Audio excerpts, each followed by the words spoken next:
After my divorce, my life collapsed, and I longed to start over from scratch. I moved to an unfamiliar, unremarkable town where emptiness awaited me.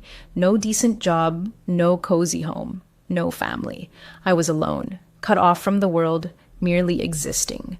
Desperately, I sent out resumes for any vacancy I could find, and eventually ended up in a shabby cafe, pouring terrible coffee for equally gloomy customers. Boredom and despair choked me.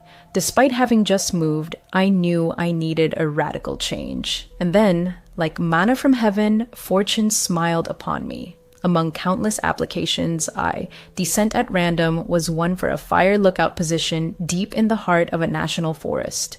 No experience required. Yes, exactly that.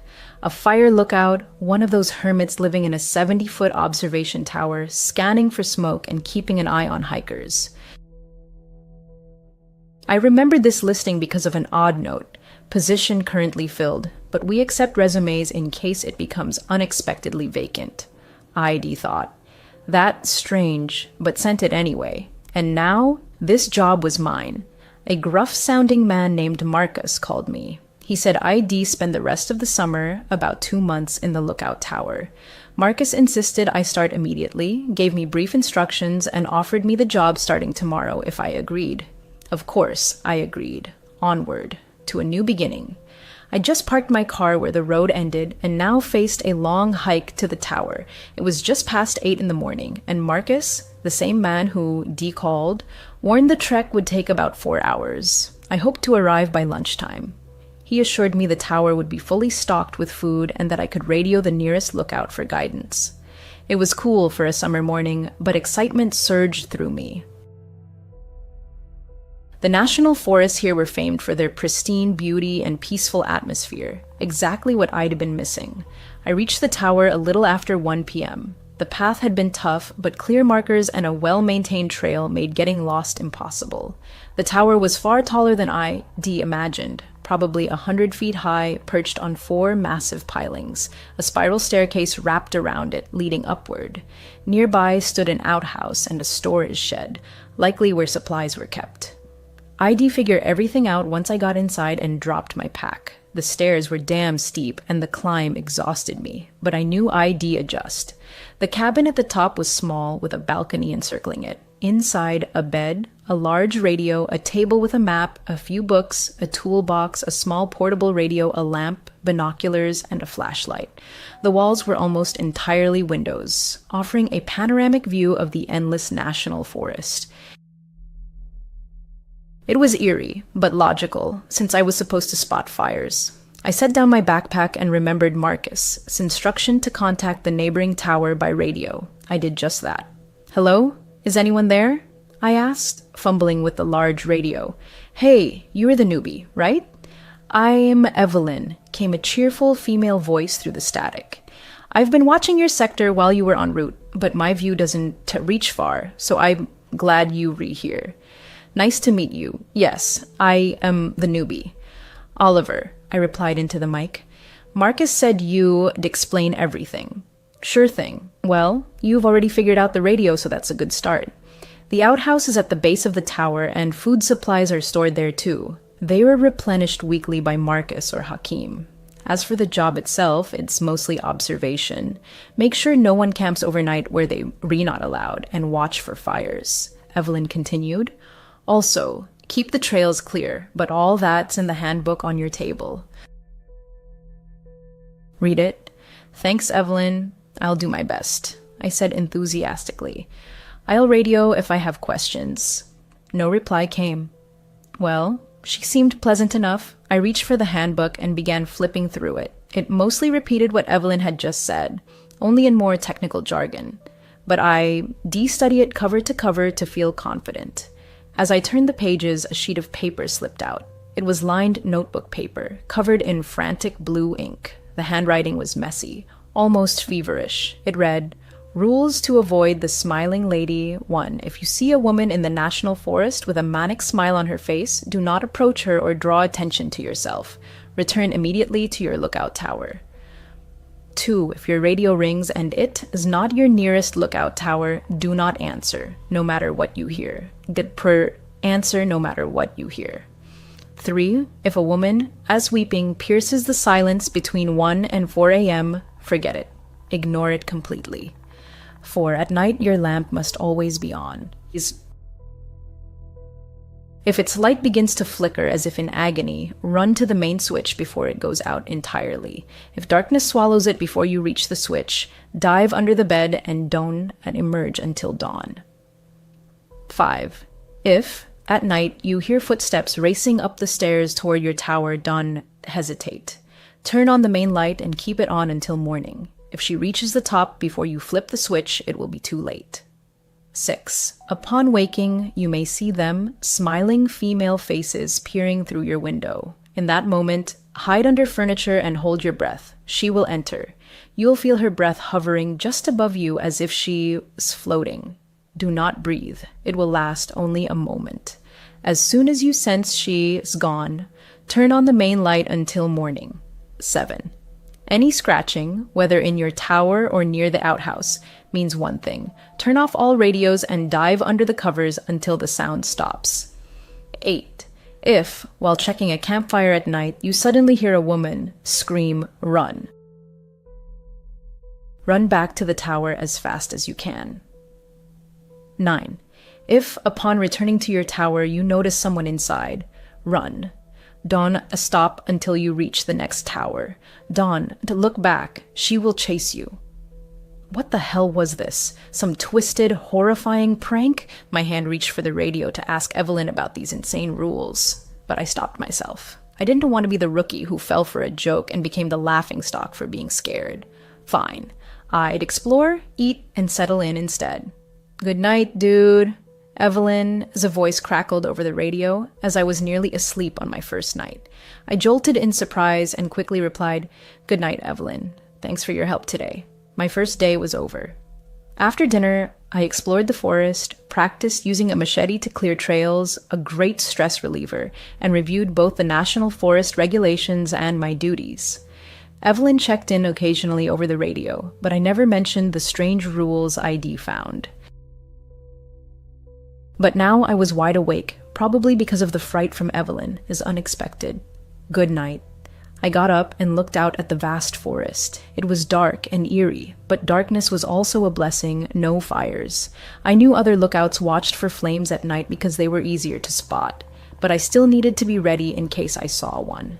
Just as I was about to climb back into bed, I heard a creaking sound. Strange, probably just an animal at the storage shed, scratching to get in. I jumped into bed, exhausted from my first day, and reached to turn off the lamp. The moment I did, the scratching sped up as if whatever made the sound had been excited. I yanked my hand back, and the scratching slowed. That was damn weird. Even stranger was how methodical it sounded. Rhythmic. Suddenly, both of my radios began emitting a high-pitched whine. What the hell? I leapt up, switched on the portable radio, and while fiddling with the big one, I caught sight of the rule sheet again. There's something about scratching? Oh, damn. I'm not superstitious, but I wasn't taking chances. I quickly recalled Rule 7. If you hear any scratching, whether in your cabin or near the outhouse, turn off all radios and hide under the covers until it stops. I switched off the big radio and dove under the blanket. What the hell? I could still hear the scratching, but it was closer now, almost at the wooden door of my cabin. It grew fainter, like fingernails lightly dragging across the door frame. I didn't move. What the hell was this? Morning came. I'd eventually fallen asleep under the blanket. The scratching had stopped, but I hadn't yet moved all night, finally succumbing to exhaustion. In hindsight, I feel foolish. I am in a national forest, full of animals, and radios pick up all kinds of interference. I figured the first night would be the hardest, adjusting to life 100 feet up, alone in the middle of nowhere. Today, I'd make the most of it, and I was sure the coming nights would be far less eventful. But I couldn't stop thinking about that scratching. What was it? Had to be an animal, right? God, I hope it was just an animal, and I kept trying not to think about that list, but damn, it was hard. ID brought it with me just in case, though I felt a little silly doing so. I was sure it was a prank. It was only my second day, and they were already messing with me. Day 2, the mysterious forest, and red scarves. On my second day, and they are already pranking me. My mind raced, trying to make sense of it all. I was on patrol, walking familiar trails, ensuring no one had illegally camped. Dusk was falling, and I was about to head back to my tower. Just as I turned onto the path leading to my post, I caught something in the corner of my eye. A campsite. There it was. My first real duty, politely but firmly tell the hikers they had to pack up. This area was for day hikes only. I approached the camp. It sat in a large clearing surrounded by trees, just one reddish-yellow tent and a cold fire pit. "Hello," I called, trying to sound confident. "You can decamp here. This is a day-use zone." Silence. No reply. I stepped closer to the fire pit, just in case someone burst out of the tent. What a coward I am, I thought. "Hello? Is anyone here?" I called louder. Still nothing. That is when a strange feeling gripped me. Something was off. I couldn't explain it, but deep down, I knew something was wrong. Sure, maybe the campers had just stepped away for a walk and would return soon, but the encroaching darkness made me uneasy. Wait, wasn't there a rule about this? I frantically pulled the list from my pocket and scanned it. Yes, Rule 8. If you check a campfire at night and hear a woman scream upon arrival, run back to your tower as fast as you can. Well, okay, not exactly. Okay, but okay. I hadn't heard any screams, just an empty camp and no fire. I should radio Evelyn. "Evelyn, hey." There's a campsite. No fire, but no people either. What should I do? "Where?" Evelyn replied instantly. I gave her my coordinates, checking my map by flashlight as it had grown fully dark. "Got it. That? Right on the edge of my zone," Evelyn said. "I'm heading there now. You just head back to your tower, okay?" "Okay. You sure?" I asked, feeling uneasy. "Positive. Go back. Stay safe," came her calm voice. Fine. She was a pro. I decided to radio her once I returned to find out what happened. I walked about 30 minutes nearly back to my tower when I noticed a distinct trail veering deep into the forest. Strange. I didn't remember it on the map. I thought the path ID taken had no branches. Figuring ID missed it that morning, I promised myself to check it tomorrow. With a tired sigh, I trudged back to my tower. Back inside, I slumped at the table and stared at the rules. I hadn't asked Evelyn about them. I didn't want to. Not until something even stranger happened. Tonight hadn't been that weird, just an empty camp. No screams as the rules warned. I'd been reading the rules for about 20 minutes when my main radio rang. "Hey, Oliver," Evelyn's voice came through. "Sorted out the camper. He says he was relieving himself in the woods and didn't know camping was banned here. He must have been behind a tree when you showed up. I'm walking him to his car now." "All good." "Good. Thanks for handling that." "Good night," I replied, feeling a bit awkward that she'd gone to all that trouble over nothing. I lay in bed, trying to sleep. The next day arrived. Last night had been quiet, uneventful. I felt far more confident and left the rule sheet on the table. This morning, I ate a lot. Apparently, all this walking was boosting my appetite. I sat in my tower, enjoying the view of the forest, and it calmed me. Time for my afternoon patrols to ensure no one was breaking rules. But first, I decided to check that strange trail not on the map. I reached it quickly. It was fairly close, and sure enough, it was as clear as any main trail, seemingly maintained just as well. I walked slowly down it, expecting nothing special. The path sloped gently downward, but was easy to navigate. After about 5 minutes, I thought I saw the end. A dead end, oddly, just a wall of trees. I was about to turn back when something caught my eye, a small red scarf tied to the branch of the nearest tree. Interesting. I stepped closer, and immediately spotted another, deeper in the woods. Then another. What the hell? Was I about to be an idiot and follow them straight into a serial killer's trap? Almost as if to prove I wasn't a coward, I decided to follow. I passed 5 scarves, each bright red, plain, no markings. Then I reached another, but this one lay on the ground. All the others had been hanging. Beyond it, I saw nothing. That was annoying. I bent to pick up the last scarf and froze. It was tightly fastened to something wooden and heavy. I lifted it. Dirt crumbled away, revealing a small underground hatch. Cool. It was about 10 feet deep and wide. A ladder was bolted to the wall beside the door. I shone my flashlight down and saw a sleeping bag on the floor and a camera. That was it. Just a sleeping bag and a camera. I carefully climbed down. The ladder was surprisingly sturdy. The whole bunker looked neat for such a place. But as I said, only a sleeping bag and a camera plugged into a charger, though the charger wasn't connected to anything. It was an underground bunker after all. I picked up the camera and tried to turn it on. The battery was dead. It was a fairly modern model. The screen showed 3 options: photos, gallery, settings. I chose gallery. The first few images were boring. A lake, someone, his house, a random car, nothing helpful. I scrolled quickly, almost missing one, a photo of my own lookout tower. At its base stood a family, 3 people. The father, dark-haired, tall, an experienced-looking hiker, strong. The mother, blonde, with a charming smile, her hand on her husband's shoulder. The third, a boy with short chestnut hair, strikingly similar to the man I assumed was his father. I kept scrolling but saw no more group shots, only the man. He took selfies inside my tower, photographed the views, the outhouse, some trails. Was this Henry or Roy? If it was Henry, why wouldn't he leave the forest to see his family? Then the photos grew stranger. Next, the underground bunker itself. The one I.D. just found, half-built, with a sleeping bag and his camera. He was building it. Evelyn had said Henry was handy, right? Why build a bunker so close to the tower? Then, a random tree in darkness. The next 4 or 5 photos were the same tree. At its base, a shadow, distorted, meaningless. What was Henry, or whoever this was, trying to photograph? Was he trying to capture the smiling lady? What was that sound? 2:13 a.m. Something woke me. I heard nothing now, but something had definitely pulled me from sleep. I'd been so exhausted I wouldn't have woken on my own. Maybe it was. I heard faint weeping.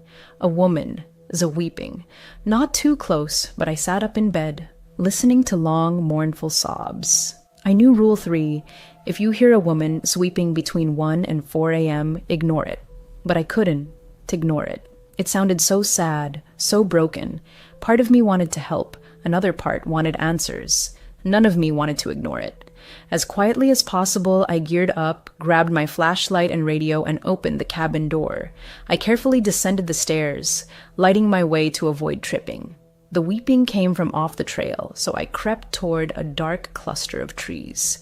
The cries were filled with such pain, such grief, I could only compare them to a mother who'd lost her child, howling in utter despair, losing a piece of her soul with every anguished breath. I turned off my flashlight as the weeping grew louder. Crouched low, I moved from bush to bush, tree to tree. The air grew misty, colder the closer I got. Crouching behind a tree, I saw her. She sat at the base of a tree, face buried in her hands, weeping. Long dark hair spilled down her back, tangled in the dirt. Though I couldn't unsee her clearly, her clothes looked clean and intact.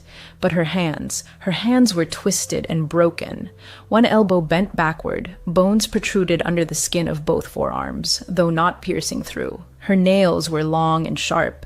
She was skin and bone, skeletal. Her pale white skin glowed in the dark, clinging to her collarbones, emphasizing her gauntness. My radio crackled, just for a second. I quickly looked down to turn it off, and in that moment, the weeping stopped. Damn, she'd heard me. I couldn't look up. I felt sick. I forced myself to slowly raise my eyes. She was staring at me. Her eyes were empty, dark white orbs, lifeless. The whites sharply contrasted with her black pupils. Her eyebrows were raised. She was smiling. Her smile was unnaturally wide, stretched across her face beyond what should be possible, baring all her teeth. It was like some dark medicine. Tears still streaked her sharp cheekbones and thin neck, but she wasn't crying anymore. She looked excited. I was going to run. I couldn't look away, but I told myself, damn it, run. I needed to run. Dee stared at her for about 30 seconds, and she hadn't moved. Her eyes stayed locked on mine, her smile sinister. Just as I gathered the courage to turn and flee, she moved in one swift motion. Her neck snapped sideways with a crack, and she crawled into the darkness after it. The movement was so fast, her broken arms crackled as she retreated. The snap of branches under her heavy body was my signal, my chance. I bolted like a madman, not daring to look back. Dodging some trees, crashing into others, I did not stop for a second. Why did you just leave me alone? There it was. The lookout tower. Stumbling, I raced up the stairs, burst into my cabin, and slammed the door shut. Safe behind walls, I listened. Silence. I scanned the base of the tower, the forest stretching around. Nothing. Forget it. I dove under the blanket, clicked off the lamp, and jumped into bed. Shaking, I tried to calm down enough to hear anything beyond my own heartbeat, but there was only silence. Just as I gathered courage to peek out from under the blanket to radio Evelyn, I saw them, scratches on my cabin floor, marks that hadn't been there before. Marks I must have missed in my panicked rush. They looked like something an animal or something crawling had made, from the door, across the room, all the way to the bed. I had not seen her outside because she was already here, with me, under the bed. I froze. I knew she was there. Felt her presence, under my bed. What to do? I frantically recalled the rules. Was there anything for this? Rule 6. If you wake and see smiling women peering through your window, hide under the blanket and hold your breath. She'll enter your cabin, and you'll feel her breath hovering above you as if she was floating. Don't breathe. It lasts only seconds. Once you feel her leave, turn on the main light until morning. Or Rule 9. If you return to your tower and find someone inside, run. Don't stop until you reach the next tower. Don't look back. She will chase you. Hide under the blanket and wait, as in Rule 6. Or run, since she was already inside, as in Rule 9. She'd been here when I entered, so that was Rule 9, right? I heard her. Not loud, but clear. A sound of someone moving slowly, trying not to break the silence. Soft shuffling. A second later, the faint crack of her arms moving, and with it, a low, muffled moan. I closed my eyes. I had to decide. Stay under the blanket or run. Rule 6, Rule 9. I felt a light nudge under the blanket. Not strong, just for a second. Then a second nudge, slightly harder. I chose Rule 9 in a flash. I leapt from bed and burst out the door, which slammed shut behind me. I didn't see her, didn't look back. Luckily, I was wearing shoes. Halfway down the stairs, I heard a thud above, the door slamming as she left the cabin. I hit the ground, and above me I heard footsteps. She was descending too. I sprinted toward the trail, and behind me came the rustle of dirt and grass. She was at the tower's base. I ran to the underground bunker. The noise behind me grew louder. She was gaining. She was on the trail. I reached the bunker and flung it open. I dropped down the ladder and slammed the hatch shut. I could hear her above me, moving through the trees and grass around the bunker. Her low moans pierced me, making my hair stand on end as she gasped in agony. I sat in a corner of the bunker, staring up at the hatch, but saw nothing in the pitch black. She was still above me. I heard her movements, a mix of sudden, quick jerks and slow, almost confused motions. Maybe she hadn't seen me descend. Maybe she didn't know about the bunker, or couldn't get in. Did Henry spend his nights here when not in the tower? Evelyn said she didn't know where he slept. Was this it? Now I heard nothing. 20 minutes had passed. I think the thing above me had left, but I wouldn't and be an idiot again. I to stay here until morning. Eventually, I fell asleep to the soothing sound of wind in the nearby trees. Last night had been too close. Looking back on my decision to investigate, I felt foolish. Whether from sleep deprivation or some spells she'd cast, I wouldn't make such choices again. I would stick to the rules. Morning came. I was still in the bunker. Finally, I gathered the courage to lift the hatch and peer out. Blinded by sunlight after so long in darkness, everything seemed clean. Carefully, I climbed out and headed back to my tower. As I quickly ascended the stairs, I heard a voice behind me. Hey, I nearly pissed myself. Whirling around, almost falling off the stairs, I saw a girl at the tower's base, an ordinary girl, chestnut hair, glasses, a large backpack, dressed in hiking gear, smiling at me. Suddenly, a figure in hiking clothes appears before me, radiating a disarming smile. "Oh, sorry to scare you," she says softly. "Hi, I am Sarah." My heart pounds wildly. I stare at her, stunned. "Marcus's daughter," she explains. "I'm here to restock your food. Evelyn hadn't mentioned Marcus or his son coming, let alone a daughter."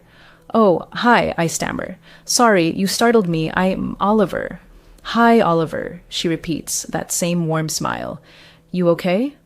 I force a weak, unnatural smile, trying to hide my confusion. Just caught me off guard. I thought Marcus or his son would come. She laughs brightly. "Oh, usually they do. I just started helping, and you were my first stop today. Nice to meet you, Oliver." Evening falls. My resolve to unravel the forest's mysteries only grows stronger. Yes, I am scared, but I want to make foolish mistakes again. As far as I know, I am completely alone. I don't know who to trust. Evelyn? Maybe. I need to meet her. Before bed, I radio her with one question. "Hey, Evelyn," I say. "Does Marcus have a daughter?" "Ask her," Evelyn replies after a pause. "I was just about to wish you good night. I'm not sure about a daughter. I've only met his son." "Why?" "Oh, just curious." "You okay, Oliver? Something else happen?" "No, I am fine, Evelyn. Good night." Fear still grips me, but I know exactly what to do. These rules are my lifeline. They will save my life, and I must follow them. Now I understand that more than ever. I decide to sleep in my boots tonight, just in case, and turn on the lamp before switching off the main light. I.D. lay in bed about 30 minutes when I heard it again, scratching. Rule 7. If you hear any scratching, whether in your cabin or near the outhouse, turn off all radios and hide under the covers until it stops. The scratching was faint, seeming to come from the stairs, or maybe the outhouse below. I immediately rushed to my big radio and switched it off. I checked my small radio. It was already off. I quickly returned to bed and dove under the blanket. The scratching continued, growing louder. Each scratch was slow and long, mimicking fingernails on wood.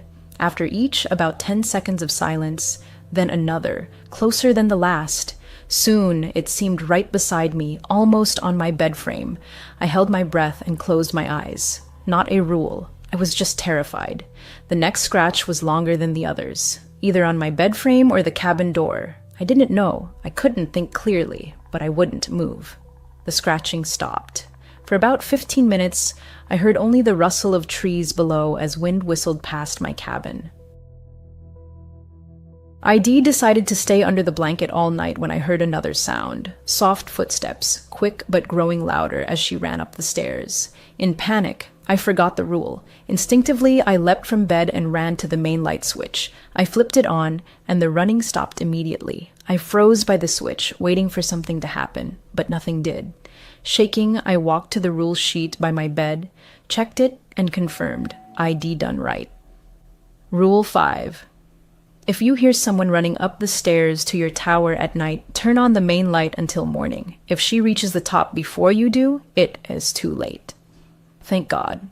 I'd remembered the main light was key in multiple rules, and I was so glad ID chosen correctly. I scanned the balcony, saw nothing. I looked up the stairs. Nothing came. The bright main light made it impossible to see the forest below. I sat at my table. 2 hours had passed since she'd tried climbing my stairs, and I wouldn't sleep tonight.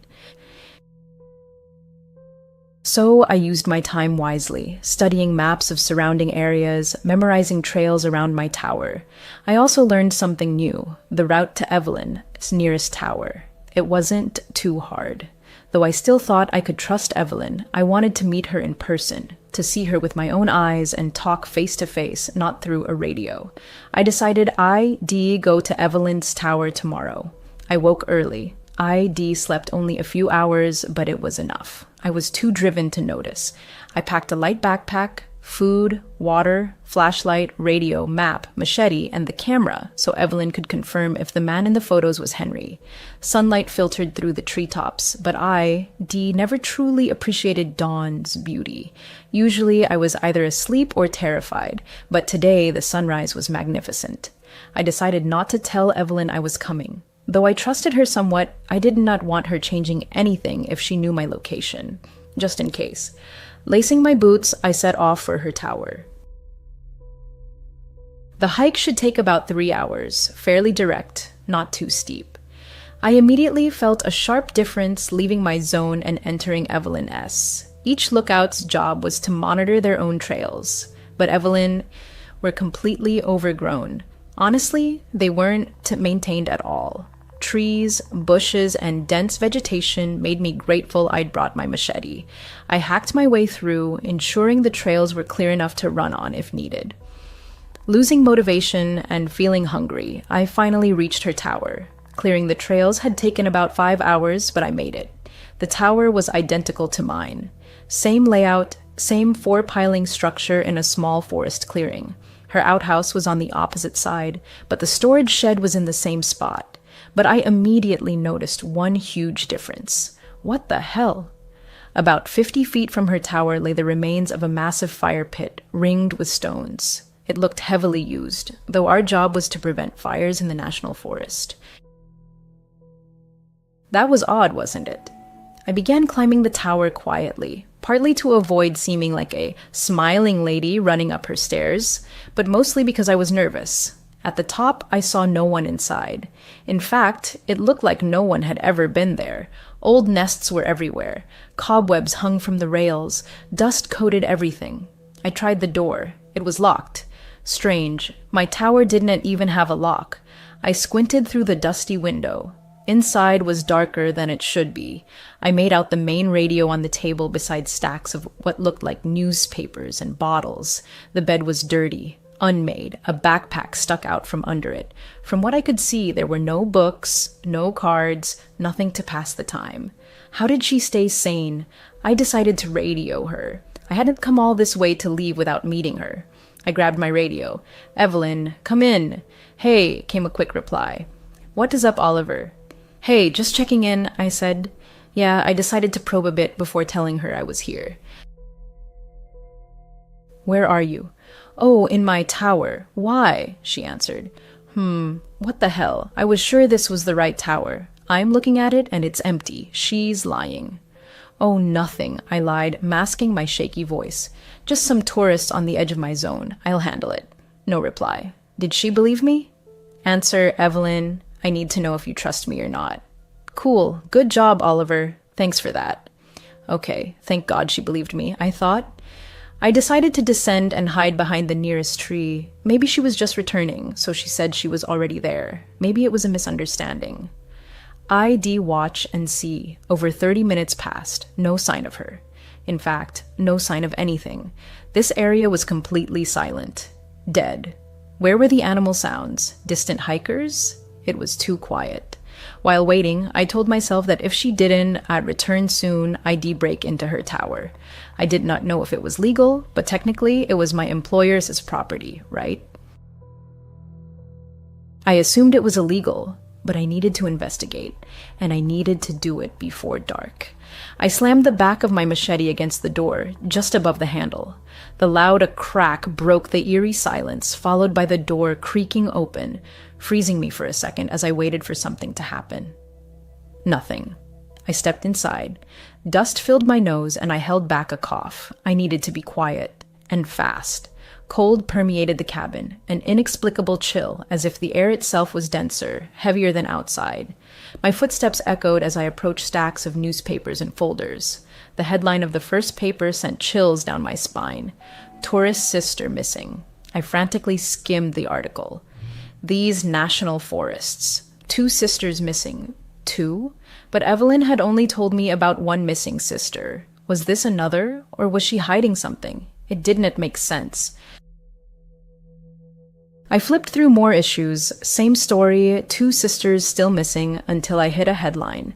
One sister found after 3 weeks. The article said one girl was found alive and well, but the other was still missing. They'd gotten separated while lost in the forest. Evelyn never mentioned she had been lost too. If it was her, did she consider it too personal? Or was she lying? My attention shifted to the folders. One held a single sheet titled Oliver. What the hell? Below it, information about me, everything I'd told her about my divorce and why I took this job, my age, my appearance. Maybe she just kept it to remember. A weird way to be friendly. Wait, how did she know this if we'd never met? How did she know what I looked like? Something was seriously wrong. My eyes fell on the backpack under the bed, a large dark blue one. I pulled it out and unzipped it. Inside, men, clothes, t-shirts, hiking pants, a raincoat. I dug deeper, found a hammer, then a wrench. Nothing unusual. Next, sunglasses with green frames and initials that were in T. Evelyn S. I reached to the bottom and felt a small metal object. I pulled it out. A pocket knife. A beautiful knife. Custom made. Gold outline with wavy silver and black patterns, engraved in tiny letters, "To my love. Yours, Henry." What the hell? Why did she have Henry's knife? Were these his things? What happened to his belongings after he disappeared? I didn't take anything. She'd know I'd been here, but I had to leave. I didn't feel safe. Just as I turned to go, I heard a familiar voice behind me. Evelyn S. "You know, she wants you to smile." I spun around. A woman blocked my path to the door. She was shorter than me, with dirty, unwashed blonde hair sticking out like a nest. Her clothes, long light brown hiking pants, were stained with old dirt and grime. Her light red flannel shirt looked like it had seen better days, wrinkled, dirty, sleeve torn. Her face was normal, or at least human. Her bright blue irises sharply contrasted with bloodshot whites. She looked like she hadn't slept in weeks. Her manic stare screamed madness, fixed on me. Her hands hung at her sides. Her frail body was starved, abandoned. Evelyn," I stammered, voice trembling. "What do you mean she wants me to smile?" "She just wants you to smile," Evelyn repeated, not breaking her manic gaze. "Okay, Evelyn, what is going on?" I tried to sound confident, though my heart pounded. "Are you okay?" Evelyn moved toward the bed. I circled the cabin, staying closer to the door. Now I was at the exit. Good.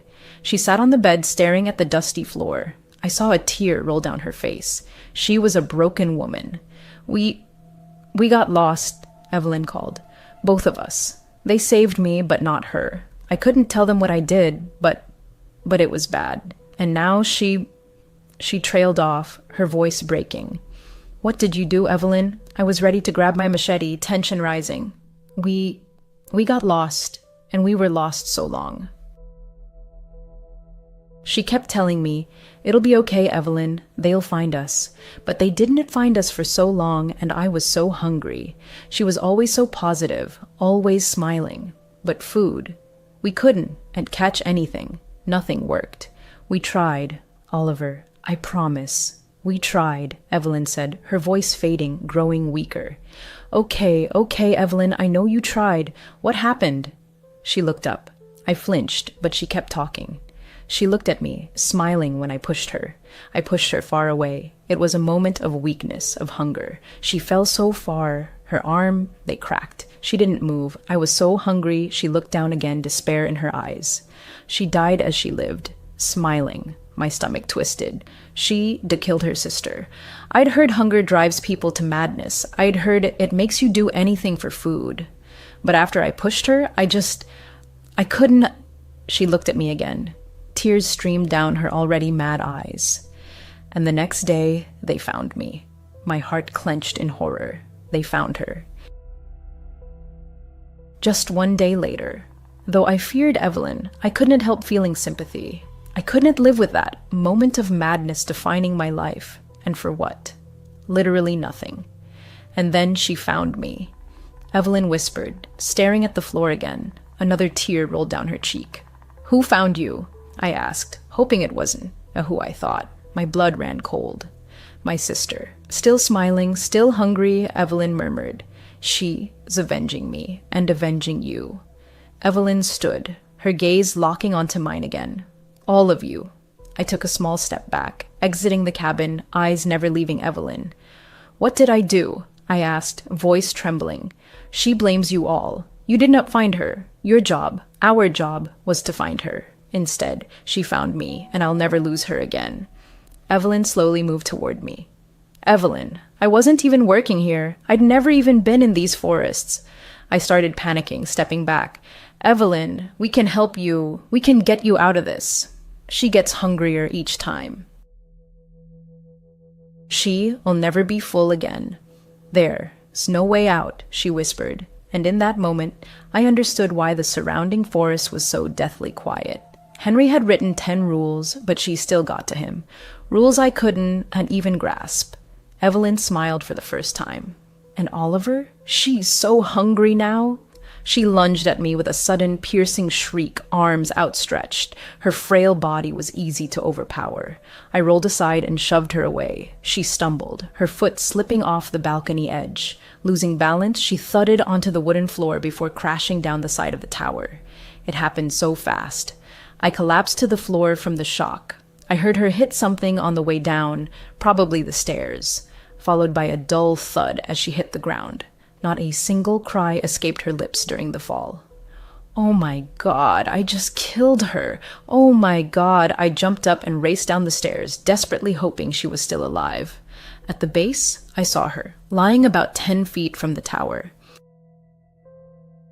Face down, arms unnaturally broken and twisted, a small pool of blood seeped from her head, feeding the soil. Motionless. I bolted back toward my tower, stopping only when exhaustion hit. I had to reach it before dark. To hell with everything. I was leaving this forest. Evelyn was insane. She attacked me. It was self-defense. She was damn crazy. One thing she said stuck in my head.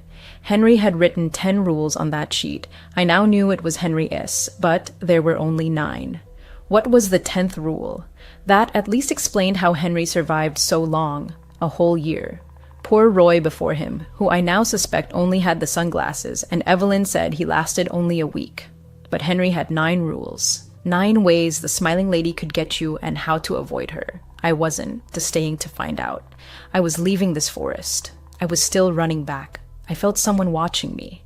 I saw my tower. It was almost dark. I did not know how I'd reach my car, and I didn't want to walk these forests at night. So I decided to sleep in the underground bunker. I figured Henry spent his nights there when not in the tower. I thought it was key to his survival, and it had saved me before. I go up to my tower, grab my main pack, and head to the bunker. I was on the verge of collapse from dehydration, so I needed water from my tower. I grab my things and be in and out fast. In my tower, I frantically gathered my things. I turned to leave and heard something. Faint, easy to miss, but there. I held my breath and froze, listening. Long, slow, quiet sounds, scratching. Rule 7, if you hear scratching, whether in your cabin or near the outhouse, turn off all radios and hide under the covers until it stops. You've got to be kidding me. She knows. She knows I am trying to leave. I froze, hoping the scratching would stop, knowing that if it did, I'd have to follow the rules. I turned to my radio. In the forest below, I saw a pale white face staring up at me. Same stringy dark hair.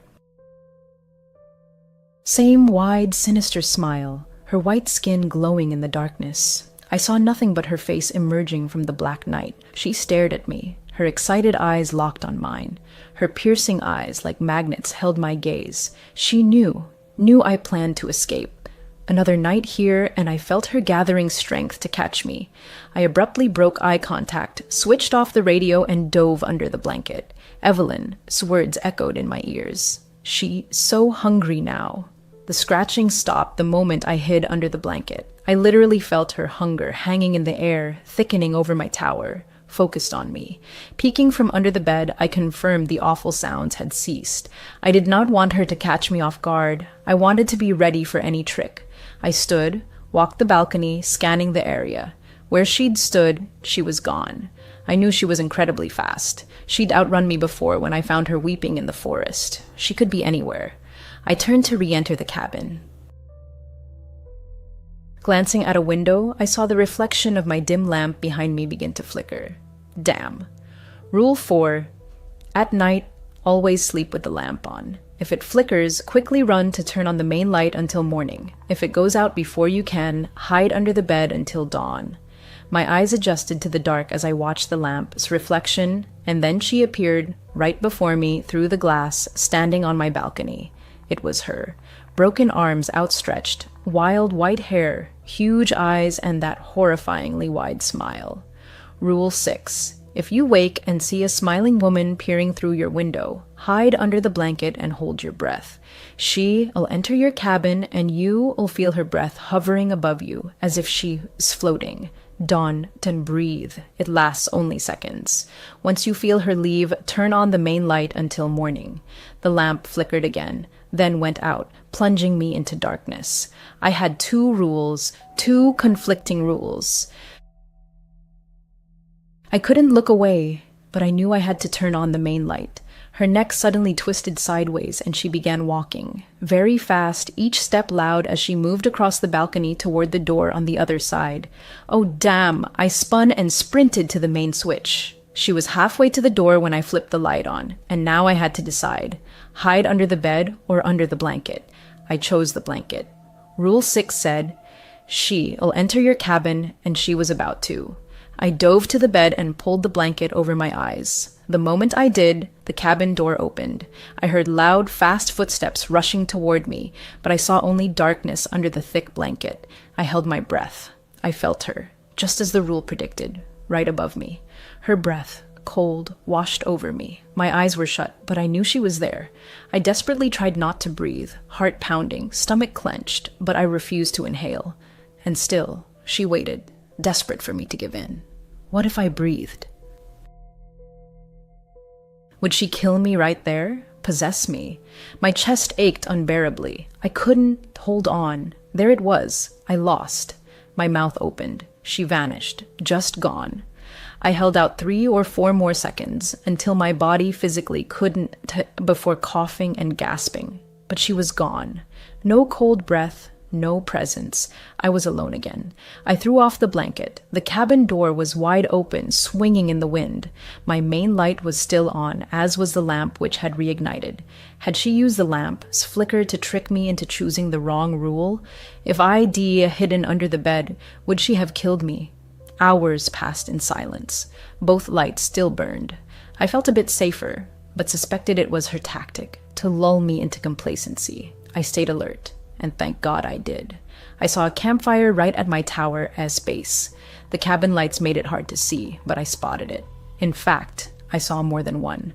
Fires burned all around my tower as perimeter. I walked the balcony, counting 6 fires. At each stood a dark human figure, back to me. What the hell? All stood alone by a fire, staring into it. Figures of different sizes. One looked like a child. I couldn't make out features in the dark, only silhouettes. The 6th fire had no figure. Why was no one there? As my eyes adjusted to the darkness below, the figures began falling into their fires one by one. The first, a tall, thin man, fell face first into the flames, almost willingly. As he writhed, fire consumed him, making his features indistinguishable. His screams pierced the air. As I watched in horror, a woman fell into her fire. She screamed as flames covered her, writhing but not trying to escape. Then a smiling figure, a child, a boy, fell face first into the fire.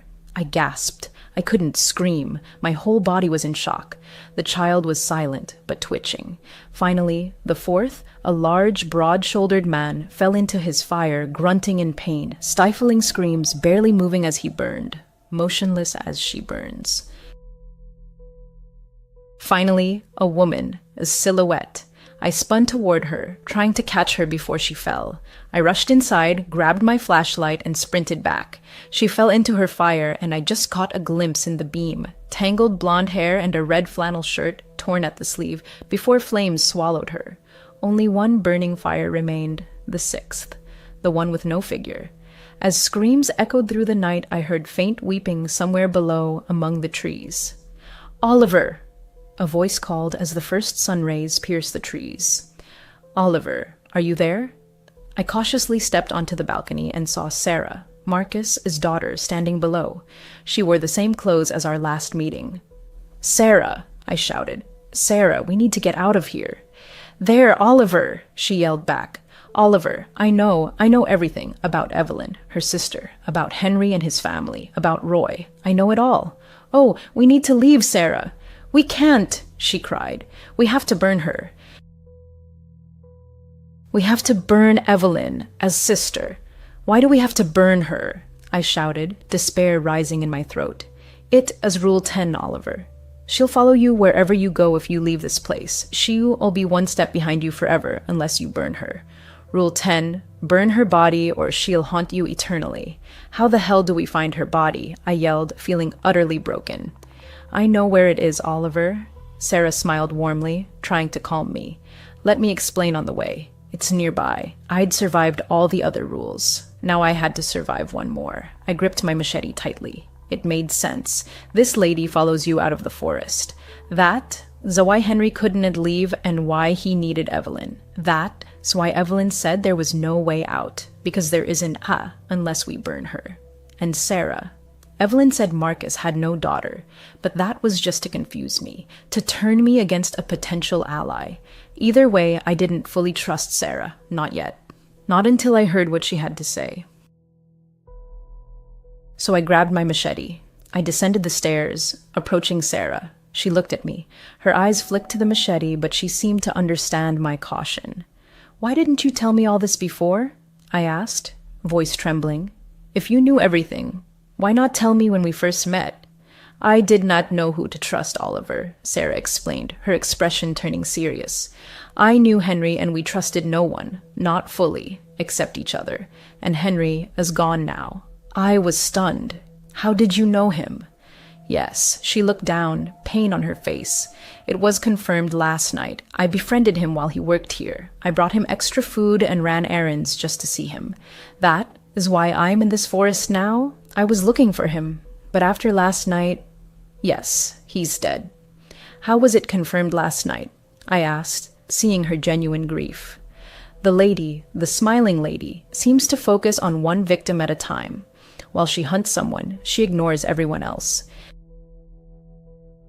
That is why Evelyn kept feeding her people, to keep her sister from turning on her," Sarah explained. My breath grew heavy, heart racing. She continued, "Last night, I was looking for Henry, as I always did. I saw the fires around your tower, and I saw those figures fall into them. People she's taken. One looked like Henry, others like his family. I saw the sixth fire, the one she made for you, and heard her weeping, trying to lure you out. She focuses on prey one at a time, which confirms you are her target. She already got Henry. She never gives up until she gets them. And now it's you. You have to burn her." "But I killed Evelyn, not her," I said, pushing her when she attacked me. "So why did I see her fall into the fire last night?" I trembled, barely holding myself together. I hadn't said aloud before that I killed her. "Yes, I thought you might have. The smiling lady wouldn't have attacked her while focused on you. But that doesn't mean she didn't take Evelyn after her death, didn't eat her. She's always hungry. That is all she cares about." "Why don't you just burn her body yourself?" I shouted, despair overwhelming me. "This is madness. I am desperate to escape this nightmare. It has to be you. It has to be the one she's hunting." I tried, but I only found her body after Henry disappeared. Every time I try to burn it, the fire won, to light. I don't understand it, but I know it has to be you. She lit a fire for you last night, and it has to be you who lights hers. How the hell can I trust you? Tears streamed down my face. It made sense. While she searched for Henry, she needed him to burn the body. Sarah pleaded, "I hid in the underground bunker last night. That's why I am here so early. It was Henry, his bunker, Oliver. The smiling lady doesn't know about it. That's how he survived so long. I can show you where it is." "I know where it is," I whispered, hopelessness tightening my throat. "I have no choice. I have to trust her. I have to burn the body. I have to burn that body." Trusting her, Sarah, was a mistake. I raced upstairs, grabbed my backpack. It already held a lighter and a can of kerosene. I followed Sarah, but didn't let go of my machete. Of course, it all happens in this cursed cave. On the way, Sarah explained that after being pushed, Evelyn's sister crawled there seeking shelter, but died of her wounds inside the cave. She said this explained why I might have seen her weeping. The smiling ladies replay her final moments endlessly, feeding her hatred. It also explained her eternal smile. Evelyn was smiling when she pushed her. Sarah stopped at the cave entrance, carved into a steep hillside. I shone my flashlight inside but saw little. It was a narrow tunnel, about 8 feet wide, 15 feet high, barely room to maneuver if trouble arose. I couldn't see where it ended. We entered the cave. Near the end, Sarah whispered. There's a turn about 300 feet in. We'll be safe. I've never seen your ghost during the day. Sarah fell silent. She walked ahead. I followed, but the deeper we went, the harder it became. Soon, darkness swallowed us. Only our flashlight beams pierced it. Leaving daylight behind, we plunged into impenetrable blackness, and all sounds vanished. Our footsteps and shallow breaths were our only companions. Suddenly, we hit a wall. To the left, a steep slope led deeper into the cave's abyss. What the hell? Why did she go so deep? I whispered. If she wanted to be rescued? She didn't, Sarah replied softly. She died at the entrance. Something moved her deeper to protect her. I think it was Evelyn. We pressed on. After 10 minutes, the cave widened. Normally, eyes adjust to darkness, but mine didn't. This was a special darkness I'd never experienced, or maybe the smiling lady was affecting us. I didn't know. I just knew that beyond our flashlight beams, I saw nothing. A crack behind me. I heard a quick, clicking snap. My heart leapt and I spun, shining my light where the sound came from. For a split second, I saw only legs, bare, dirty, female calves disappearing into the darkness we'd come from. Damn, something was with us. And it was alive. The smiling lady was here. I turned to Sarah. She was gone. What? I was alone. Sarah's flashlight lay on the ground. What? Where was she? Should I shout? I did not know. I'd leave her light. I needed one hand for the machete. I couldn't go back. The lady was after me. I had to find her body. I had to burn it, and I had to help Sarah. I swept my flashlight around, looking for Sarah when I saw a backpack leaning against the cave wall. I cautiously approached, knowing something watched me from the dark. My sweaty palms made the machete hard to grip. I clutched it tightly. I quickly reached the backpack, scanning the cave with my flashlight, but saw only rocks. I checked the bag, OAS contents. It was already open. It hadn't been there long, maybe less than a week. I barely glanced inside. An old tarp, a lighter, and the same small kerosene can ID taken. The same type provided at the tower. Also in the bag, a knife. The same one ID found in Evelyn's cabin, only larger. Same gold outline with silver and black patterns. Engraved, "Your matching knives, my Henry." Another of Henry's knives. This was Henry's bag. I opened the knife. Recently used. Its once sharp edge was now dull, stained with rock residue. I shone my light on the wall beside the bag, scratched into the rock. 10. Sarah lies. A crack behind me. I turned and saw Sarah. She was smiling. "Sarah," I started, but her eyes locked onto mine. She saw me through the darkness. Her hands began breaking, as if the air around them was snapping them. They jerked violently. Her elbows bent backward as bones protruded, stretching the skin under her forearms with each crack. Her smile widened. Soon, it stretched unnaturally across her face. Her eyes widened with joy. Her skin paled, hair lengthened. She was unrecognizable. Sarah. Now I knew her as the smiling lady. I'd fallen for it, just like Henry. She needed darkness. That's why she roamed at night. That's why I had felt watched leaving Evelyn's cabin. I was, but she couldn't act in daylight. She watched me as Sarah by day, but attacked as the smiling lady at night. That note in Evelyn's cabin describing my appearance, only Sarah had seen me before. God, I felt so stupid. I'd been safe from her in daylight, but now it was dark. And she was changing. She died in darkness, and now she lived in darkness.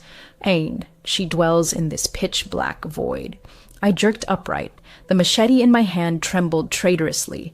Step by step, I approached her, ready to strike, but suddenly, explosive movement from both sides. I was grabbed. Creatures crawled over me, their bony fingers and claws digging into my flesh, dragging me down. 5. I counted 5, desperately resisting their grip. Too many, too strong. My flashlight fell, its beam now shining directly on me. In its light, I saw my attackers, faces, Henry, his wife, their child. The tall man, Roy, and Evelyn. They held me tight. Evelyn's broken arms, sharp as razors, dug into me as I struggled.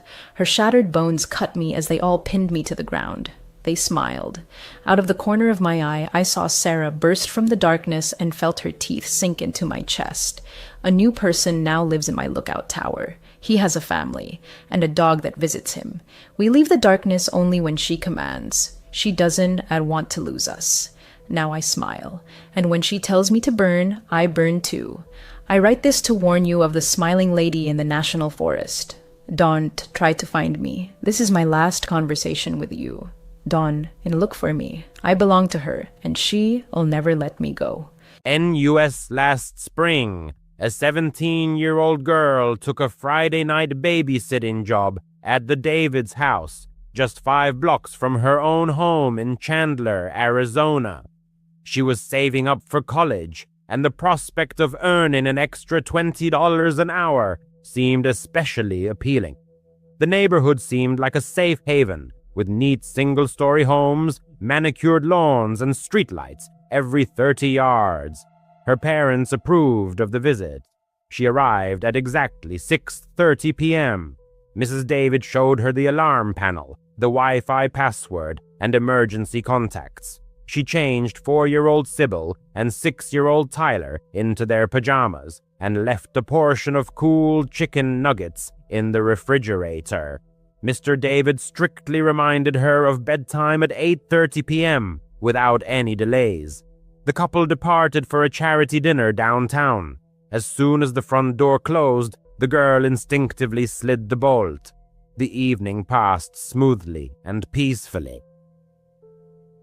The children colored with crayons, then watched only half an episode of Paw Patrol, after which they brushed their teeth. At 8:25 p.m., she took them upstairs, read a brief story about a lost puppy, and turned on a nightlight in the shape of a glowing blue LED moon. The little ones fell asleep almost instantly. Downstairs, she texted her mother, spread out her biology flashcards on the kitchen island, and poured herself a refreshing cold drink.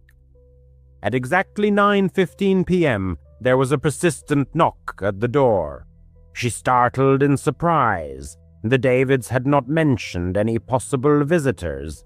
Peering through the peephole, she saw a man of about 40, dressed in a gray hooded sweatshirt, dark jeans, and sneakers. In his hand, he dangled a key fob, and he politely waved at the lens of the entrance camera. A black Honda idled quietly at the curb. He said in a very ordinary tone, as if he were sure she could hear him, "Hey, I'm the kid's uncle, Brandon. I left my keys earlier. I want to pick something up from the bedroom upstairs." His voice was even, without pressure. However, all the internal alarm bells in her mind howled in unison. The Davids had never mentioned any brother.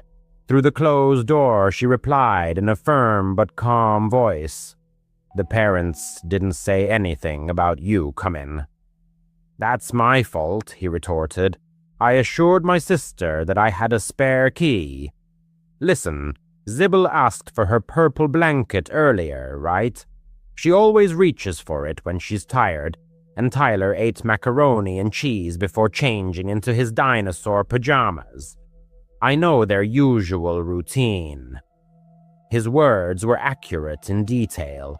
Her stomach twisted into a knot. Maybe he really is a relative. Maybe it's just a clever trick. She stepped away from the door and launched the nursery monitor app. Both children were snoring peacefully in a steady breathing rhythm. Her gaze slid to the tablet with the living room cameras. The street lens captured the man, impatiently shifting from foot to foot, but not trying to grab the handle. She dialed Mrs. David's number. No answer. The call to Mr. David went straight to voicemail. The thought of calling 911 flashed, but she hesitated. In Arizona, there is a fine for false alarms. At that moment, a message arrived. "Sorry, it's so hectic at the banquet. Is everything okay?" From Mrs. David. The girl hurriedly typed, "There's a man here named Brandon. Your brother is demanding to be let in." The screen flashed 3 dots of anticipation. Then came the reply, "We don't have a brother. Call the police immediately." Her palms trembled. She took a deep breath and dialed 911, clearly stating the address, the stranger's description, and specifying that 2 children were sleeping peacefully upstairs. A muffled knock came from the hallway. The man knocked again, maintaining the same politeness. "I really need that blanket. I swear, just 2 minutes." She said nothing. He waited about 10 seconds. The camera caught him heading to the front windows, pressing his hands against the glass, trying to look inside. The girl hastily turned off the lights in the room to remain unnoticed. In the faint glow of the phone screen, she watched him go around the wall and approach the side gate. Soon, the motion sensor in the yard flashed and went out. The dispatcher kept in touch. "A patrol will arrive in 3 minutes. Don't go out and keep everything locked." She crept silently to the patio door. The lock was secure, the curtain securely drawn. Outside, there was dead silence. A heavy stillness hung in the house. Even the usual hum of the refrigerator seemed muffled. In the distance, she heard the wailing sirens of 2 police cars, which soon fell silent. Red and blue flashes broke through the blinds. The girl froze in the hallway until an officer called out to her from the porch, giving his badge number through the door. Only then did she crack the entrance open. The police officers thoroughly combed the yard and the surrounding streets. The Honda had vanished without a trace. Tire tracks stretched to the main highway. Neighboring door cameras captured nothing useful. The stranger had parked out of their view. In the house, the children never woke up from the commotion. The officers recorded her statement, noted her vigilance, and waited for the return of Mr. and Mrs. David, who rushed home pale as sheets. Mrs. David squeezed her so tightly that she gasped for breath and muttered, "Thank you for protecting them." By 12:30 a.m., the patrol cars had left. The parents insisted on personally driving her home. She agreed, but kept looking over her shoulder throughout the ride. At night, all the details of what she had experienced swirled in her head. How did he know about the children's dinner and the exact bedtime? Had he been peeking in the windows beforehand? Had he been eavesdropping on her conversations? Later, the Davids found a gap between the window frame and the lock. He had probably managed to break it before her arrival and was listening from the garden. He disappeared before the police arrived, suggesting either a signal scanner or animal instincts.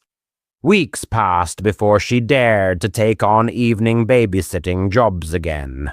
When she did, she brought blackout film for the windows, replaced the unreliable latches with sturdy ones, and always kept a baseball bat close at hand.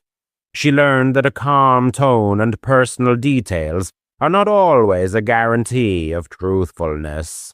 The detectives who got involved later revealed that similar men had been seen near elementary schools, where they picked up snippets of conversation for greater credibility.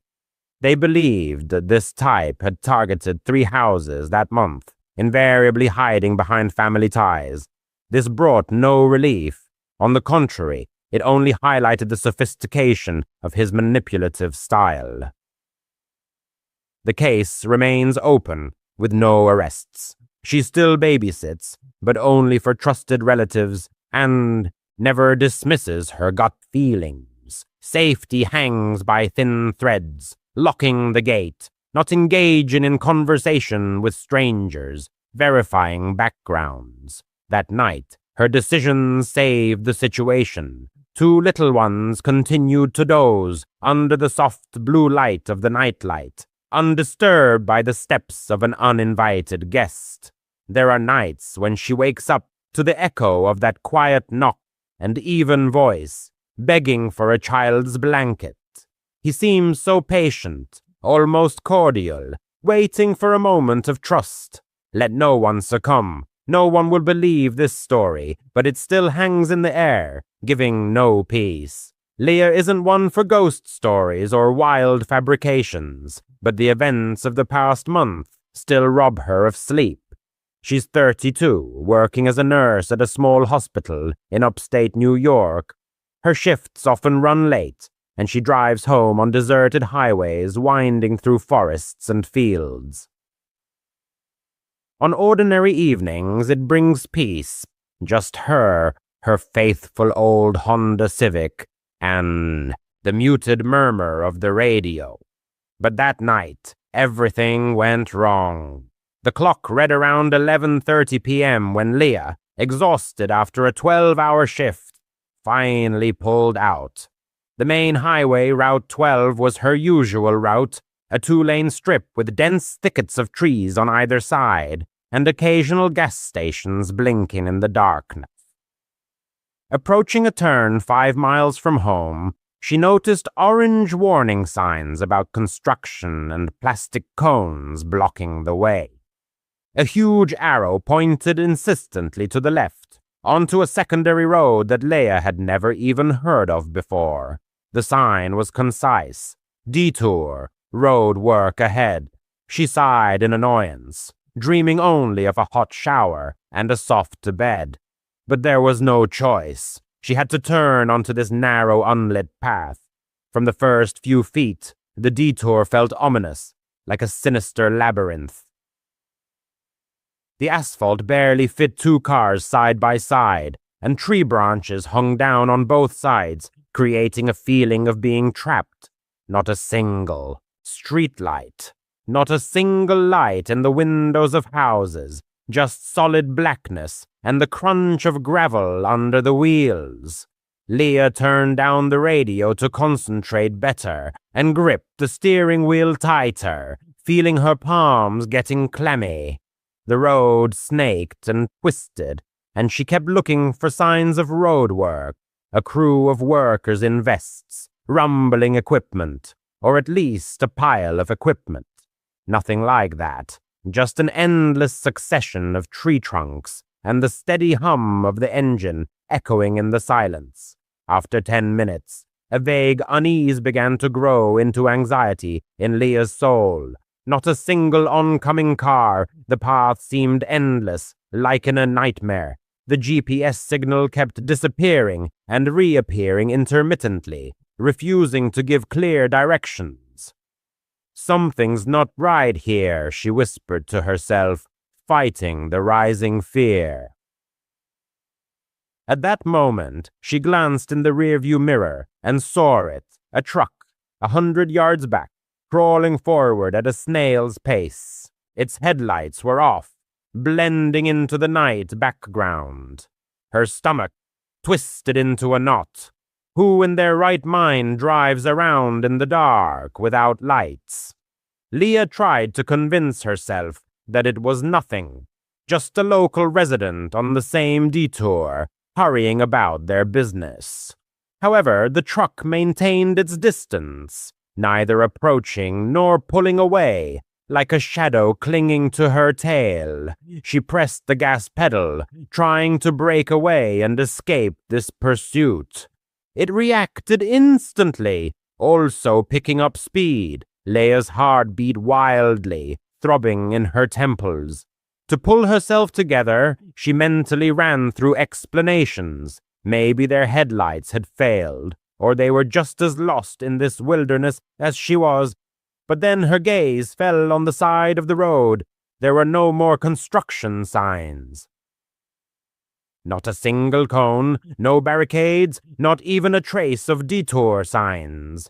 Suddenly, the realization came. She hadn't noticed any work on Route 12 either. No excavators, no torn-up pavement. Just those mysterious signs and obstacles that had appeared out of nowhere. Panic washed over her in a wave, cold and clammy. Leia grabbed her phone to dial 911. There was no signal at all. In this wilderness, she was completely alone, cut off from the world. The truck stubbornly stayed behind, its silhouette in the mirror resembling a disembodied ghost, relentlessly following at her heels. She pressed down even harder on the accelerator, and the car shook on the potholes, protesting against such driving. It didn't fall behind by a single step. Now Leia could make out the details. It was a worn-out pickup truck, painted black or dark blue, and the figure of the driver was lost in the dimness of the cab. "Hang on, find a way onto the main road. Everything will be fine," she repeated to herself like a mantra. But the road continued to twist and turn, and she lost all sense of her location. Suddenly, a dim light flickered ahead, promising salvation. Headlights of an oncoming vehicle were approaching, cutting through the darkness. A wave of relief washed over Leia. It could be a patrol car or just a good Samaritan willing to help. As the SUV drew level, she slowed down and flashed her high beams twice, signaling distress. It turned out to be a white SUV. It also slowed down and pulled to the edge of the shoulder. Leia stopped, leaving the engine idling, and cracked the window just enough to call out, "Hey, I think someone's following me." The driver, a middle-aged man in thin-rimmed glasses, leaned out of the cab and asked, "Are you okay?" She pointed back. "There's a truck back there, no headlights. It's been chasing me for miles." He squinted, peering into the darkness behind her. The expression on his face changed instantly, becoming concerned. "There's no truck there." Leia turned sharply to the mirror. The road behind her was empty, as if it had never been there. Her blood ran cold. She could have sworn she had seen it just a second ago, clearly and closely. "Listen," the man said soothingly. "This road is full of strange things. I was also detoured here, but there were no repairs on the 12th. I checked myself. Drive behind me. I'll lead you back to the main road." Leia nodded silently, too stunned to argue or ask questions. She pulled up behind the SUV, keeping her eyes glued to the mirrors. Not a trace of the truck, just the bottomless darkness, swallowing up all traces. After 10 minutes, they finally burst onto Route 12.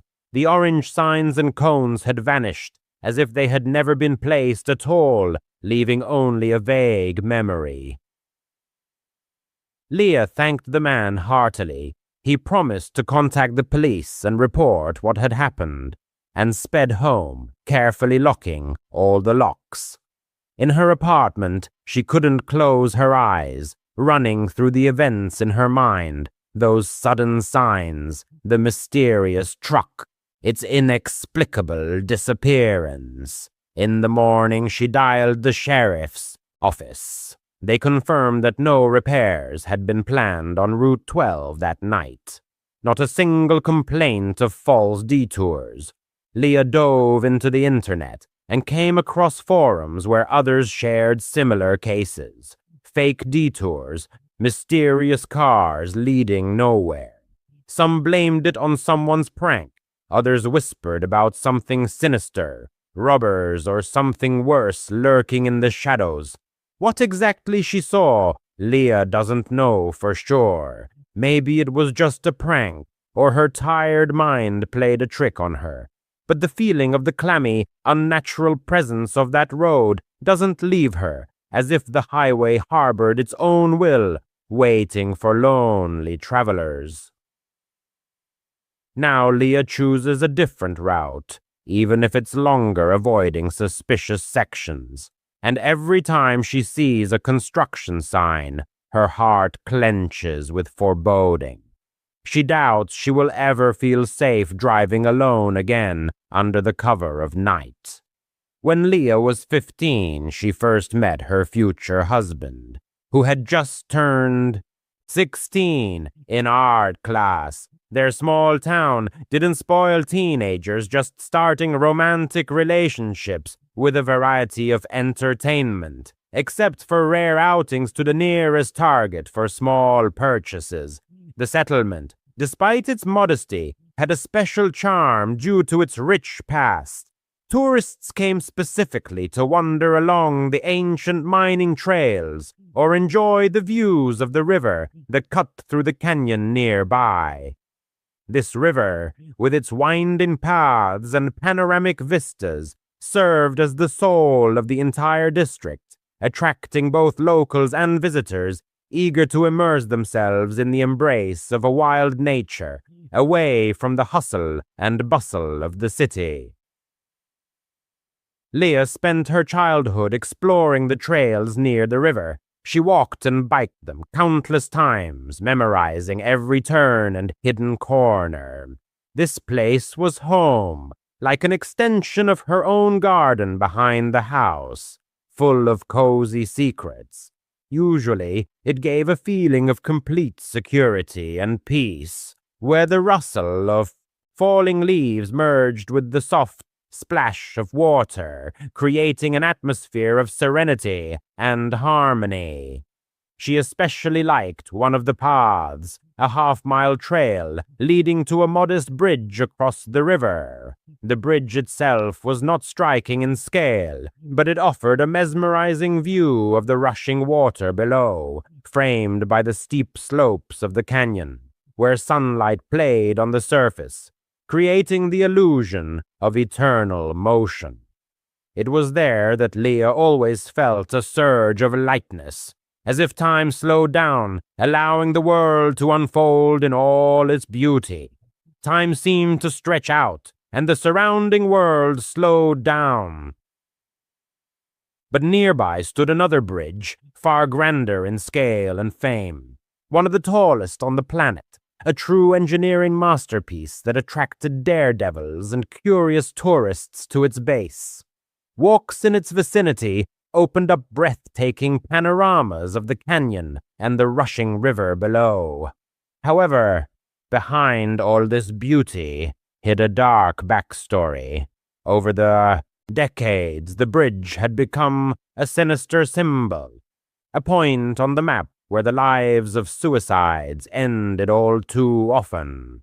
The heavy imprint of these events hung in the atmosphere, like an invisible whisper about the dark side of this structure.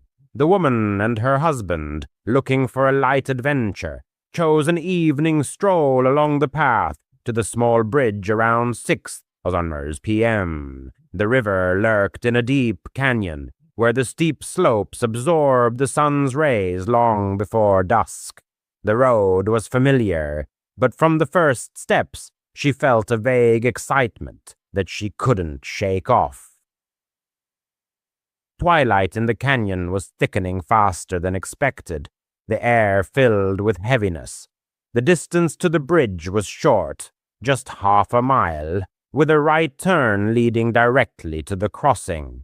However, the light was fading rapidly. The forest around was quieting down. The sounds that usually filled the space, the chirping of birds, the rustling of leaves, gave way to an oppressive silence, full of foreboding. By the time they reached the turn to the bridge, there was absolute, pitch-black darkness. Although the clock showed about 7 p.m., the darkness was confusing, as if the canyon had closed in an embrace around the travelers. They lit the flashlights on their smartphones, thin beams cutting through the impenetrable blackness. but highlighting only a narrow circle under their feet. Everything else dissolved into oblivion. The woman's stomach clenched with a mounting inexplicable fear that grew in waves. This path was as familiar to her as the back of her hand. She had walked it dozens of times, but that night everything felt different, alien. She suggested turning back, but her husband, always more courageous or stubborn, insisted on continuing. Approaching a bend in the path, she suddenly stopped. Right 3 feet from the path, at the very beginning of the bridge, loomed a tall silhouette. The flashlight beam highlighted his back, and the woman's heart clenched. The figure seemed gigantic, at least 6-7 feet tall, with a powerful physique of 200 to 250 pounds. He was wearing a brown flannel shirt and dark pants, blue or black. Brown hair rose unnaturally, as if molded from clay rather than growing. However, it wasn't the size that caused horror. The proportions of the body seemed distorted, inhuman.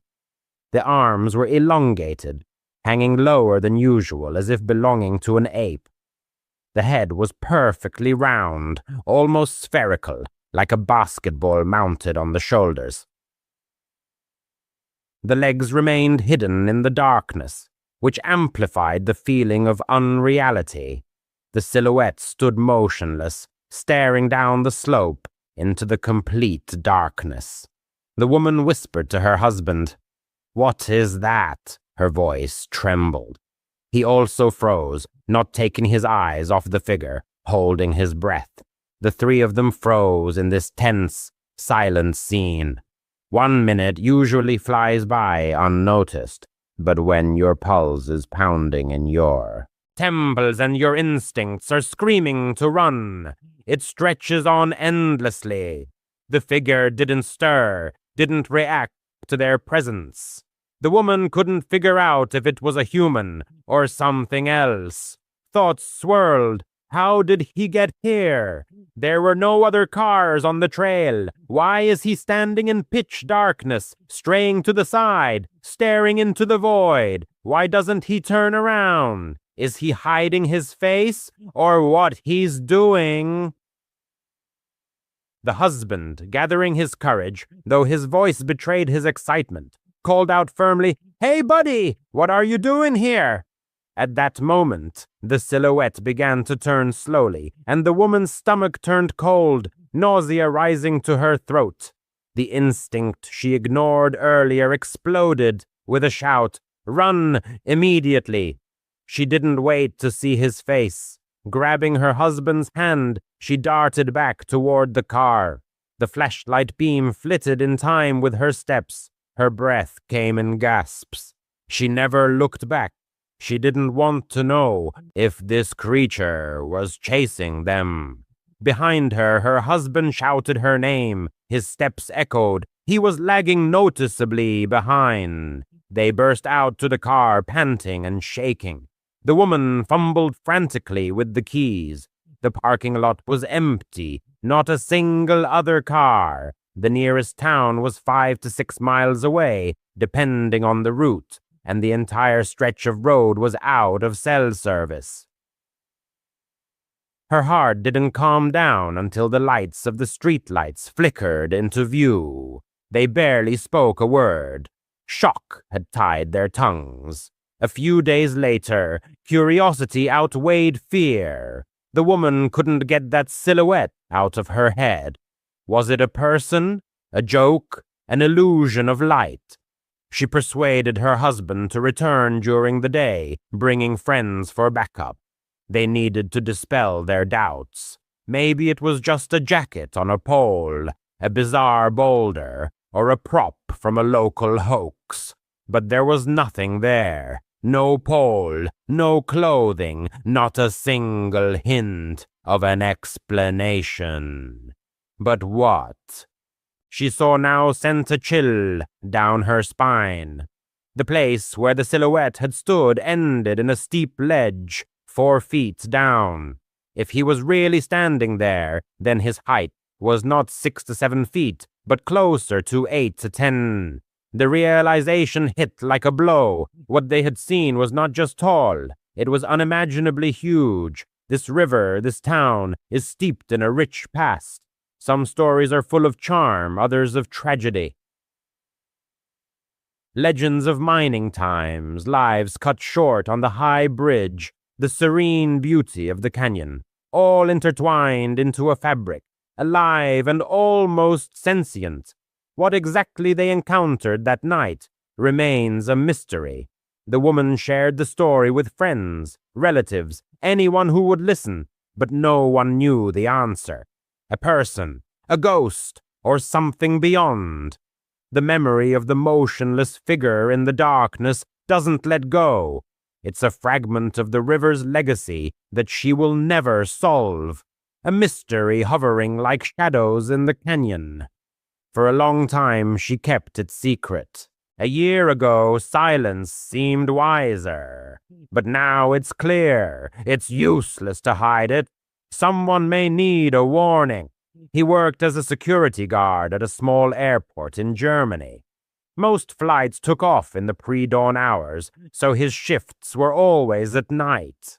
For 5 years, his service flowed monotonously, checking doors, verifying passes, monitoring cameras. Mid-July, the height of tourist season. Families with strollers, noisy groups with luggage, long lines at check-in counters. Despite this bustle, the terminal that night seemed distorted, wrong. He couldn't quite explain the feeling, so he just continued to perform his duties. Around midnight, he went out for a smoke. He went to the bakery, grabbed a chocolate bar and an energy drink, and sat down at a metal table. He was watching a short video on his phone when he felt an impulse to look back. Behind him stood a man in a black raincoat. The hood was pulled up, but his eyes were staring intently at him. His gaze didn't waver, no pretense of looking at the displays. Just him, the watcher. The guard held out for a couple of seconds, then returned to the screen. Strange types in airports are a common, daily occurrence. The vast majority of them are harmless. AirTag. The vast majority of them are completely harmless. He finished half the can, slipped the phone into his pocket, and headed to the toilet to rinse his hands before the end of his break. Returning, he noticed the same man, now standing 50 meters away, in the main hall. The stranger's head was tilted, his gaze fixed on him again.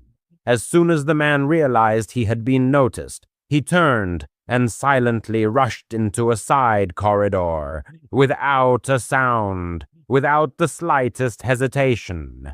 A quiet alarm bell rang in his head, but nothing reprehensible had happened. He returned to his post and spent the next hours patrolling the gates, checking the locks, and waiting for the first rays of dawn. With the first rays of sun, his phone died. His house was nearby, so he just put the gadget in his pocket and set off. Halfway there, he remembered the power bank in his backpack, took it out, connected the cable, and continued walking. 10 minutes before arriving, he pressed the power button to look at the charge level. The screen suddenly filled with a foreign notification. Unknown AirTag detected. It is moving with you at a distance of 800 meters. He didn't have an AirTag. He froze in place. The street was empty. Only a row of dim lights cast a faint glow. A new alert. The distance had decreased to 600 meters, then to 500. He frantically searched for a rational explanation. Perhaps someone nearby had lost luggage with such a device. The numbers continued to fall inexorably. 400, 300. He broke into a run. The phone vibrated. 200 meters. He turned the corner and dashed forward. His legs felt like lead, numb with tension. But the distance was decreasing even faster. 100 meters. Finally, he burst into the entrance, inserted the key, slammed the door, and leaned against it. The hallway greeted him with a deathly silence. The screen showed 50 meters, then 20, 10. He pressed his eye to the peephole. The street remained deserted. His hands were shaking uncontrollably. He emptied his pockets and turned his backpack onto the floor. Nothing suspicious. He wanted to dial the police, but how to explain? The signal on the display supposedly indicated surveillance. In the end, he convinced himself that he was overtired. The shift had been exhausting. His mind was in a semi-sleep state. After changing, he collapsed into bed and started a video with a scary story on his phone. The narrator's voice usually lulled him to sleep. He only remembered the beginning, and then sleep finally overcame him. Later, he woke up in complete darkness. The video had ended, but the home screen was still flickering. A fresh notification appeared. Unknown AirTag detected. It is moving with you. Distance 2M. 2 meters. That's inside the room. He froze, unable to move. He locked the phone and the screen went dark. His eyes gradually adjusted to the darkness. At the foot of the bed, near the closet, loomed the silhouette of a man in a black raincoat. The same face, staring at him again. A hoarse cry escaped his throat. The stranger stepped back, threw open the door, and disappeared into the night before he could jump up. By the time the police arrived, the apartment was empty. No fingerprints, no tracker itself, just a wet footprint near the bed. The officers thoroughly searched the rooms, inspected the windows and the staircase. The door frame remained untouched. He had the only key. They advised him to spend the night with relatives. He spent the night on his sister's couch, with the light on in the hallway and the phone set to motion detection. In the morning, he returned with a locksmith. They installed new reliable bolts and a camera above the door. Then, on the kitchen table, they turned over the contents of the backpack. In the lower seam of the inner pocket, under the lining, was hidden a white plastic disc, smaller than a coin, an AirTag. Someone had skillfully cut the fabric, inserted the device, and sealed the seam so cleverly that the weight was not felt. That man had apparently come close to slip his hand into the bag unnoticed, either in the bakery or at the moment when he was distracted by the clock at the exit. The mystery remained unsolved. He keeps the tracker in a plastic evidence bag. The device lies on the table as a silent warning. A threat can disguise itself as commonplace and creep up from behind without a sound. He still works nights, but he doesn't walk home anymore. Every time the phone vibrates in his pocket, that impassive face flashes before his eyes, watching, waiting for the right moment. If your intuition tells you you're being followed, trust it and react without delay. He managed to get out. The next one may not be so lucky. He had always loved camping. The scent of pine needles, the crackle of a campfire, the forest stillness, it all made him feel truly alive. Last summer, he and his friends, Jake, Matt, and Amber, planned a weekend in Blackwood Forest, a dense pine forest 2 hours from the city. It was a popular but vast place, with miles of trails and thickets where sunlight barely penetrated the canopy. They had camped there before, so they weren't particularly worried. However, this time was etched in his memory forever. Months later, he still woke up in a cold sweat, remembering Jake. They arrived in Blackwood on Friday afternoon, the 4 of them crammed into Matt's beat-up Jeep. The air outside was warm, but the forest was cool.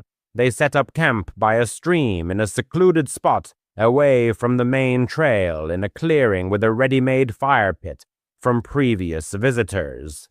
Jake was in high spirits, cracking jokes, tossing a soccer ball around while Amber set up the tent. He was always the life of the party, the one to diffuse the atmosphere with laughter, even when things were tense. Matt, more reserved, was already tinkering with the campfire while he unloaded the cooler, soda, hot dogs, and other usual snacks. Twilight thickened quickly. By 9 o'clock, it was pitch black. You couldn't see your hand in front of your face without a flashlight. They settled down by the fire, roasting marshmallows, exchanging funny stories. Jake started talking about an ancient Blackwood legend. In the 80s, people disappeared there without a trace. Amber snorted, declaring it typical campfire nonsense, and everyone laughed. But he caught Jake glancing at the trees every now and then, as if sensing someone's presence. Close to 11, Jake announced that he was going for a walk. His usual excuse, to pee and check out the stream. He grabbed a flashlight. Amber reminded him not to go far, but he waved her off. "I'm not a kid, Mom." Classic Jake, cocky but harmless. No one paid much attention. The stream was only 100 yards away. Its splashing could be heard in the camp. Minutes dragged on, 10, 20. Amber began to get nervous, looking at her phone every now and then. "He's probably just messing around," Matt muttered, though his voice sounded uncertain. He grabbed a flashlight and called out, "Jake, stop kidding around." His voice echoed, swallowed by the trees. Silence. His stomach went cold. Blackwood is huge, but not endless. Jake couldn't have gone that far. They decided to organize a search. Amber stayed at the camp in case he returned, while Matt and he split up. He headed to the stream, sweeping the beam through the bushes. The flashlight pulled roots and boulders from the darkness, but not his friend. He called out his name every few steps, his voice fading. The forest seemed deathly silent. No chirping crickets, no hooting owls, only the crunch of his boots on the carpet of pine needles. His boot crunched on pine needles, echoing in the dense silence of the forest. The narrator expected to see his friend's familiar grin, to hear his signature joke that could diffuse any tension. However, with each step, the situation worsened, as if the forest was tightening its grip. By the stream, he stumbled upon Jake's flashlight. It was lying in the mud, still on, the beam pointing at the dense ferns. His heart clenched. Jake was never sloppy. He didn't leave things to chance. Picking it up, the narrator shouted louder, but the echo only mockingly returned with emptiness. An examination of the area revealed footprints in the mud. Jake's boot prints led to the water, and then abruptly stopped, as if he had vanished into thin air halfway. His voice broke as he called Matt. He rushed over, and seeing the flashlight, instantly turned pale, his face contorted with horror. The search dragged on for hours. Amber joined them, her voice hoarse from shouting and anxiety. They combed the stream, the paths, returned to the camp. Maybe he had just gotten lost in this web of trees. By 2 in the morning, everyone was exhausted, but they didn't give up, stubbornly moving forward. Amber burst into tears, blaming herself. She shouldn't have let him go alone on such a night. Matt muttered encouraging words, assuring that Jake was okay, just lost somewhere nearby. But the narrator felt that there was something sinister here. The air seemed thick, saturated with threat, and the forest, a living guardian, watching every movement vigilantly. At dawn, when the first rays broke through the canopy, They called the police. There was a ranger station nearby, and they quickly assembled a search team, experienced rangers, tracking dogs, and even a helicopter for aerial surveillance. They presented the flashlight and the tracks, answered questions. Had Jake been acting strangely? Had he left on purpose? No, that's just Jake, they assured. Funny, a little silly, but always full of adventurous spirit. The rangers nodded, though their eyes betrayed suspicion of the worst-case scenario. Blackwood Forest had a grim reputation. People disappeared here, though not often, but inevitably. Hikers, campers, even locals. Some were found safe and sound, while others were never seen again. Days flowed into one another. The search efforts grew. Volunteers, additional dogs, drones to scan hard-to-reach areas joined in. The group stayed at the campsite, barely closing their eyes, helping as much as they could. Amber went into hysterics, endlessly blaming herself for that fateful night. Matt fell silent, staring into the endless wall of trees, as if his gaze could magically bring his friend back. The narrator, on the other hand, mentally reviewed the events of that night.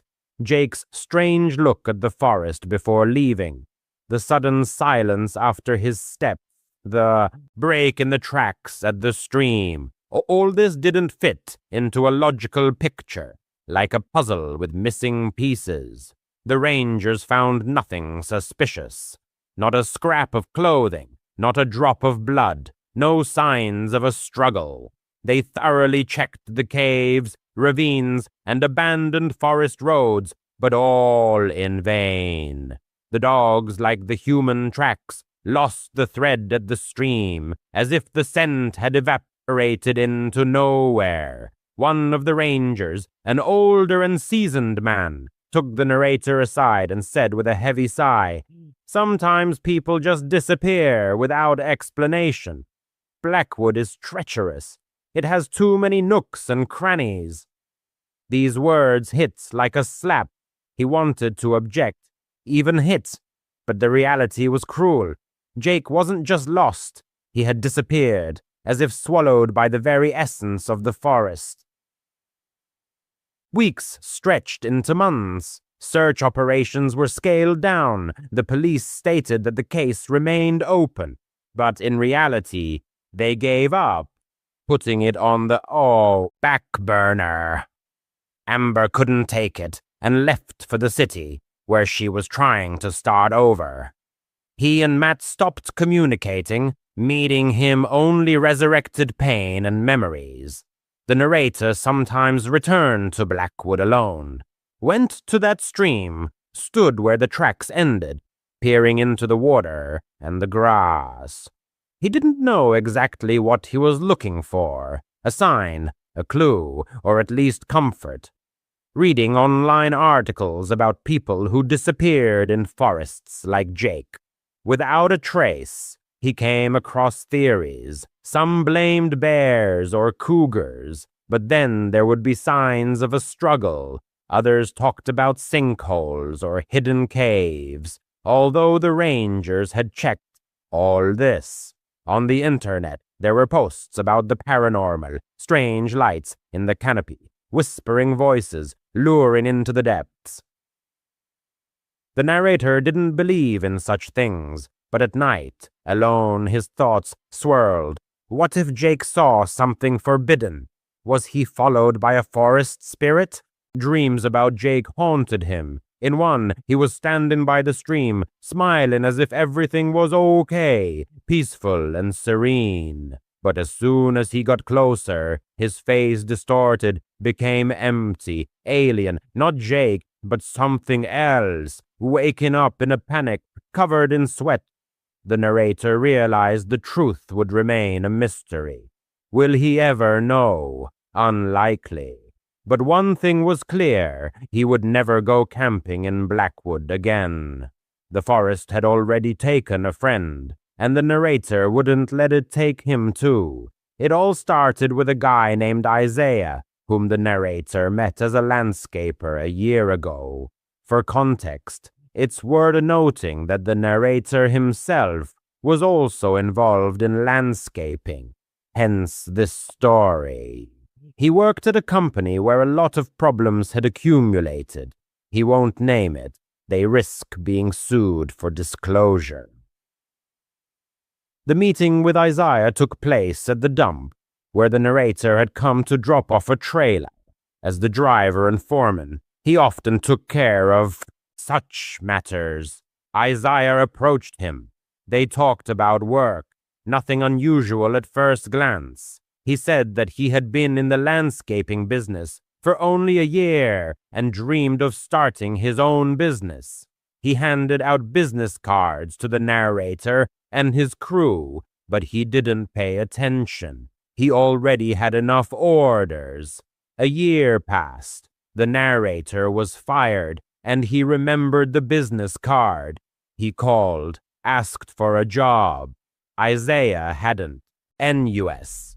In the distant year of 1977, when I was 16, an incident occurred that would forever be etched in my memory. The events unfolded in picturesque Colorado Springs, where young Alice was working as a babysitter for her neighbor, Mrs. Carter. Tommy, 6, and Lily, 8, were model children, obedient, quiet, and went to bed without complaint. The babysitting job seemed like a breeze, just a few hours of vigilance to keep the house from burning down, and a little extra pocket money. However, the evening of February 7th turned into a nightmare that would haunt Alice for years. Mrs. Carter, a single mother exhausted from her worries and rushing to a night shift at a local diner, lived in the same apartment building as Alice's family. An advertisement in the community center had caught her eye. Reliable teen babysitter, $2 an hour. The proximity of their homes and the modest wage were decisive factors in Alice's favor.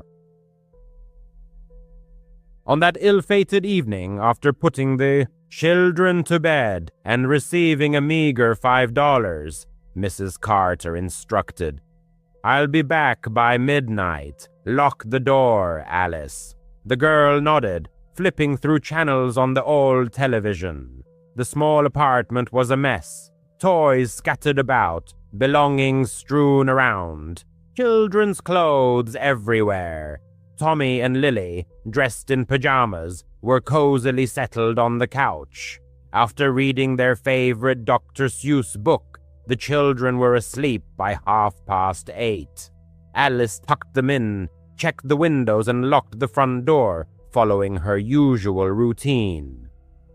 Silence settled in the apartment, broken only by the hum of the refrigerator and the occasional noise of passing cars. Alice, lounging on the couch with a bag of chips, watched a simple sitcom, turning the volume down so as not to wake the children. Around 9 o'clock in the evening, there was a faint thud, as if something had fallen in the kitchen. The girl froze, a chip halfway to her mouth. The apartment was on. The first floor and the kitchen window faced the parking lot. Trying to reassure herself, Alice assumed it was just a cat on the windowsill, but her heart was pounding. Grabbing the old rotary phone, she placed it beside her. In those days, cell phones were an unaffordable luxury. Only a cord connected her to the outside world. On tiptoes, Alice crept into the kitchen and turned on the light. Nothing suspicious. The window was closed, the sink empty. Laughing at her own apprehension, she returned to the television. But suddenly, there was a scraping sound, as if metal were scratching against glass. The sound came from the back door, which led to a tiny patio. Turning off the television, Alice strained her ears. The children were sleeping peacefully. Only Tommy's quiet snores could be heard from their room. Silently sliding her socks across the linoleum, she crept toward the back door. There was a small window in the door, covered by a thin curtain.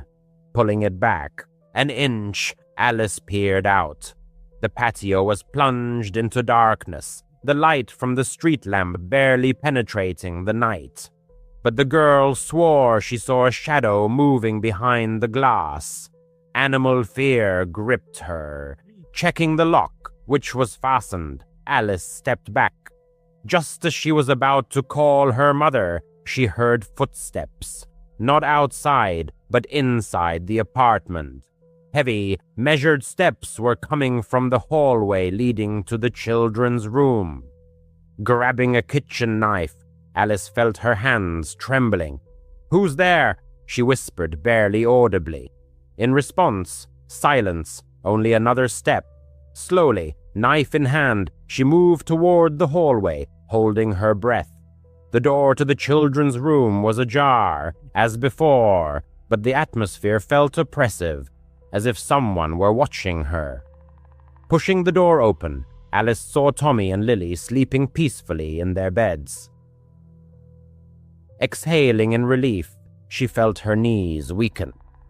But then her gaze fell on a shadow in the corner.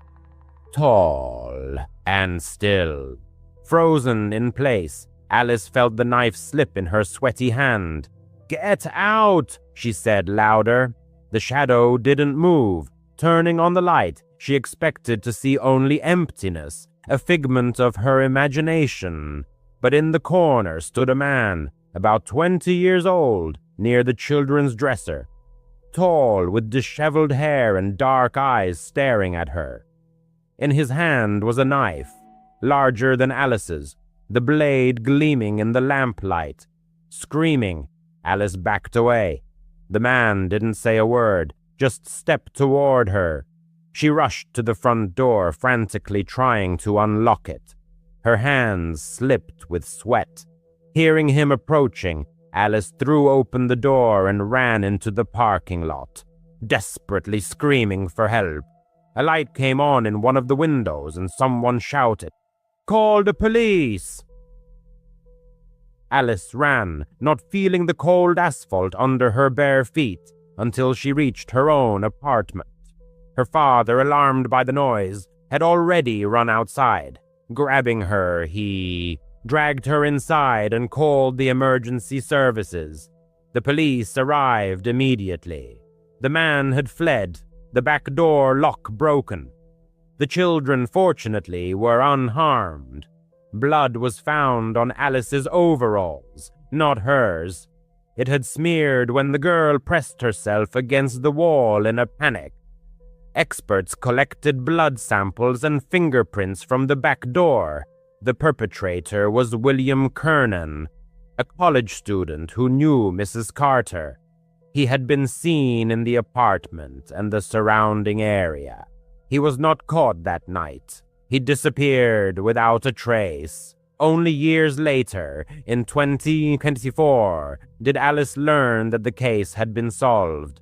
DNA extracted from the blood samples matched Kernan's DNA, who had died in 2010. Confirming this for sure was impossible, as the body had been cremated and there were no surviving relatives. But the police were certain. That same night, Kernan had stabbed 14-year-old Maria Hansel, who was babysitting in another apartment. She did not survive. The cold-blooded cruelty and indifference of the Millers left an indelible mark on her memory.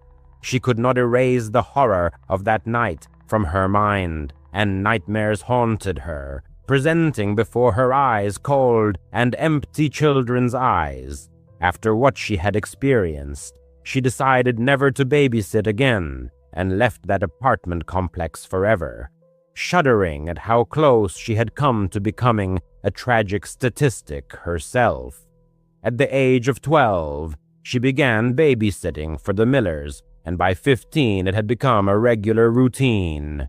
Every time she followed the same path, walked 2 houses down, spent time with their 6- and 8-year-old rascals, received a modest reward, and returned home. The children were noisy, disobedient, and clever in the worst way, but the money she earned helped her buy the necessary school supplies and save up for a coveted used bicycle. On that fateful Friday, Mrs. Miller, throwing on her coat, announced that they would not be back until 11 o'clock in the evening. "Just a regular night," she said. The girl simply nodded in response, already mentally planning to put the children to bed by 9 o'clock, then do her homework at their kitchen table, and head to her own bed before midnight. By 8:30, silence had settled in the house. A lone lamp on a side table cast a soft light in the living room. Cartoons were playing at minimum volume. Outside the window, a storm was raging. Rain pounded furiously against the glass, and from time to time the headlights of passing cars slid across the curtains.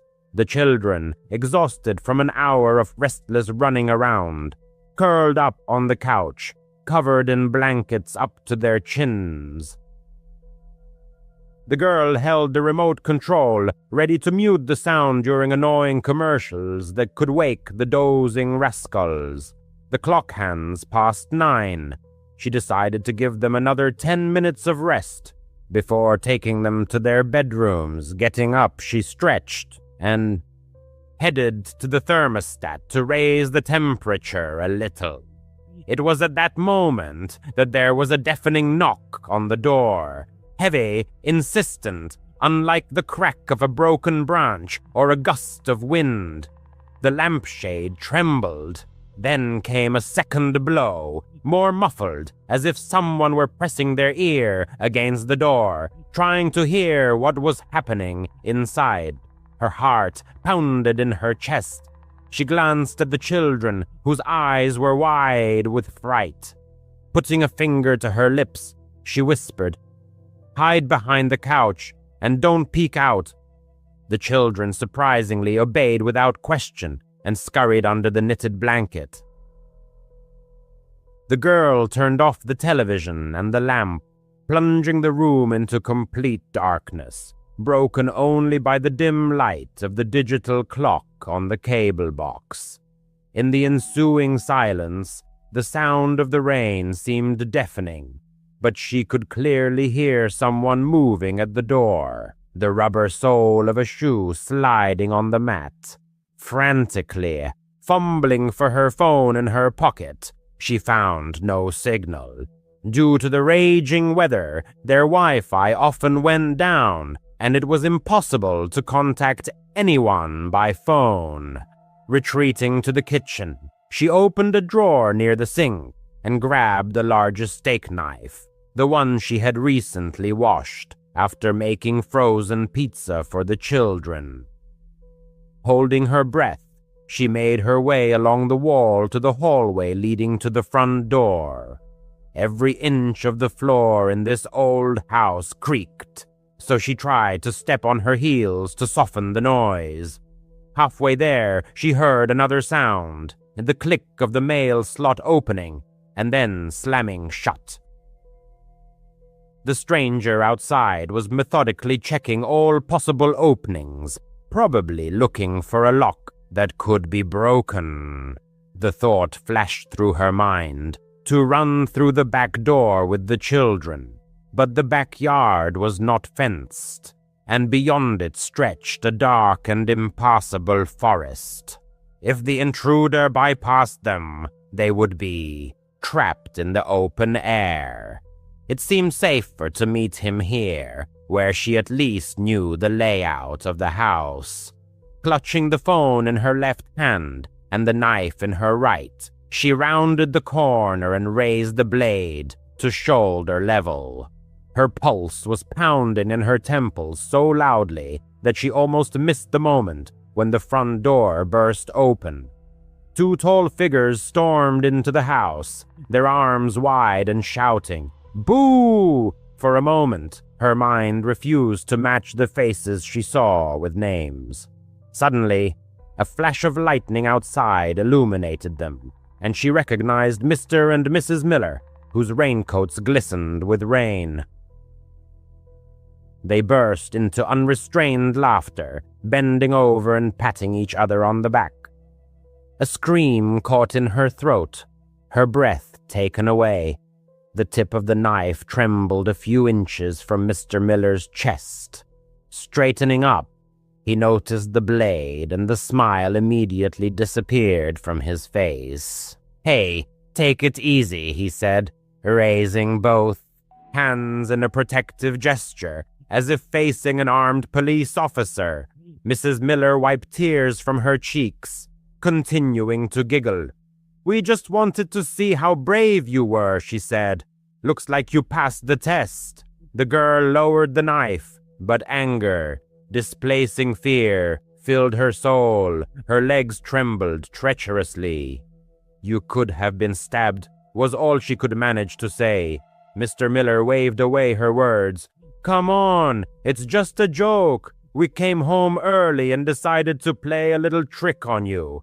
Test your nerves." He turned to hang up his coat. "Put the kids to bed, okay? We're starving. We're going to make grilled cheese sandwiches." She froze, expecting an apology, or at least permission to go home.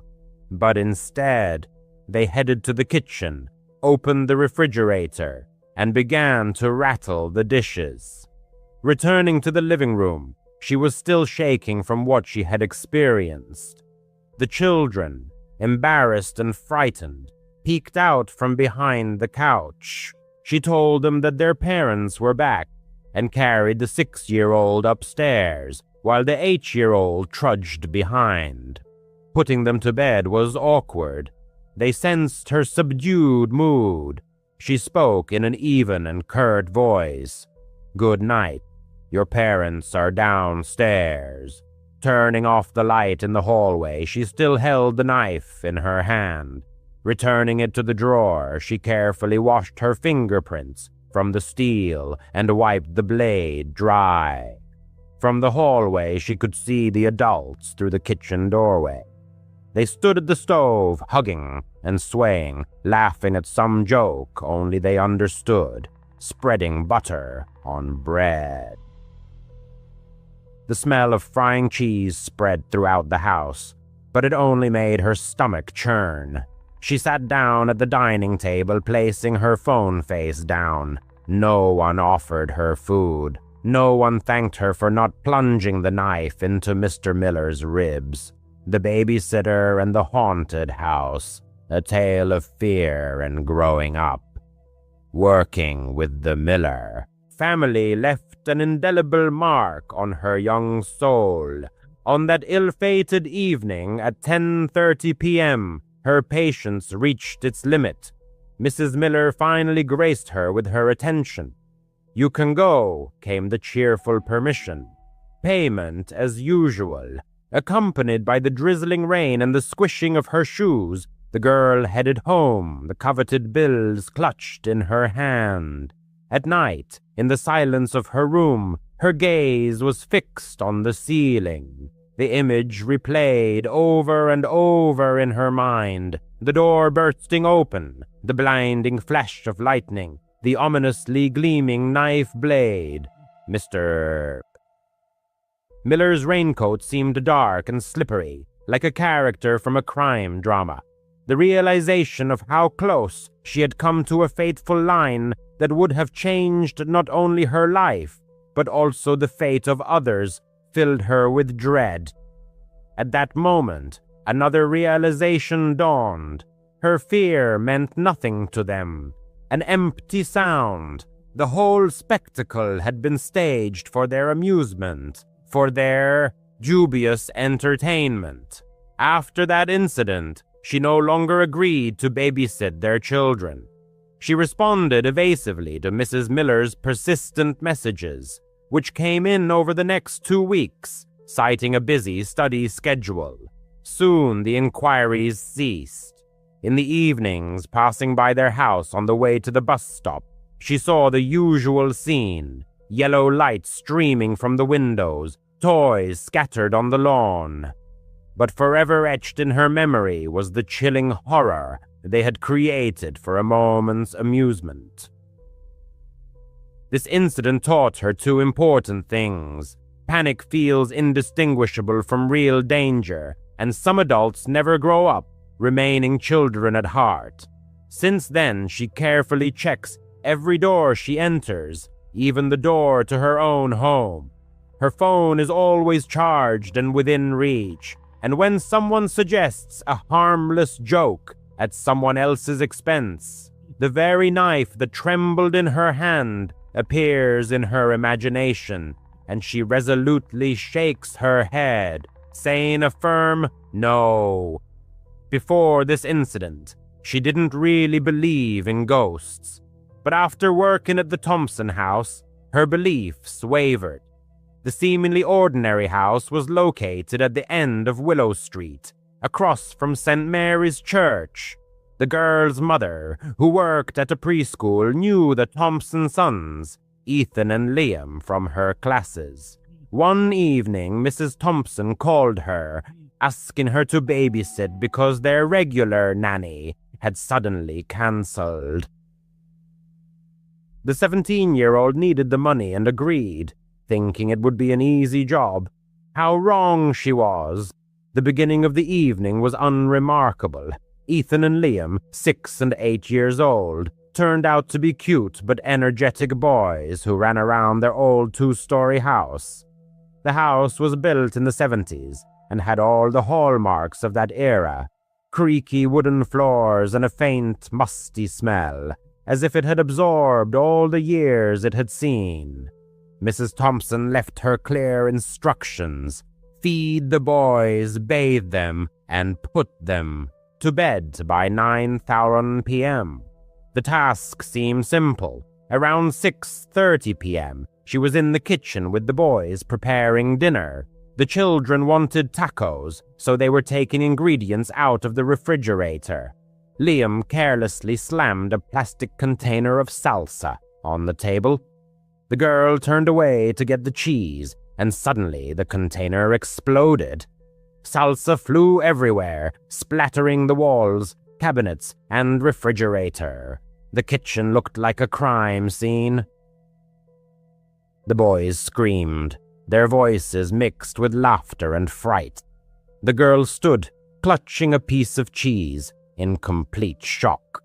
She tried to convince herself that it was just old salsa that had fermented and created gas. With these thoughts, she grabbed paper towels and began cleaning up. The boys helped her, giggling nervously, but Ethan kept glancing toward the living room, as if expecting something to appear there. It took about 20 minutes to clean up the mess, but a sharp tomato smell lingered in the air. They were still in the kitchen, scraping the last bits of salsa off the refrigerator, when a loud crash came from the living room. The sound was as if something heavy had fallen. Telling the boys to stay put, the girl entered the living room, her heart pounding. 2 framed photos, one of the boys on the beach, the other of their parents' wedding, lay on the floor, having fallen from opposite walls. The glass was not broken. The frames lay face up, as if someone had deliberately placed them there. She checked the walls. The nails were in place. No cracks or damage. All the windows were closed. There was no wind. Ethan, who had followed her despite being told not to, whispered, "That happens sometimes." The girl forced a smile, leaned the frames against the walls but didn't hang them back up. She felt uneasy, but she kept telling herself it was just an old house. After dinner, it was time to bathe. She took the boys upstairs, filled the tub, and let them splash around, while she stood in the hallway, leaving the bathroom door ajar. Across the hall was their father's home office, a small room with a cluttered desk and an old desktop computer. Leaning against the wall and scrolling through her phone, she heard a faint sound, then another. The computer monitor flickered, the fans whirred. The screen lit up blue, showing the Windows login page. The girl froze in amazement. No one had touched the computer. The boys were in the bathroom, and she was far from the desk. Entering the office, she expected to see a cat or something else on the keyboard, but the room was empty. The mouse wasn't moving, and there was a thin layer of dust on the keyboard. She tried to convince herself it was an automatic update, but after the incidents with the salsa and the frames, it seemed unlikely. Yanking the monitor's power cord, she hurried back to the hallway. By 9:15 p.m., she had put Ethan and Liam to bed in their shared bedroom upstairs. The children were exhausted and quickly fell asleep, their quiet snores filling the room. Closing the door, she went downstairs to wait for the Thompsons to return. Flipping through channels on the old square TV, she suddenly heard footsteps. Slow and heavy, they came from the hallway upstairs. Turning off the TV, the girl felt her heart pound. She assumed the boys had gotten up. Tiptoeing upstairs, she quietly stepped on the creaky stairs. The door to the children's bedroom was closed. Opening it a crack, she saw that the boys were fast asleep, exactly as she had left them. The hallway was empty, the air still. Checking the other rooms, the guest bedroom, the bathroom, and the office, she made sure there was no one there. Goosebumps rose on her skin as she went back downstairs. 10 minutes later, the creaking repeated, this time slower, as if someone were walking from one end of the hallway to the other. She didn't go up again. Curling up on the couch, the girl texted her boyfriend, telling him about her fear. Just stay calm, he replied. Old houses always have noises. But she didn't believe him. Sitting in the corner of the couch and clutching her phone, she counted down the minutes until 10:30 p.m. Upon the arrival of the Thompsons, the narrator, seeking to hide her confusion, probably betrayed herself with a bewildered look as Mrs. Thompson did not fail to inquire about her well-being. In response, she vaguely praised the boys and hastily threw on her jacket, eager to leave the house as soon as possible. She did not utter a word about the strange salsa, the mysterious frames, the ominous computer, or the dancing footsteps, driven only by the desire to be out on the street as soon as possible. All the way home, she was haunted by Ethan's mysterious whisper. That happens sometimes. And us. After that incident, she babysat the children a few more times, but she avoided staying late. She always brought a friend with her, so she wouldn't be alone in that strange house. To this day, she is haunted by questions about what was really going on in the Thompsons' house. She is sure that it was not just a figment of her imagination. There was something inexplicable and sinister about that place that has been etched into her memory forever. When family secrets turn into nightmares and blood is spilled by the hands of kin, horror reaches an entirely new level. The 4 stories you are about to read are chilling precisely because they are rooted in reality, whether it siblings, cousins, or an entire clan. These are 4 terrifying, enigmatic families whose deeds have been forever etched into the dark annals of history. 4. The Bloody Benders. From 1871 to 1873 in Montgomery County, Kansas, lived the Bender family, whose name would soon become synonymous with unspeakable evil. The patriarch, known as Pa Bender or John Bender Sr., was a man in his 60s of German origin who barely spoke a word of English. His wife, 55-year-old Eliza, earned the nickname the She-Devil for her icy demeanor and impenetrable aloofness. Their 25-year-old son, John Jr., was considered handsome, with fiery red hair. He spoke English fluently, albeit with a German accent, but neighbors whispered that he was simple-minded, often seen laughing silently to himself.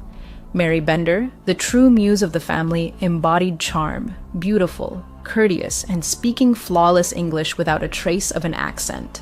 She presented herself as a clairvoyant and healer, distributed pamphlets, and openly preached free love. It was largely thanks to her that the Benders' roadside inn and general store thrived, drawing travelers from across the region. But behind this facade of hospitality lurked a gruesome, bloodthirsty nature. Although accounts vary, it is believed that in 1872, Robert Smith, traveling with his child, stopped at the Benders' inn en route to visit Dr. Henry Johnson in Iowa. He never reached his destination. Concerned by his friend, silence, Dr. Johnson decided to retrace Smith's steps. His journey, too, ended within the walls of that sinister inn. Dr. Johnson was never seen again. Another version claims Dr. Johnson was a regular client of Mary S., and it was during his second visit that he vanished without a trace. Regardless of the details, it was Dr. Johnson's disappearance in 1873 that finally tore the mask from the Benders.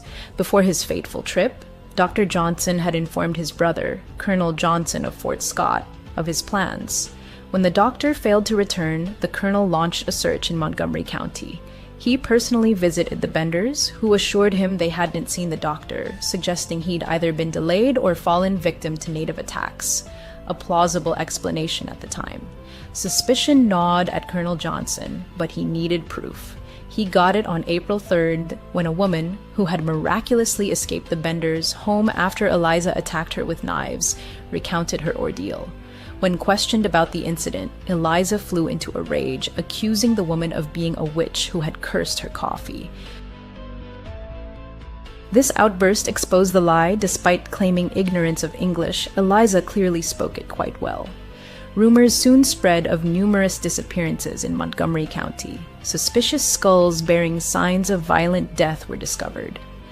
At a hastily convened town council, Colonel Johnson and local officials announced imminent individual home searches. Despite growing suspicion, no one kept watch over the Benders. By the time their turn came, the family had vanished without a trace. When authorities searched their property, they were met with a foul stench that led them to a trap door beneath the family room. Underneath lay a 6-by-7-foot cellar. The floor was caked in dried blood, the source of the nauseating odor seeping through the ground. No bodies were found inside. Attention then turned to the surrounding land, particularly the garden. It was there that the bodies were unearthed, including Dr. Johnson's. Many victims had been bludgeoned in the head and bore signs of mutilation. Among them was a little girl, likely strangled or buried alive. It's believed the Benders lured victims to dinner, seating them directly above the trapdoor. While Mary distracted or entertained the unsuspecting guests, the men would burst from behind a curtain and kill them with a single, crushing blow to the head with a hammer. The bodies were then dumped through the trapdoor, allowing blood to drain freely. Afterward, the victims' valuables were taken and the corpses buried on the Benders' property. In some cases, the motive remained unclear. Many travelers carried little of value. This led to a horrifying possibility: the Benders killed for sport. Once their atrocities were exposed, large posses of vigilantes set out in pursuit. A reward was offered, yet to this day, there is no conclusive evidence the Benders were ever captured. Over time, various individuals were arrested and accused of being one or more of the Benders, but none were ever definitively identified as family members. Eventually, other accomplices in these horrific murders were apprehended. It was estimated the Benders murdered over 20 people during their time in Montgomery County, but the true number was likely far higher, both before their arrival and even after they fled, and possibly several more after they went on the run. 3. The Smith family, life in the shadow of despair. David Smith, born August 22, 1946, was the eldest of 4 children. His childhood unfolded in an atmosphere of constant tension. A mother consumed by religious fanaticism and a father who was a violent alcoholic created an unbearable home environment. After finishing school, David joined the military and served in Europe for a time. Upon returning to the US, Smith settled in San Jose, California, beginning a relationship with Sarah Johnson, a married woman, and her children. By 1974, David had married Maria, Sarah as a daughter. Maria was only 15 at the time, and it was later revealed that Smith had been sexually abusing her since she was 12. The informal wedding took place after Maria became pregnant. In total, David fathered 10 children with her. In 1986, Anna Johnson, Maria as sister, decided to send all 7 of her children to live with Smith. The household swelled to an enormous size, yet David never held steady employment, preferring to live off government assistance. Often, this massive family crammed into dilapidated shacks, boats, or illegally occupied abandoned houses, scraping by in squalor. Smith spent some time in prison. Scientists estimate that over 5 million species on our planet remain undiscovered, and the prospect of uncovering one thrills the imagination of many. It's no surprise, then, that this has spawned countless fake videos created in pursuit of fame, fortune, and recognition. Yet, if you dig deep enough, you may stumble upon truly astonishing discoveries. The following 5 videos will leave you shaken to your core and make you wonder what other secrets our world still holds. Here are 5 of the most credible and mysterious creatures ever captured on camera. 5. The mysterious sewer. Monster. Sewers are dark, damp places no one wants to explore, filled with polluted water, foul odors, and sometimes something very strange lurking in the shadows. In Richmond, Virginia, a private company called Maris Construction was inspecting a private sewer system. To assess the infrastructure's condition, they sent a robotic camera into the pipes. The system, built in 1949, was quite old, and the client wanted to ensure it was still functional. What they found, however, left them stunned. As operators guided the camera through the tunnels, they encountered 3 pulsating red masses. These slimy formations resembled a living, breathing organism in an early stage of metamorphosis. Puzzled, they uploaded the footage online, where it instantly sparked intense debate. Initially, everyone was baffled. The city's environmental coordinator suggested it might be a colony of tube worms that had somehow entered the sewer, but many disputed this, noting that no individual worms were visible in the video. Instead, the clusters, or cysts, appeared smooth and pulsed in unison, as if part of a single organism. A biology professor proposed they were likely bryozoans, tiny, harmless creatures that extend tentacles to feed. Yet even this theory was challenged by a bryozoan expert who firmly stated, that is not them. In his view, they were tubifex worms, another type of tube worm typically found in soil but somehow washed into the system. He explained the pulsing as a chain reaction. One worm contracting would trigger others to do the same, creating the illusion of a single massive muscle. But these remain only hypotheses. Even now, no one knows for sure whether these are worms, bryozoans, or something entirely unknown. Whatever it is, this strange organism or colony still resides within Virginia, as pipes, and is likely still growing. 4. The Chupacabra Corpse. On October 21, 2015, residents of Mystic Falls were shocked to discover a decomposing, floating carcass in the Rio Grande River. The creature was about the size of a small dog, floating face down, its body badly decayed.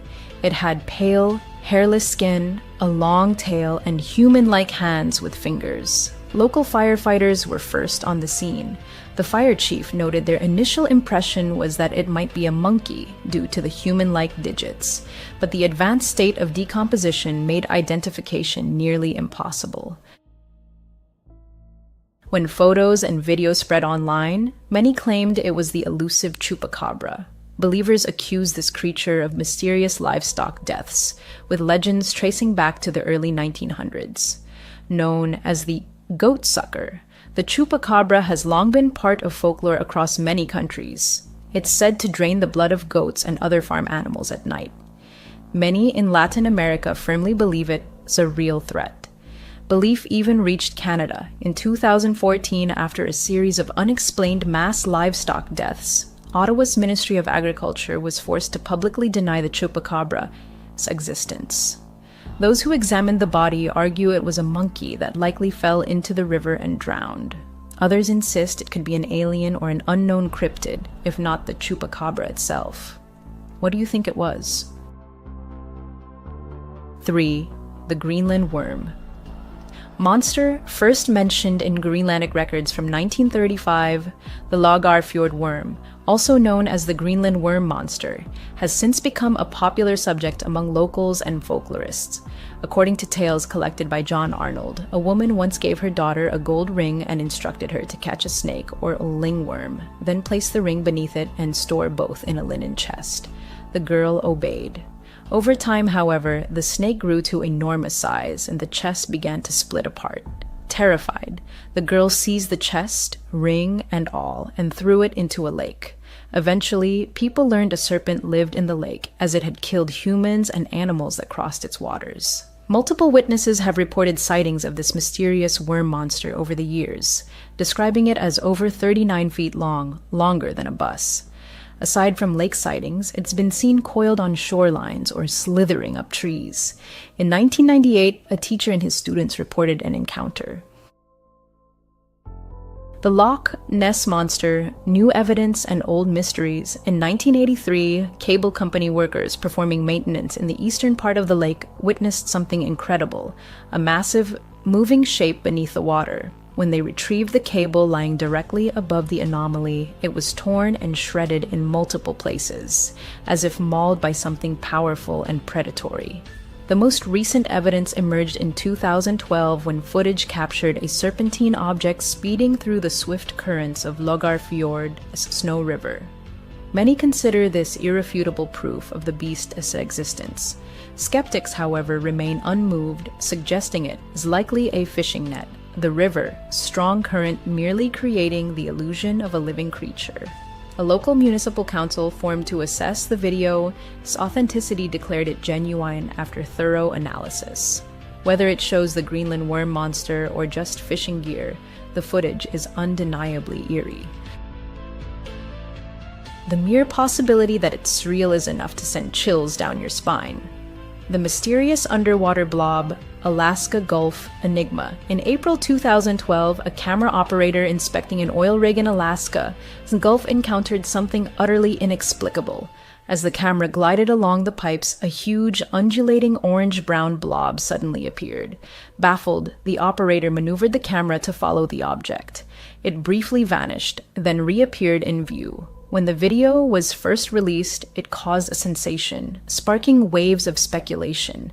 Many suggested it was a whale placenta, but marine biologists dismissed this, explaining that a whale placenta couldn't drift at 5,000 feet without being devoured. It's far too nutritious to go unnoticed by deep-sea scavengers. The blob moved with apparent purpose, as if it knew exactly where it was going. Remarkably, as it passed the camera several times, it revealed a unique hexagonal, almost glowing pattern on its surface. At one point, it even displayed gonads, confirming it was a living organism. What was this mysterious blob? It wasn't tied until 2 years later that marine biologists offered a plausible explanation. Craig McLean of the National Evolutionary Synthesis Center at Stanford University proposed it was a rare jellyfish, Deepstaria enigmatica. Though it doesn't resemble a traditional jellyfish with a bell and trailing tentacles, the viewing angle and ocean currents might make it appear as a giant, flowing sheet. Other biologists lean toward Deepstaria reticulum rather than enigmatica. This jellyfish species has surface bumps used for defense and a unique opening with membranes that seem to glow, creating the illusion of a giant, alien-like droplet hovering in the ocean depths. Still, there's no consensus on what the video truly shows. It could be a rare jellyfish or an entirely new, unidentified creature. Britain, as Nessie the Loch Lomond monster. When we hear Loch Ness Monster, we instantly picture Scotland as Loch Ness. For centuries, this creature has been woven into Scottish folklore. But what if another sea monster dwells elsewhere? This time, It's in the UK. Recently, a video surfaced online filmed by 3 film students working on a project near Loch Lomond in the Highlands. Recorded on April 15th, the footage shows a large mass moving steadily toward their boat.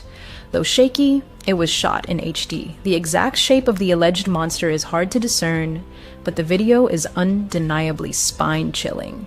Britain has a rich history of sea monster sightings. One of the most notable occurred off the coast of King County in Cliffside. The story appeared in a local newspaper in October 1871, a month after the event. It described a small group exploring the area known as Diamond Cliffs when a massive monster suddenly rose from the water, shocking everyone. The creature was said to have a horse-sized head, with a mane of seaweed just behind the head and around the neck. Its eyes were large and gleaming, and the churning water behind it suggested its body was far larger than what was visible. An artist's illustration of the monster and the event accompanied the article. This remarkable account resurfaced when the Mary Evans Picture Library in New York began digitizing old Victorian newspapers. Could this historic sea monster be the same one recently sighted, or something entirely new? The answer remains shrouded in mystery. Thus, we've encountered 5 of the most credible and enigmatic creatures ever captured on video. It's hard to believe, but scientists estimate that fewer than a quarter of Earth's species have been discovered and classified. That means countless unknown animals and beings still hide in the ocean depths and remote jungles and forests. Who knows what other secrets await their moment to be revealed? For nearly a decade of service, patrolling the silent expanses of Texas highways had become routine. However, the night of August 9th, 2013, just past 1 a.m., brought a call that stood out from the usual. The radio reported a truck blocking part of US 277, approximately 4 miles south of the small town of Bronte. The dispatcher clarified that a passerby had reported the obstruction, followed by a 911 call. The caller identified himself as Brandon Lawson, 26, and urgently pleaded for help. His words were fragmented but chilling. Someone was chasing him. Despite distortion and static, the voice on the line sounded extremely agitated and urgent. As the closest patrol to the scene, the officer immediately activated his emergency lights and headed to the specified location. Highway 277, especially at night, is an extremely isolated stretch of road. The landscape is monotonous, flat fields covered in thorny mesquite, and the rare silhouettes of rabbits crossing the road. The moon that night was bright enough to cast long shadows, but this only intensified the feeling of eerie silence. Over the years, the officer had seen many vehicle breakdowns in these parts, from running out of gas and flat tires to drivers simply losing their way. Yet, there was something profoundly unsettling about this particular call. Arriving at the scene around 1:10 a.m. confirmed the dispatcher's information. Indeed, a silver Ford F-150 was there. It was parked extremely carelessly, partly on the shoulder and partly occupying a lane of traffic. The hazard lights were not on, and the driver was nowhere to be seen. The officer cautiously approached from behind, and the powerful spotlight of his patrol car cut through the pitch darkness. The truck's windows were down, and there were no keys in the ignition.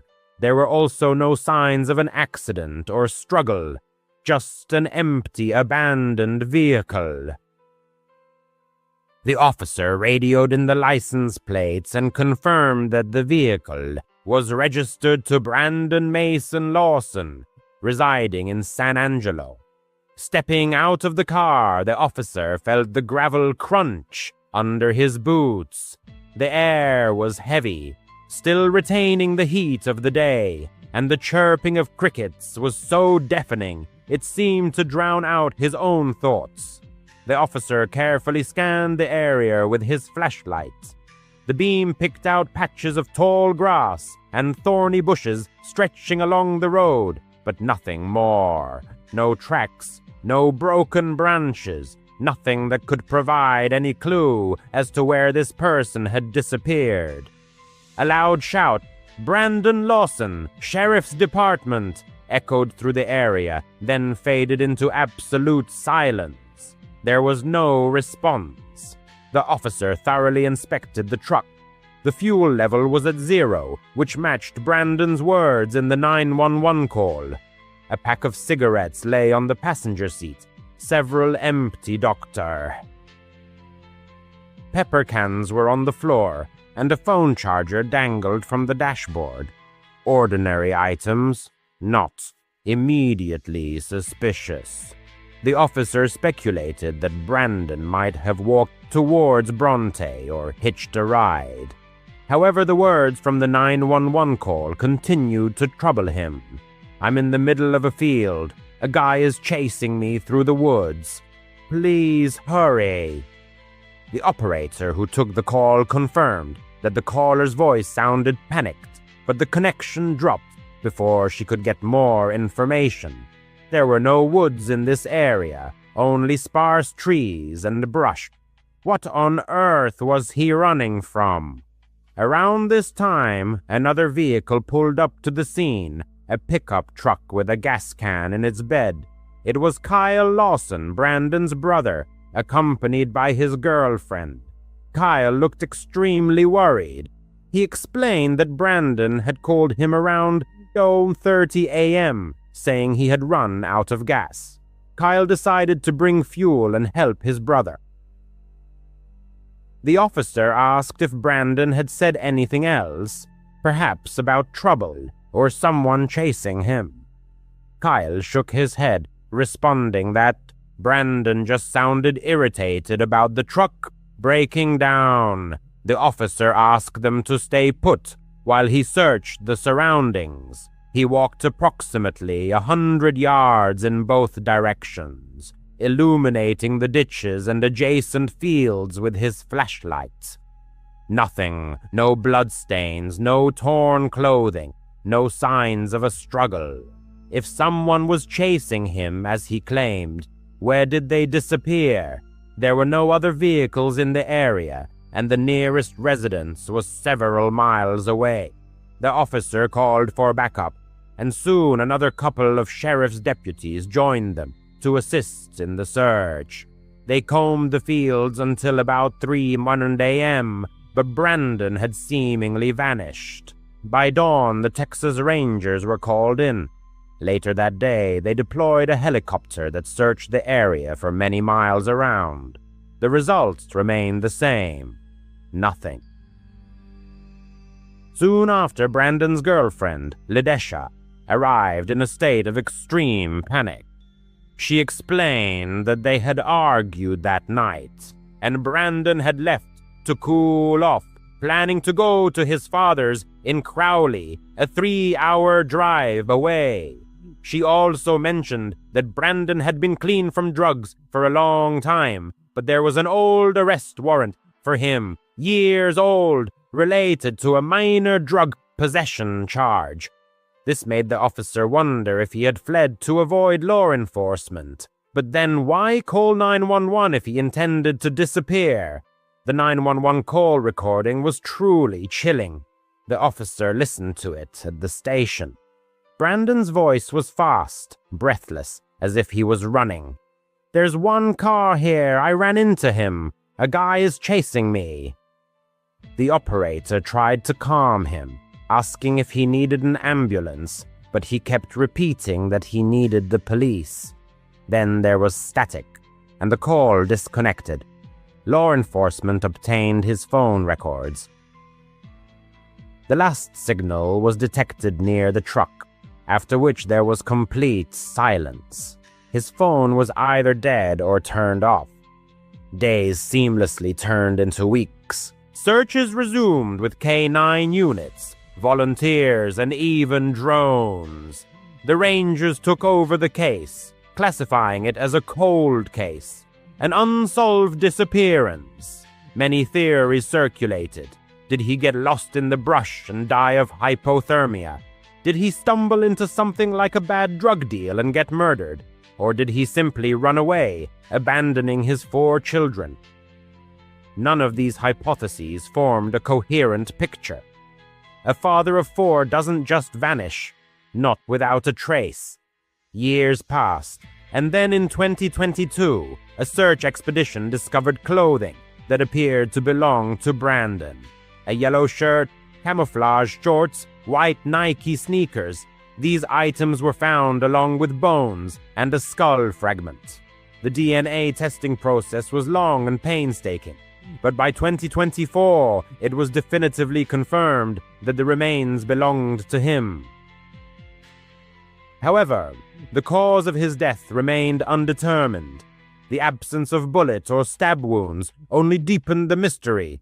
How could his remains end up in the middle of the wilderness, just a few miles from his own truck? Even now, driving on Highway 277, the narrator experiences a strange sense of unease.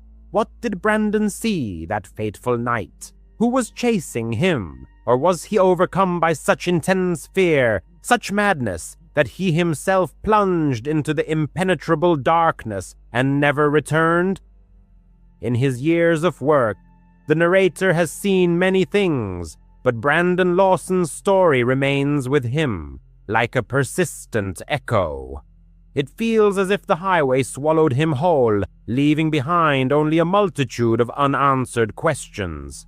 The narrator remembers working as a night guard at a warehouse on the outskirts of town. The pay was modest, but it was the only way to support his family. His wife stayed home, caring for their young son, while he spent long nights patrolling the cold, deserted aisles filled with stored goods. One night, his life irrevocably changed. He had just started his shift, and the clock showed around midnight. The warehouse was silent, broken only by the hum of the lights and the rare echo of his footsteps. He usually brought a thermos of tea and his old, barely functioning mobile phone. His son should have been sleeping peacefully at home, but around 1 a.m. his phone vibrated with an incoming call. The number was unfamiliar. Usually the narrator never answered such calls, but that night, for some reason, he picked up. A gruff voice said, "We have your child." At first, he thought it was someone's sick joke. His boy should have been safe, at home. But then he caught a faint cry in the background. It was his son's voice, the narrator's stomach clenched with terror. The man demanded money, a colossal sum of $10,000, which he could never have raised. He was a poor man working as a guard for meager wages. He said he didn't have that kind of money. The man just laughed and stated that he had until the next evening. Then the connection broke. That night, the narrator left the warehouse, trembling with fear, and rushed home. His wife was in a panic. Their boy was gone. His son's bed was empty, and the back door was wide open. They immediately contacted the police. The narrator told them everything, including the call. The police advised them to remain calm and assured them they would set a trap for the kidnappers. The narrator couldn't sleep and couldn't eat. All he did was wait for the phone to ring again. The next day, the kidnappers called back. They named a meeting place, an abandoned parking lot by the river. The police devised a plan. They would hide in unmarked cars, watching every corner, while the narrator would bring a bag that looked full of money. They promised to catch the kidnappers before anything happened. That night, he drove to the parking lot with the fake money. The place was dark, surrounded by broken streetlights and weeds pushing through cracks in the asphalt. The river made a faint noise in the distance. His hands were sweaty on the steering wheel, and he constantly looked at the passenger seat where the bag lay. The police contacted him. through a small earpiece. They told him to stay calm, just follow instructions. He got out of the car and stood under one of the few working lights. The air was cold, and he could hear every beat of his heart. Minutes stretched into what felt like an eternity. Then, without headlights, a car pulled up. It slowed and stopped about 20 feet from him. His throat was dry. A man in a dark hoodie and mask emerged. He stared at the narrator, then at the bag in his hand. For a second, the narrator thought it would work. The man walked slowly but steadily towards him. Then, suddenly, he froze. His head turned slightly, as if he saw something. The narrator realized what it was. He had spotted one of the officers hiding at the edge of the parking lot. The man rushed back to his car. The doors slammed shut, and the engine roared. They sped away so fast that gravel flew into the air. Police cars chased after them, lights flashing, but the kidnappers knew the area better. The narrator stood there helplessly, clutching the useless bag. The chase ended in failure. The officers lost them somewhere in the labyrinth of old roads by the river. When they returned, all he could do was collapse onto his car, feeling that he had lost everything. That was the last time he had hope. The next morning, a package appeared on his doorstep. He knew what it was before he even opened it. Inside was the body of his child. His world crumbled. He felt dead inside. His wife screamed until she lost her voice. He couldn't even explain the pain. It was like something had torn open his chest and left it empty. He couldn't protect him. He couldn't save him. After that, the police worked day and night. It took weeks, but they finally caught those people. There were 3 of them. All had prior convictions, robberies, assaults, and worse. They confessed after hours of interrogation. They had been watching the narrator for weeks, knowing he was poor and thinking he would do anything to get his child back. Now they are in prison. The law says justice has been served. But for the narrator and his wife, nothing feels like justice. They no longer have their boy. The man's heart still drops every time the phone rings during his new night shift, though he now works elsewhere. Passing dark corners, he invariably sees his face, hears his voice calling his name.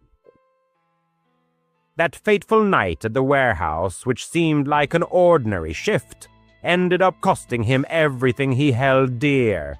No matter how many years pass, the silence of those endless warehouse spaces continues to remind him of the stillness that has settled in his own home. The tragedy occurred in May 2025. This isn't a story where fear creeps up suddenly, but it is certainly the most terrible experience of his life. The man and his friend, Brandon, both in their early 30s and from Atlanta, eagerly anticipated a 10-day trip to Universal Studios in Orlando, Florida, to escape the routine of their office weekdays.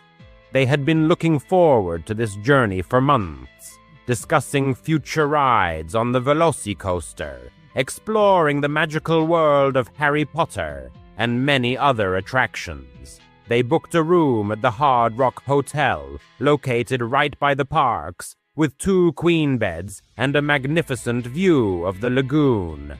Brandon asked if his girlfriend Michelle could come with them. They had met on Tinder a few months prior, and he was completely smitten with her. The man agreed without hesitation, believing it would be a fun addition to their company. At the airport, Michelle made a pleasant impression. She was about 25 years old, had brown hair, a wide smile, and was wearing a Gryffindor t-shirt. They hugged, chatted a bit about the upcoming flight, and headed to the hotel. At that point, there were no red flags, but the situation began to change rapidly. By the first day, Michelle had completely taken the lead. She insistently demanded they skip the parks to visit random restaurants she found online, whether it was some Cuban place downtown or a vegan cafe miles away. If the friends wanted to go on a ride, she would pout or cleverly change the subject. Brandon always gave in to her, and the man agreed to keep the peace. It was certainly annoying, but he attributed it to her personality quirks. Soon Michelle started talking nonstop. She endlessly chatted about her job, her ex-lovers, or strange theories, such as Disney secretly running Universal. She seemed unstoppable.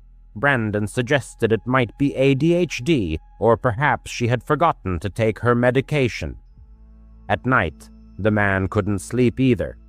She would talk through the bathroom door while brushing her teeth, or whisper to Brandon at 2 a.m. The man would hide his head under his pillow, but her voice drilled through it. Brandon also looked exhausted, but he just shushed her and rolled over. The worst part was that Michelle stayed in their room. Brandon asked if he minded, as she couldn't afford a separate room. The man said it was fine, thinking he was being a good friend. This was a huge mistake. The room became cramped. Her belongings were everywhere, chargers, makeup, snacks, all over the beds. There was no privacy, no quiet. By the third day, the man was at his breaking point. That day, they finally managed to visit the parks. They rode the Hulk coaster, enjoyed butterbeer, and laughed in the Simpsons area. It felt like the trip they had originally planned. Afterward, the man grabbed a burger at City Walk, Antojitos, cheap and tasty. Around 8 p.m., he keycarded into their room. He is 14 now, but this happened when he was 11. His older sister was suffering from a severe toothache again. She never really brushed her teeth, and such nights were not uncommon in their house. It was bitterly cold outside, one of those nights when the air burned your nose and the windows were covered with a thin layer of frost. Mom stood in his doorway, half dressed in her coat, and asked if he wanted to go with them to the dentist. The boy replied that he preferred to stay home. He hated the cold and liked the thought of a warm blanket and a movie. She said they would grab food on the way back. It sounded perfect. They left, and a heavy silence settled in the apartment. The kind that comes after a door closes and the building seems to settle. 2 minutes later, his phone lit up, showing a call from an unknown number. He never answered such calls, so he just watched it ring until it stopped. The phone rang again. He ignored it again. The boy convinced himself it was probably a wrong number. Some delivery person trying to reach someone else, or a scammer. The second call died down, and he tried to forget about it. His nose was running, and he sneezed 3 times in a row. He made himself a cozy nest on his bed, blanket up to his chin, pillow neatly stacked. He called his friends, and they played games on their phones for a while. After that, he put on a movie and let the sound fill the room. The kind of sound that makes you feel safe, as if you're not alone. And then he heard it. Breathing, not his own. A slow, steady sound behind him, as if someone was trying to breathe quietly, but too close to the wall. His stomach dropped. He paused the movie. The room became quiet. He could still hear it. He didn't look back. He just slid off his bed and crawled into his sister's bed across the room. He kept telling himself it was the heating, or the ventilation, or a pipe in the wall, old building, old noises. He stared at the doorway leading to the hallway, listening. but the sound never quite faded into the building's general hum. 20 minutes passed, and then the lights suddenly went out. When one speaks of fear of the dark, it means something more than just the absence of light. It's the feeling when anxiety constricts your chest. It seemed as if the very space of the room had shrunk, pressing down on his rib cage. He pulled the blanket over his head, trying to slow his breathing. He knew that their apartment sometimes had power outages, especially on cold nights when everyone turned on their electric heaters. He convinced himself that the lights would surely come back on. He commanded himself to remain still. He decided to count to 100 and then try to activate the flashlight on his mobile device. Around the count of 60, his resolve wavered slightly. He abruptly threw off the blanket and grabbed his phone. The battery was only at 10%. His attempt to turn on the flashlight was unsuccessful, as the phone was in power-saving mode and would not allow that function to be activated. He desperately tapped the screen, as if these actions could change anything. No light, just a dim lock screen reflecting his own face. Enos. At that moment, the bathroom door stirred. It didn't slam shut, but slowly closed, the latch making a barely audible click. The bathroom door was light, and sometimes a draft from open windows could push it, but this time all the windows were tightly closed. The person was acutely aware of this. Their gaze was fixed on the dark silhouette of the doorway, and a flush of heat spread across their face. The person didn't want to speak, but finally uttered, "Mom." In response, there was only silence, broken only by the creaking of the building, a common occurrence in cold weather. The person sat perfectly still, hearing their own heartbeat in their ears. Thoughts turned to Mom's car pulling onto the street. The smell of takeout food came to mind. The person imagined the bright lights of the dentist's office and their sister's complaints. The mental replay of mundane things continued to ward off the rising fear. The electricity returned with a soft pop, and the lights flickered. The heating fan started, the refrigerator hummed, and the apartment was once again filled with the sounds of life. The person exhaled, not realizing until that moment that they had been holding their breath. The person convinced themselves that the sound of breathing was the heating system. The person explained to themselves that the bathroom door's movement was due to an air pressure change caused by the power outage. They almost managed to believe it. Then the phone vibrated, the same unknown number again.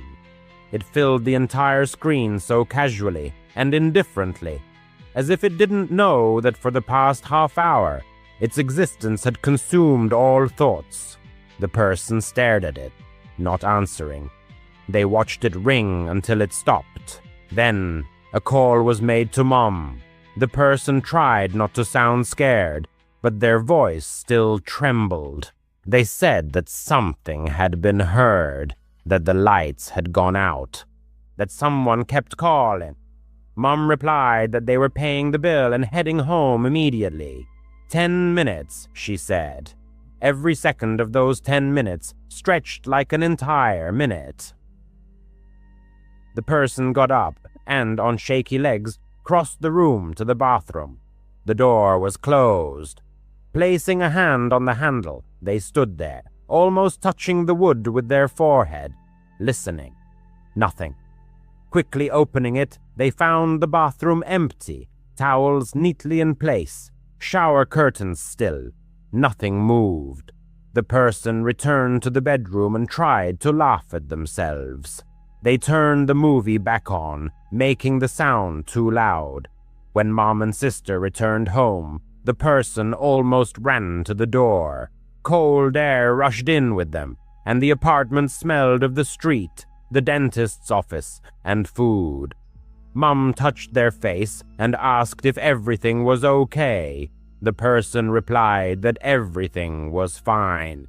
Everyone ate and behaved as usual, and the person convinced themselves that the night was over, but it wasn't. The next morning, the sister's phone rang as she was brushing her hair. An unknown number. She said hello as she always answered calls. There was a pause. Then she frowned and hung up.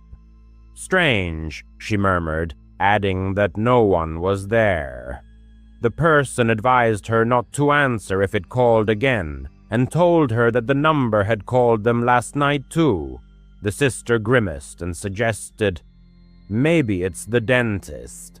However, the dentist's number was saved in Mom's phone. That night, as everyone was getting ready for bed, Mom's phone rang. An unknown number. She looked at the person, and everything inside froze. She didn't answer. It rang and rang, then stopped. A minute later, it rang again. She ignored it. After it quieted, she tried to call back. The call didn't go through. She tried again. Nothing. She blocked it. 2 days later, it called again. This time during the day when everyone was home. It called once. Hung up. Called the sister's phone. Hung up. And then called the person's phone. The same pattern, as if it was moving through their house from phone to phone. The person answered, heart pounding, planning to say, "Stop calling." The phone was pressed to their ear. Breathing was heard, slow, heavy breathing. No words, no background noise, just that calm rhythm, like someone who had all the time in the world. The person listened for a second longer than they should have, then hung up. Their hands trembled so much that the phone fell onto the carpet. Mom grabbed her keys and said they were going to the police station. A report was filed. The officer was kind. He asked if the caller had said any words. He inquired about the times of the calls. He asked if anyone knew who had gotten their numbers. He told them that unknown numbers could be spoofed or hidden, and sometimes it was difficult to trace if the caller was using certain apps. He advised them to block it, keep a log and call if the situation escalated. He didn't say it would stop. The silence was supposed to come. The calls, however, didn't stop for a whole week, continuing to ring at the most unpredictable moments. They invaded the peace of deep night, woke us at dawn, interrupted daytime meals. Sometimes there was absolute silence on the line, just the echo of an unseen presence. Other times only someone's breathing was heard, light and barely perceptible. Once, we clearly distinguished a faint cough, as if someone was trying to muffle the sound by covering the microphone. To avoid looking at the screen every time, we changed the ringtones, assigning this number a unique signal that immediately betrayed its ominous origin. We spent nights with the hallway light on, creating an illusion of safety. I moved my bed closer to the door, as if that could protect me from the invisible threat. Mom kept her keys and phone on her nightstand, ready for immediate action. Even my sister, who usually needed constant reminders, started brushing her teeth without prompting, as if she believed routine could ward off the approaching darkness. And then, as suddenly as it began, everything stopped. The calls ceased. A day passed, then 2, then a whole week. Life, as if slowly awakening from a nightmare, gradually returned to its usual rhythm, leaving behind only a vague memory of the fear experienced. The sight instantly paralyzed me. The room was completely ransacked. A lamp lay broken, its shards scattered across the floor. My laptop, an $800 MacBook holding invaluable work photos, was savagely pried open on the bed, its screen shattered. A Gringotts goblin souvenir, meant for my niece, was crushed. Clothes from my suitcase were torn, stained with wine, and some items were cut with scissors. The mini fridge stood open, its contents spilled onto the floor. Drawers were emptied, their contents strewn about. It resembled a robbery, but far more brutal and senseless. The damage amounted to hundreds of dollars. "What happened here?" I exclaimed, my voice trembling with shock. Brandon sat on the bed, pale with shaking hands. Michelle, however, sat on the floor, calmly picking at her nails as if nothing had happened. "It's not my fault," she said without looking up. "This is your room. You paid for it, so you deal with it." At that moment, I completely lost my composure. All her demands, her endless talking, and now this. "You two need your own room," I roared, unable to contain my anger. "This is insane. My things are ruined, and I've had enough." Brandon tried to say something, but Michelle slowly stood up. Her eyes were cold, completely empty. She reached into her jeans and pulled out a knife. It wasn't a folding knife, but a large one, like from a kitchen set, with a black handle wrapped in electrical tape. My heart stopped. Where could she even get that in a theme park? The thought flashed through my mind. "You can't kick me out," she said in a low voice, approaching me. "After everything." She lunged forward, swinging the knife at my face. I felt the blade whiz inches from my cheek.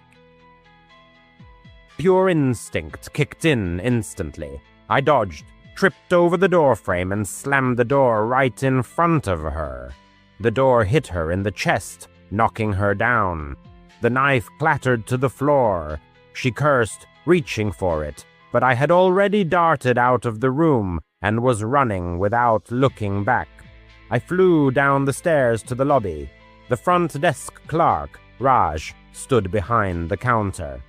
"Call the police!" I gasped, spilling out the whole story, the knife, the trashed room, her attack. He immediately pressed the panic button. Security arrived very quickly, and then, in less than 10 minutes, the Orange County Sheriff's Office appeared.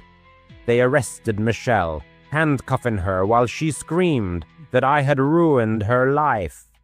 Brandon was distraught, apologizing and offering his credit card to cover the damages. The hotel compensated my stay and moved me to a new room.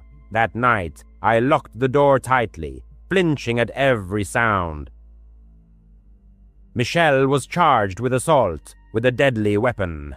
However, here's the catch. She was released 2 days later. Some judge let her out on $5,000 bail for reasons I will never understand. I cut my trip short, flew home to Atlanta, and blocked Brandon for a while. I needed my space. Then the situation worsened. Brandon called me a few days later from a blocked number, his voice trembling. Michelle had come for him too. The same knife, the same crazy look in his apartment parking lot in Tampa. She cut his arm, requiring 6 stitches, but he managed to fight her off and called the police. The charge is mounted: attempted murder, violation of a restraining order. She is now in jail, awaiting trial. The worst part is that Brandon isn't going to leave her. He claims he's afraid she'll come after him or his family if he does. She's not always like this, he keeps repeating, as if that changes anything. I called him a coward and cut off all contact with him permanently. He is now my ex-friend. This trip was supposed to be filled with roller coasters and magic wands. Instead, it showed me how quickly things can go wrong.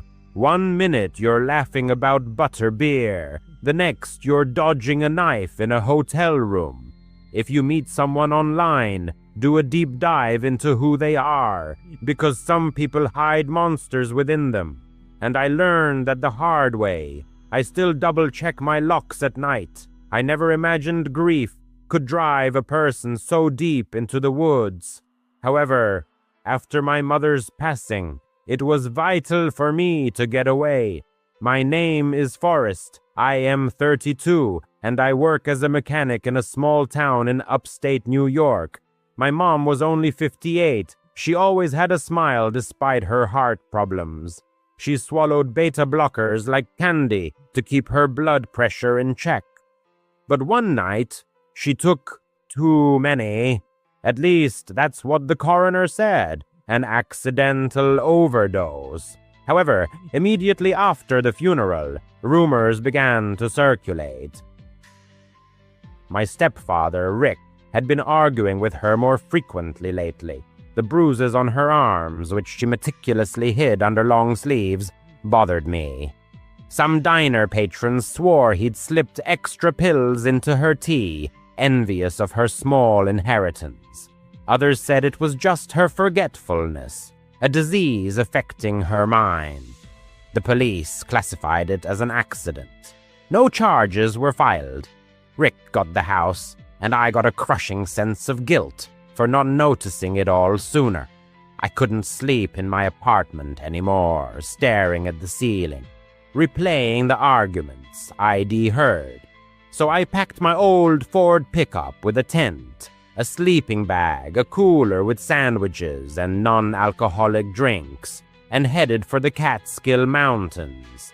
He headed for the Catskill Mountains. The drive there took about 3 hours, winding through pine groves, where the air was infused with the sense of damp earth and untamed freedom. He chose a secluded spot, far from busy routes, the Black Bear campsite, but ventured deep into the woods, avoiding the proximity of families with their RVs and children's chatter. It was just him, the flickering campfire, and the silent stars. In his mind, he held out hope that 3 nights spent in complete solitude would help clear the fog that enveloped his mind. There was no cell service there, and that was the whole point of his trip. He arrived late on a Friday evening in October. The leaves had already turned yellow, crunching under his boots with every step. Quickly setting up camp, he pitched his tent by a creek that gurgled as if whispering ancient secrets. The campfire flared to life from dry branches and a lighter pulled from his pocket. After cooking a hamburger, he opened a can of Bud Light and sat watching the sun slowly dip below the horizon. The air quickly grew cold, a piercing chill that seeped into his bones, raising goosebumps on his skin. At that moment, he remembered his mother's laugh, her playful scolding about him never settling down. Then Rick's voice echoed in his mind, shouting about money a week before her death. "She doesn't need that old fool," Rick would have said. He brushed away these thoughts, convincing himself that this trip was for her, for both of them. Night fell, a heavy, inky black blanket. There was no moon visible that night, only the campfire's light casting strange, flickering shadows on the tree trunks. Around 10 p.m. he crawled into his sleeping bag, but sleep never came. The creek's whisper began to sound ominous, like distant, arguing voices. The wind rustled through the branches, making them creak like old floorboards underfoot. He lay with wide-open eyes, his heart pounding from the excess caffeine from his last soda. That's when he heard it, a soft crunch, like a branch breaking under someone's foot about 20 yards away. A deer, he thought, as there were many here. But then another crunch, closer this time. He sat up, flashlight in hand, aiming the beam into the pitch blackness. Nothing but tree trunks and swaying ferns. He tried to laugh off the fear, rolled over, closed his eyes. A few minutes later, another rustle, clearer this time, as if something was deliberately pushing aside fallen leaves. His pulse quickened. He grabbed the flashlight again and turned it on. The beam of light cut through the darkness, falling on a mighty oak about 15 feet from his tent.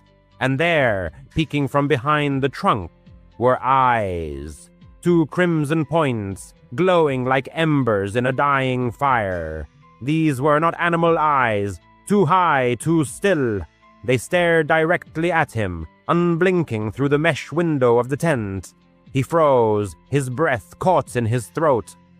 "Who's there?" His voice came out softly, swallowed by the forest's depth. There was no answer, only those eyes continued to hold him in their steady gaze. Then, slowly, like an embodiment of sin, a hand rose from the shadows, pale with thin, crooked fingers that seemed to beckon. "Come here," it silently said. "Join me." The air around him grew thick. Cold sweat beaded on his neck. His mind frantically searched for an explanation. A bear. No, bears' eyes don't glow red. A poacher. But that hand, it was unnatural. Too long, joints bending wrong, like bones under loose skin. He shot up, heart hammering like a jackhammer, zipped up the tent flap, fumbled for his boots. Those eyes didn't move, just watched patiently. The hand waved again, gently, as if calling a lost child home. His mother's face flashed in his mind, her pale cheeks in the coffin, Rick smirking at the wake. Was it him waiting for him here? No, that was crazy. But the eyes burned brighter, drawing him in, causing a pulling sensation in his stomach, like a hunger that couldn't be ignored. He didn't hesitate. Grabbing his keys, he burst out of the tent into the cold night. Branches slapped his face as he ran, the flashlight beam bouncing erratically. The creek splashed under his boots, mud sucking at his heels. Behind him, a low chuckle, or was it the wind? He didn't look back. The ranger station was a mile down the trail marked on his map. His legs burned, his lungs burned. He pushed through thorns that tore at his jeans. Every shadow hid those eyes. Every tree hid that hand. "Help!" he yelled, but only an echo answered. Finally, the station lights appeared. Yellow bulbs on the log cabin glowed like a beacon from hell. He pounded on the door at 1 a.m., gasping for breath. Ranger Neil, a stout man in his 50s with a broom-like mustache, answered, awakened. "Better get into your camp," he grumbled, but he spilled everything. The eyes, the hand, his dead mom, the doubts. Neil radioed another ranger, poured him coffee that tasted like tar. Probably a hiker with a red LED, headlamp playing a trick, he said, but his eyes said he wasn't sure. They waited until dawn, him shivering under a wool blanket. The sun rose, gray and weak, through the clouds. They walked back, him, Neil, and his buddy Tom, a shotgun slung over Tom's shoulder just in case. The trail seemed shorter in daylight, but his stomach churned with anxiety. They reached his spot. The tent sagged, the fire pit cold ashes, no tracks but his own, and a deer's print in the mud. No eyes, no hands. Neil walked around, found his hamburger wrapper fluttering in the wind. "See anything?" Tom asked. He shook his head, examining the oak. Only bark and moss. They decided he had scared himself. Grief plays tricks. "It happens out here," Neil said, patting his shoulder. "Go home, son. Get some rest." He packed up quickly, hands trembling as he folded his sleeping bag, drove away, radio blaring classic rock to drown out the silence. Back home, he slept for 2 days, dreaming of red lights and beckoning fingers. Several months later, Rick sold his house and moved to Florida. The police officially closed the case, classifying it as an accident. However, last week, late in the evening, as he was alone fixing a carburetor in his workshop under the hum of fluorescent lights, he saw them again. In the rear-view mirror of a client's crookedly parked Chevy, two red eyes flickered in the dark yard, and a hand slowly rose from the shadows, beckoning him. The man rushed inside and locked the door, immediately calling the police. The arriving officers found nothing, just an empty yard where the wind rattled the chain-link fence. But he was sure it was there, waiting for answers, or perhaps wanting him to join her. Whatever caused her death, it now craves company, and it definitely knows where he lives. It was September 7th, a young woman's 24th birthday, and she dreamed of something modest. She didn't want a noisy club or an overcrowded bar. Time twos. Her only wish was to have a quiet, secluded celebration in a place where she could fully relax with her closest friends. Online, she found a beautiful Airbnb house. It was a 2-story building located on the outskirts of the city, with a spacious backyard, perfect for hanging fairy lights, setting up a fire pit, and creating a cozy gathering area. She booked this house for the weekend. Moreover, she even paid extra for catering services to completely free herself from the hassle of preparing food and drinks. The catering company promised to send 3 waiters to serve appetizers and beverages. Her plan was a barbecue dinner, accompanied by music, laughter, and a complete absence of any dramatic events. The weather promised to be warm, slightly humid, but perfectly suitable for an evening outdoors. On Friday afternoon, she arrived at the venue with her best friend, Harper. Her friend helped her unload boxes of party decorations. The house looked even better in person than in the photos. Its facades were painted white, a wraparound porch encircled the building, and a tall fence securely enclosed the yard. Inside, the owner had left the Wi-Fi code and a spare key hidden under the doormat. Harper and the birthday girl spent several hours setting up folding tables, stringing lights in the trees, and blowing up balloons. By Saturday morning, the place was fully ready for a real celebration. By 6:11 p.m., the catering staff arrived as promised. There were 2 men and 1 woman, all dressed in black vests and ties, carrying trays and ice buckets, exuding professionalism. One of the men was tall with a short haircut. The other had disheveled brown hair and a name tag that read Alex. The woman's name was Lisa. They offered polite smiles and immediately got to work. Guests began to gather around 7:00 p.m. The birthday girl's brother, Marcus, was the first to arrive, bringing a pack of non-alcoholic drinks. Then came Harper's friends from work, a few old college neighbors, and a couple of neighbors. Soon the grill was in full swing. Steaks sizzled on the grates. Corn wrapped in foil was ready to be served, and music streamed from a portable speaker. People laughed, enjoyed their drinks, and shared stories. The backyard glowed with string lights, and fireflies danced in the grass. The servers discreetly blended into the background. Tom, the tall waiter, constantly refilled drinks without being intrusive. Alex remained by the food table, ensuring trays were always full. Lisa cleared dirty plates. Everything ran smoothly, as if they had done it hundreds of times before. By 10 o'clock, it was cake time.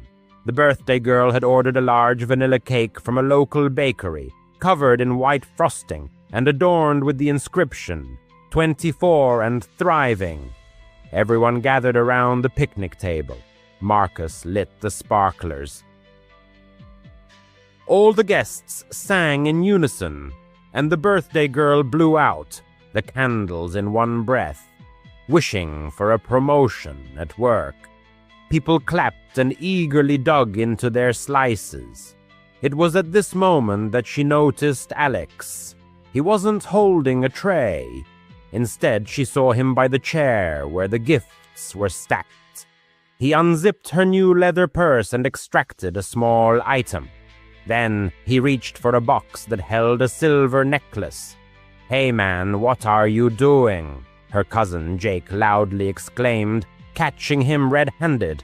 Everyone turned to look. Alex froze, his hand halfway to the box. His face remained impassive, showing neither guilt nor fear. "What?" he uttered in a lifeless voice. "You're stealing," Jake said, moving closer. "Put it back." Silence fell over the yard. People stopped eating, their eyes fixed on Alex. Then Alex reached into his vest pocket. He pulled out a switchblade and flicked it open, the blade glinting under the string lights. Gasps filled the air. Harper grabbed the birthday girl's hand. "Back off," Alex said, calmly pointing the knife at Jake. "Nobody move. Call the police, and you'll regret it." He slowly retreated toward the gate. Chairs scraped across the ground as he slipped into the dark side yard. Chaos ensued. Marcus yelled for everyone to stick together. Harper called 911 and reported what had happened. People whispered, fearing he might return. Jake checked the gifts. Some money and a charger were missing, but the necklace was still there. 10 minutes later, 2 police cars arrived. Officers took statements under the light of the porch lantern. The birthday girl told them about the catering company she had booked. Quick Serve Events. They verified the name and took notes. Another officer searched the yard with a flashlight, but Alex was long gone. They advised them to lock up and stay inside. The party had to end early. People left in groups. The birthday girl stayed with Harper in the house, too nervous to sleep. Every creak in the old house made her jump. Ring. Around 2 a.m, the phone suddenly vibrated, breaking the silence. Police officers seemed to have returned to the front door. "We found him," one of them said, his words echoing in the air. The officers escorted everyone to a downstairs bathroom. The narrator's heart sank, sensing something was terribly wrong. Inside, leaning against the cold wall, was a semi-conscious man in a waiter's vest. His shirt was torn, his skin unnaturally pale, and his chin was stained with vomit. Needles and a syringe kit lay on the countertop, indicating recent medical procedures. Paramedics were already assisting him. In a weak voice, the man mumbled, "They claimed to be guests. 2 men. They offered me a drink before my shift. My throat burned terribly. I woke up here with no clothes, no knife. They said they would handle the party themselves." The officers exchanged significant glances. One of them reported that the contents of the syringe tested positive for powerful sedatives. The bitter truth hit everyone with incredible force. The man in the bathroom was the real Alex, the genuine waiter. The 2 individuals previously thought to be Tom and Alex were merely imposters. They had cunningly drugged the true employee, taken his uniform, and infiltrated the party unnoticed. Lisa, however, was indeed who she claimed to be. She had genuinely left the event early due to a headache. But these 2 men skillfully played their roles throughout the night. They deftly poured drinks and served food, all the while harboring a sinister plan for robbery. By dawn, everyone had packed up and left the Airbnb. The owner promised a refund for the rental, but peaceful sleep never returned with the same ease. The narrator's thoughts constantly drifted back to the knife. to how calmly and coolly it had been aimed at Jake. The police classified the incident as attempted robbery, but to the narrator, it felt far more sinister and ominous. A month had passed since that day.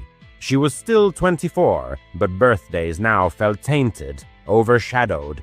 She couldn't stop replaying the events of that night in her mind, reliving each moment. In her imagination, images of those men arose, smiling as they served food, subtly observing everyone present, and sometimes a disturbing question surfaced. Was stealing money truly their only objective? Or were they plotting something far worse, something that never came to pass because Jake spoke up in time? At one point, the narrator worked at a Pizza Hut located in one of Tucson's less affluent neighborhoods. This area was notoriously known for its dilapidated apartment buildings, numerous trailer parks, and duplexes that seemed long past their prime. Most customers were typically not generous tippers, and many appeared to be struggling with drug addiction or living on government assistance. This job was certainly neither the safest nor the most pleasant, but it allowed her to make ends meet and pay her bills. One evening, an order came in for a large meat lover's pizza with extra sausage. The delivery was assigned to another driver. However, even before that driver could return to the store, the customer was already calling the pizzeria, claiming the pizza was so spicy it was inedible and demanding an immediate replacement. The staff doubted the truth of his claim regarding the dish's spiciness, but the manager decided to send another pizza to resolve the conflict and appease the dissatisfied customer. When the driver returned, he was given a fresh pizza for redelivery. Everyone believed this would finally solve the problem. However, their hopes were dashed. The man called again, not once, but twice more over the next few hours. Each time, he repeated the same complaint. The pizza was too spicy, and he couldn't eat it. The staff continued to send replacements and retrieve the old pizzas, ostensibly for quality checks, though in reality, they simply threw them into the dumpster. The pizzeria believed the customer was trying to scam them for free food and hoped he would eventually stop calling. By 11,000 callers p.m., an hour before closing, he called once more, demanding another pizza. By this point, the manager's patience had worn thin. He politely but firmly explained that they could do no more. If the man came to the store the next day, he would receive a refund. Everyone assumed the incident would be over. The narrator wasn't closing the store that night, so she was at the register, counting the day's earnings. Just then, a beat-up truck screeched to a halt in the parking lot, stopping right at the front door. A heavy, unkempt man emerged from the cab, carrying a pizza box. He came inside, placed the box on the counter, and declared he was there for a refund. The narrator called for the manager. While waiting for the manager to arrive, the narrator watched as the man opened the box and began to mumble. "This pizza is so spicy," he said. "You just have to try it. Someone's putting pepper in the sauce or something." The narrator, trying to avoid conflict, told him she believed him and stepped aside. The manager approached to process the refund, but the man became even more agitated. He pushed the pizza toward the manager, insistently repeating, "You have to try this. You just have to believe me." He poked his finger into the pizza, turning it into a shapeless mess. The manager calmly explained that he didn't need to try it and asked the man to leave the premises. Finally, the man took his pizza and quickly rushed back to his truck. By this time, All the store employees had gathered near the entrance, the waitress, the cook, and other drivers. One of these drivers was the person the narrator had a secret crush on. When the man drove away, the narrator tried to lighten the tense atmosphere with a joke. "Hey, Kevin, want to try my pizza?" Everyone laughed, but the laughter didn't last long. The truck suddenly screeched to a halt, then accelerated back into the parking lot. The man burst inside again, this time enraged. He yelled at Kevin, "You think this is funny? You're laughing at me." Kevin froze as if struck by lightning. The man climbed onto the counter, shouting that he would teach him a lesson. He demanded that Kevin come outside to fight him. Kevin was only 22, slender, and clearly frightened. This man was much older, larger, and far more unpredictable. The manager managed to calm him enough to push him outside and quickly lock the door. For a moment, it seemed that it was all over. Then a rumble sounded, and the massive truck reappeared, but this time its maneuvers around the building took on a sinister tone. A gun now protruded menacingly from the driver's window, pointed directly at them. Instantly, everyone present dropped to the floor, gripped by panic. The waitress couldn't hold back her sobs, and their manager, trembling all over, blindly fumbled for the phone to dial 911. Each time anyone dared to raise their head for a quick glance, they saw the truck continuing its terrifying circular drive. Eventually, the vehicle stopped and parked neatly next to a driver's car, seemingly waiting, clearly hoping that one of the employees would come out for a delivery. They remained hidden, barely moving, until, after approximately 15 minutes, their pursuer finally drove away. The police arrived almost an hour after the incident.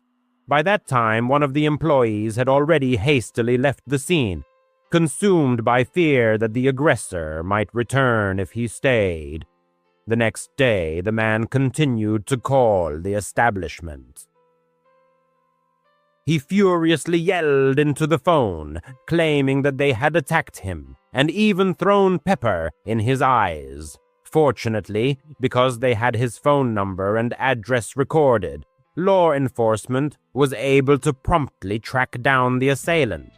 The police arrested him, and he was never seen again after that. Following this incident, his name was permanently placed on the Do Not Deliver blacklist. 5 forests. You to better never enter forests with their towering trees, crisp air, and peaceful solitude usually seem like the perfect escape from the chaos of city life. But on Earth, there are places where this idyllic image gives way to bone-chilling horror. The 5 forested areas described below have earned grim reputations. They are eerie, mysterious, and possibly even deadly. Prepare to step into the realm of the unexplained, because these are places best avoided entirely. 5. The Devil.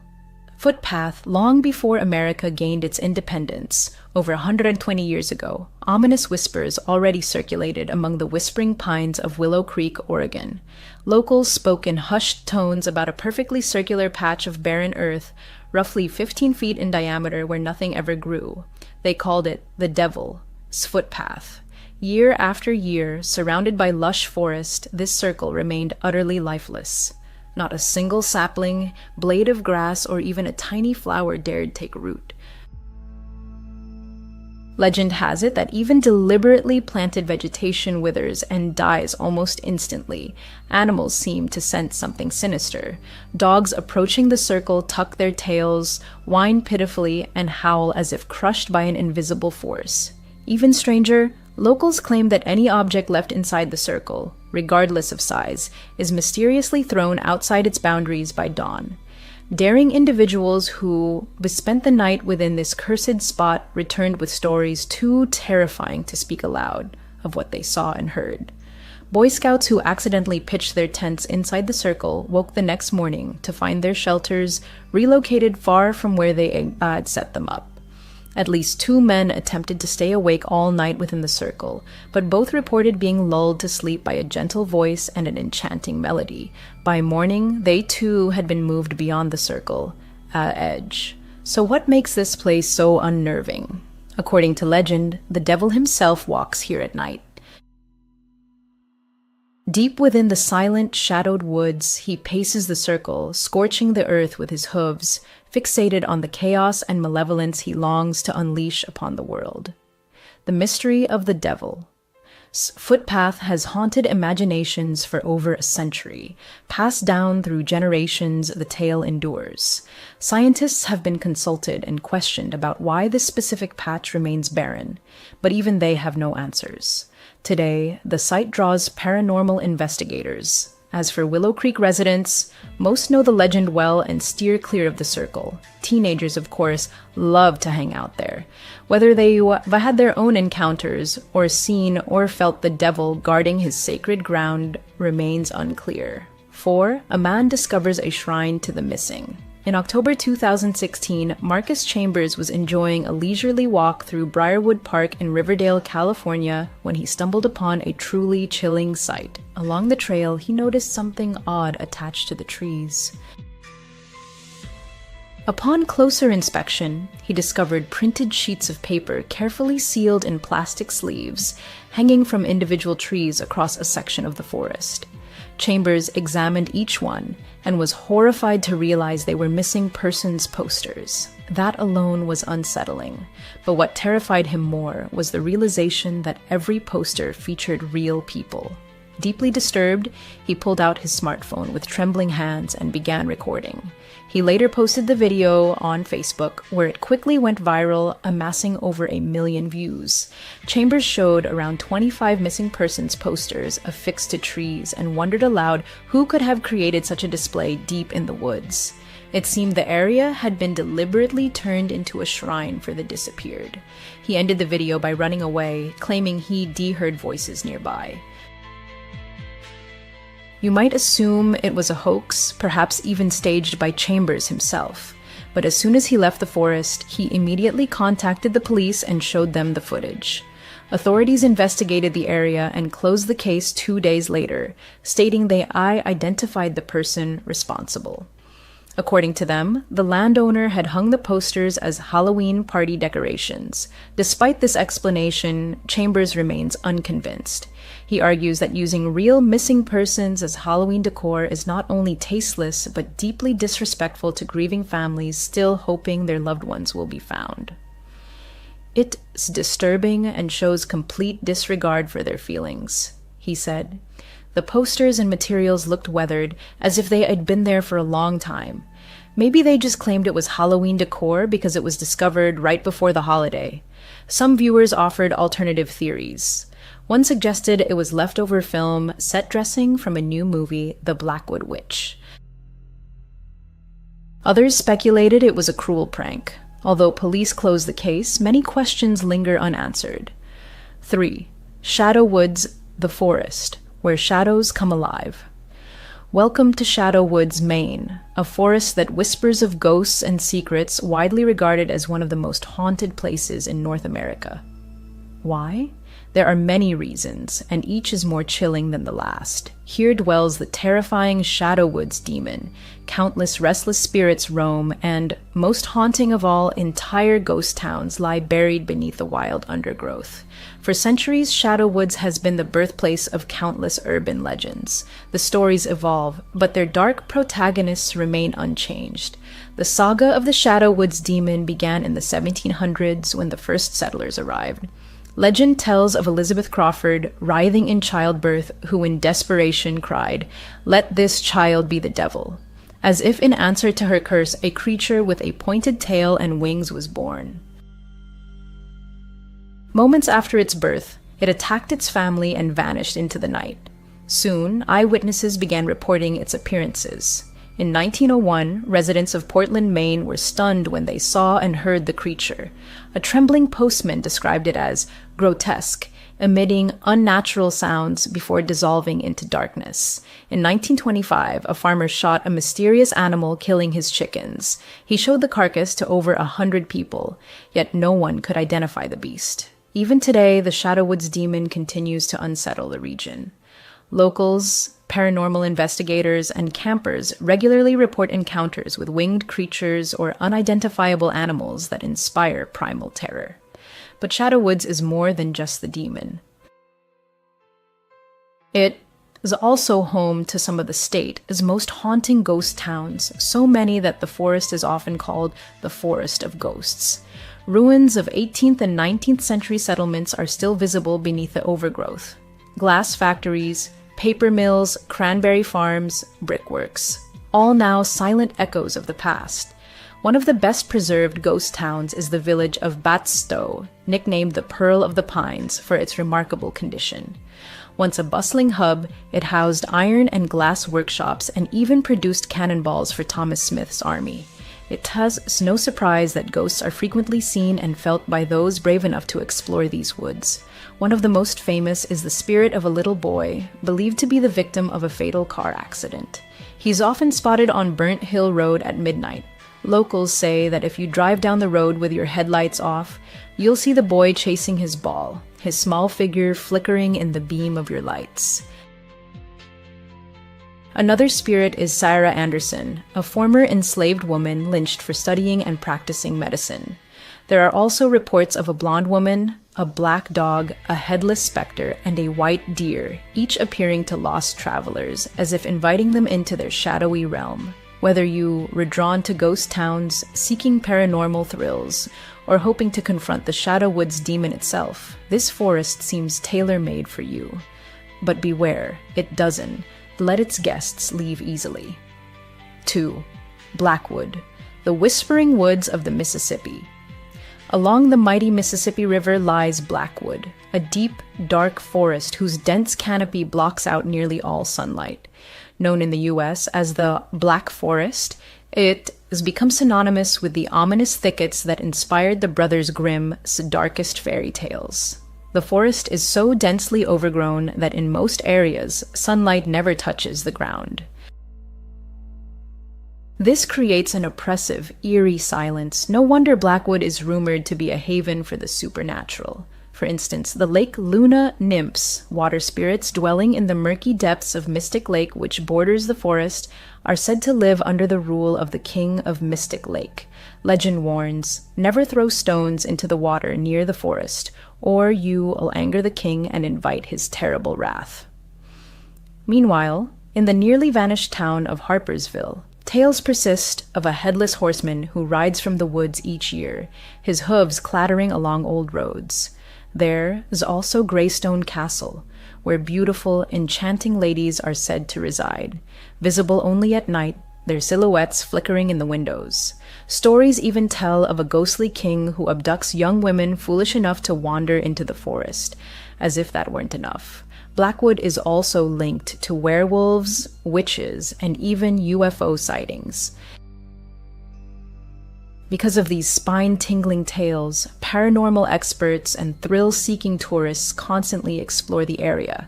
While charming towns and scenic trails lie nearby, the persistent horror stories serve as a grim reminder Blackwood may not be a place you want to enter if you value your peace of mind. 1. Interstate 75, the highway to nowhere. To most, the trees lining one of America's busiest interstates seem unremarkable. But few know that Interstate 75 near Austin, Texas hides a horrifying secret. It is a hidden dumping ground for bodies. For decades, the entire 200-mile stretch, from the Texas border deep into southern Louisiana, has served as a grim resting place for murdered and missing persons. Beneath the rustling leaves and the roar of passing cars lie untold stories that will never be fully known. A Trail of Tragedy, Highway 75, Graveyard of the Innocent. Highway 75 and its surrounding forests have silently witnessed unspeakable cruelty, becoming the final resting place for at least 30 victims. There is no discrimination by age or gender. Men, women, and children have all been callously abandoned in this desolate stretch, doomed to oblivion. A lucky few have been identified, but most remain nameless ghosts. Some bodies were found naked, others clothed, some relatively fresh, others badly decomposed. In some cases, only bones were discovered by hikers, gold prospectors, or developers encroaching on these sinister woods. Much of the land around the highway is wild and untouched. Thick underbrush and rolling hills provide perfect cover for criminals to conceal their crimes. One particularly gruesome case involves David Johnson. Her remains were found in muddy, swampy waters when a woman exploring beaver dams noticed a lone shoe that looked familiar. Upon picking it up, she was horrified to find a foot bone inside.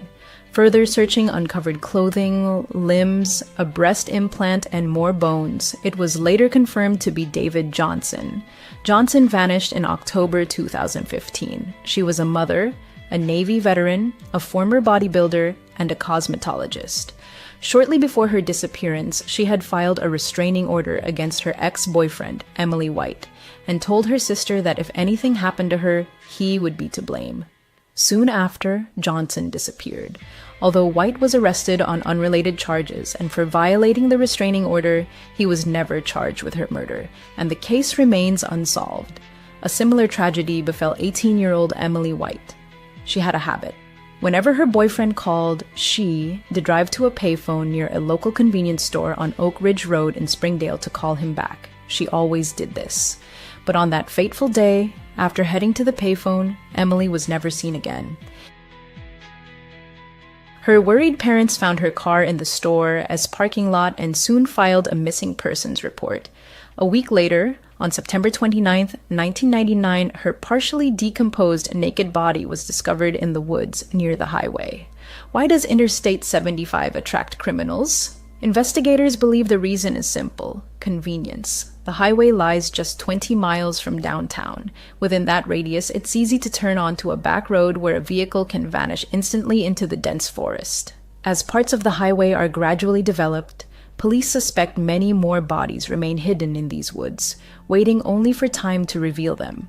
These, then, are 5 terrifying forests you'd better never enter. The woods are lovely, dark and deep, as Robert Frost once wrote. But they also hold secrets far beyond what we seek, and sometimes those secrets are too horrifying to uncover.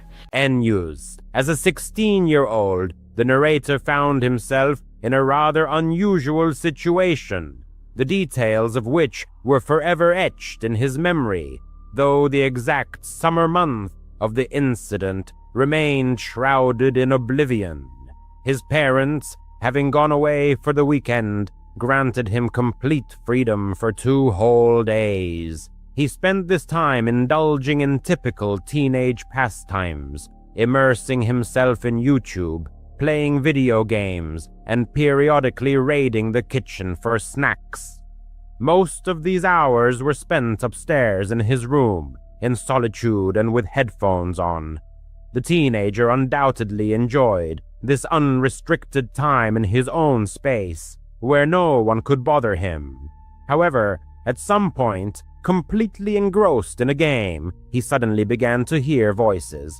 At first, he assumed it was background noise from a YouTube video that had accidentally started playing. However, a check revealed that all videos were paused.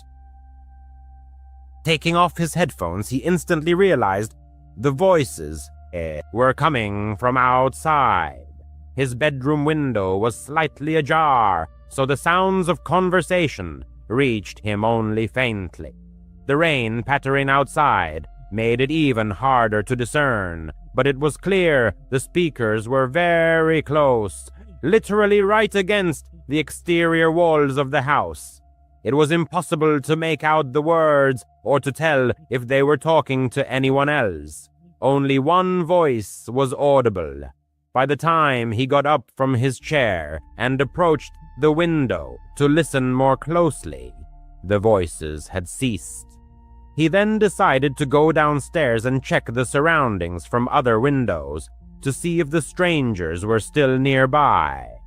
Frankly, someone being so close to the house at 8 in the evening seemed quite odd. But, as it turned out, whoever it was had already left. Upon going downstairs, the narrator found no signs of their presence. Seizing the moment, he grabbed a bag of chips from the kitchen and returned to his room. He must have played there for about an hour, but time flew by unnoticed. In the middle of a game round, he suddenly heard a voice coming from outside his headset. Even through the game and his headphones, this voice was much clearer than what he had heard earlier. Not necessarily louder, but much less muffled, and the narrator was willing to bet he understood what was said. He quickly removed his headset and listened. The house was full of silence and creaks. After waiting about 15 seconds, he heard the voice again. "Luke," a man said. He used his nickname. The narrator's full name was Lucas, but his friends always called him Luke, and that's how the stranger called him. However, the voice was completely unfamiliar to him. More importantly, the narrator was almost certain the sound was coming from downstairs, as if from inside the house, directly below him. Quietly placing his headset on the desk, he stood up and walked to his bedroom door. He tried to open it as silently as possible, so it wouldn't creak or make the slightest sound. As soon as the door was slightly ajar, the stranger called his name again. Though called isn't quite the right word. He was calling, but almost softly, as if addressing someone with a simple question, very calmly and friendly. In the context of this person breaking into his house, it only intensified the unsettling feeling of the whole situation. There was a certain hoarseness in his voice. He seemed to be in his 50s and had smoked heavily his whole life. When he spoke the narrator's name again, the narrator was able to definitively confirm that the stranger was certainly inside the house, likely right at the foot of the stairs. The narrator stepped back, leaving the door open, afraid to close it and make noise with the stranger so close. Then he went to the back window, opened it wider, carefully climbed out onto the roof, and closed the window as much as possible without letting it latch. It wasn't a full roof, but more of an awning over the front porch, located directly below his window, forming a kind of sloping ledge, 3 or 4 feet wide, that one could stand or sit on. Definitely not the safest place, especially wet and slippery from the rain. But he didn't have much choice, unless he wanted to hide in the bedroom and likely be found before the police arrived. And then he realized his mistake. He had left his phone on the desk. He was too worried about getting out to even think about it. He moved back towards the window and prepared to go back inside to retrieve his phone. But as soon as he peered into the room, he saw a shadow in the doorway, moving down the hallway outside his room. He quickly pulled back so he couldn't be seen. His heart pounded in his chest. A few seconds later, he heard something rustle in his room, and then the man called his name again. "Luke," he said in the same eerie, soft tone. The narrator peeked out a little to partially see the room. All he saw was his shadow on the wall, moving around and looking at his desk. The stranger probably saw that he had a game open and was trying to figure out that the narrator must be somewhere nearby. He really wanted to look further to catch a glimpse of who he was, but he couldn't risk being caught. He began to feel that sixth sense, a premonition that he was about to be discovered. So he acted quickly, moving to the farthest point of the ledge. Below him was nothing but a small bush and grass. The fall was about 8 to 10 feet. He sort of hung first, then let go, hitting the ground with his feet and falling backward. It hurt, but he didn't break anything. He got up and ran to the nearest neighbor. Honestly, the narrator doesn't know how others in the stories he listens to do it, because in his case, no one opened the door or helped him. He means it was the middle of the night, and they probably thought he was some crazy person trying to get them to open the door and let him in.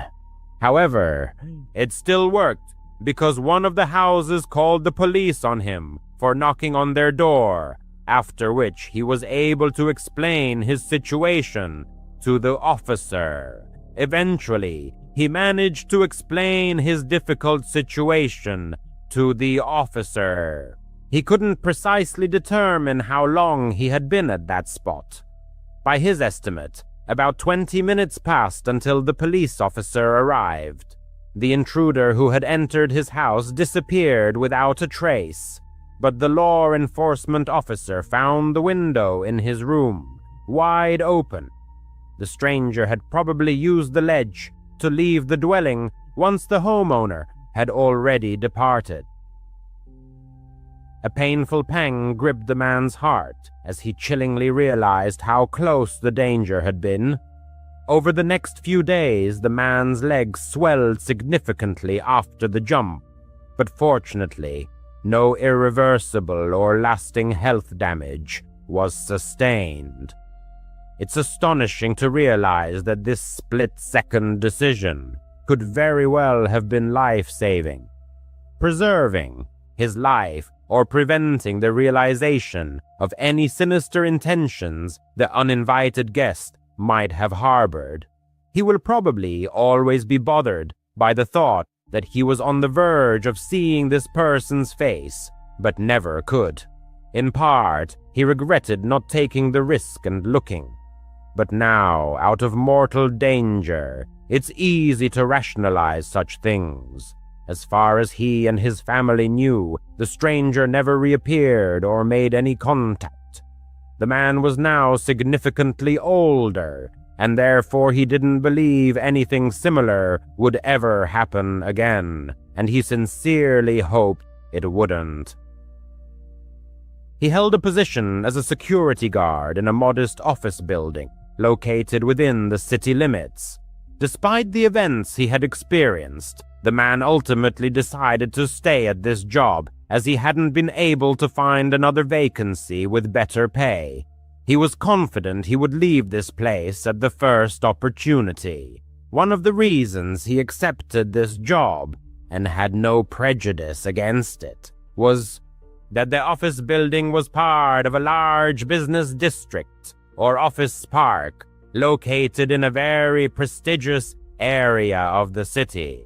In truth, he couldn't imagine anyone daring to attempt to break into such a place, as potential intruders would surely realize that in such a wealthy neighborhood, security would undoubtedly be organized, if not personal, then at least through surveillance cameras and sophisticated monitoring systems. As usual, he arrived for duty at precisely 10 in the evening, performed his initial operational rounds to activate all motion detection systems, and then headed to the security room. It must be admitted that this place resembled a storage closet more than anything. Windowless and without any amenities, which made it extremely unappealing. If he had the opportunity, he would leave this confined space much more frequently. According to instructions, he was required to get up and make rounds every hour, including patrolling the building's perimeter, but he performed his actions more often, as continuous monitoring of camera monitors, security systems, and other equipment was extremely tiring. However, on that particular night, heavy rain was raging outside, making outdoor patrols impossible. Thus, he was forced to remain inside, pacing the building's corridors. It should also be mentioned that the lenses of the outdoor surveillance cameras invariably fogged up during rain, effectively rendering all external monitoring systems virtually useless. Just 30 minutes into his shift, a disturbing alert appeared on one of the monitors. The system detected motion captured by one of the cameras located on the building's facade.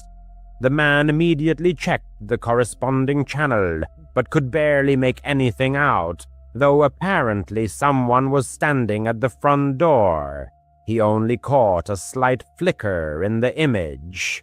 So he left his post and went down to the first floor. His intention was merely to go outside and find out what that person wanted, or to ascertain if anyone was even there. However, when he opened the door and looked out, he found no one. Outside, the same rainy chaos prevailed, and not a single soul was visible. He closed the door and reset the alarm. It was highly unusual for someone to be here on such a night. Perhaps the stranger had simply mistaken the building. In any case, it seemed he had left, so the guard decided not to dwell on it. He returned to the security room. He had only been sitting for about 5 minutes before his ears picked up the distinct ring of a phone. It wasn't the work phone on his desk in the security room. The sound clearly emanated from a lower floor from one of the many office cubicles. Annoyed, the man got up and headed there, but by then the ringing had stopped. He waited a few minutes, and almost exactly as he predicted, the phone rang again. He followed the sound to what appeared, at first glance, to be a perfectly ordinary office room. Many desks were neatly arranged in rows. The main overhead lighting was off, but right in the center of the room, on one of the desks, a small indicator from a ringing phone flickered. The man approached the device. Its display showed "Unknown caller." It seemed extremely strange to him that this particular, seemingly random phone on an office desk was ringing. Why did the call come here and not to the main phone at the reception desk, which was directly connected to the company? How could anyone even have information about the specific number of this office phone and its internal extension? He felt an unbearable urge to answer the call and find out who was on the other end. Ultimately, such an intriguing mystery was hard to ignore, but it wasn't his duty to answer arbitrary phone calls. It was highly probable that he could get into serious trouble if someone found out about his unauthorized actions, so he left the phone alone. The man didn't know how to silence it, and so for the next hour he incessantly heard that annoying thing ringing right beneath him while he was upstairs in the security room. At 1 in the morning, he got up and made a quick round of the office premises. It was a usual routine inspection. The entire round took no more than 10 minutes, and he returned to his desk in the security room. However, he hadn't even sat down when his ear caught a dull, heavy thud that echoed throughout the building. The sound reverberated, as if coming from an empty stairwell or perhaps a long corridor. What was happening scared him to his core. He quickly checked the security system, but found nothing suspicious. Then he hastily went downstairs to the first floor to re-examine the doors he had just checked. The man experienced a slight shock when, approaching the front door, he noticed a flashing green light on the alarm panel. The system was paused, which effectively deactivated the protection of that specific door. Even he himself never used such a mode. He only turned the alarm on or off completely, but never put it on temporary pause. He regularly disabled it, but never used the temporary pause function. Feeling growing unease, he cautiously pushed open the door leading outside and peered into the darkness. Outside, the rain continued to pour incessantly, but no signs of intruders were found. He tightly closed and carefully relocked the door. Something very unusual was unfolding on this night shift. For the first time since he started this job, he felt a genuine sense of anxiety and discomfort.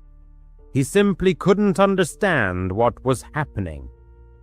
The victim hurried back up the stairs, hoping that a recheck of the security system might shed light on the situation and provide some answers. Upon reaching the third floor, he suddenly froze right on the landing. It turned out that the door leading to the third floor office corridor, from which their phone call had previously come, was ajar. He approached the opening with extreme caution, trying not to make the slightest sound, and peered down the corridor. Nothing seemed amiss. It was at this moment that the world around him suddenly plunged into darkness. His sight, hearing, and apparently his entire consciousness instantly shut down for a fleeting fraction of a second. Coming to his senses, he felt completely stunned and began to helplessly retreat, stumbling. Despite the brief loss of consciousness, he instantly realized he had received a powerful blow to the back of his head. As his body desperately fought to remain conscious, he tumbled down several steps in the stairwell, and at that moment, his gaze caught only a vague, blurred silhouette of a person frozen in the doorway. He immediately got to his feet and, staggering, climbed the remaining steps, while a continuous ringing filled his ears and his head throbbed painfully. Once outside the building, he hastily pulled out his work phone, clipped to his belt, and quickly dialed 911. He took cover behind his car, waiting for the services to arrive under the furious downpour. The victim was so dazed by what had happened that he couldn't accurately determine how long he had waited. The arriving law enforcement officers found no one else inside the building. He was taken to a medical facility where a fairly severe concussion was diagnosed and treated, but overall his condition was deemed satisfactory. Although the incident could have been considered a routine break-in, numerous details pointed to a much more, shall we say, professional nature of the occurrence. The perpetrators likely chose a rainy night for their actions, when camera lenses were most likely fogged, making identification difficult. Moreover, if we assume that they made that phone call, it means they knew the internal phone number of a specific office employee, information that is not publicly available. And perhaps the most compelling evidence, they possess deep knowledge of how this security system functioned and knew how to deactivate it to enter the building completely unnoticed. All these circumstances seem too significant to attribute the incident to a random burglar. The unknown assailant struck him with such force that the victim could not distinguish anything other than a blurry, indistinct silhouette of the attacker. Thus, he could not provide the police with any useful description of the perpetrator. Despite all assumptions, the victim realized that he would most likely never get comprehensive answers. Even months after the incident, he continues to work for the same company, but management has provided him with absolutely no information. Not a word was said about whether anything was stolen, if they knew the identity of the intruder, or even what the true purpose of his intrusion was. absolutely no information. This circumstance seems extremely suspicious. The victim is actively looking for a new job, but until then, he intends to be much more attentive to all unusual phenomena occurring within the walls of this office. Several months ago, one of the protagonists, along with his friend Thomas, was spending an evening at his house. Since neither of them had to work the next day, they indulged in carefree relaxation, enjoying some beer. To be honest, they hadn't planned on staying up so late, but by 10 in the evening, one of the friends suggested Thomas stay the night and sleep on the couch, which, by the way, was quite a usual occurrence for them. Thomas still lived with his parents, and hanging out at his friend's place provided him with a much-needed personal space. Anyway, they also discussed and agreed upon plans for the next morning, which ultimately resulted in a very interesting and eventful day. However, given that Thomas hadn't brought a change of clothes or other necessary items, and before he had too much to drink, he quickly went home to pick up everything he needed. This way, upon his return, they could continue drinking, and Thomas would have all his necessary belongings for the next day. Naturally, he could have just stayed home, since he was going back anyway, but as mentioned, Thomas preferred spending time at his friend's place. The drive only took about 5 minutes, so Thomas's friend simply waited for his return. Initially, he intended to sit on the porch, but for some reason he hadn't noticed earlier how strong the storm was raging outside. In the end, he went back inside and just waited, sitting on the couch. He absently scrolled through his phone's newsfeed, sipping his beer and not really keeping track of time. But at a certain point, after about 15 or 20 minutes, a knock finally came at the front door. He quickly got up and casually opened the door, but almost dropped his glass when he was startled to realize that it wasn't Thomas standing on the doorstep at all. A man stood before him, dressed almost entirely in black and soaked to the bone. One could have sworn the stranger looked utterly sinister. Even in his slightly inebriated state, he wouldn't have opened the door to such a person for anything in the world. Normally, he would have confirmed the guest's identity first, had he not been expecting Thomas. Besides, with such a furious storm raging outside, what could this man possibly be doing here? Before the homeowner could utter a word, the stranger slid one foot into the doorway and stared intently at him. It was evident the man had spent hours in the pouring rain, though his face displayed not so much fatigue as a mask of indifference. The homeowner reached for the door, apologizing and explaining that he had mistaken him for someone else. However, the stranger continued to hold his foot in the doorway, merely smiling enigmatically. The homeowner began to close the door, but the stranger seemed completely oblivious to the hint, still keeping his foot firmly in the opening.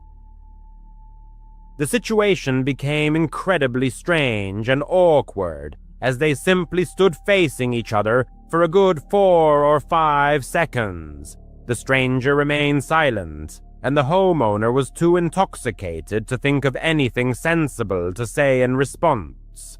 Only then did the stranger finally remove his foot and take a step back, still maintaining his smile as the door closed tightly behind him. A smile lit up his face once the front door was finally shut. Immediately returning to the soft sofa, a message was sent to Thomas, warning him about the strange stranger lurking near the door. To be honest, the message was more jocular, for after the door was locked, The whole situation seemed so absurd that it was even amusing. Perhaps the reason lay in the excessive amount he had drunk. The wait dragged on, definitely longer than it would take Thomas to return. The thought occurred that the delay might be due to the raging storm, but when he glanced at the window to check the weather, he saw that Thomas' car had already returned, parked at the curb. Confused by this turn of events, the man went to the front door and opened it, but Thomas was nowhere to be found. For several minutes, he stood in the doorway peering into the rain, but it became clear that Thomas wasn't nearby. His car was parked and off, with no movement observed inside, ruling out his presence in the cabin. He pulled out his phone and dialed Thomas's number. At that very second, a light flashed in his car. It was undoubtedly his cell phone, and it was bright enough to clearly show the absence of its owner inside. Now, genuine worry set in. The man stepped out into the pouring rain, walked to the bottom of the driveway, and looked around. He called out Thomas' name, but the street noise was so deafening that it was clear it was useless. Somehow, only after getting soaked to the bone in the rain, the man remembered the sinister stranger who had been at the house earlier. Suspicions began to creep in that he might be involved in what was happening. Feeling a strong premonition of danger, the man rushed back into the house, closing and locking the door behind him.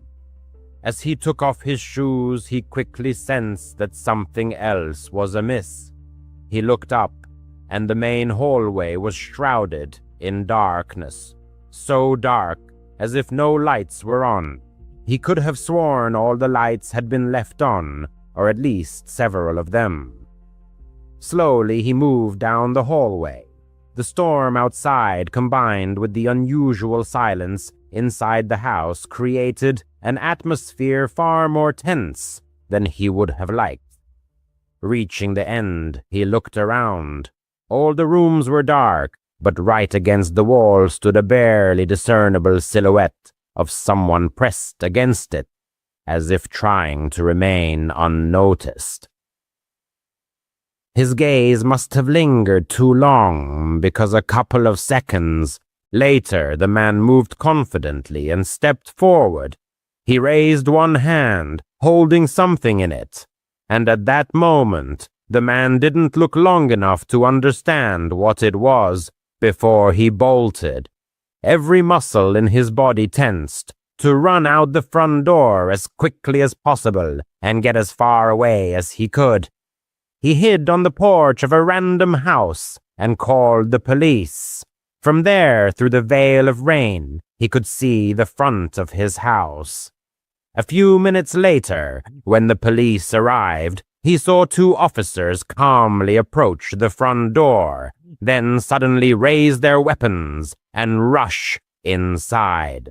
They had likely spotted the man still in the hallway and chased him out the back door, but later reported that he had jumped over a fence and vanished into the storm.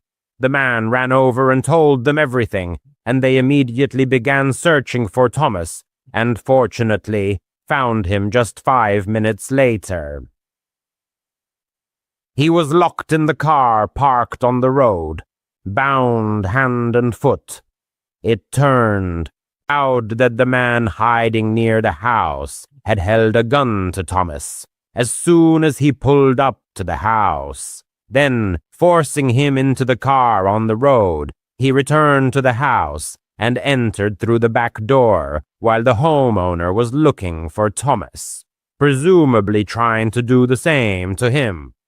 This meant that when the homeowner saw him raise his hand, he was holding a gun pointed directly at him.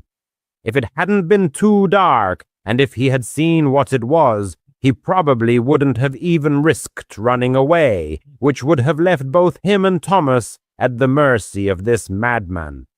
In any case, the car the guy used had been stolen earlier that night, so it was a dead end, and the guy completely disappeared into the storm. No trace. No one had the slightest idea what he was planning or why he did all this. The incident occurred in 2017 when the young person was 19 years old. By their own admission, they were, to put it mildly, quite foolish during that period. Circumstances dictated that they were heading to visit a friend, but missed the last bus departing from the station, and they had absolutely no money for a taxi. Moreover, their mobile phone battery was at a critical 5%. It was at that moment, as they later realized, that they made the most reckless mistake of their life. They walked to the highway entrance, stuck out their thumb, and began hitchhiking. Their sole goal was to reach the next major town, located approximately 80 miles from their current position. Dusk was already gathering, and the time was approaching 8 in the evening. After about 30 minutes, during which countless cars sped past, a dark blue sedan slowed down and pulled over right in front of them.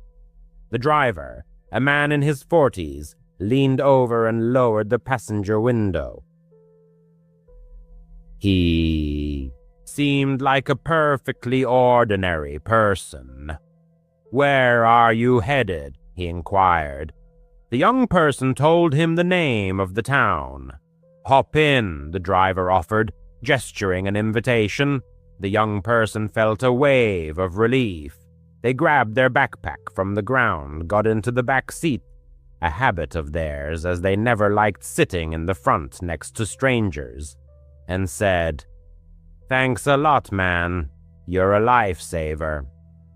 The driver merely grunted in response, pulled back onto the highway, and they continued their journey. He was quiet, which suited the young person just fine. They put in their headphones, but their phone died almost instantly. With a frustrated sigh, they took them out and simply stared out the window, watching the dark trees rush by. Their drive on the highway continued for about 20 minutes.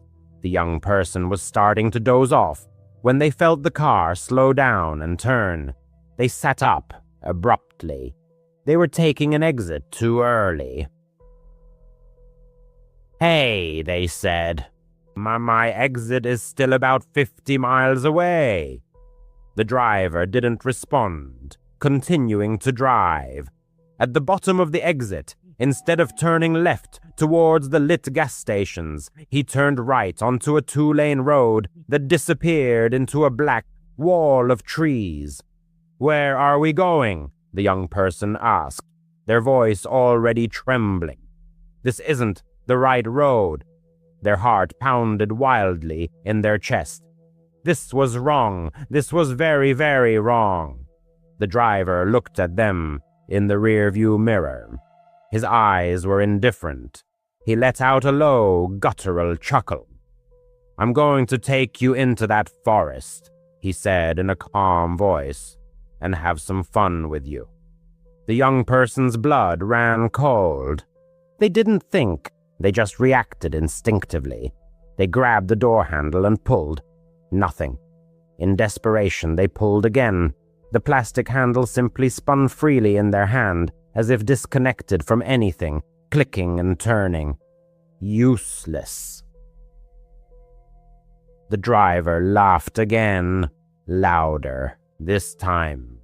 "You're not going anywhere," he said. "Child lock. Very useful feature."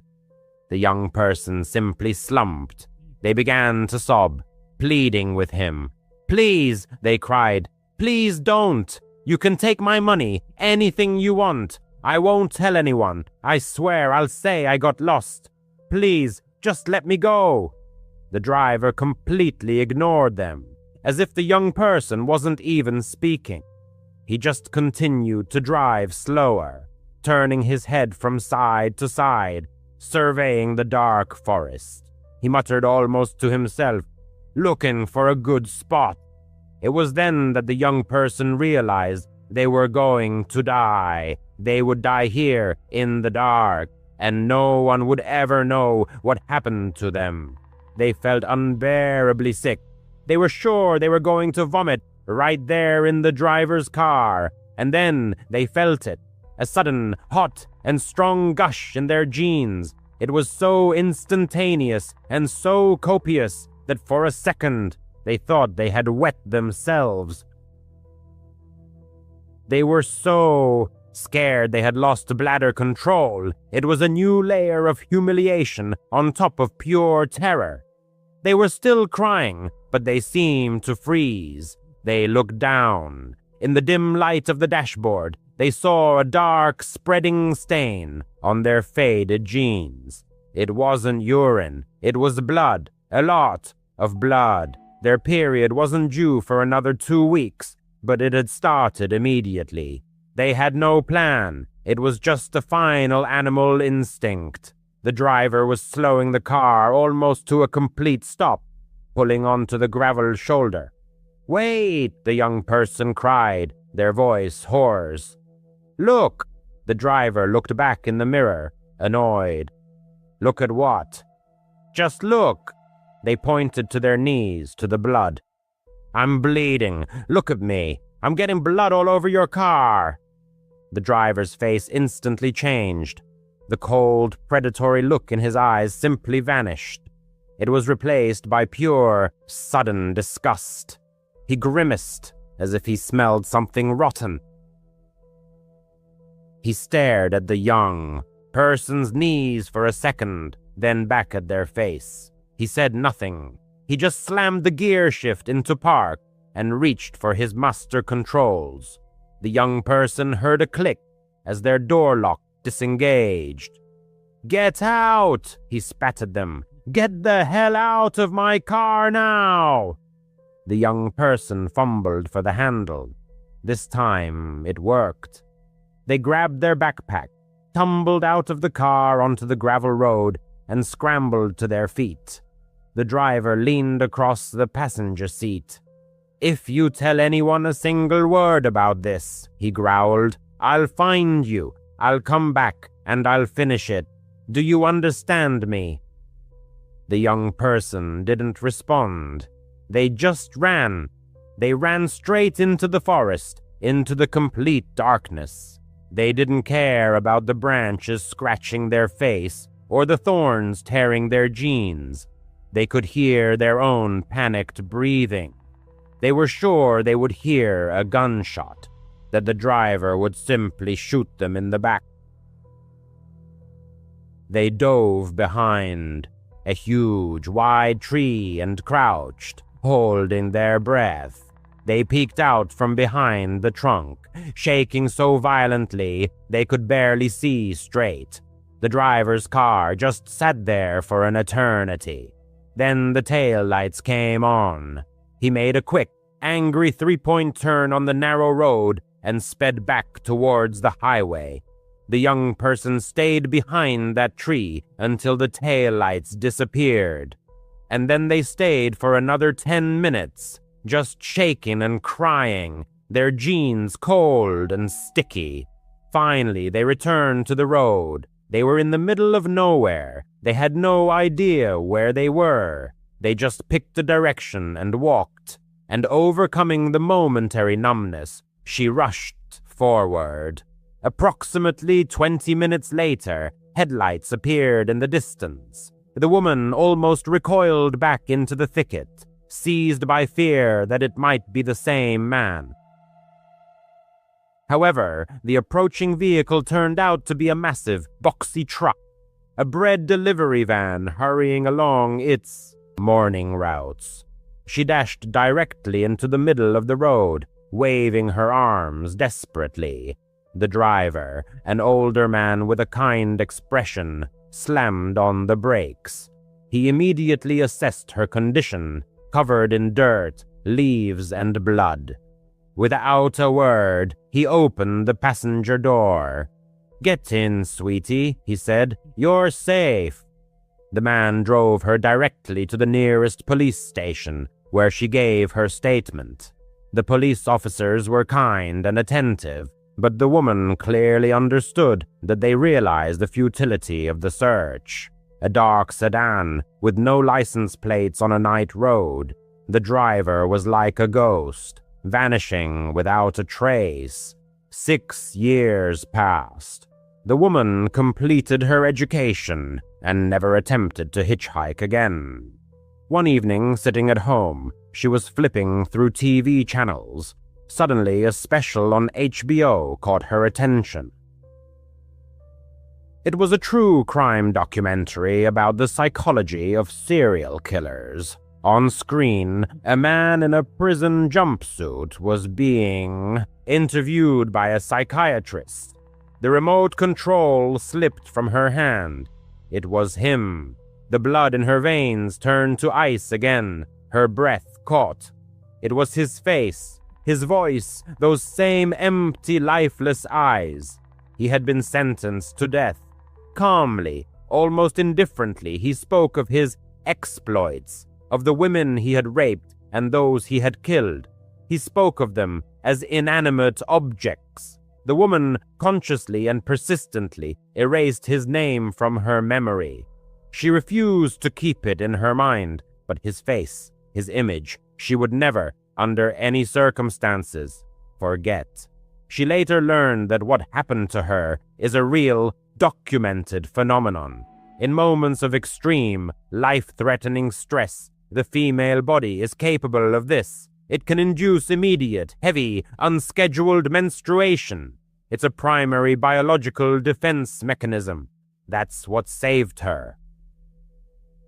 Not her pleas, not her non-existent phone. Her own body did the only thing that could stop that monster. And that's the only reason she's here to tell the story. She owns a 10-year-old sedan that has certainly seen better days. But there's one thing she treats with almost religious reverence. The door locks. As soon as she settles into the car, she immediately presses the button, and the characteristic click is heard. She doesn't care who walks by. She never stops for people standing on the side of the road. It's not because she's a bad person. It's because of Dr. Evans. Her college wasn't anything special. It was a typical sprawling state university in North Florida, with flat concrete buildings built in the 1970s and huge old oak trees draped with Spanish moss. As a sophomore, she took criminology 2 or 3. It was one of those large, sometimes tedious lectures held in a giant auditorium with fold-down wooden seats. Dr. Evans, the professor, was an older man, always looking tired, with a quiet, raspy voice that made it hard to stay awake. Before teaching, he had worked as a criminal psychologist for 20 years. Usually his lectures were a monotonous recitation of statistics and case study analyses. But one Tuesday, when victim selection was being discussed, the classroom was deadly silent. Students were either dozing or texting. Dr. Evans suddenly stopped mid-sentence. He took off his glasses, rubbed the bridge of his nose, and scanned the 200 people sitting before him. "You all look at this as just numbers," he croaked, his voice suddenly clear.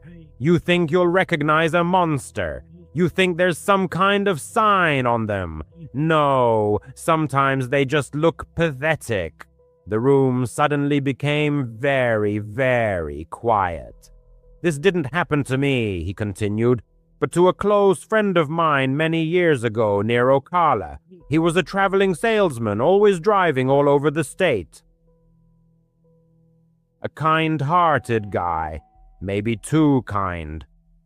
One day he was driving down a long 2-lane stretch of highway, one of those roads that cuts right through the Ocala National Forest. It was an hour's drive through pines and swamps. It was late, around 11 at night, and it was hot, one of those muggy, humid Florida nights. My friend, let's call him Ted, was just trying to get home, and his headlights cut through the darkness, illuminating a figure walking on the gravel shoulder.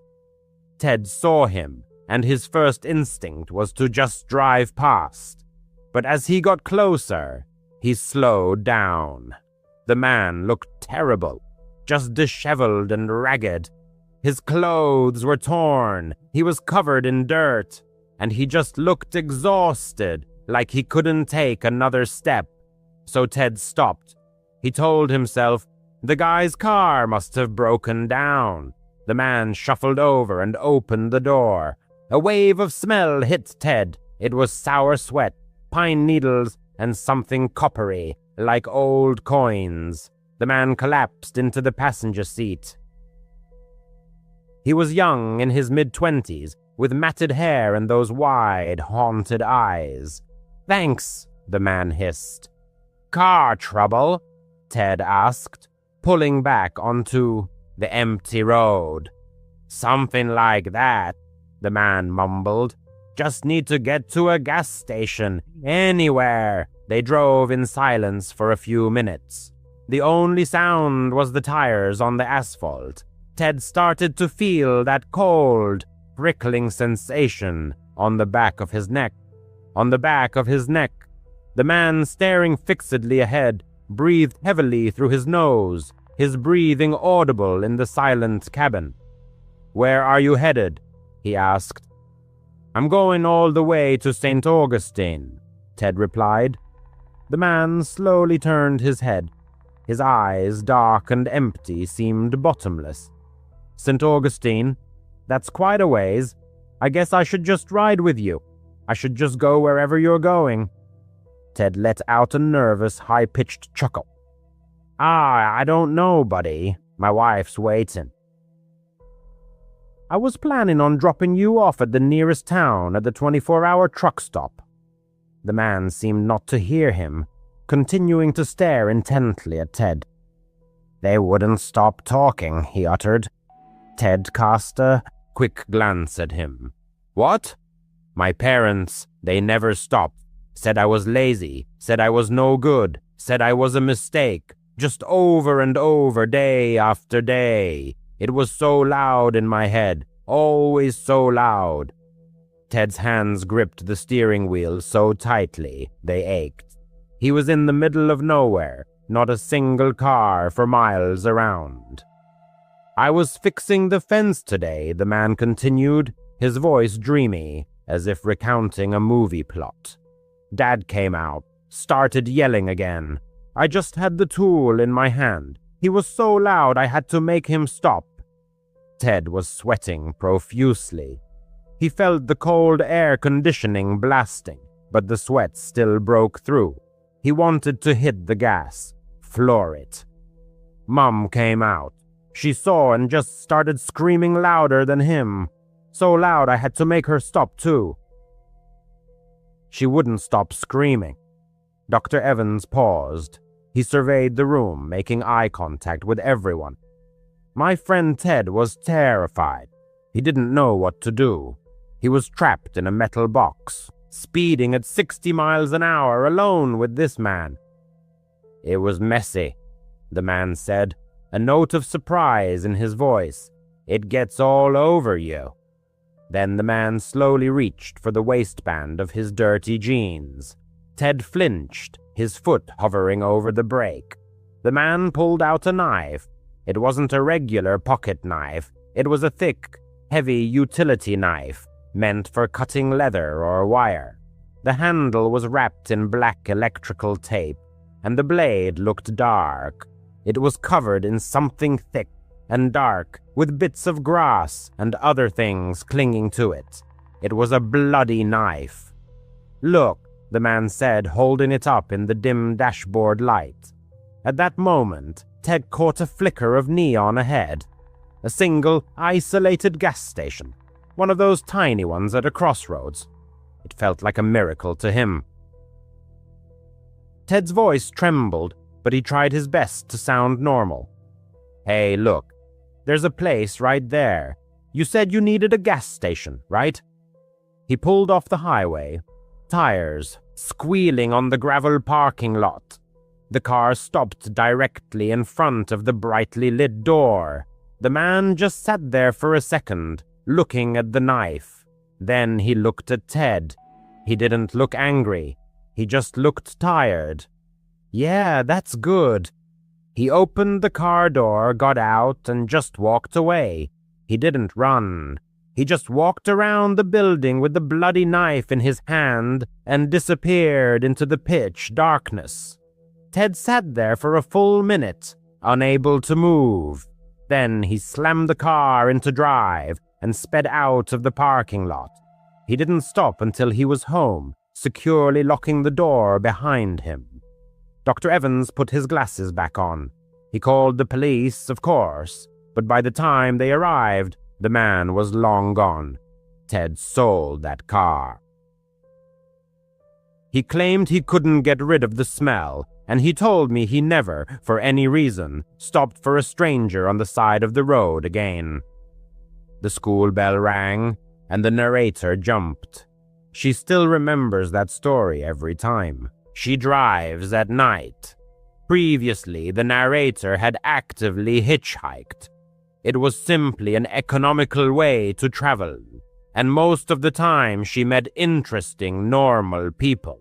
However, this particular trip made her abandon hitchhiking forever. She was in Pennsylvania trying to get to Ohio. The previous day had been a beautiful, sunny, perfect spring day. So naturally her clothes matched the weather, simple shorts and a t-shirt. But this is Pennsylvania. She woke up, and the weather was like a monsoon, just cold pouring rain that soaked her to the bone in about 30 seconds. She stood on the side of some 2-lane highway, shivering from the cold, thumb out in desperate hope. After about an hour, an old sedan pulled up. A woman in her early 30s was driving. The narrator looked into the car and saw 3 other women, one in the passenger seat, 2 in the back. Honestly, a car full of women is usually a good sign. You feel safer, you know. She ran up to the window, and the driver rolled it down. "Where are you headed?" she asked. "Just trying to get to Ohio, but honestly, the state line would be awesome," the narrator said. "Hop in," the driver offered. The narrator tossed her backpack into the back seat and squeezed in. She thanked them. Just the relief of getting out of the rain, which was now pouring so hard that hardly anything was visible. As she settled in, she noticed something. The girl in the front passenger seat had one of those thick black state trackers on her ankle, like for house arrest or parole. The narrator's brain just registered it. Okay, maybe they're on parole, no big deal. She'd just be polite, make small talk, and get out at the border. The border line, Ambience, about 20 minutes passed uneventfully when the driver suddenly announced, "I need to get gas." The car pulled into a typical gas station. The driver exited the vehicle to begin fueling. Meanwhile, the other 3 girls in the car remained in their seats. One was engrossed in her phone, while the other 2 simply stared blankly out the window. The atmosphere inside the car was filled with a strange, oppressive silence. After finishing with the gas, the driver, instead of returning to the steering wheel, walked to the back of the car and opened the trunk. The narrator, trying to stay warm, remained seated in the cabin. Suddenly, she heard snippets of a conversation, and then a man's voice became distinctly audible. It was muffled, coming from the trunk, and filled with panic. The voice cried, "Let me go, you freak!" The narrator froze instantly. She looked at the 2 girls sitting next to her in the back seat. They showed no reaction whatsoever, no exchanged glances, absolutely nothing. Then a dull thud echoed. It wasn't loud, not like in movies, but rather a sharp, sudden sound. The trunk slammed shut. The driver returned to the pump, carefully rehung the nozzle as if she had just finished a routine fueling, and got back into the car. She started the engine. Her gaze flickered to the rearview mirror, met the narrator's eyes, and a faint smile played on the driver's lips. "All set," she said. The car left the gas station. As they drove away, the narrator looked back and swore she saw a man lying on the ground near the pumps, bleeding. She sharply turned away, her heart pounding so hard it felt like it would burst through her ribs. Her gaze fell on the other passengers. They simply sat there, immersed in absolute silence, as if nothing out of the ordinary had happened. The narrator didn't utter a word. What could she say? She was trapped in a car with 4 women who, she suspected, had just dealt with someone in their own trunk at a public gas station, without even batting an eye. The journey continued for about another half hour. The only sounds were the monotonous swish of the wipers and the drumming of the rain. Then the driver stopped the car again. This time they were on the side of a secluded road, surrounded by a vast, dense forest to their right. "We need to take care of something," she said. The driver got out, and the other girls followed. The trunk opened again. The narrator tried not to look, staring straight ahead, but out of the corner of her eye, she still saw what was happening. The driver retrieved a shovel. One of the girls pulled out a large black plastic bag, resembling a heavy-duty trash bag, and something inside it moved slightly, wriggling. Then all 4 simply walked into the forest and disappeared. The narrator was left alone in the car. She tried to open the door, but it was locked.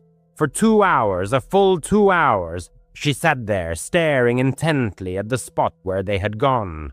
The rain was finally subsiding, but it was already starting to get dark. Thoughts raced through her mind. Should she try to break a window? Where would she run? They had a car. They had a shovel. Then they returned. Their shoes were covered in mud. The shovels and the bag were gone. They all got back into the car. No one said a word. The driver simply started the engine, and the journey continued. They drove for another hour, complete silence. By this time, it was pitch black outside. Then the driver turned off the highway onto a dark, muddy dirt road, winding deep into the forest.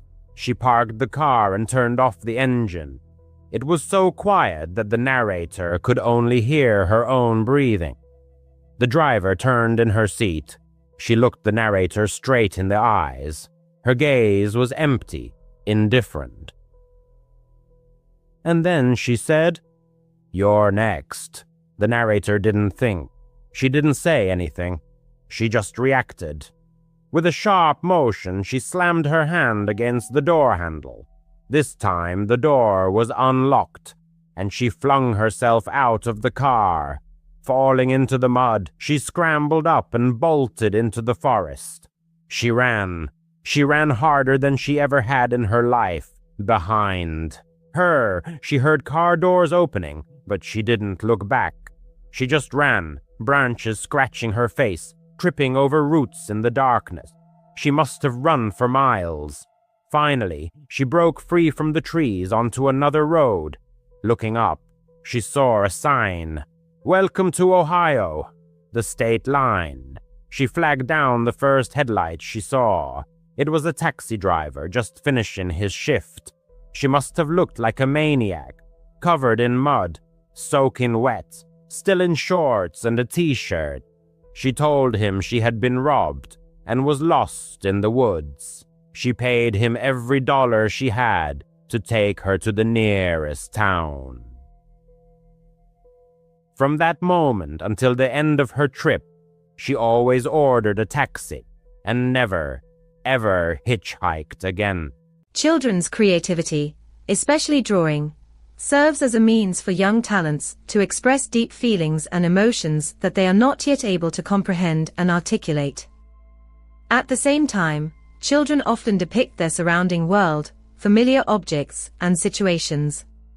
Therefore, if a child's drawings include figures of strangers holding their hands, it could indicate something deeper and more unsettling. Martin and his wife, raising a 6-year-old daughter and a 3-year-old son, encountered an unexplainable phenomenon. Their daughter, whom we'll call Jess, had an extraordinary love for drawing, and her parents fully encouraged her hobby, providing her with all the necessary art supplies. They had a whole Crayola backpack filled with markers, colored pencils, crayons, and drawing paper. Jess's room and even her backpack were filled with numerous drawings, mostly with ordinary, innocent subjects. However, one day Martin discovered a drawing in his daughter's room that puzzled him. It depicted an unfamiliar woman holding Jess's hand. The woman didn't resemble the girl's mother, who was blonde. Instead, she had dark hair.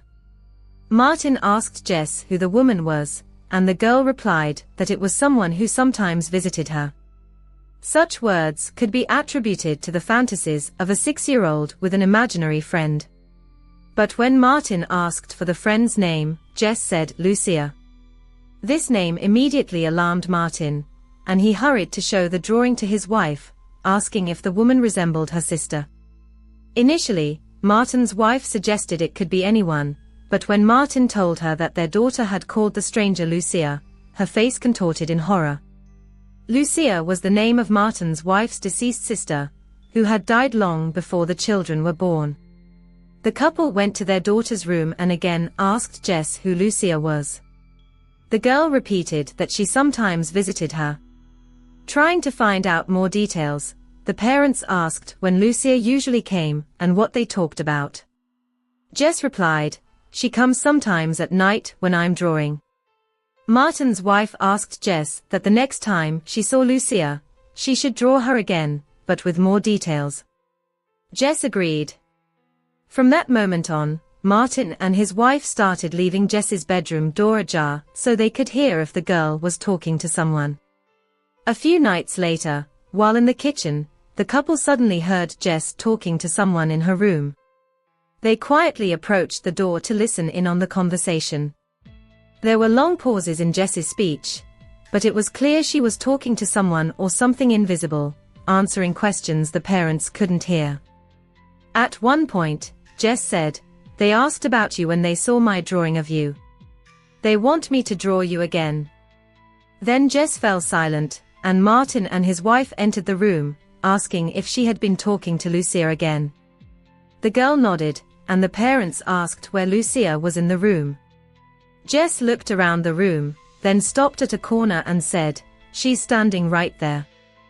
Martin and his wife looked at the indicated corner, where there was nothing, but both felt an unsettling sensation and discomfort. Martin's wife quietly asked Jess to draw Lucia exactly as she looked now, in full detail. Jess agreed, and the couple left the room, feeling slightly uneasy. Soon, Jess called her mom back into the room. Martin and his wife returned to their daughter, and she showed them a new drawing. This drawing confirmed the couple's worst fears. In it, Jess had depicted Lucia with blue eyes, a small mole above her lip, and dressed in white. Lucia had been buried in a white dress, she had blue eyes, and a mole above her lip. Martin's wife wasn't close to her sister, only briefly attending her funeral. Jess had never known about her deceased aunt, and there were no photos of her in the house. Martin and his wife forbade Jess from talking to Lucia. Not because Lucia had done anything terrible in life, but because it frightened the couple. They invited a priest to bless the house and ask all souls to depart in peace. According to Martin, such occurrences ceased afterward. This story was told by an elementary school art teacher. Twice a year, she held an event with each class called Draw and Tell, where children drew something meaningful to them and then told the story behind the drawing. One day, in a third-grade class, most students drew themselves, their families, pets, and other familiar things. But one boy was drawing something that resembled fire. Other children at his table were making fun of him. The teacher approached the boy and asked why he was drawing fire when he was supposed to draw something meaningful to him. The boy replied, "I know, I'm not finished yet." The incident in the art class left an indelible mark on the teacher's memory and made her rethink her approach to children's art. During the art lesson, as the children enthusiastically transferred their fantasies onto paper, one of the students, whom we'll call Ul, declared that he hadn't finished his work yet. The teacher, showing patience and understanding, allowed him to continue. As the other children finished their masterpieces, she noticed Ul's drawing and saw that he had added a depiction of a house. Intrigued, she asked the boy to step into the hallway with her, taking the drawing. In the hallway, the teacher, concerned by what she saw, asked Ul why he had drawn a burning house, as such a picture clearly didn't fit the draw and tell lesson's theme. The boy's answer shocked her, "It's not. It's the house my parents tried to burn down with me inside." The teacher was speechless, unsure how to react to such a terrible confession.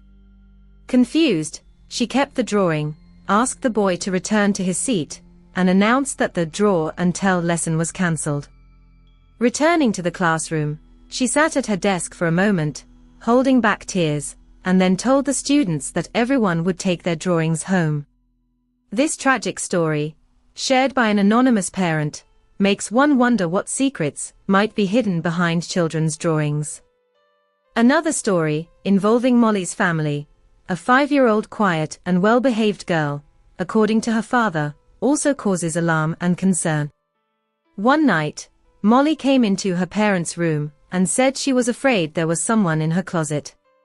Brad, the girl's father, took her back to her room and showed her the inside of the closet to convince her there were no monsters there. The next night, Molly again came into her parents' room, saying there was a monster in her closet again. This time, Brad and Jane allowed Molly to sleep with them. The next day, Molly drew the supposed monster she had seen and showed it to her parents. Brad stated that the drawing, admittedly, scared him, but up until that point, it all seemed like normal childish things. Until one of the following nights, Brad and Jane were woken by Molly's crying and screaming. They rushed to her room to find out what happened, and she said, "I'm bleeding," lifting her shirt on her back, where 2 scratches were visible. Molly claimed it was the monster. Brad turned the entire bedroom and the whole house upside down, looking for anyone who could have done it. When the house was empty, Brad and Jane had no choice but to assume that Molly had probably done it herself somehow, either intentionally or accidentally. But over time, as the couple was able to think it over, the chain of events seemed too wild to be just a coincidence. While the couple was getting Molly used to sleeping alone again, Molly never changed her story that the monster had scratched her back. To make her more comfortable sleeping alone, they moved Molly's furniture into the guest bedroom and made it her new room. Molly came into her parents' room a couple more times in the middle of the night, but both times when asked if she had seen the monster again, she said, "No, I'm just scared." Fortunately, no further physical harm was inflicted upon her in her sleep. Another story, sent in by Giovanna, tells of a mysterious drawing she found on her desk in her room. Since she lets her 7-year-old brother draw on her desk, it seemed strange to her from the beginning that her brother would leave it on the desk at all, because he usually took all his drawings back to his room and hid them. But since he left this one, she felt he wanted her to see it. Looking at it, she saw that it was a fairly innocent family drawing done by a 7-year-old, but then a black figure lurked in the corner, labeled the Taking Man. Giovanna left it on her desk for a couple of days before noticing the figure in the corner when she looked at the drawing again. The man was sitting on a swing, but the family didn't own a swing set. This could be attributed to the child being 7, but he had never asked his parents for a swing set, and showed no interest in them generally. Beneath the mysterious figure labeled the Taking Man, there appeared to be some object that Giovanna thought looked like a window or some kind of door in the ground.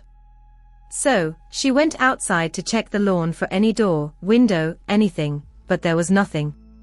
A few days later, while in the bathroom, which was across the hall from her brother's room, Giovanna was washing up when she heard her brother giggling and talking. It could have just been him playing with his toys alone, but still, after finishing her skincare routine and rinsing her face, Giovanna went to check on her brother. His door was slightly ajar, so she peeked in and saw him on the floor, talking to something under his bed.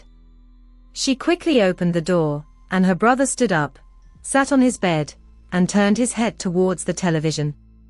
When she asked who he was talking to, he replied that he wasn't talking to anyone.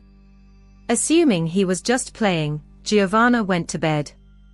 The next morning, her brother woke up holding an empty glass and asked if she could fill it with chocolate milk.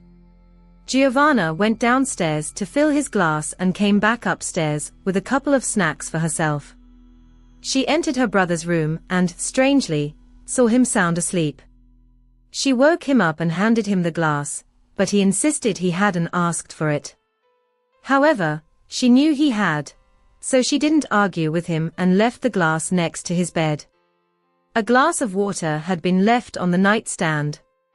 That night, around 4 in the morning, Giovanna awoke to the sounds of conversation coming from her brother's room. Without losing a second, she went across the hall to his room and peeked inside. The girl remembered her brother's voice, animatedly talking to someone, and a vague silhouette of a dark figure looming in the dim light. The next thing she remembered was waking up in her own bed the next morning. When questioned by his sister, the brother merely shrugged, puzzled, assuring her that he didn't remember any nighttime conversations. Giovanna, concerned by what she had seen and the strange drawing, shared her worries with her parents. After talking to their son, they learned that the character in the drawing was the Taking Man, who returns and takes things. The boy spoke of him with trust and even called him his best friend, mentioning red berries, similar to cranberries, that he had been given. However, according to the child, this mysterious friend would not return. Giovanna still cannot say with certainty whether what she saw in her brother's room was a dream or a sinister reality. The image of the dark figure, imprinted in her memory, was too vivid and clear to be a simple dream. But if it wasn't a dream, then what happened after the encounter with the shadow remains a mystery to her, as her memory of that period was as if erased. Since then, her younger brother has never once mentioned the Taking Man. On a cold February evening in 2008, a young real estate agent from Richmond, Virginia, held her breath. The deal ahead promised to be the biggest of her life. Her clients, wealthy newcomers to the city shrouded in mystery, were eager to buy $1 million home. They had found her through a referral whose source remained unknown, spoke with an accent whose authenticity felt questionable, and insisted on an immediate meeting. By the next day, Olivia Mason would be dead. 17 years later, their faces remain unknown. What happened in that house wasn't just a murder, it was an execution, and someone had planned it to perfection. This is Olivia Mason's story. Crimes, conspiracies, cults, serial killers, and homicides, I adore them all, and I know you do too. You, my twisted, brilliant, beautifully intelligent oddballs. Today, we're diving into a case that holds special meaning for me.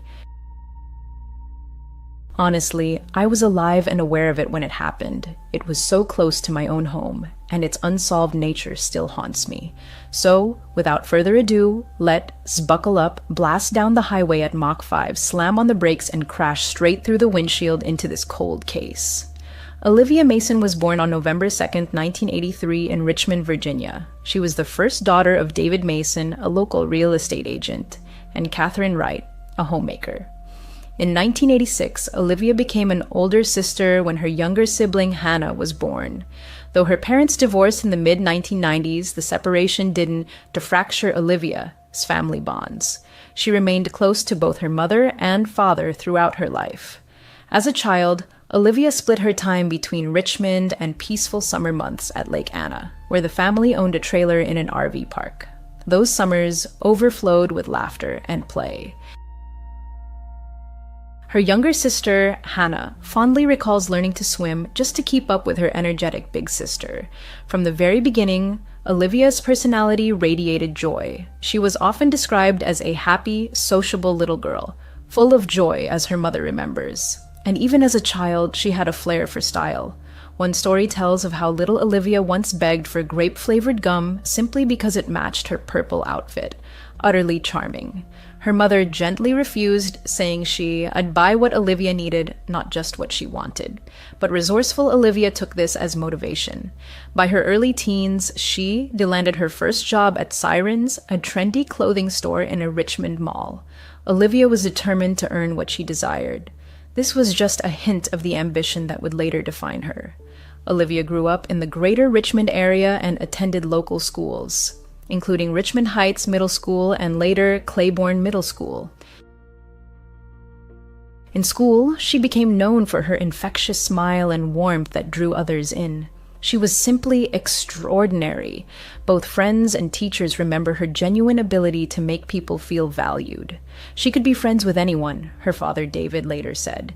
Yet, Olivia wasn't just friendly, she had a compassionate streak and a strong moral compass. Her mother recalls an incident when Olivia witnessed a boy being bullied at school.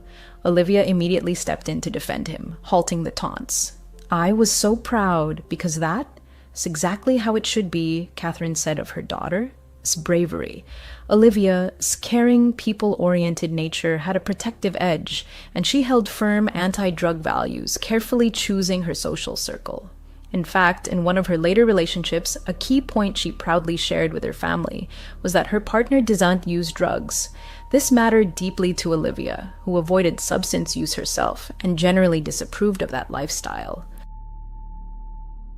She was an exceptionally mature young woman, ambitious and compassionate, with big dreams for her future, yet never losing sight of kindness along the way. And she wasn't afraid of hard work. Having started working so young, Olivia developed a strong work ethic early on. She balanced school and jobs with remarkable determination. This trait would later serve her well when she decided to follow in her father's footsteps into real estate.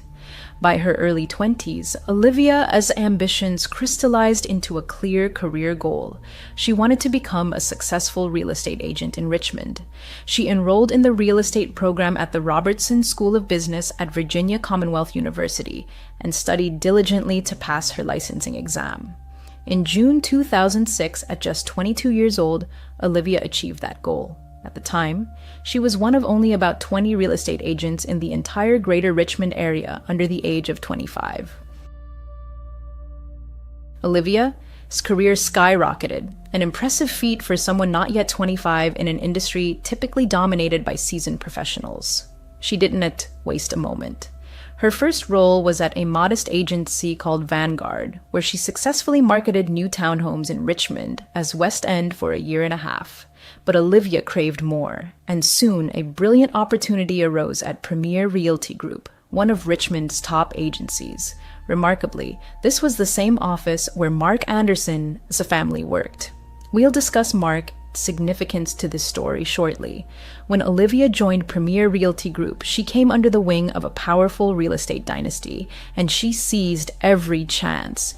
Within a year, she closed 8 real estate deals totaling approximately $3.2 million, an incredible start for a 24-year-old newcomer. Colleagues unanimously agreed Olivia was born for success in real estate, intelligent, driven, and incredibly personable, qualities essential for any top agent. My father is a realtor, so I know what I am talking about. Olivia absolutely thrived in this field. Clients trusted her, and that's priceless.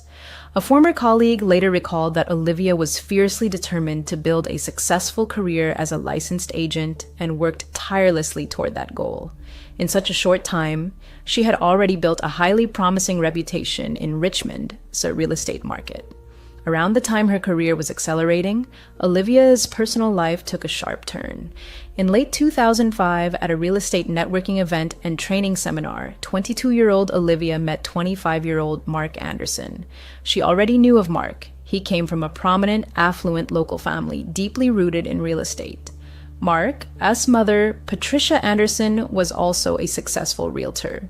The family owned investment properties, making them something of local royalty in the industry. Mark himself had been a talented hockey player in his youth and now worked as both a mortgage broker and realtor. To Olivia, the Andersons were Richmond as real estate royalty, and she was impressed. She really admired that Mark was in real estate, and his mom was too, shared Olivia's friend Vicky, adding that Olivia seemed thrilled to be welcomed into the Andersons' world. By mid-2006, Olivia and Mark were seriously dating.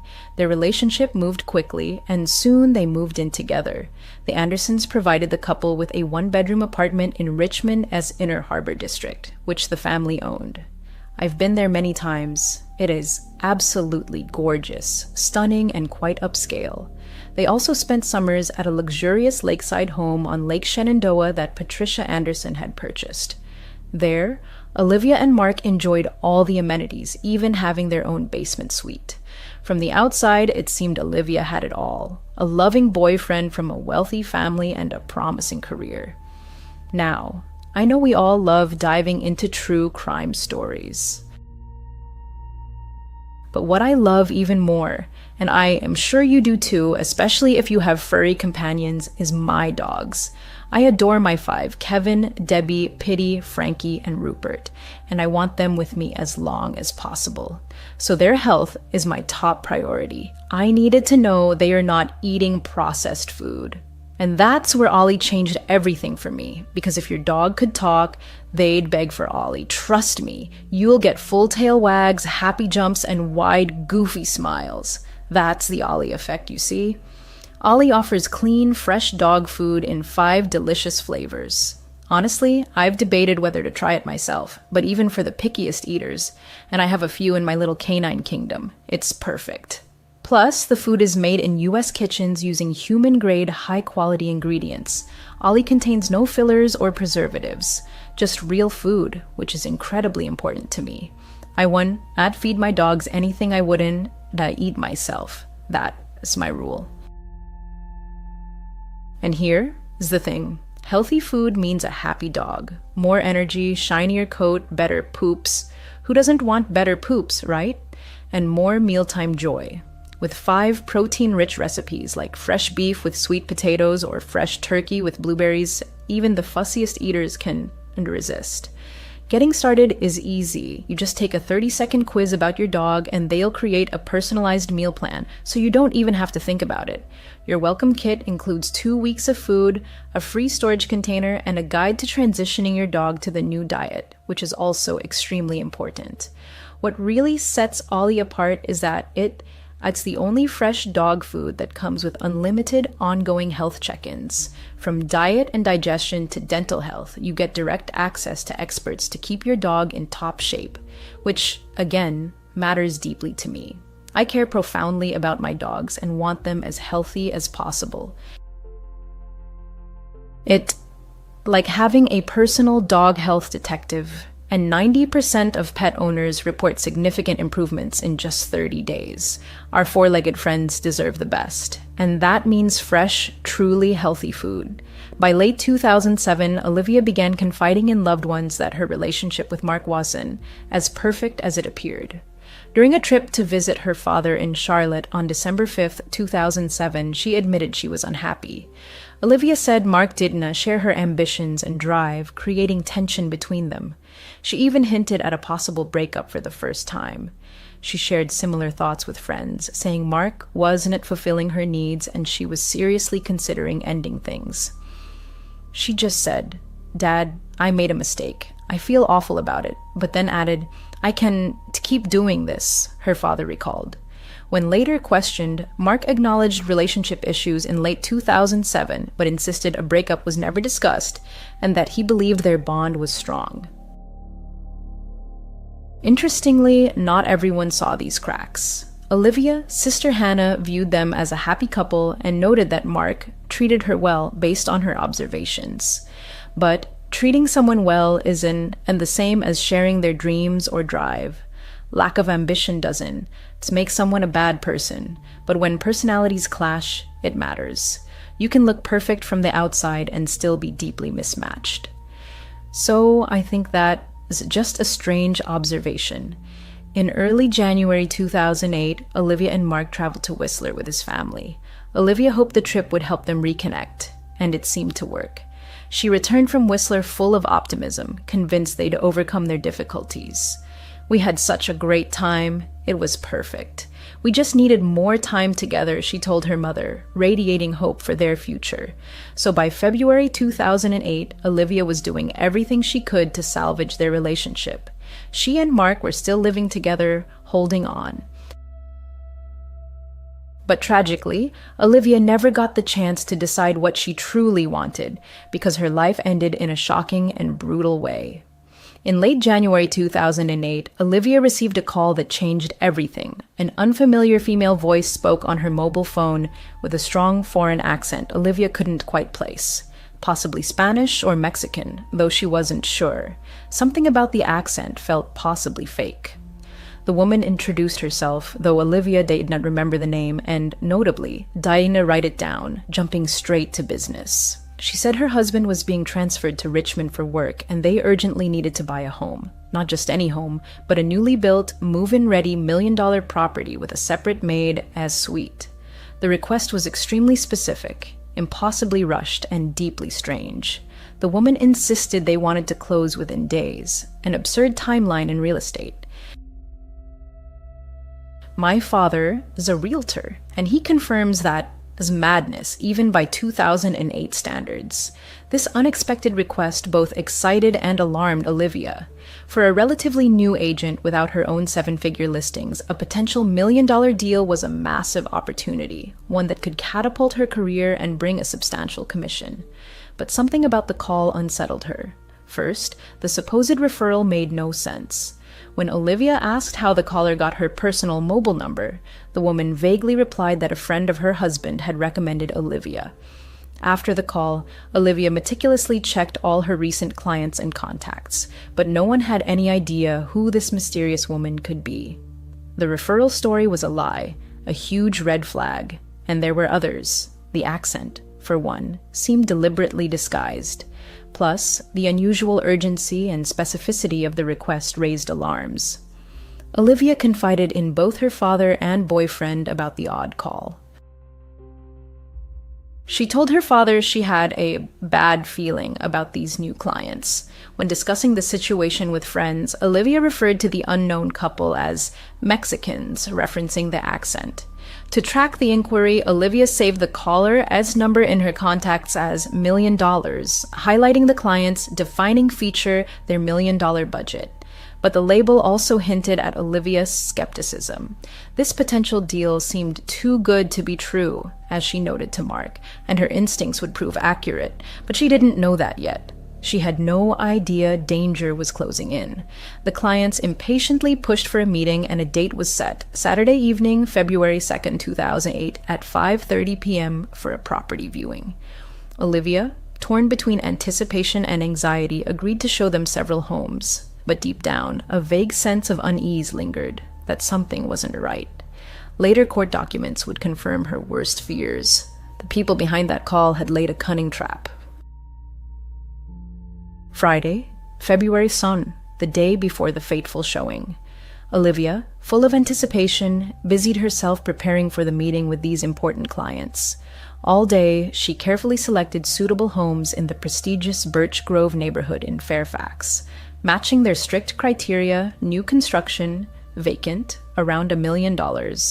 Among them was a recently built home on a quiet cul-de-sac.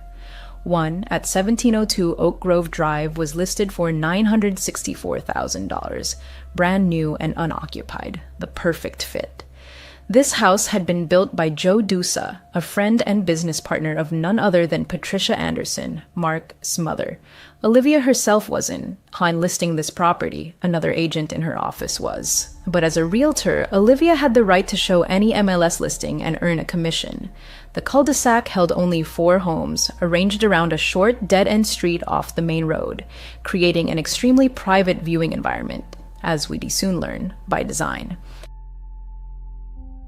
There was little traffic, and 2 of the 4 homes were still under construction, meaning few potential witnesses. That same evening, Patricia Anderson stopped by the apartment where Olivia and Mark lived. Patricia arrived around 7:15 p.m., allegedly for a casual visit to see her son and his girlfriend. Upon entering, she overheard Olivia mid-phone call. The mysterious woman was calling back to finalize plans for the next day. For about 10 minutes, Patricia listened to snippets of Olivia's conversation before Olivia hung up. Olivia then shared the details with Patricia, her words tinged with nervous excitement. The clients had confirmed the 5:30 p.m. Saturday showing at 1702 Oak Grove Drive. Everything was set. Patricia later admitted she immediately felt an inexplicable dread, her heart clenched with a bad omen. Sensing Olivia's unease, Patricia repeatedly offered to attend the showing instead, essentially volunteering to meet the clients herself. It is unclear whether Patricia's concern stemmed from worry for Olivia, safety, or simply a desire to help her make her planned trip to Washington, D.C. for a friend's bachelorette party after the showing. Her friends were expecting her after the showing, yet despite all her misgivings, she tried to help. Patricia offered support, but Olivia, resolute, declined, insisting she could handle it herself. After all, these were her clients, and the commission was hers to earn. However, the fact that Patricia Anderson knew every detail of Olivia's meeting with the mysterious clients, including the content of their phone call, would later become one of many eerie elements in this case. Many would wonder, was it mere coincidence that the chosen viewing house was built by Patricia's acquaintance, or that she happened to be present during the planning? But on February 2008, these connections raised no suspicion. Only in hindsight would everything fall into place. By nightfall, everything was ready. Mark returned home from a hockey game around midnight. He and Olivia discussed her anxiety. Mark, trying to reassure her, repeated his mother's offer. He could attend the meeting instead, or at least accompany her, so she could leave early for her trip. But Olivia brushed it off, her expression a mix of awkwardness and curiosity. Why did this caller choose me? I have so little experience. These thoughts haunted her. It felt strange, wrong. Of course, in hindsight, with all the red flags, it's obvious. But in that moment, no one could foresee the tragedy. No one assumes harm is coming for them. Still, Olivia assured Mark she'd be fine and that he shouldn't interfere. If she were truly worried, she'd have accepted help, Mark thought. So when she refused, he assumed she felt confident enough. They went to sleep, perhaps both slightly tense, but hoping that by the next evening Olivia might have closed the deal of her life. February 2nd, 2008 began for Olivia Mason as an ordinary day, but with an undercurrent of dread. That morning, the mysterious client called the apartment's landline and surprisingly reached Mark since Olivia wasn't home. Mark told the caller Olivia was out and offered her mobile number, but the woman coldly replied she already had it. Mark noted her accent sounded like broken Spanish, confirming the same voice Olivia had heard. This brief conversation was the last contact before the fateful meeting. As the day progressed, Olivia grew increasingly anxious. Around 2 p.m., she stopped by her Premier Realty Group office on Rainwood Lane. There, she pulled aside 2 administrators and asked them to search for the clients' names and phone numbers. They'd provided their details, so they should appear in the real estate database if they'd ever bought or sold in Richmond. Olivia just wanted to verify these people existed and had any real estate history in the area, but nothing came up. It was as if they didn't exist. At this point, Olivia was clearly unsettled. scared, according to a colleague who overheard her discussing the situation. Sensing her discomfort, several co-workers, including one named Kevin, offered to accompany her to the 5:30 p.m. showing. But Olivia again refused, assuring them she was fine because her boyfriend Mark would be nearby as backup. She was completely confident her boyfriend would be there, Kevin recalled. So while Olivia may have been frightened, she had a safety plan. Mark was supposed to meet her right after the clients arrived to ensure everything was okay. Around 3:00 p.m., Olivia left the office and met Mark for a late lunch downtown. They chose a restaurant near the Inner Harbor and finished around 4:24 p.m., a time recorded on their paid receipt. During lunch, Olivia was distracted. She ate quickly and reviewed the property sheets she'd prepared, showing Mark the list of homes she planned to show the couple, including 1702 Oak Grove Drive. Mark, sensing her nervousness, again offered to conduct the showing himself, but Olivia declined again, perhaps trying to prove she could handle such a high-stakes client despite the odd circumstances. By 5:00 p.m., as dusk settled over the wintry afternoon, they parted ways to prepare for their plans. Olivia returned to her apartment to change, wanting to look professional for her high-profile clients. Mark, meanwhile, drove to a nearby auto shop called SHC Autograph Graphics to briefly meet a colleague and pick up his friend, Samuel Thorne. Samuel was both a friend and co-worker of Mark S. They played on the same men as hockey team and were scheduled to attend a hockey game that evening after Olivia as showing. They planned to go together as soon as Mark checked on Olivia. While Mark was at the shop, Samuel repeatedly called him, trying to get in touch. By 5:30 p.m., Samuel arrived at the shop and got into Mark or a Range Rover. Mark explained that Olivia had earlier called, asking him to meet her at the house because she felt uneasy about the situation. Anxious, Olivia had texted Mark the address, 1702 Oak Grove Drive, adding the cryptic note, "Follow me there." Without hesitation, Mark suggested they swing by Olivia as location to ensure she was okay before heading to the hockey game. Samuel immediately agreed. Around 5:35 p.m., Olivia parked at the cul-de-sac on Oak Grove Drive. The street, newly built, was so fresh that even the GPS in Mark S. SUV couldn't find it.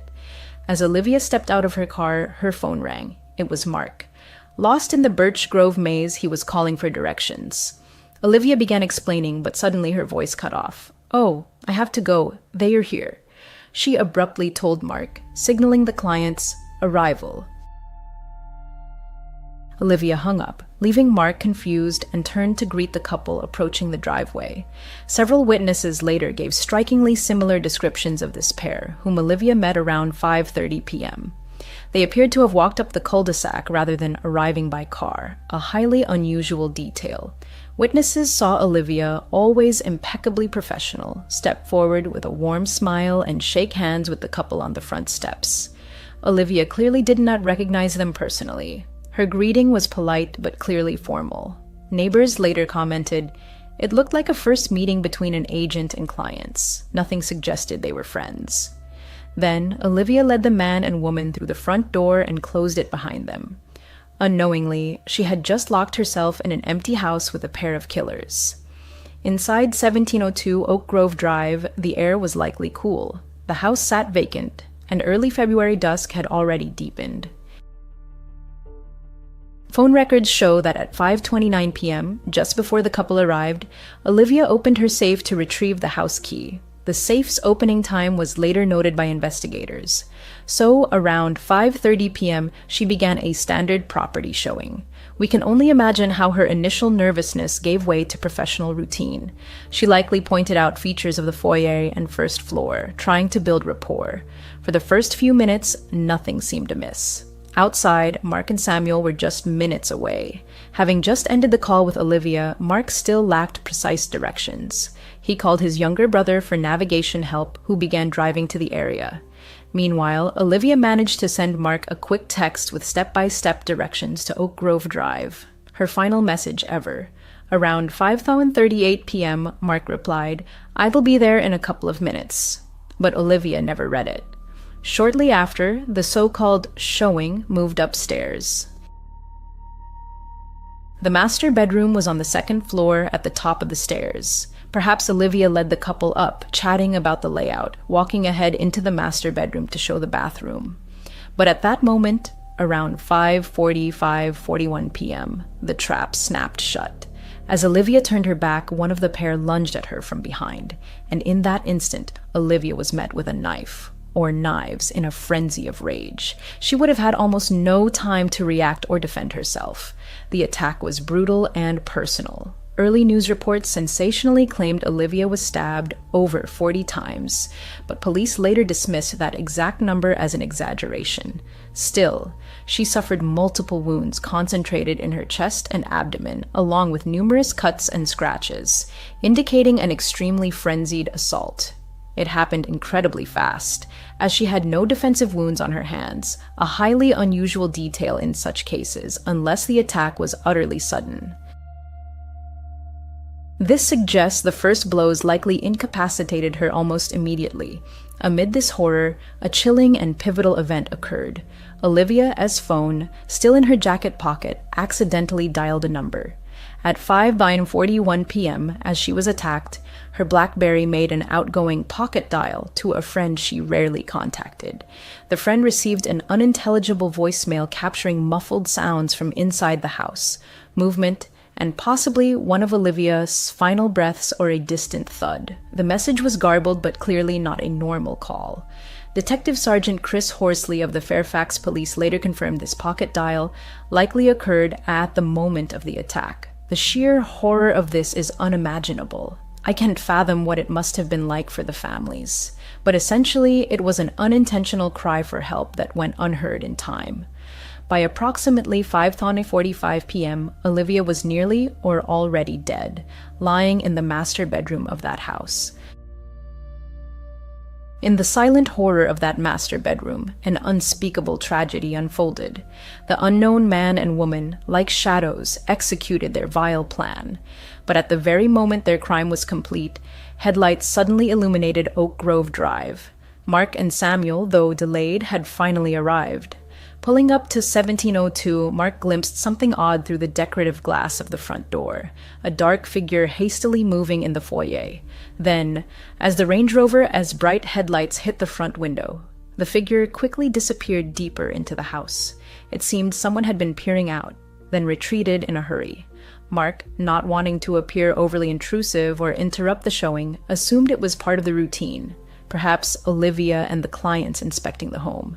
He remembered her request not to interfere with the demonstration. So Mark decided to park a short distance away for a few minutes to give them more time. "Looks like the meeting is still going," he told Samuel. "We just need to wait." Mark drove a short way down the street and returned a couple of minutes later. It was now around 5:55 6th Avenue p.m.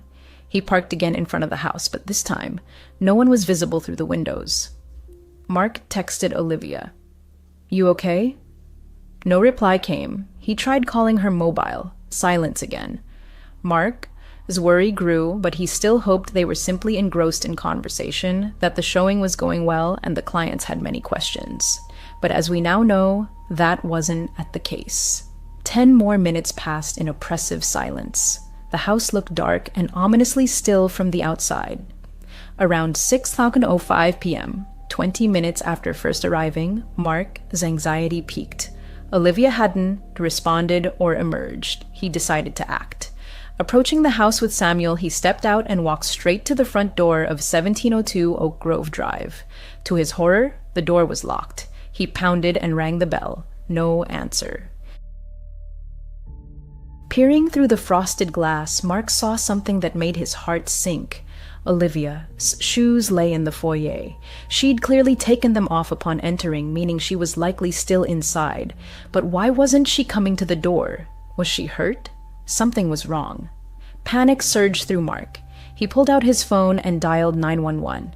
At 6:05 p.m., he stammered to the dispatcher that his girlfriend was showing a house he couldn't get in, and he was deeply worried something had happened to her. He emphasized he had come to check on her because she was a little scared about this showing. While Mark spoke, Samuel scouted the house as perimeter for another entrance. He found a gate to the backyard, but it was locked. However, Samuel spotted something crucial. Through the slats, he saw the French doors to the back patio were wide open. He frantically waved Mark over, pointing to them. The killers, it turned out, had fled through those back doors just moments earlier, vanishing into the night. In their haste, they'd left the doors wide open, likely slipping through a gap in the backyard fence onto the main road. Seeing the open doors, Mark dropped the 911 call and rushed to help. He ran to assist Samuel in climbing over the backyard fence. Samuel vaulted into the yard and, without hesitation, dashed through the open French doors into the house. He immediately unlocked the front door from the inside, allowing Mark to burst in.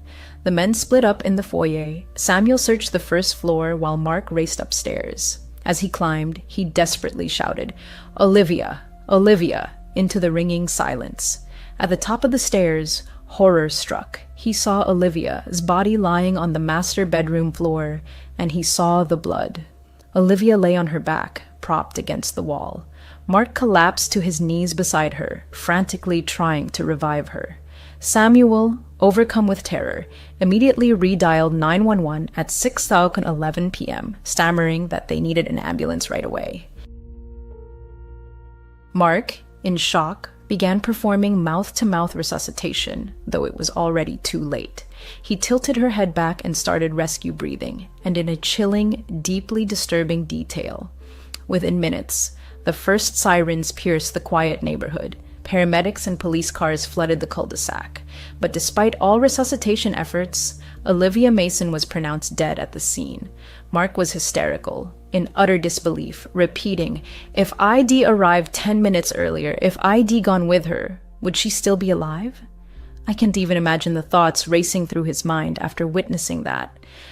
I just feel so deeply for him. But no one saw the mysterious pair leave. They were like ghosts, vanishing before anyone realized what had happened. The only physical evidence left was bloodstains inside the house, and a trail on the stairs showing the killers had calmly exited through the front door before retreating and fleeing out the back when Mark's arrival startled them.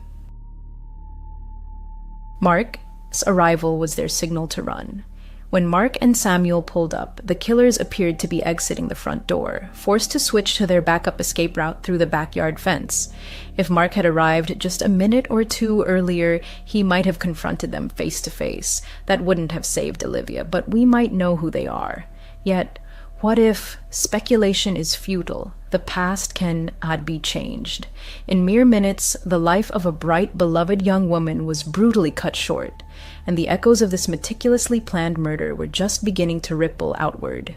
As crime scene tape encircled 1702 Oak Grove Drive that cold February night, the investigation into Olivia Mason's murder began, a case that would become one of the most perplexing and high-profile unsolved murders in American criminal history.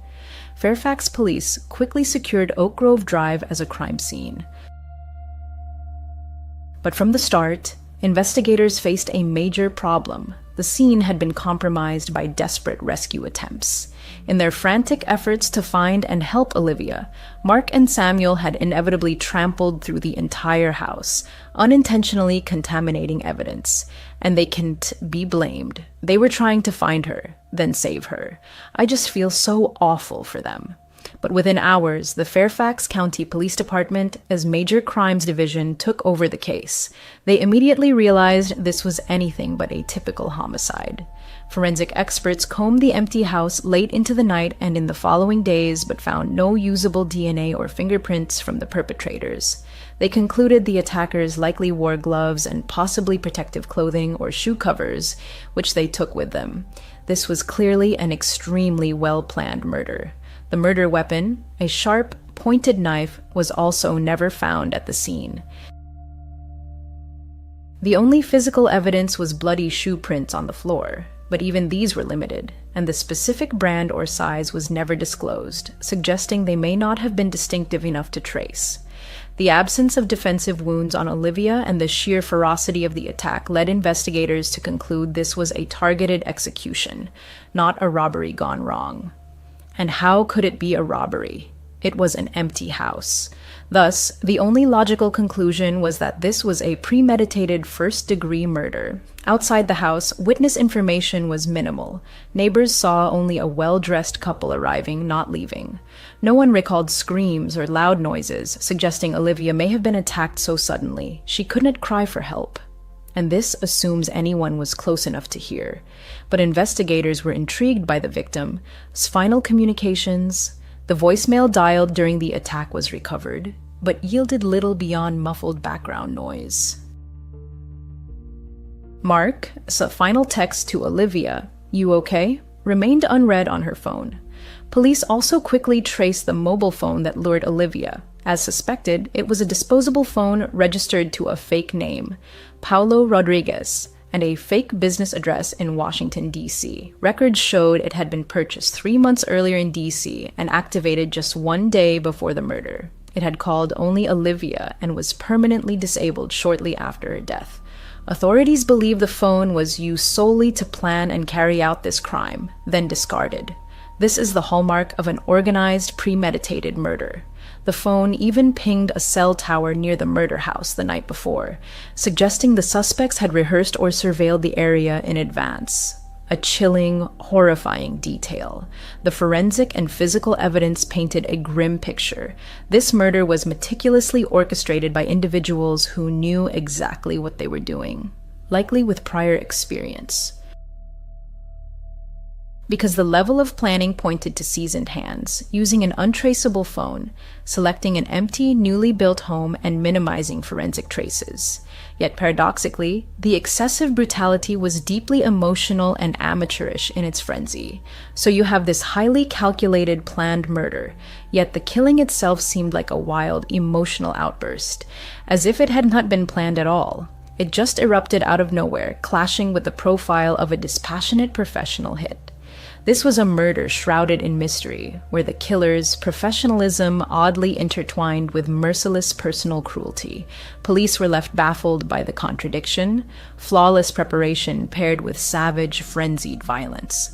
Ghosts of the past and the composite sketch. The first day of the investigation brought a bitter truth. The 2 suspects seen by witnesses had vanished without a trace. No evidence of their presence in the house, no vehicle linked to their escape. Only vague descriptions of their appearance and the suspicion of a fake accent remained. A year later, in 2009, a composite sketch of the woman was released to the public. European features, around 30 years old, short, stylish blonde hair, and a remarkably calm expression. The man was described as Caucasian, about 6 feet tall, with dark hair and a brown jacket. Particular attention was paid to the woman's dress, a black, white, and red patterned garment. To investigators, it was as if the killers had worn masks, then disappeared into the crowd, leaving only questions. Who could have planned such a crime, and why was Olivia its target? Relentless pursuit and the scale of the investigation. Fairfax police threw everything they had into finding Olivia at killers. A small department faced a case of unprecedented complexity. 5 full-time detectives were assigned, meticulously interviewing everyone connected to Olivia, family, friends, colleagues, former clients, ex-boyfriends, rivals, anyone who might shed light on the crime. In the first year alone, nearly 1,500 interviews were conducted, 752 tips received, and 30 search warrants executed. This was an enormous workload, demonstrating the investigation's vast scope. The Major Crimes Division, led by Inspector Rob McCall, coordinated efforts, while Detective Sergeant Chris Horsley became the public face of the case, frequently appealing to the public for help and debunking rumors. From the outset, police acknowledged they were dealing with an exceptionally difficult case. In a rare statement, a spokesperson called it a crime of extraordinary complexity, committed by experienced individuals with no regard for human life, beyond state lines and international cooperation. The investigation extended beyond Richmond, reaching into other states and suggesting possible ties to criminal groups in Charlotte or Washington, D.C. Fairfax police actively collaborated with outside agencies. The Royal Canadian Mounted Police, RCMP, was brought in to provide oversight and specialized resources. The case was so significant that FBI agents were later consulted, particularly on new technologies and behavioral analysis. By 2020, the investigation had reached staggering proportions. Fairfax police stated that more than 2,000 persons of interest or organizations were involved in the case. Over 35 search warrants and court orders had been issued to cell phone companies, internet providers, and even social media platforms like Facebook to obtain relevant data. The massive volume of information required meticulous organization and analysis, but detectives remained determined not to miss a single clue. Modern technology and early leads. They analyzed cell tower pings and applied advanced techniques like DNA analysis to the few available samples, though initially none yielded a suspect profile. The house had been professionally cleaned just before the showing, as it was a newly staged home, explaining the lack of traces. Theories and suspicions. Mark, Olivia's boyfriend. From day one, investigators and amateur sleuths grappled with the burning question: who ordered Olivia Mason's murder, and why? Over the years, several theories emerged, some pursued by police, others fueled by internet speculation. We'll examine the main ones, noting what evidence, if any, supports them and how authorities responded. Naturally, Mark, Olivia's boyfriend, was the first suspect. Police always start with the victim, an inner circle, and Mark was at the heart of the events. He discovered the body, a detail that often raises suspicion. Could Mark have been involved in Olivia's death? Regarding motive, as we know, their relationship was troubled. Olivia was considering a breakup, and rumors of jealousy circulated. Some who distrusted Mark speculated he might have orchestrated her elimination if he couldn't accept her leaving. And in the public eye, Mark, a wealthy, influential family, didn't help. People love to suspect the rich boyfriend in true crime stories. Despite the suspicions, police consistently stated Mark Anderson was not a suspect, and they had a solid reason. His actions and alibi on the fateful day were verified down to the minute. Around 5:30 p.m., surveillance cameras at the auto shop captured him leaving with Samuel in his Range Rover. The timestamp on the footage was irrefutable proof. Mark wasn't at the murder scene when Olivia died. Her death occurred between 5:40 and 5:41 p.m., and it would have been absolutely impossible for him to get there and commit the murder in that short window. Moreover, Mark voluntarily took a polygraph test and, according to police, passed it. He readily handed over his phone and even participated in a detailed video reconstruction with investigators, showing on camera how he discovered Olivia's body to aid the investigation. He proactively and promptly offered any help to police, demonstrating exceptional openness throughout. Investigators found no forensic or digital evidence linking Mark to the murder's planning. His phone records, for example, showed genuine attempts to locate Olivia, not collusion with unknown parties. About a year after the murder, in early 2009, Fairfax police officially cleared Mark of all suspicion. They publicly stated, "We never named Anderson as a suspect." He was a person of interest, as anyone at the scene would be, but he was excluded. Yet despite this, Mark remained under intense public suspicion for years. Olivia's father, David, openly speculated that Mark might know more than he admitted. David felt Mark didn't show enough grief, and combined with Mark's family ties, this fueled his doubts. But Mark always stood firm, saying, "I want people to know I loved Olivia and think of her every day. I want this case solved as soon as possible. I have nothing to do with this." It's important to note that police thoroughly interrogated Mark for several hours on the night of the murder. This deeply frustrated him. He knew the killers had fled, and he felt precious time was being lost while investigators focused on him. But from the police's perspective, it was a necessary step, and once completed, they moved on. No incriminating evidence against Mark ever surfaced. Law enforcement, and even Olivia's own mother, acknowledged Mark wasn't involved. Though the boyfriend did it is a common trope in such stories, this case appears to be an exception. Mark's role was tragically only that of a heartbroken witness who found his beloved in her final moments. So if not Mark, then perhaps someone else in the family. Online sleuths turned their gaze to Patricia, Mark's mother. Patricia was a successful realtor and, by many accounts, a formidable personality.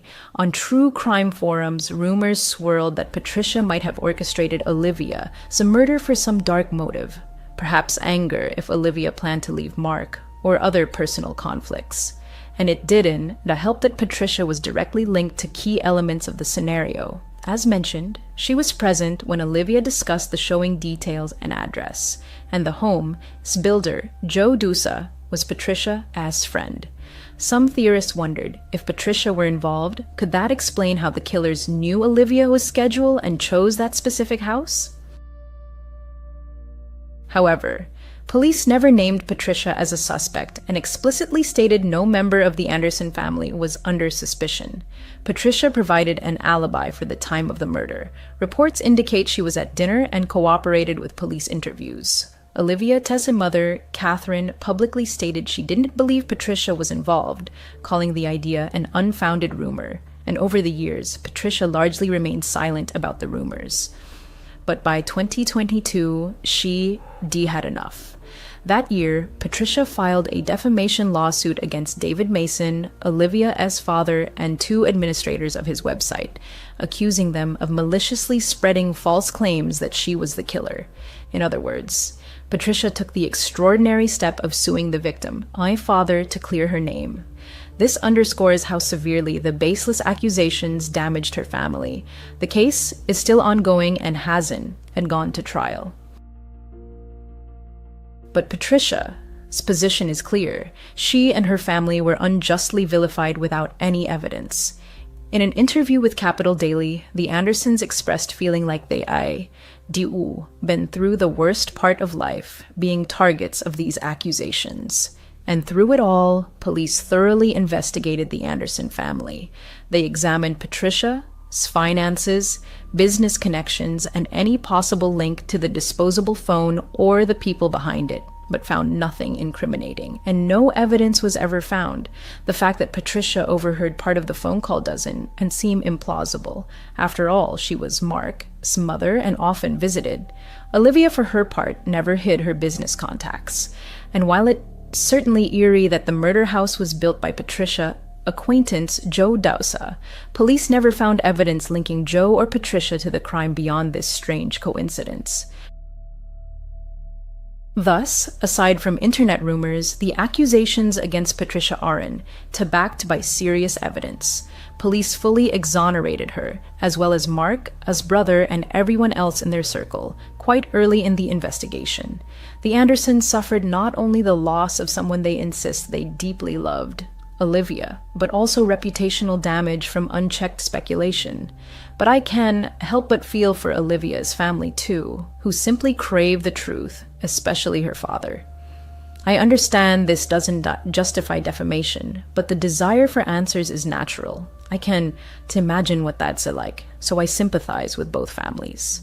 One of the most intriguing and initially compelling theories had nothing to do with Olivia's boyfriend or his family. Instead, it focused on the idea that Olivia had seen something she shouldn't have.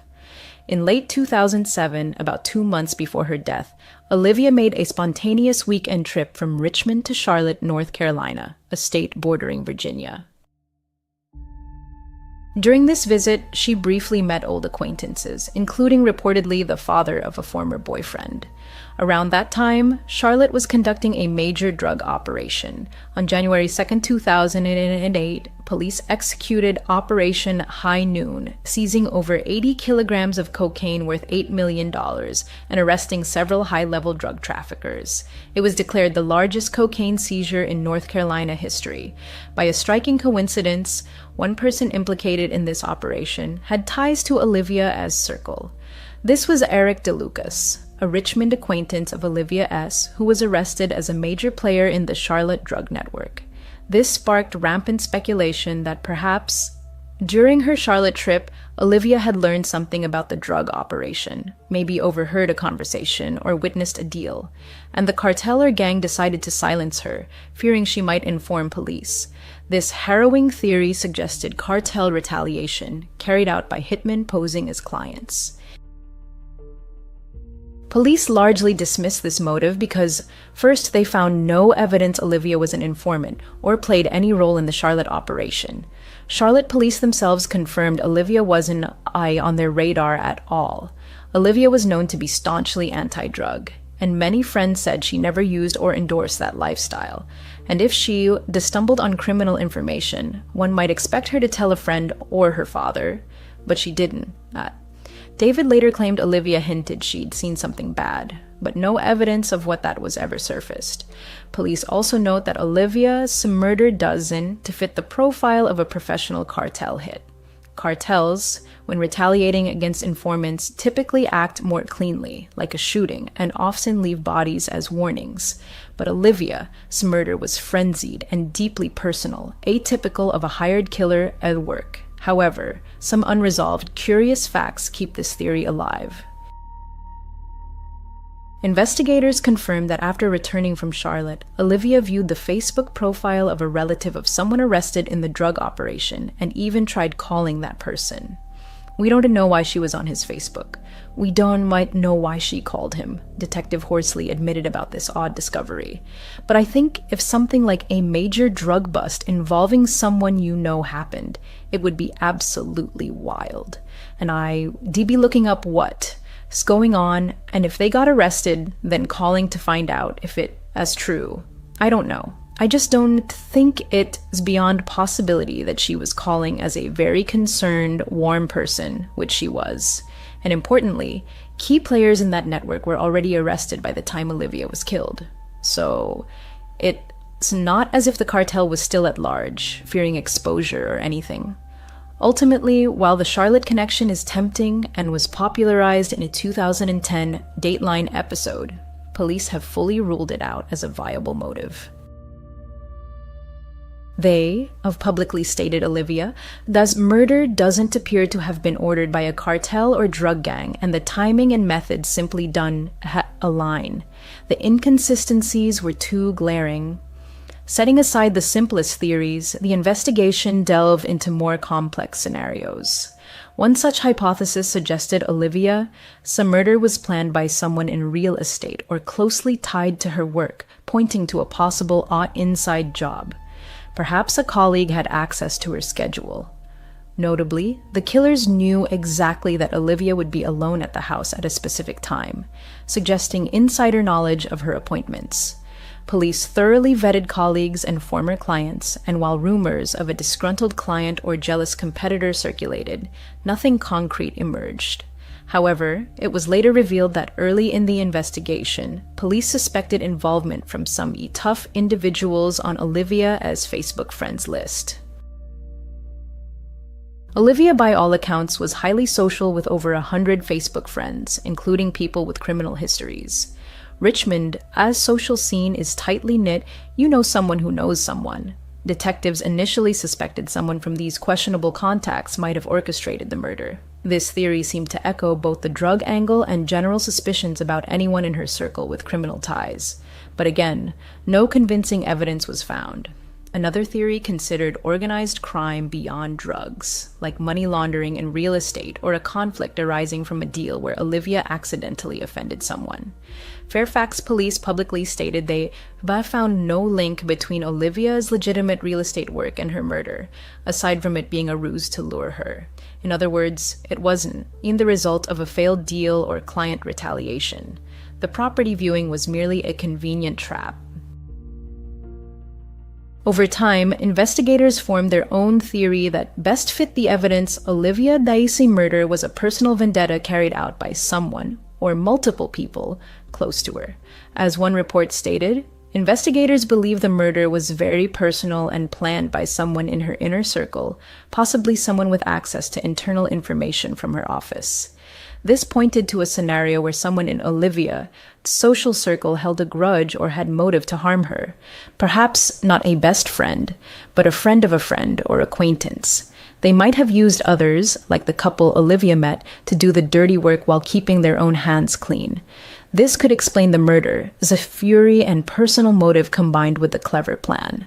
But to this day, Police Haven hadn't publicly named any such person, and it seems likely the conspiracy involved more than just the man and woman Olivia encountered, possibly insiders who provided information or had motive, and outsiders who carried it out.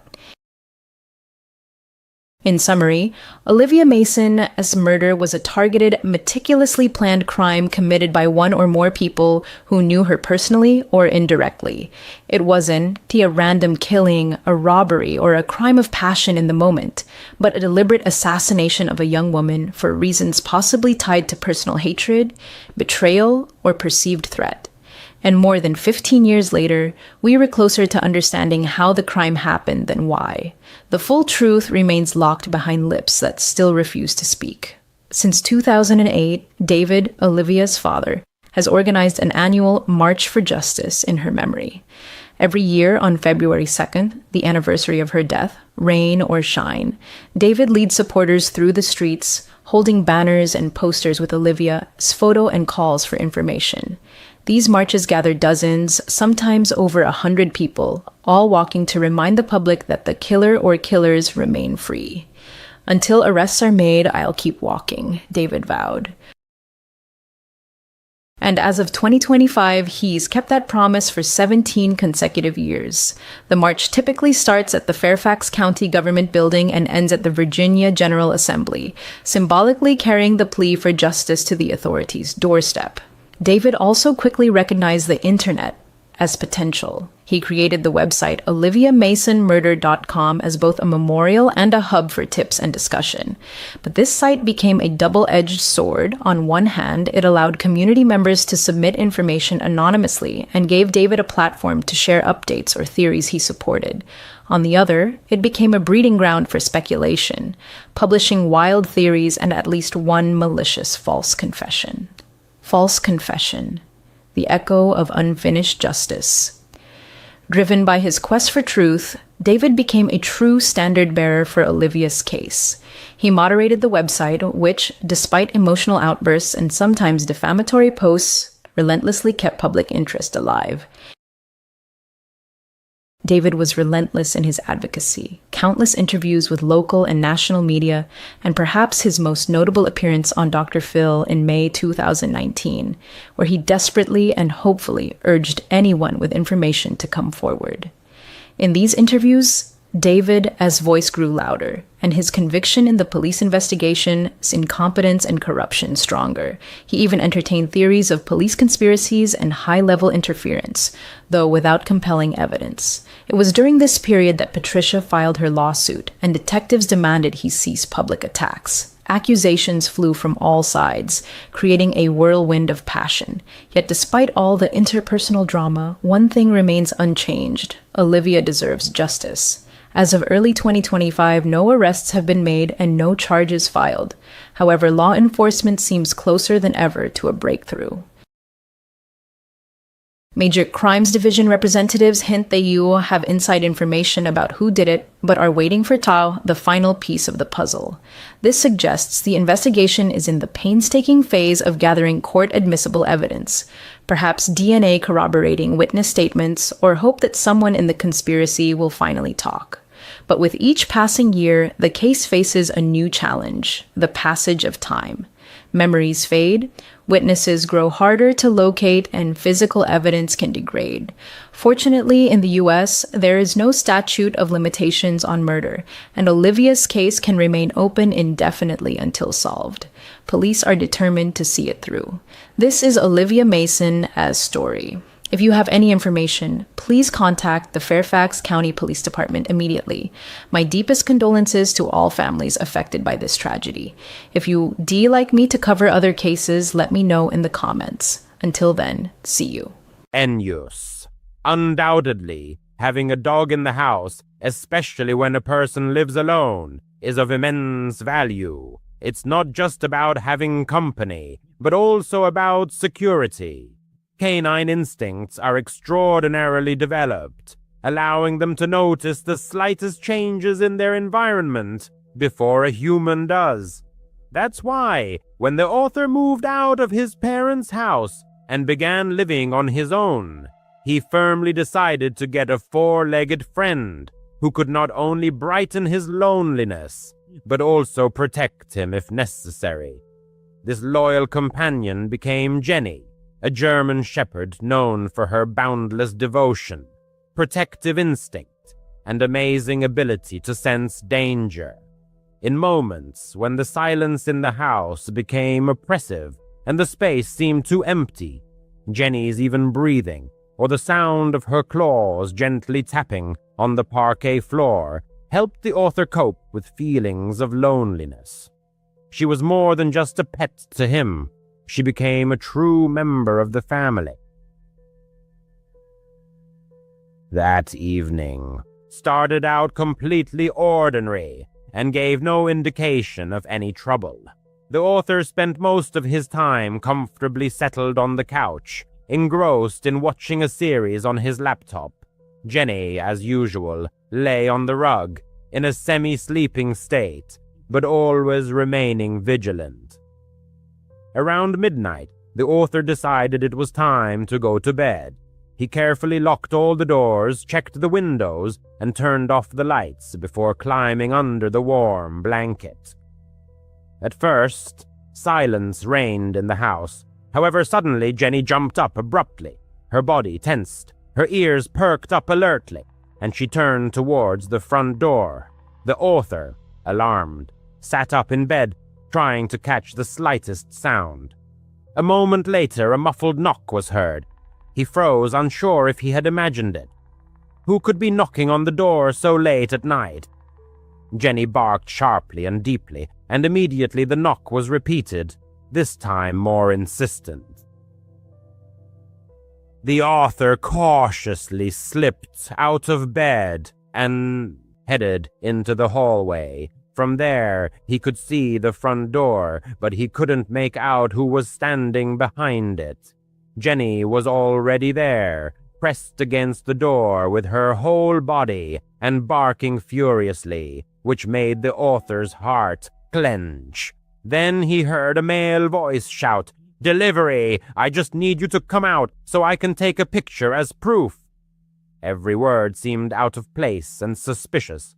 Delivery services don't operate at this hour, the author thought. Besides, he hadn't ordered anything. Intuition told him to remain silent and not open the door. He hoped the stranger would realize he had the wrong address and leave. However, instead, the knocking turned into rough banging. Jenny growled with such ferocity that she seemed ready to tear the door to pieces. The man raised his voice, now sounding more insistent. "Come on, I just need you to come out for a second." The author, gripped by fear, retreated into his bedroom, locked the door, and grabbed his phone with trembling hands. He dialed 911. The operator answered immediately, asking what was happening. The author, trying not to raise his voice, whispered into the phone that someone was at his door, pretending to be a delivery person and trying to get him to come out. The dispatcher's calm voice advised him to stay on the line, not to leave the room, and not to make any noise. Police officers were already on their way, but as the author spoke, the situation began to deteriorate rapidly. The banging became stronger and stronger, and the door began to shake in its hinges. Jenny barked furiously, throwing herself at the door as if sensing imminent danger. And then there was a sharp crack of breaking wood, echoing throughout the house. The author's insides went cold. The stranger was trying to break down the door. Jenny lunged forward as soon as the door gave way. The sounds that followed merged into a chaotic nightmare, the dog's ferocious growling, the man's gasps, the crash of falling furniture. The author pressed himself against the wall, not letting go of the phone and whispering every detail of what was happening to the dispatcher. "He's inside! My dog is attacking him! Please hurry!" Suddenly, there was a metallic clang, and something fell to the floor. In the chaos, the author didn't immediately realize that it was more than just an object. It was a knife. The author's heart seemed to stop beating. The next sound caused him unbearable pain. Jenny yelped pitifully. The author's heart clenched with pain and fear. He wanted to rush to her aid, but the dispatcher begged him to stay in the room. Tears burned his eyes as he helplessly listened to his loyal dog desperately fight for his safety. The man cursed, fending off Jenny, and the house shook with every movement they made. The author couldn't tell who was gaining the upper hand in this fight. He continued to whisper into the phone, praying that the police would arrive in time, and then finally the sound of police sirens pierced the night silence. Red and blue lights flashed through the windows, painting the walls of the author's room. Loud shouts filled the house, authoritative and confident. "Police! Drop the weapon! Hands up!" The struggle moved elsewhere. Heavy footsteps echoed inside the house. The author heard the man shout, then a dull thud as he was tackled to the ground. The clanging of handcuffs marked the end of the fight. "Police! You're safe!" a voice called out, followed by a knock on the author's bedroom door. He slowly opened the door, feeling his legs trembling. 2 police officers stood in the doorway, shining flashlights on him. Behind them, another officer held a handcuffed man, pinning him to the floor. Jenny stood nearby, panting heavily, her fur matted with sweat and splattered with blood. Her body trembled, but her growl remained low and steady, as if warning the stranger not to try again. One of the police officers crouched down, picked up the knife, and placed it in an evidence bag. The sight made the author's stomach churn. If it weren't for Jenny, that knife might have been used against him. He rushed to his loyal protector, kneeling down next to her. She pressed against him, her breathing heavy but steady. The police officers assured the author that Jenny had cuts, but nothing fatal. A wave of relief washed over him, with such force that he nearly lost consciousness. The man's life could have ended on that fateful night. The police officers who arrived at the scene told him something that still makes him shudder. They had thoroughly checked the intruder's details, but found no identification, driver's license, or any record of his existence. It was as if the man simply didn't exist. The police took him away, leaving the man in his house with a broken door and the echo of the recent chaos still ringing in his ears. He sat on the couch, hugging his dog Jenny, too shaken to move, let alone fall asleep. Every creak in the house seemed to him like a harbinger of the intruder's return. The rest of the night dragged on agonizingly slowly. Jenny eventually dozed off in a restless sleep next to him, but he remained vigilant, his eyes fixed on the doorway, which was now just a gaping hole sealed with police tape. A lot of time has passed since then, but the memory of that incident remains as vivid as ever. The man still checks the locks 3 times before going to bed, and never opens the door to strangers, regardless of their claims. And every time Jenny barks, even into the void, he pays attention because, on that fateful night, the stranger tried to trick him into leaving the house. If it hadn't been for his dog's vigilance and the prompt arrival of the police, he might not be alive to tell the story. Jenny saved his life. About 3 months ago, he moved to a new house in a quiet suburb where everyone keeps to themselves. The lawns are neatly manicured.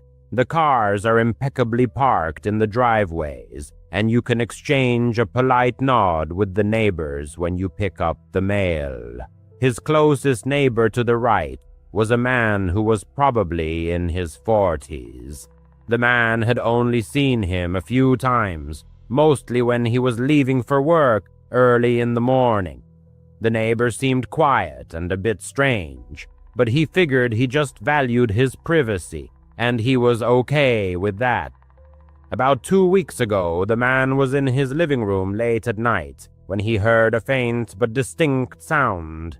It was a female voice filled with panic, crying out for help. "Help! Somebody! Help me!" His heart pounded in his chest. The sound was coming directly from his neighbor's house. The cry was followed by a muffled thud, and then silence. He turned down the volume on the TV, straining his ears to catch anything else. For 10 minutes, nothing happened. He tried to convince himself that it was probably just a normal argument between spouses, and that it was none of his business. The man tried to put it out of his mind and go to sleep. However, the same thing happened 2 nights later, but this time the cry was louder and more desperate. "Oh God, help! Let me go! Help me!" The genuine terror in the woman's voice made his hair stand on end. The cry was followed by a strange sound, and then there was an eerie silence. This time he couldn't shake the feeling that something serious was happening. He began to watch the house next door more closely. Since he worked from home, he had a clear view of his neighbor's property throughout the day. He saw him leave for work every morning in his old sedan and return every evening. The neighbor was always alone. The man never saw a woman. No car other than his ever parked in the driveway, and no one ever came to visit. The cries continued every few nights, always late and always with the same horrifying desperation. His mind began to race. If there was a woman there, why had he never seen her? Was his neighbor holding her captive? The thought made him nauseous. Every time he heard her voice, he froze and his body tensed. The man felt like a coward for not doing anything. But what could he do? Call the police and report that he had heard an argument. They would probably tell him to mind his own business if he hadn't seen anything. After another week filled with anxiety and guilt, the man couldn't take it anymore. One Saturday morning he saw his neighbor outside watering his plants and decided he had to say something. He walked over to him, forcing a friendly smile. "Good morning," he said. "Just wanted to properly introduce myself. I'm Mark. I moved in here a while ago." The neighbor looked up, looking a bit startled. "Oh yeah, I'm David," he replied, not returning the smile. "Listen," Mark began, trying to sound casual. "This is a bit awkward, but I've heard screaming coming from your house a few times. I just wanted to make sure you and your wife were okay." David's face changed from neutral to puzzled, and then to annoyed. "My wife?" he asked sharply. "I'm not married. I've lived alone for years." Mark's blood ran cold. "Oh," he said, thinking furiously. "Sorry, I could have sworn I heard a woman's voice." "You must be mistaken," David replied dryly, turning back to his plants. "There's no woman here." Mark was sure David was lying. The terror in the woman's voice had been real. David was hiding someone. He had had enough. Mark went back into the house, his hands shaking, and called 911. He told the dispatcher everything he knew, about the cries for help, about how he had never seen a woman, and about how his neighbor had lied to his face, claiming he lived alone. Mark reported that he believed his neighbor may have kidnapped someone and was holding them against their will. Within 15 minutes, 2 police cars were parked in front of David's house. Mark watched through the blinds as the police officers knocked on his door, and agitated David answered the door, visibly annoyed by the unexpected visit. After a brief conversation, he reluctantly invited the officers inside. My heart pounded in my chest as I watched them methodically search the rooms, moving from window to window. Time stretched on agonizingly slowly. I wondered if they would lead out a tearful woman or David himself in handcuffs. After about 20 minutes, the officers emerged, followed to my astonishment by David, not only without handcuffs but laughing. One of the officers, spotting me on the porch, addressed me. "You called the police, sir?" "Yes, that was me," I replied, feeling utterly bewildered. "Did you find her?" The officer sighed and suggested, "We've located the source of the noise. Why don't you take a look for yourself?" He gestured for me to come into David's yard. David, still chuckling, led us to the back patio. There, in a luxurious cage, sat a huge macaw, preening its vibrant blue and green feathers. The bird tilted its head, looked directly at me, and suddenly, perfectly mimicking a frightened female voice, screamed, "Help! Somebody! Help me!" I was dumbfounded. My jaw dropped. David, ceasing his laughter, explained, "I adopted him from a shelter a couple of years ago. His previous owners had a tumultuous relationship. During arguments, the wife would often call for help. The parrot just picked it up. He's a master at copying her voice." At that moment, the parrot let out another blood-curdling cry for help, and I felt a mixture of relief and utter embarrassment. It turned out that for 2 weeks I had been living in a thriller of my own making, convinced that my neighbor was a monster. But the monster only existed in my imagination. The police officers, maintaining their professionalism, assured me that I had done the right thing by calling the police, and then departed. I apologized profusely to David, who merely waved it off. But even knowing it's just a bird, I still sometimes hear those cries. My heart can't help but clench, and I can't shake the thought of the real woman whose words are now eternally repeated by a parrot in a quiet suburban yard. When I turned 12, my family finally got our first dog. Max, a golden retriever mix, was adopted from a local shelter. He was about a year old, very friendly, and quickly won the hearts of all the family members. My room was on the 2nd floor, and it was my personal space, small but cozy, with a window overlooking the yard.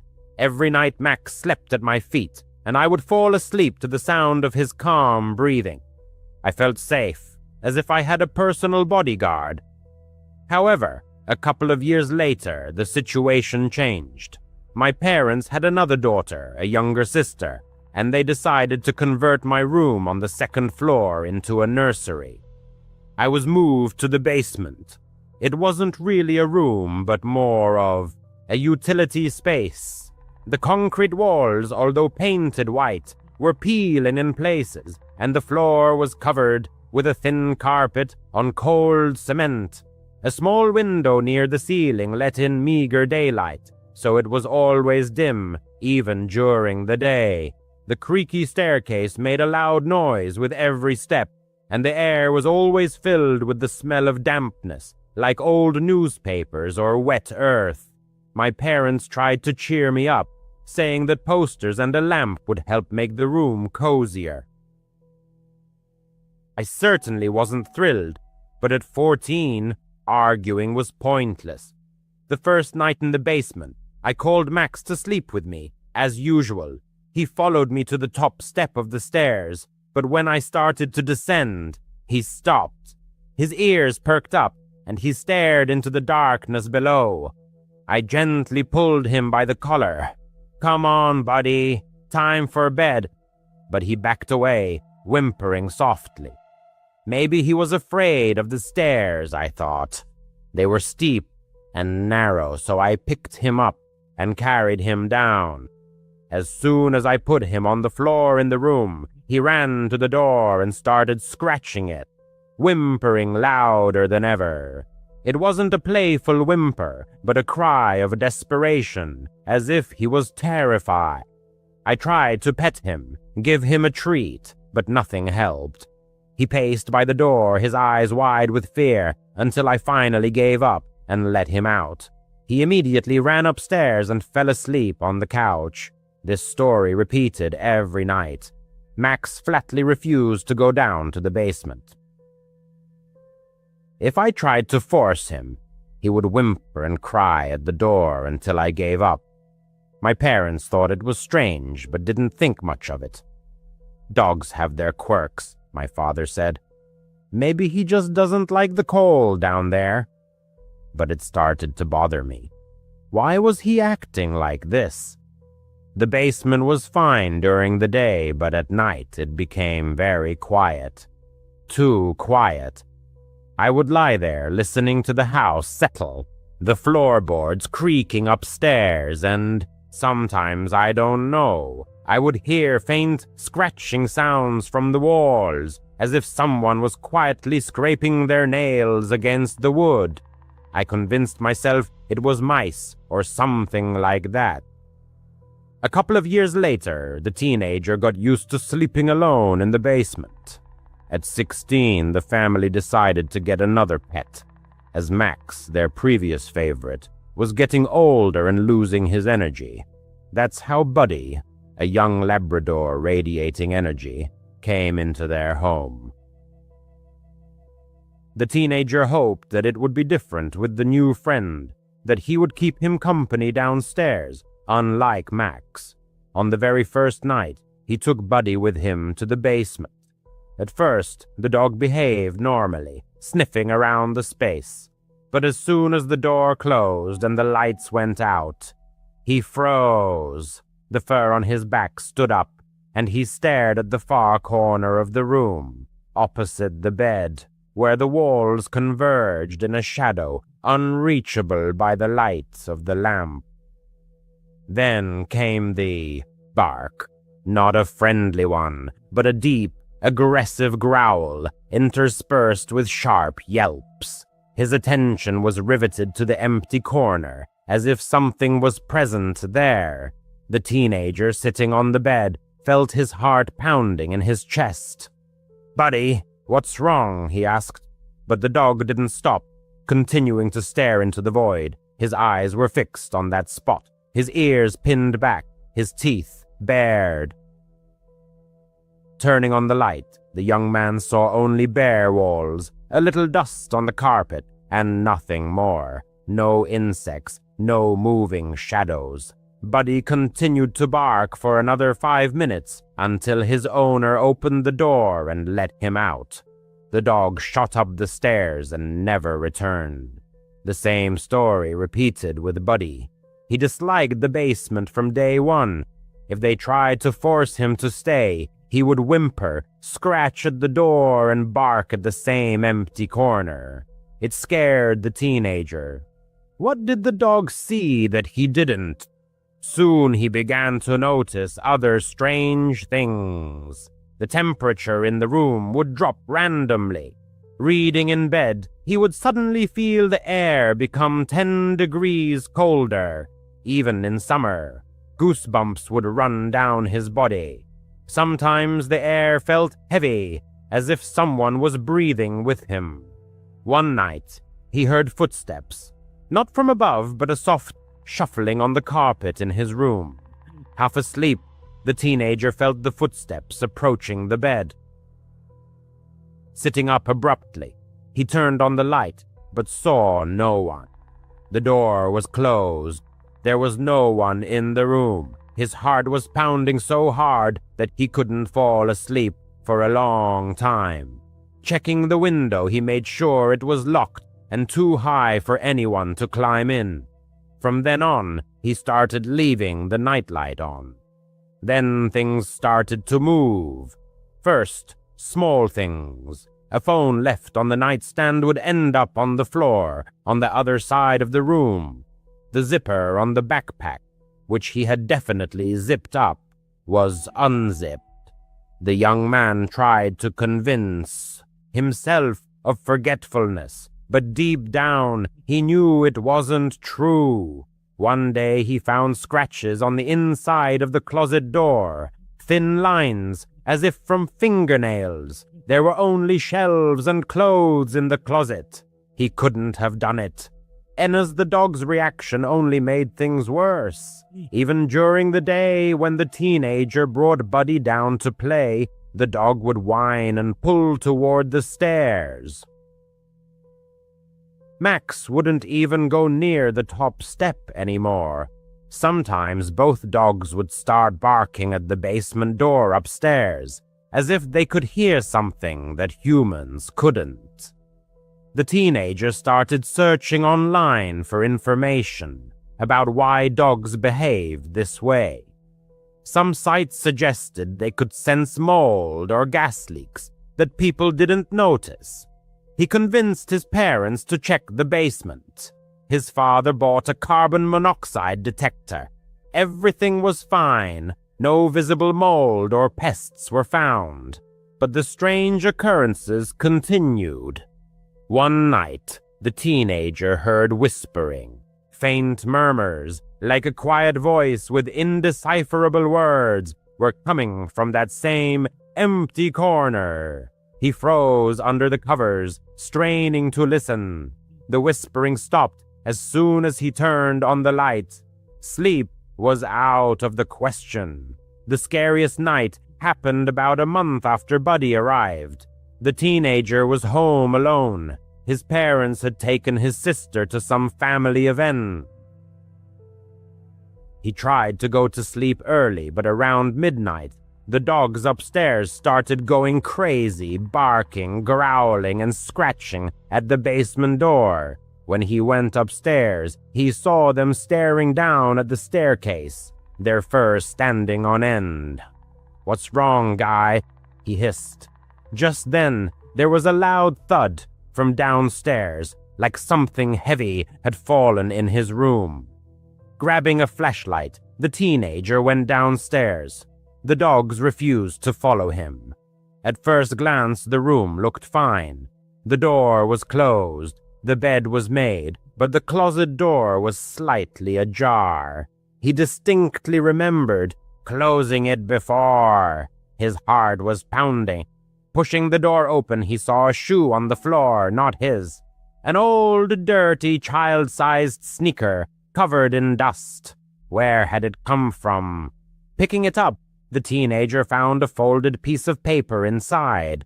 It was a drawing done in pencil, a crude picture of a house and a family, but one figure was furiously crossed out with a black marker. Terrified, he ran upstairs and locked the basement door. The dogs calmed down as soon as he came up. When his parents got home, they saw the shoe and the drawing. They were baffled. They guessed it was stuff left behind by the previous owners, hidden in the walls. The house was old, built in the 70s. His father inspected the closet and found an unattached panel in the back wall. Behind it was a small space, empty except for insulation and cobwebs. Probably just some old junk that fell down there, he said. But why was it happening now? And why did the dogs hate the place so much? The panel was fixed, and the shoe was thrown away. Things quieted down after that. There were no more thuds or whispers, but the dogs still refused to go into the basement. The teenager left for college last year, and honestly, doesn't miss that basement room at all. Autumn was setting in, and nature was already preparing for its winter slumber when a traveler decided to embark on a spontaneous hike.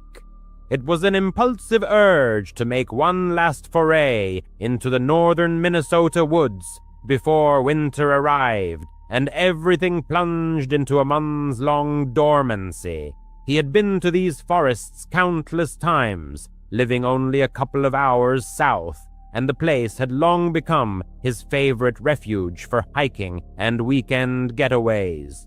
He chose a small, secluded lake for this trip. What was particularly appealing about Minnesota was its reputation as the land of 10,000 lakes, especially in the northern region, often allowing one to discover small bodies of water completely devoid of other people. Having such a lake entirely to himself always seemed like the greatest pleasure. This was why, upon discovering this particular spot several years ago, he had made it his regular camping retreat. The first 3 days of this hike passed completely without incident. Time chose, nothing happened. He simply enjoyed relaxing in his tent, relishing the empty lake that was entirely at his disposal. He spent his days wandering through the forest, swimming in the cool water, and immersing himself in the silence and peace. The traveler felt completely safe and noticed nothing that would cause him to feel otherwise. However, on the 4th day, waking at dawn and stepping out of his tent, he discovered scattered footprints all around his campsite. They weren't just around, but some led directly to the entrance of his tent. These tracks hadn't been there before, and they clearly didn't belong to him. The imprints were left by heavy boots, which he didn't own, and they had obviously appeared while he slept. An intense feeling of discomfort instantly washed over him, the realization that he had had a visitor in the middle of the night. He spent that entire morning inspecting the area, both in the forest and around the lake, searching for any other signs of someone's presence. But he found nothing. He wasn't so much bothered by the mere fact that someone else had come to this place. What troubled him was that this person had appeared in the middle of the night and wandered all over the area where he was clearly camped. They even approached his tent, which was just incredibly creepy, and then this person simply vanished, without a trace, without even setting up camp here. It simply didn't make sense. For the rest of the day, the traveler remained vigilant. The thought of leaving crossed his mind, but the last thing he wanted was to cut short his final trip of the year, and he saw no signs that whoever it was, they were still nearby. It seemed this person had truly just appeared and then left. Perhaps they had hoped the spot would be empty and didn't want to share the lake with anyone else. Overall, the day passed quite slowly. He stayed in camp, not doing much. As the sun set, he sat by the campfire, waiting until he felt tired. He had mostly calmed down about the situation. He still found it strange and almost inexplicable, but continuing to think about it would only upset him more, and he wouldn't get any answers anyway. The night was quite quiet. The sound of the lake water, the crackling fire, and the rustling wind kept him from fully relaxing. He settled into his chair and leaned back, cozy in his winter jacket. His eyes began to feel heavy, but he didn't want to get up, so he just allowed himself to doze off in the chair. He says doze off because he doesn't think he actually fell completely asleep.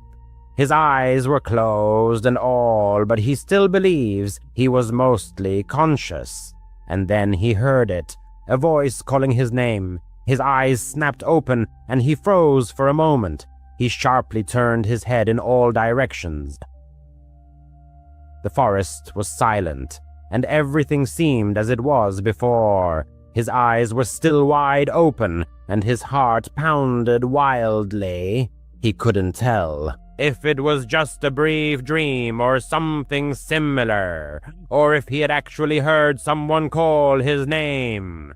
It seemed so ridiculous and impossible that it couldn't be true, but it felt so real. After a minute, he called out hello and listened as his voice echoed through the forest with no reply. He thought it was just a brief dream, or perhaps one of those sleep paralysis-type hallucinations due to his half-asleep state. That's how he tried to reassure himself. His heart, which had pounded so wildly, had still woken him up, and that feeling of unease still lingered. He couldn't shake it. He must have sat there for another half-hour until he felt his eyes grow a little heavy again. But this time, before he even closed his eyes or was close to falling asleep, he heard it again, a voice calling his name from the darkness of the forest. A voice he didn't recognize, but the way it spoke his name was as if it were asking for help or wanted him to come out there. He stood up and stared into the forest. The voice called his name again. It didn't seem too far away. He was clearly disoriented. How did this random person in the woods know his name? And what were they doing out there in the dark? He took a few steps towards the trees and the edge of the light, then reluctantly called out, "Hello again." There was a 15-second silence before a response came. The person called his name for the 4th time. Clearly, something was wrong. Their persistent attempts to lure him into the forest, where impenetrable darkness reigned, raised serious concerns. Under no circumstances was he going to succumb to that call, despite all his curiosity and desire for answers. The man took a few steps back and began to pack his belongings. This process wasn't quick, as he had to constantly stop, listen, and survey the surroundings. Additionally, the campfire had already turned to glowing embers, making packing in the dark significantly more difficult. However, the feeling that time was running out only intensified. The voice grew closer as the campfire light faded, and several times footsteps crunched on leaves quite nearby.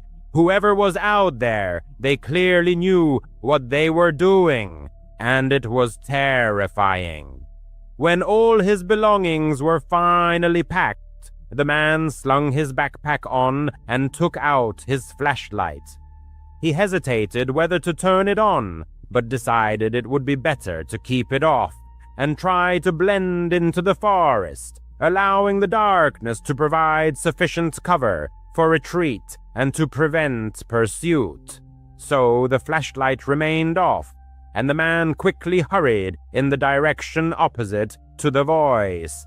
The man called his name again as he was moving away, and he only looked back once he was a significant distance away. The barely perceptible warm glow of the campfire embers was visible, and right behind it, a faint silhouette was outlined. Nothing distinct could be made out, though something about it seemed extremely unnatural or just wrong. He turned and hurried deeper into the forest, hearing the man call his name one more time before he found himself alone again in the empty, silent, and dark woods.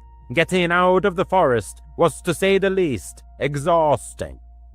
But the relief he felt upon making it out, getting back to his car, and driving away from those woods was indescribable.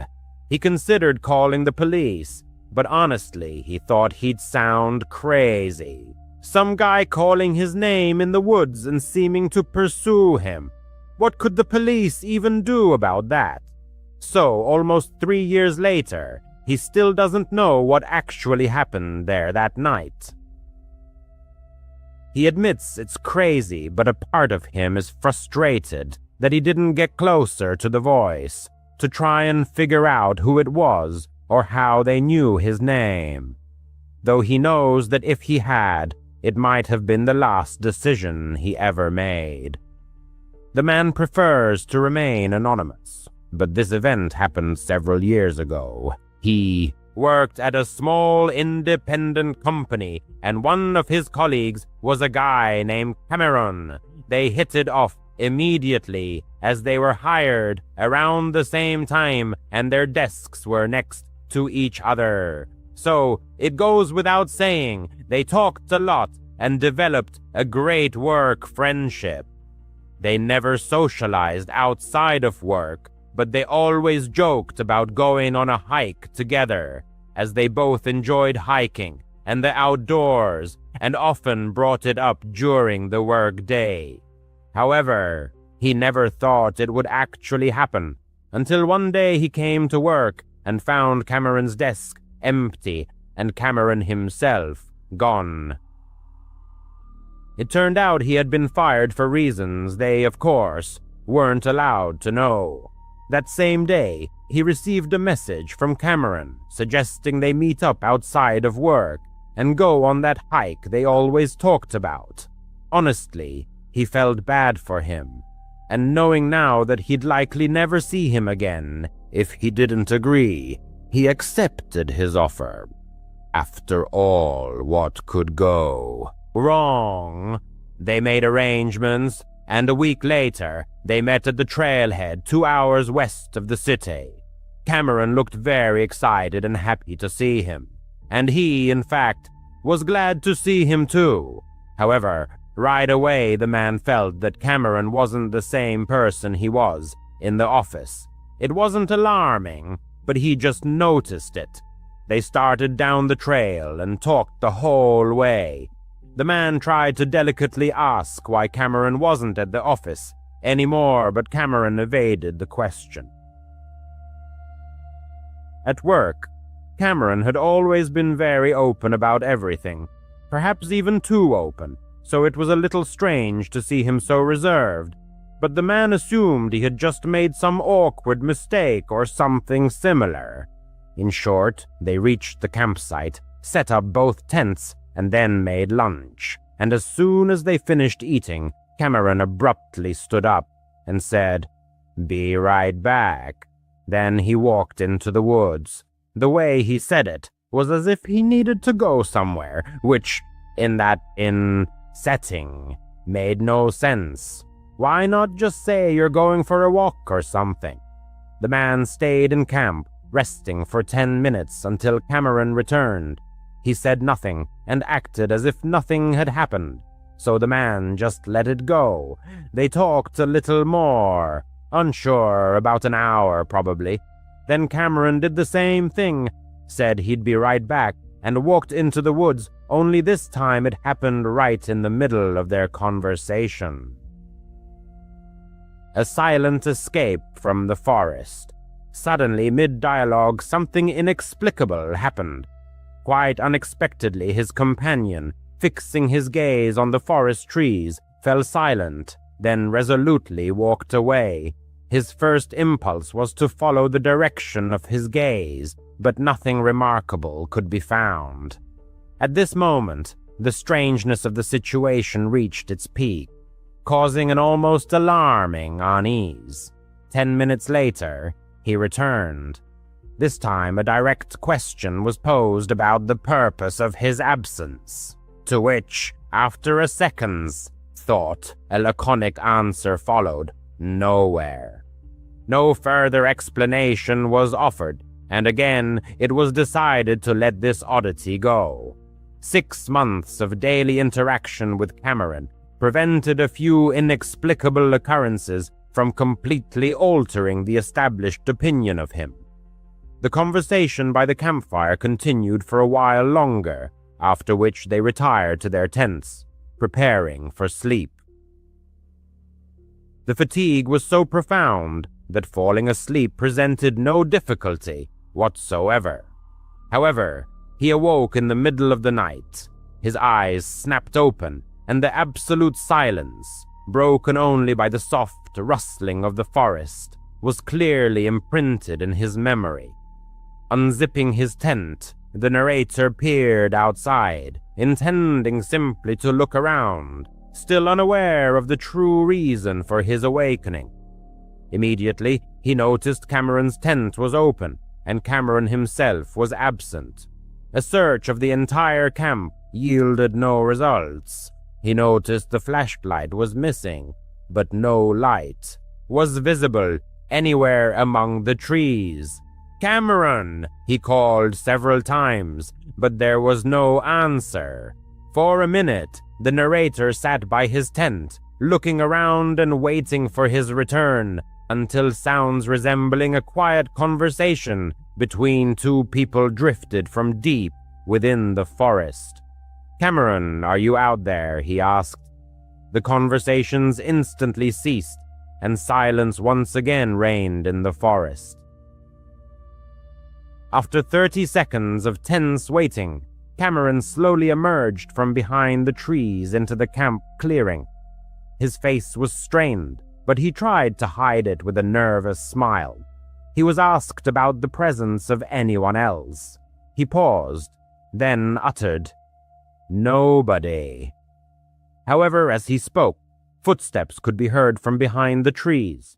It was clear that Cameron heard them too. Looking at him again, the narrator repeated the question about who was there. The feeling of discomfort intensified, but even then he stubbornly uttered, "Nobody."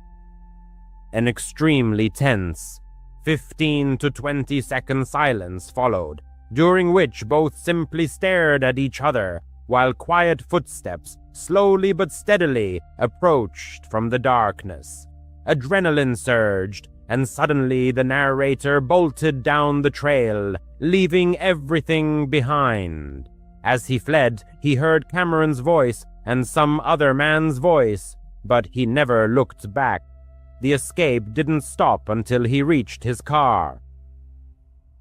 Fortunately, they had arrived separately, and his keys and phone were with the narrator.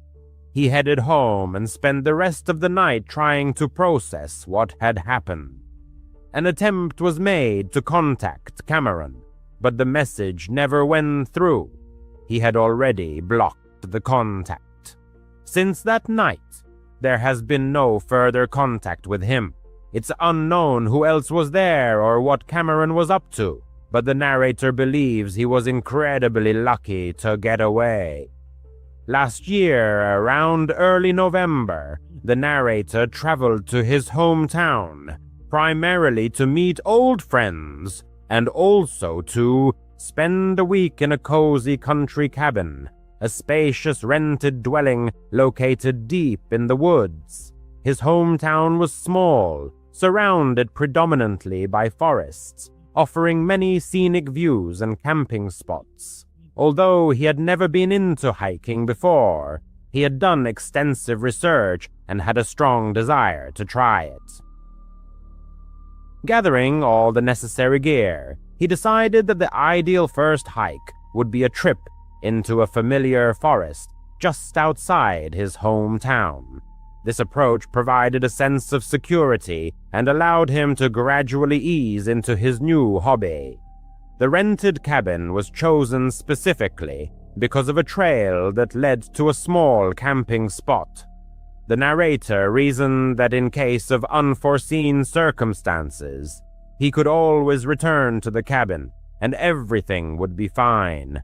It seemed like a risk-free way to enjoy his first trip.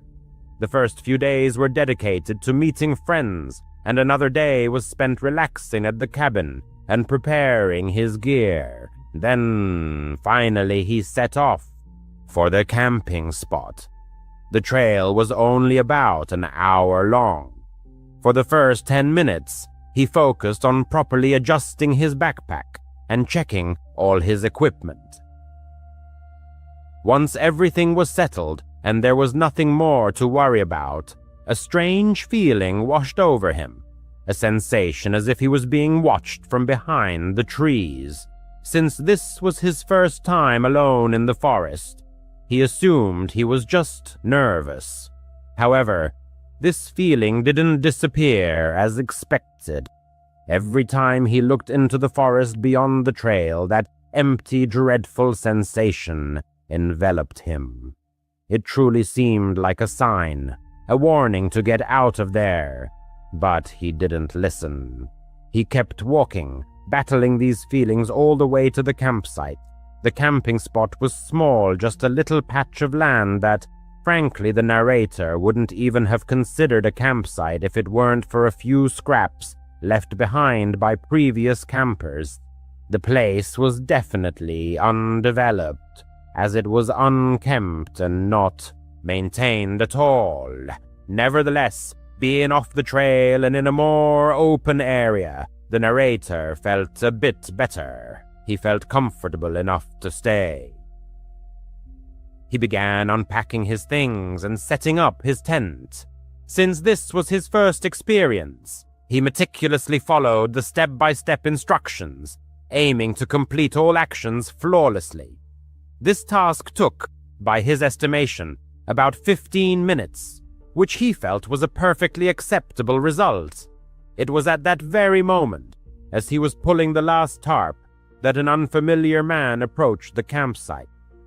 The stranger was tall, and his age, judging by his appearance, was approaching 25, which matched the narrator's age. When the narrator looked at him, the man waved and gave him a strange smile. The strangeness of this smile was that it was normal, yet the rest of his face remained immobile. It seemed he was only smiling with his mouth and teeth, while maintaining a completely blank expression. The narrator found it extremely unusual, and even a crazy coincidence that the stranger appeared right after him at a campsite that, from his observations, wasn't very popular. However, what could he know? He continued with his tasks, setting up his area, getting everything he needed, and gathering branches for a fire. There was already a small fire pit there, likely built by someone long ago. While he was busy, the man set up his tent nearby. But oddly enough, that was all he had brought with him. The narrator saw the stranger approach with what he thought was a proper hiking backpack, but it was actually just a shoulder bag containing only a tent. He had no sleeping bag, no food, no other essential items. The narrator was certain of this because the stranger's tent was mostly mesh, see-through, and it even lacked a rainfly, and the man just sat there, doing nothing. The narrator felt a growing unease every time he accidentally glanced in the stranger's direction, because the man would instantly look back, forcing him to quickly avert his eyes. After gathering all the branches and finally being able to just sit and rest, the narrator became more and more frightened of this man. Simply put, his intuition told him something was wrong with him. And as the sun began to set, the thought of staying there alone with him overnight began to truly alarm him. No matter how much he chided himself for it, he decided it wasn't worth staying here when he felt such strong feelings, especially since his rented cabin was nearby. He might even make it back before the sun fully set. He started packing up, and the man immediately came out of his tent. He stood next to it, and although he tried not to show it, it was perfectly obvious that he was watching the narrator. His smile was gone, and his entire face was tense and almost annoyed. The narrator didn't even bother to organize his backpack, just threw everything inside and hoped it would zip. When he was finally ready to leave, sunlight was barely filtering through the treetops, so he knew he needed to hurry. But the man didn't pack up his tent, so the narrator hoped that meant he was staying. He set off, constantly looking back to ensure the stranger wasn't following him. For the first few minutes, he was relieved to see an empty trail each time he turned around. But after about 10 minutes, he turned again and saw him. The path wasn't perfectly straight, but far behind him, through the trees, he saw the man walking down the trail towards him. The narrator felt a sense of dread. He was terrified. He quickened his pace, moving faster along the trail. As far as he could tell, the stranger didn't seem to realize the narrator had spotted him, and the setting sun actually worked to his advantage. He was able to get back to the rented cabin, threw his bag inside, and locked all the doors. He then stood by the back window for 15 minutes, watching the woods, until the sun had fully set, making it dark and lifeless. And as he was still looking out the window, a sudden pounding shook the front door behind him. But it wasn't just an ordinary knock. Again and again, he hammered his fist against the door. In a panic, the narrator called the police. He genuinely couldn't tell if the stranger was simply knocking very hard or actually trying to break down the door, and he was too scared to even look. As soon as he started speaking on the phone, the man fell silent for a second. The narrator knew he was listening. Then his footsteps ran around the cabin, and he was almost certain he heard several thuds as the stranger tried to open one of the windows before his footsteps disappeared into the woods. After that, silence fell until 2 officers arrived 20 minutes later. After hearing everything the narrator told them, the officers agreed that the man seemed to have very bad intentions. However, finding him wasn't so easy. The narrator knew what he looked like, but that was all. That night, they conducted a quick search with flashlights, but never found him. His tent had also vanished from the campsite. The narrator truly doesn't know what might have happened that night. He still can't forgive himself for not listening to his intuition right away. It would have prevented everything that happened that night. He should have listened to his gut feeling the moment he sensed something was wrong in those woods. NUS Story 1. Halloween always evoked a sense of awe in the author. At 10 years old, this holiday overshadowed all other events of the year. Preparation began long before the cherished date and included developing a unique costume and, most importantly, decorating the house. The father shared his son's enthusiasm and spared no expense in acquiring all sorts of attributes: artificial cobwebs, huge plastic spiders, terrifying skeletons hung in the trees, and even a fog generator, creating a sinister atmosphere. That year, the narrator's best friends, James and Curls, actively participated in the holiday preparations. 14-year-old James, who seemed older and more experienced, easily reached the highest branches of the trees. 12-year-old Curls, slightly older than the author, also contributed to creating a spooky atmosphere. The friends had fun in the yard, trying to turn the house into the scariest in the neighborhood. The father set up a menacing scarecrow by the porch, and the author skillfully hung cobwebs on the bushes, creating an impression of abandonment and mystery. One day, as James stood on a small ladder and placed a plastic ghost on the branches of an old oak tree growing by the sidewalk, the author noticed a stranger for the first time. The unfamiliar man, never seen in these parts before, was slowly walking down the street and suddenly stopped right in front of their house. He wasn't walking a dog or jogging. He was just standing and staring intently at what was happening. He didn't stand out externally. A man in his 30s, dressed in an ordinary jacket and jeans. However, his smile attracted attention. broad but lacking friendliness. The stranger looked directly at the narrator and said, "Wow, guys, you're doing a great job getting ready for the big night."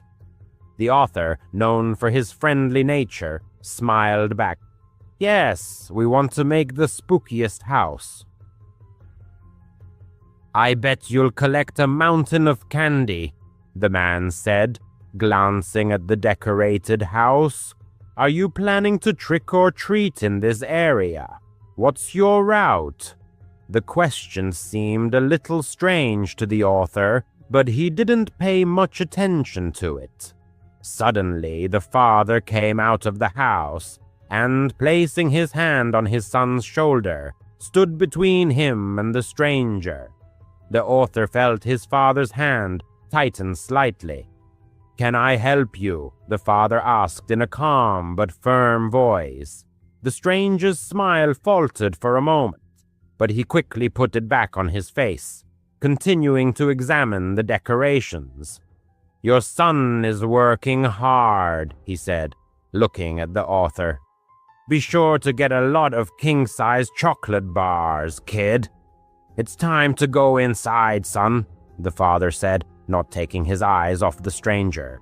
The author obediently headed toward the front door. Looking back, he noticed how the man's face had changed. The fake smile disappeared, replaced by a cold, almost evil look. The stranger glanced at the father, then turned and silently walked away down the street. A couple of nights later, the author was awakened by a loud bang coming from the yard. The sound was like something heavy falling. The author's room was on the second floor, and the window overlooked the street and the yard. Overcome with fear but giving in to curiosity, he got out of bed and peeked through the blinds. Streetlights cast long, eerie shadows. Right in the middle of the yard stood that same stranger, partially hidden behind the trunk of a large oak tree. The sound was probably caused by him bumping into the scarecrow that the father had set up, which was now lying on the grass. The stranger did nothing, just stared at the house. His gaze was directed right at the windows, and it seemed to the author that he was looking directly at him. In fright, the author recoiled from the window, feeling his heart pounding wildly. He ran out of the room and down to the living room, where his father was watching television. "Dad, that man is in the yard," he blurted out. The father instantly jumped up from the couch and headed for the front door. He flung it open and went outside, looking around the yard. Returning a minute later, he locked the door. "There's no one there," he said, though he looked worried. "The scarecrow fell over. The wind probably knocked it down." But the author knew it wasn't the wind. The next day was October 31st, Halloween. The author was still feeling some anxiety, but the anticipation of trick-or-treating took over. James and Curls came over after school, and the friends donned their costumes. The author was a ninja, James was a werewolf, and Curls was a vampire. As soon as it got dark, they grabbed their candy bags and went outside. At first, they went to houses in their neighborhood, but soon they had the idea that houses farther away might be giving out more generous treats. So they went block after block until the author almost stopped, recognizing the streets. The bags were filling up with candy, and the friends were proud of themselves. As they approached the dark house decorated with only one pumpkin on the porch, a voice came from the shadows across the street. "Hey kids, come over here. I have something interesting for you." The friends turned around. Standing in the shadows of the driveway of an unlit house was that same stranger. He was holding a large bowl in his hands and took a step forward. The same fake, broad smile was plastered on his face. "Come on, don't be shy," he said, trying to make his voice sound friendly. Curls and the author took a step forward, because who would refuse extra candy? But James grabbed both of them by the arms. "No," he said in a trembling voice. "Don't. We need to leave." James was older and obviously sensed that something was wrong. Story 1. Suddenly it became clear something had gone completely wrong. The stranger, noticing our confusion, instantly changed. His face and his welcoming smile disappeared as if it had never been there. Dropping the empty bowl, he rushed towards us. "Run!" James shouted desperately. We didn't need to be told twice. We turned and ran as fast as our legs could carry us. The sound of his footsteps, fiercely drumming on the sidewalk, grew louder, relentlessly approaching. Our cries merged into a single scream of terror. Curls, always agile, instantly darted between the houses and disappeared into the dark opening of the yard. James, faster than me, pulled ahead. Taking a chance, I looked back. The pursuer's gaze was fixed on me. He didn't seem to notice anyone else. A grimace of inhuman rage was frozen on his face. My strength was leaving me, and the ninja costume seemed unbearably heavy. The pursuer was already close. I could hear his heavy breathing. His hand reached out and grabbed me by the back. At that moment, I was sure it was the end. "Get your hands off my son!" My father's thunderous voice rang out. He jumped out of the alley, his face contorted with a mixture of horror and anger. The stranger instantly let go of me, and I fell to the ground in surprise. He looked at my father, then at me, and without saying a word, disappeared into the darkness. My father ran over to me and hugged me tightly. A few minutes later, James appeared, and Curls timidly peeked out from behind the fence. We were all crying, unable to hold back the tears. On the way home, my father squeezed my hand so hard that it felt like he was hurting me. He said that he had started to worry when we didn't come back on time. Calling James, he found out that he wasn't home either. In a panic, he rushed to look for us. Stopping, he asked the neighbors if they had seen us. Fortunately, they said that they had seen 3 children in costumes heading to that part of town. If it hadn't been for them, it's hard to imagine how it would have ended. We never saw that man again, but his face was forever etched in my memory. That Halloween, which was supposed to be full of fun, turned into a nightmare that I will never be able to forget. Story 2. My name is Mark, and I'm 17 years old. I live in a quiet suburb near Chicago, where everyone knows each other by sight. That evening, our neighbor, Mr. Taylor, was having a small party. This elderly man, who is retired, invited a few guests for refreshments and entertainment. I decided to stop by, as my parents didn't mind, and I had no other plans. That's where I met Jake. He introduced himself as a 19-year-old guy, a distant relative of Mr. Taylor, or something like that. He immediately made an impression as a cool guy, tall with short-cropped chestnut hair, dressed in a simple hoodie and jeans. We started talking about video games. It turned out that he, like me, was into Call of Duty. We even played a few rounds on Mr. Taylor's old console, laughing at bad shots and funny glitches. Jake said that he lived in another city, but often visited Mr. Taylor. We exchanged phone numbers, and I thought that he could well become a good friend of mine. Soon, my mother reminded me of the need to buy a pumpkin to decorate the porch. My father was delayed at work due to an urgent project. He works as an accountant and is constantly busy working with spreadsheets. Therefore, my mother asked me to take on this task. I shared this with Jake, and he smiled mysteriously. "I know a great place. There's a farm on Country Road 47, about a 20-minute drive away. There are huge pumpkins there, and at ridiculous prices too. Do you want to go?" I thought it was a good idea. It wasn't too late yet, around 6 in the evening, and Halloween wasn't over yet. I had my mom's old Ford truck, so we jumped in and set off.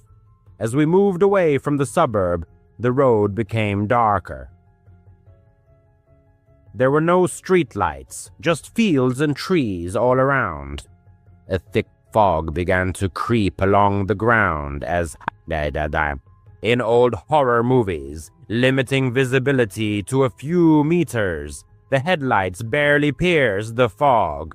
We chatted about school. I was still in high school, and Jake said that he had taken a year off before going to college. Finally, we got to the farm. It was a dilapidated place with a wooden sign that read Miller's Pumpkin Patch. But there were no lights, no cars, no people, just rows of pumpkins, half hidden by the fog. "Where is everyone?" I asked, feeling a growing sense of anxiety. Jake shrugged. "They're probably closing already. Wait here, I'll check the back." He got out of the car and disappeared into the fog. I sat in the car trying to get a phone signal, but to no avail. The minutes dragged on painfully slowly. 5, 10 minutes. I began to worry seriously. What if something had happened to him? Finally, he came back, but not alone. He was with a man in his 40s, dressed in overalls and a flannel shirt, a typical farmer.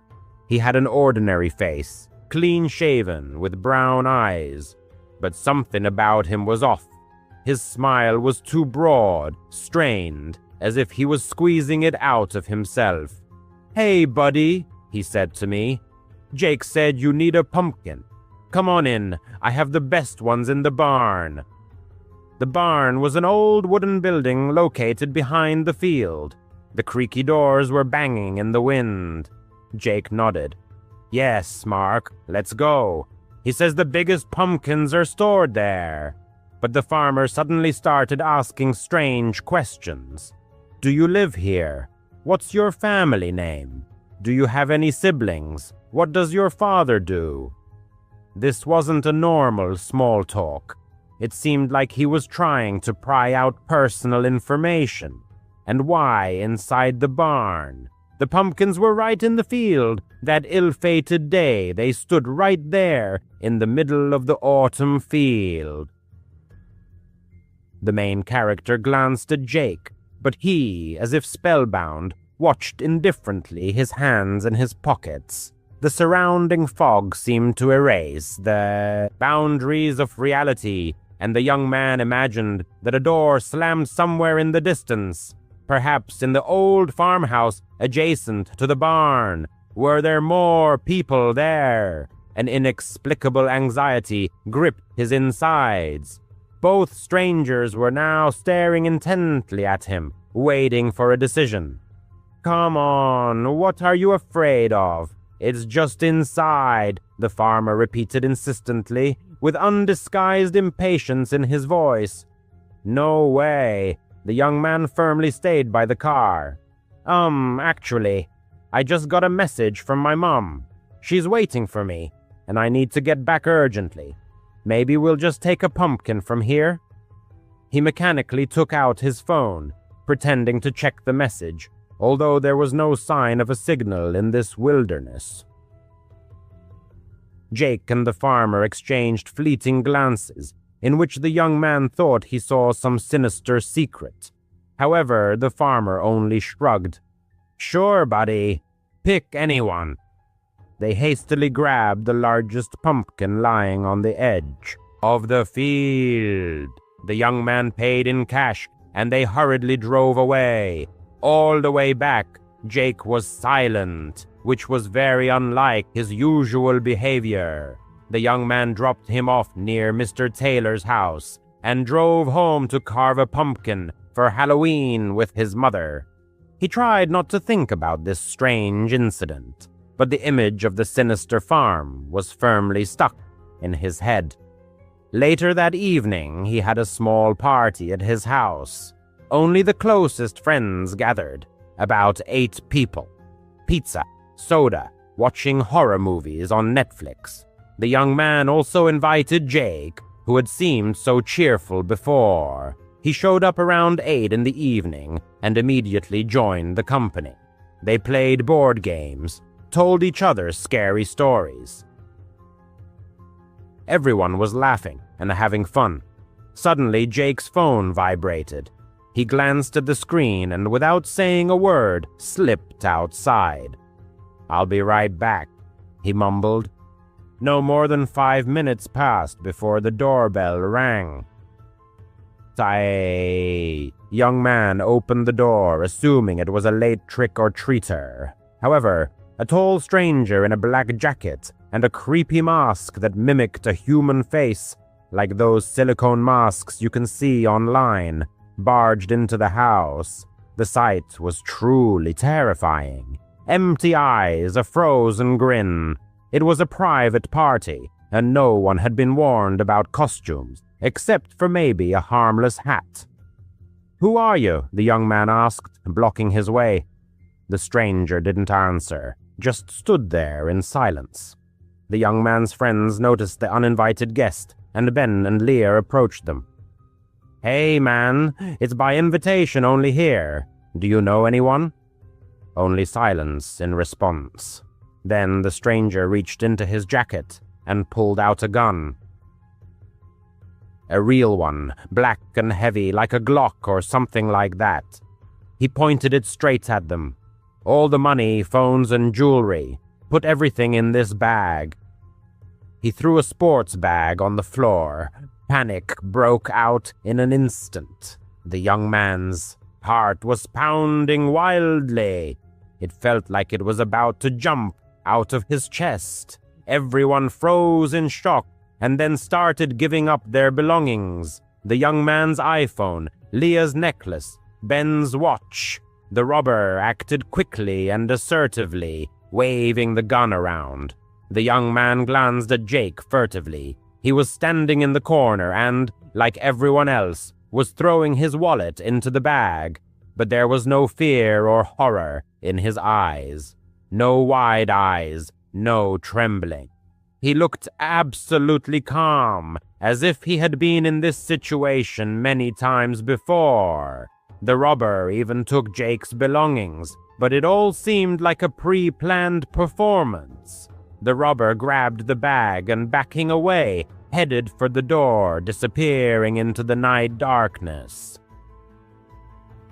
They locked the door and called 911. The police arrived very quickly. 2 patrol cars with flashing lights woke up the quiet neighborhood. They told the police everything that had happened. They checked the street surveillance camera that the young man's father had installed last year for security purposes. The recording showed everything clearly. When Jake went outside to talk on the phone, he met the same guy in the mask, but without it yet. They talked briefly, huddling their heads together. Then the guy waited for Jake to return to the house. Everything had been planned in advance. The police arrested Jake right at the scene of the crime. He hardly resisted. At the police station, he confessed to everything. It turned out that the farmer, the owner of the pumpkin plantation, was Jake's uncle, a certain Carl, previously convicted of theft. They carried out their dirty deeds, choosing victims like the young man, looking for suitable houses through friends like Jake. The trip to the farm was just a pretext to gather information about the young man's family, to assess the presence of valuables. The strange questions were part of their plan. They wanted the young man to go inside the farmhouse, perhaps to steal keys or a phone, but he luckily refused. The robbery at the party was their main plan. Jake provided them with all the necessary information.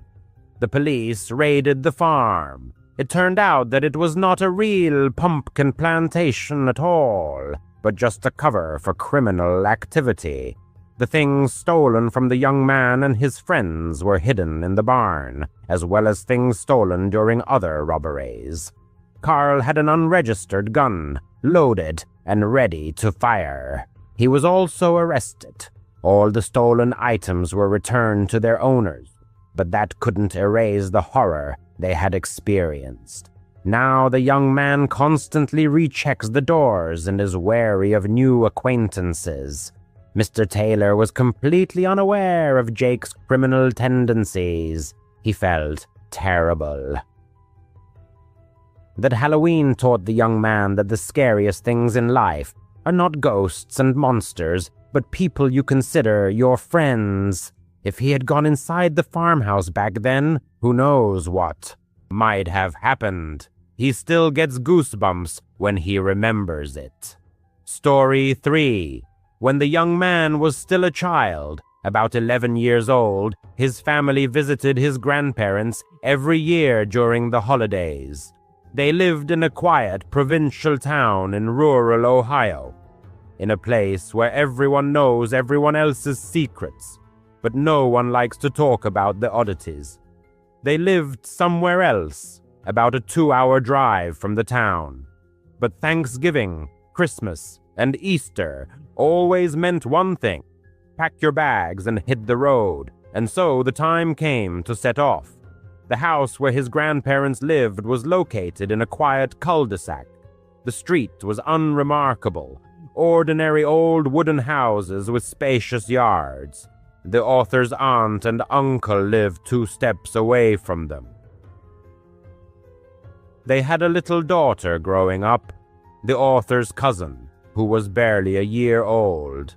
To get from one house to the other, you had to walk along the cracked sidewalk past the house in the middle. That's where she lived, a woman who inspired an inexplicable fear.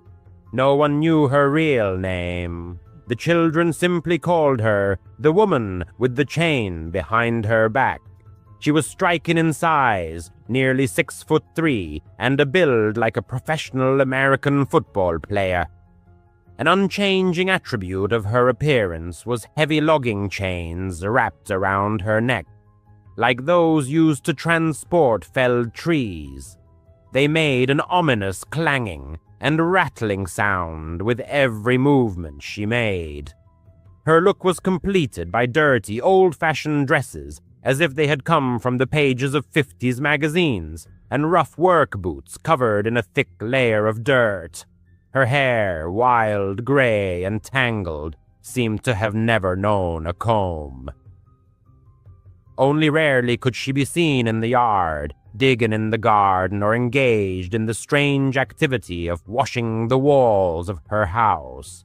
Yes, she washed her house from the outside. Armed with a bucket of soapy water and a stiff brush, she would fiercely attack the siding, as if trying to scrub away invisible dirt. She did this constantly, regardless of the weather. Even in pouring rain, it seemed extremely abnormal. Enos, and if she noticed children playing nearby, she would start yelling in her hoarse voice, raspy from years of smoking. "You brats, the devil is coming for you. He'll drag you all to hell." Her voice, low and gravelly, sounded like she had been smoking a pack a day for decades. These cries would terrify the author and his cousins. The adults always warned the children to stay away from her. "She's just old and lonely," the author's mother would say. "Don't bother her, and she won't bother you." But the children sensed that it was more complicated than that. Whenever they had to walk from their grandparents' house to their aunt's, to borrow sugar or play with their little cousin, for example, they would run as fast as they could. The woman's house had large windows facing the street, and the children often saw her silhouette watching them from behind the half-drawn curtains, her face pressed against the glass. They never went alone, only in pairs or groups. One day the author's older cousin swore she heard the woman mutter something about funerals for sinners as they passed her house. The children laughed it off, but those words stuck with the author. One Halloween, when the author was about 11 years old, the whole family gathered at their grandparents' house. There was the author, his cousins Jake, who was 13, and Sarah, 9, as well as a few neighborhood kids. Everyone was in costume. The author was a ghost, wearing a sheet with eye holes cut out. Nothing special. After dinner, the children went out trick-or-treating. It was dark outside, with no streetlights, only the occasional light spilling from house windows. Suddenly, a sly grin spread across Jake's face. "Hey, who here is brave enough to go up to the chain lady's house?" Everyone froze. No one ever dared to go near that house. The porch light was off, but Jake persisted. "Come on, don't be such chickens. We're all together. What's she going to do to us?" The author didn't want to look like a wimp, especially in front of Jake. His heart was pounding, but he nodded in agreement. They crept up the walkway to the house, the leaves crunching betrayingly under their feet. A musty odor emanated from the house, like the smell of damp earth. The flower beds in front of the house were raised and filled with fresh soil, which the woman must have just added. One of the children, Sarah it seemed, mustered the courage to ring the doorbell. At first, nothing happened. Then there was a deafening crash. Loud sounds came from inside, like doors slamming. There were heavy thuds. The children nearly turned and ran right then and there, but then the door slowly creaked open. There she stood on the porch, towering over the children, chains dangling ominously, her dress stained with what looked like dirt. In her hands she held, oh God, a severed head. Some dark fluid dripped from it. The eyes were glazed over, and the mouth was slightly agape. The skin looked real, pale and veiny. The children screamed, all as one, and ran as fast as they could back to their grandparents' house. The author tripped on the sidewalk, scraped his knee, but didn't stop. When they burst into the house, gasping and crying, the adults brushed them off. "It's just a Halloween prop," the author's father said. "You shouldn't have bothered her. You scared yourselves for nothing." The adults tried to console the children with candy, but the author couldn't shake the horrifying image. That head looked too real. About a month later, just after Thanksgiving, when the author was back home in town, the phone rang late at night. The author was already asleep, but could hear his parents' muffled voices. His mother was crying. The next morning, his parents sat the author down and said, "Your aunt is in trouble. She was attacked by her neighbor." It turned out that the author's aunt was carrying groceries out of her car, holding her young daughter. It was dusk, getting dark. She didn't hear anything until it was too late. The woman had crept up behind her with one of those rope saws, with handles on both ends that they used to prune tree limbs. She looped it around the aunt's neck and began soaring back and forth furiously. The aunt found herself at the epicenter of a nightmarish ordeal. As seized by panic, she discarded her belongings and frantically kicked at the front door, desperately calling for assistance. The rope, like a serpent, bit into her flesh, leaving a crimson trail in its wake. The uncle, hearing the commotion, rushed out of the house with a fire poker in hand and unleashed a barrage of blows upon the assailant, until she released her victim from her clutches. Responding police officers and paramedics provided necessary aid. The aunt was rushed to the hospital, where doctors determined that she had sustained a deep laceration on her neck, requiring stitches and surgical intervention. Fortunately, the aunt survived, but the memory of this horrific event remained in the form of a long, unsightly scar stretching from ear to ear. To conceal this mark, she often resorts to wearing scarves. However, this was only the beginning of the nightmare. The police arrested the perpetrator and searched her residence, where they discovered something unimaginable. It turned out that the woman had been digging tunnels under her house for years. These weren't just holes, but actual underground labyrinths, reinforced with wooden beams like old mines. They ran from her basement and underneath the aunts, the grandparents, and even the neighbors' houses. That's why she was always digging in her garden, carrying out buckets of dirt at night and hiding it in the raised flower beds. The gardens were overflowing with soil, but no one paid any attention. In the tunnels, the police found a gruesome shrine, a dirt-filled room lit with melted candles, with religious symbols and inverted crosses scratched into the walls, and strange drawings of devils. Lying around were severed heads, real human heads. 3 of them had been somehow preserved, placed in jars or wrapped in plastic. According to the police, they belonged to missing persons, drifters, or hitchhikers that the woman had picked up over the years. For decades, she had been living in her own deranged world, without family or friends, surrounded only by her chains and her secrets. It turned out that the head from Halloween wasn't just a prop, but a real head, possibly quite fresh.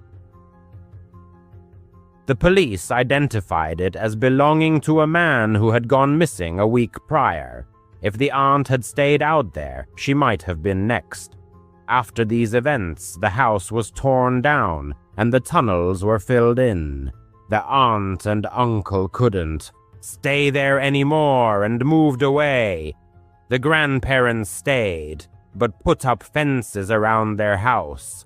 The narrator doesn't visit them often, but sometimes at night. He remembers the woman watching from the windows, and he wonders how many other creepy neighbors are hiding their tunnels, and something even more horrifying.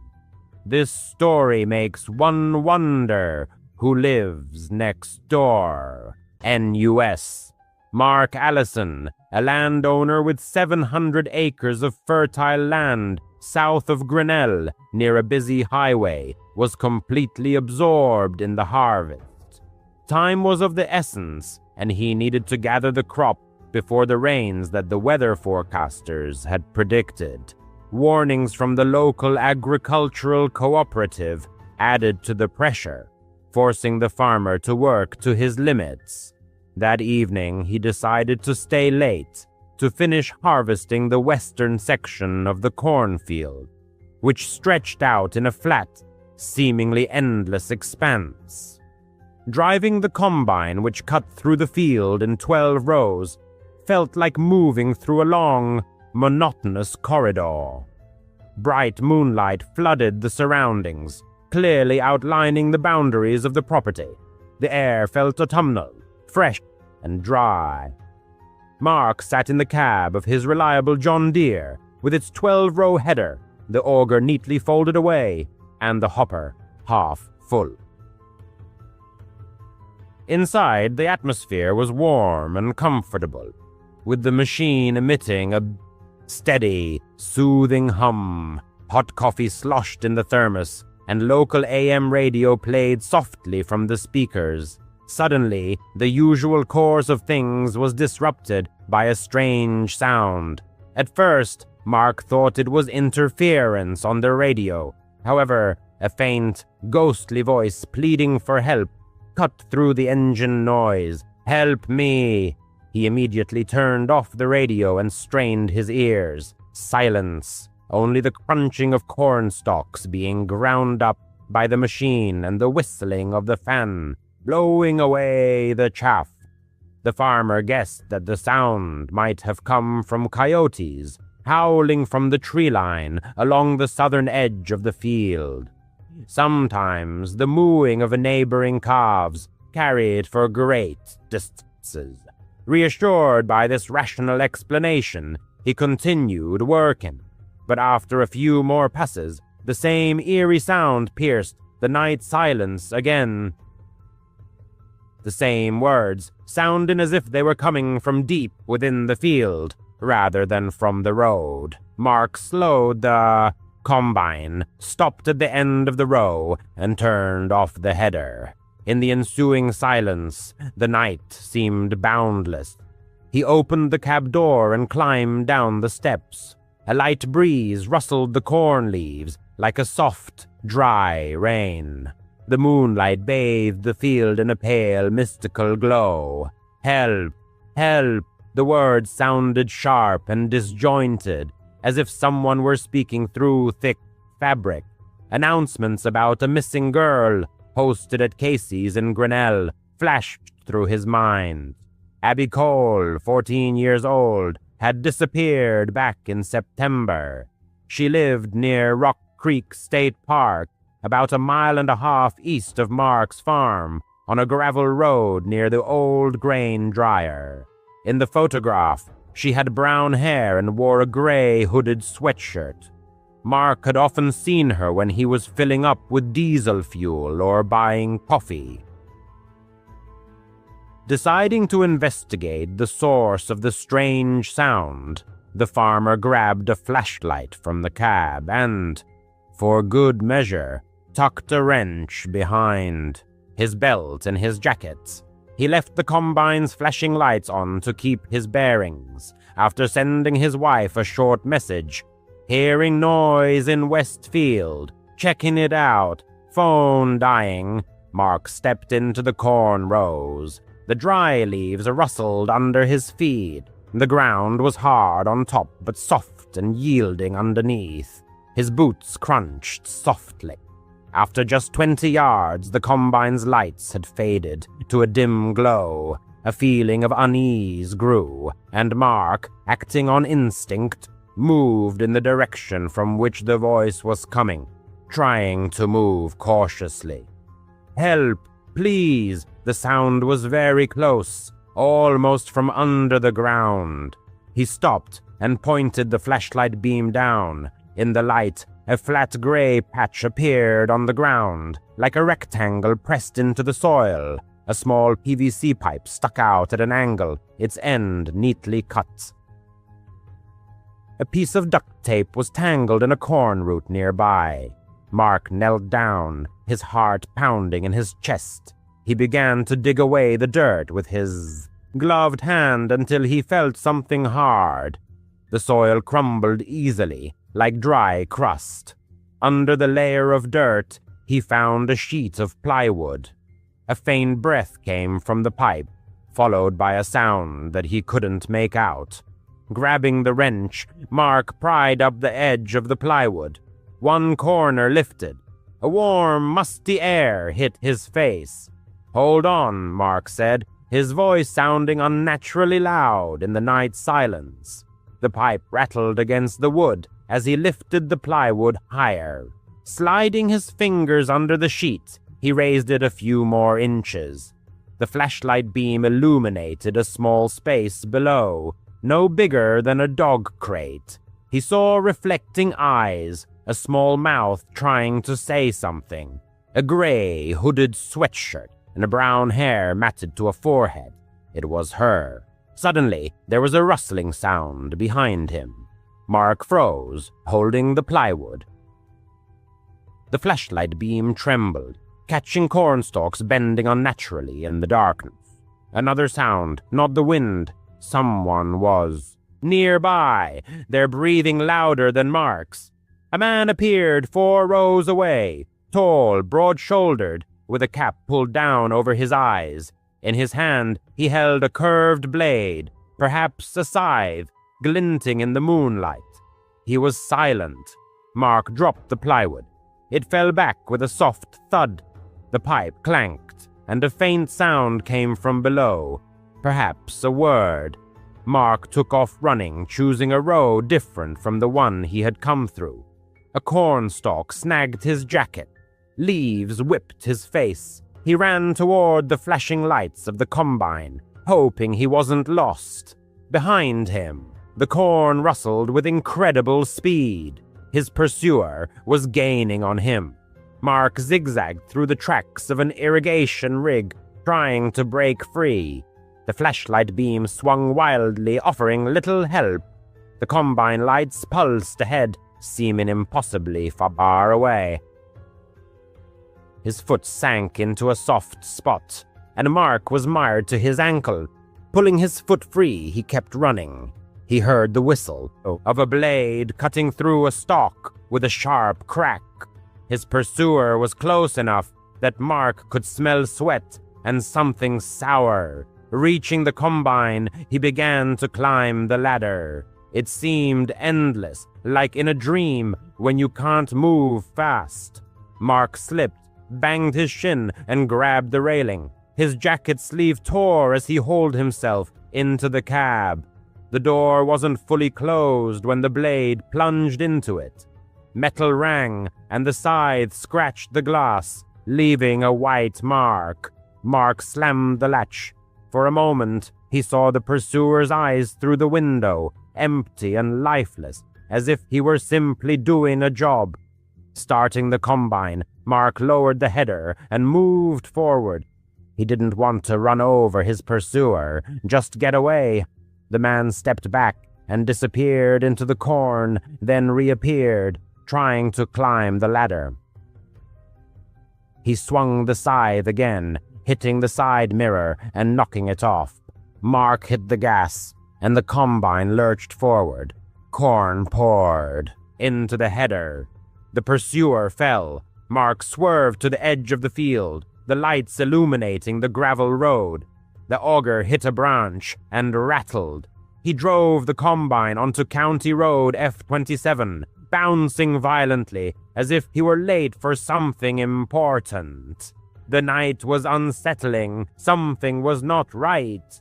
After locking the doors of my house, I dialed the number for the Poweshiek County Sheriff, reported the exact coordinates, and described in detail what I had seen: the strange voice, the pipe, the silhouette of the girl. Around 2:07 a.m., I was joined by 2 sheriff's deputies and a patrolman, and we set out for the field. The journey was difficult. Cornfields have a way of confusing you. Reaching the spot, we found only a rectangle of trampled earth with no sign of plywood or pipe. The soil seemed disturbed, as if someone had been digging diligently. The deputies spread out, and the police dog, whining, pulled toward the eastern fence. Following it along a path, we came to a drainage ditch, and then to the neighboring trees. The tracks in the gravel looked blurred, as if they had been deliberately erased. A thorough search of the pit yielded no results. No box, just loose soil and a piece of gray fabric snagged on the roots. At 3:40 a.m., the deputy suggested giving a statement at the station. I agreed, gave a detailed account of everything that happened, and handed them my torn jacket. I got home at dawn. The neighbors' grain elevators were buzzing, like every morning during the harvest. By noon, the whole town was buzzing. Whispers went around that Abby's father had already been questioned, and his volatile temper was mentioned. Abby's whereabouts remained unknown. Despite what I had experienced, work awaited. Corn waits for no one. I climbed back into the combine, the scratch on the glass, and the missing mirror a reminder of the night's events. Finishing the harvest of the western part of the field, I noticed that the GPS showed my path from the night before. A gray line crossed the spot where the rectangle had been. That's where I first heard her voice. The sheriff's dog continued to bark toward the eastern fence all week. After a heavy rain, I found a piece of PVC pipe in the ditch near my mailbox. The pipe was clean, with a fresh cut. Neither the plywood nor Abby was ever found. The deputies asked me to report anything suspicious. I grew up in a quiet town where something out of the ordinary rarely happened. My family's house stood on the edge of endless agricultural land. Beyond it stretched a dirt road, winding between tall cornfields. This road was my personal playground. More than anything, I loved riding my bike as a child, feeling a sense of freedom. I would pedal for hours after school, imagining myself as a participant in prestigious races. My parents didn't worry too much, because the area was considered safe, and you could travel for miles without meeting a soul, except for the occasional farmer in a truck. The cornfields were both alluring and frightening to me. During the day, their stalks swayed and shimmered gold in the sunlight, and at night they turned into black walls, whispering in the wind. Nevertheless, I rode those roads almost every day, feeling like their rightful owner. One summer evening, when I was about 12 years old, I went for another bike ride. The setting sun painted the sky in orange hues, enveloping everything in a warm light. I remember the smell of dust and corn, the buzzing of insects. Standing on the pedals, I raced forward, imagining an invisible pursuer chasing me. Suddenly, on a turn, my front wheel hit some loose gravel. The bike slipped out from under me, and I crashed to the ground with a thud. My scraped knees immediately throbbed, and my palms burned from the impact. For a few seconds, I lay there, more annoyed than hurt.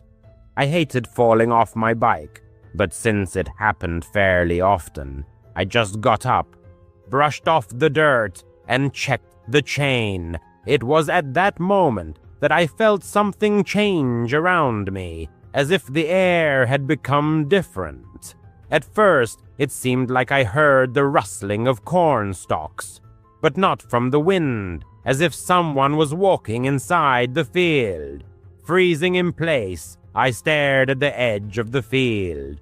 The corn was taller than me, taller than most adults, and it was impossible to see anything further than a foot through it.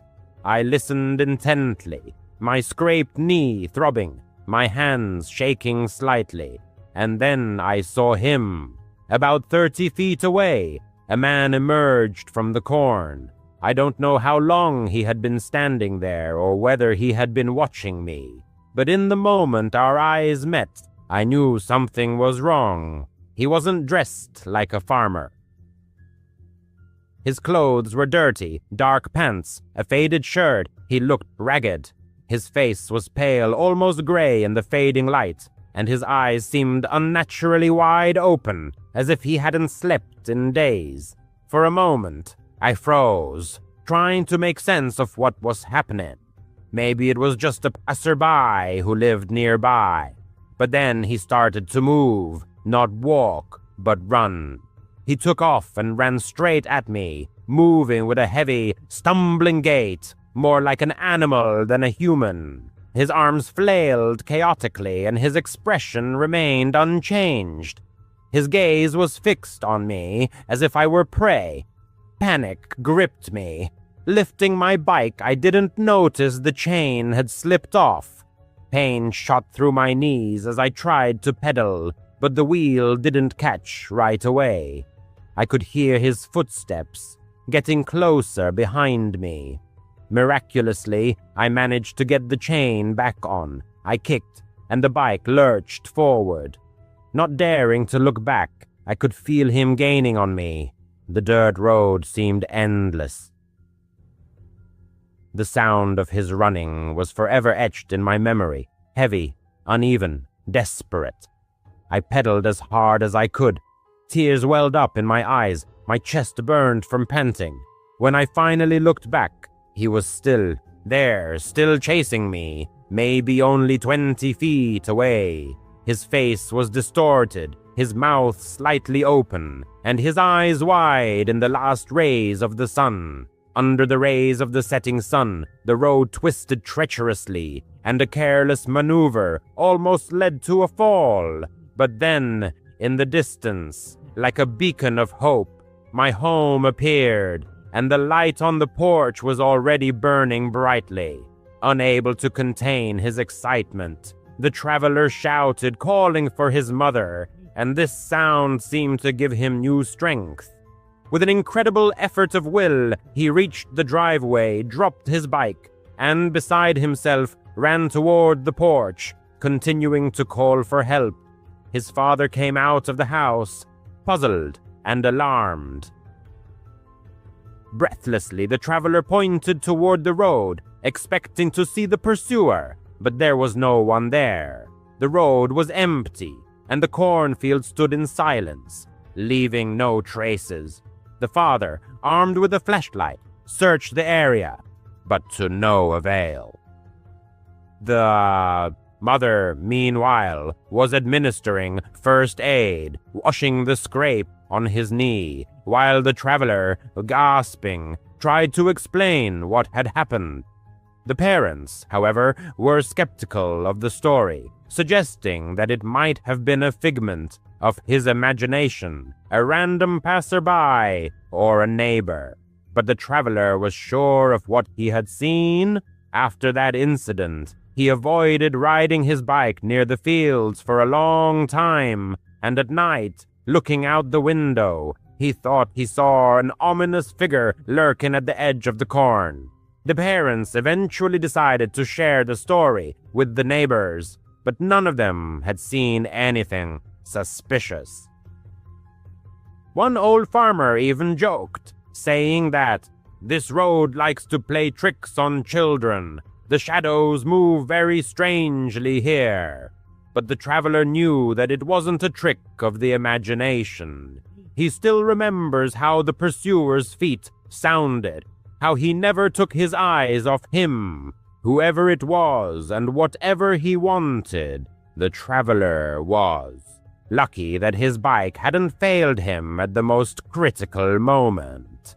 The strangest thing was that the father, returning from the road, found tracks in the dust, starting at the edge of the cornfield and ending a few dozen feet away, as if the man had vanished into thin air. Many years have passed since then, but whenever he passes a cornfield, the traveler feels the same fear, the feeling that he is being watched, that something ominous is waiting for him beyond the realm of visibility. He never found out who the man was and what made him run out of the cornfield.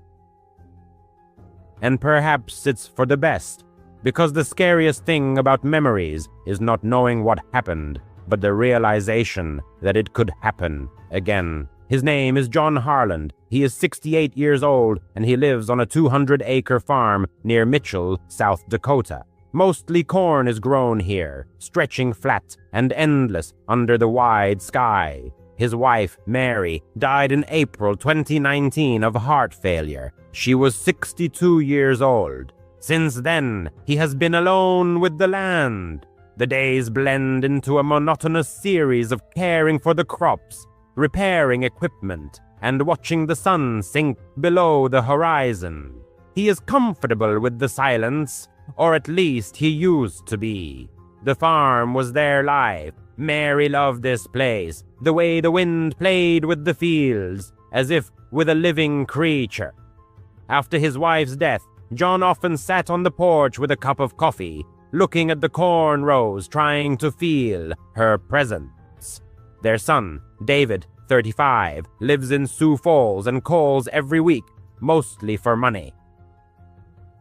He has had financial difficulties, bad investments, and creditors. John has helped him as much as he could, but the farm no longer brings in the same income. It all started in August 2019, in the middle of the summer heat. The evening twilight was a time for walking along the edge of the field, checking the irrigation lines, and identifying pests. At this time of day, the world was transformed into golden hues. One evening, when the sun had almost disappeared below the horizon, John noticed something unusual. A figure about 50 yards into the cornfield, slowly moving between the rows. Tall, slender, dressed in a light-colored dress. The way it fluttered in the wind reminded him of Mary, of how she loved to wander through the garden, lost in thought. John froze, squinting. His eyesight was no longer as sharp as it used to be. It could be a trick of the light, a play of shadows. He shouted, "Is anyone there?" But the wind carried his voice away. He stepped into the field, his boots sinking into the soft soil, and the corn leaves brushed against his arms. But when he got to the spot, the figure had disappeared, leaving only bent stalks, perhaps from the wind or wild animals. John dismissed the thought, deciding that old people are prone to seeing things that aren't there. But the next night, it happened again. At the same time, but closer to the house, the figure was moving purposefully, making its way through the corn. John managed to make out its outlines, long hair and a familiar gait. His heart clenched with pain. Mary, it can't be, he thought. He pushed his way through the rows, the corn stalks crackling under his jacket. "Mary!" he shouted louder than he intended, but in response, only silence, dirt, and a faint track, as if someone had passed through here. John stood there, breathing heavily, the field silent, broken only by the rustling of leaves. He didn't tell David about it when he came for the weekend. His son brought groceries, sat on the porch, and talked about his work. But his gaze kept wandering over the fields as if he was looking for something. "Are you okay, Dad? Aren't you bored here alone?" he asked. John nodded, saying that everything was fine. David left on Sunday morning. That same night, the figure appeared again, now more distinct, its outlines, its hair catching the fading light. John grabbed a flashlight and took off in pursuit, going deeper into the field than ever before. The corn closed in around him, creating the feeling of a maze with no exit. He found nothing but a scarf, Mary's blue scarf with tiny flowers, snagged on a corn stalk. He gripped the corn stalk tightly, as if seeking support in a raging sea of grief. The days turned into a monotonous sequence, losing their individual characteristics. The ominous visions became obsessive, invariably arising in the twilight. He found things that belonged to her, an old gardening glove, half buried in the ground, a hair clip, shimmering in the dirty soil. Each find was perceived as a mysterious message, but from whom? Grief flashed through his mind. My mind is losing touch with reality. After dark, he stopped going out into the fields, preferring to stay in the house, locking all the doors.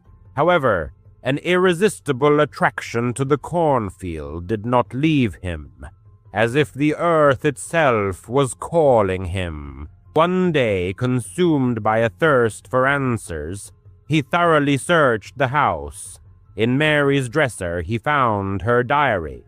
The last entries showed her deteriorating health, complaints of abdominal pain and dizziness, which she had never mentioned to him. "David brought tea today, so thoughtful," she wrote. Tea, he always offered her tea when he came to visit.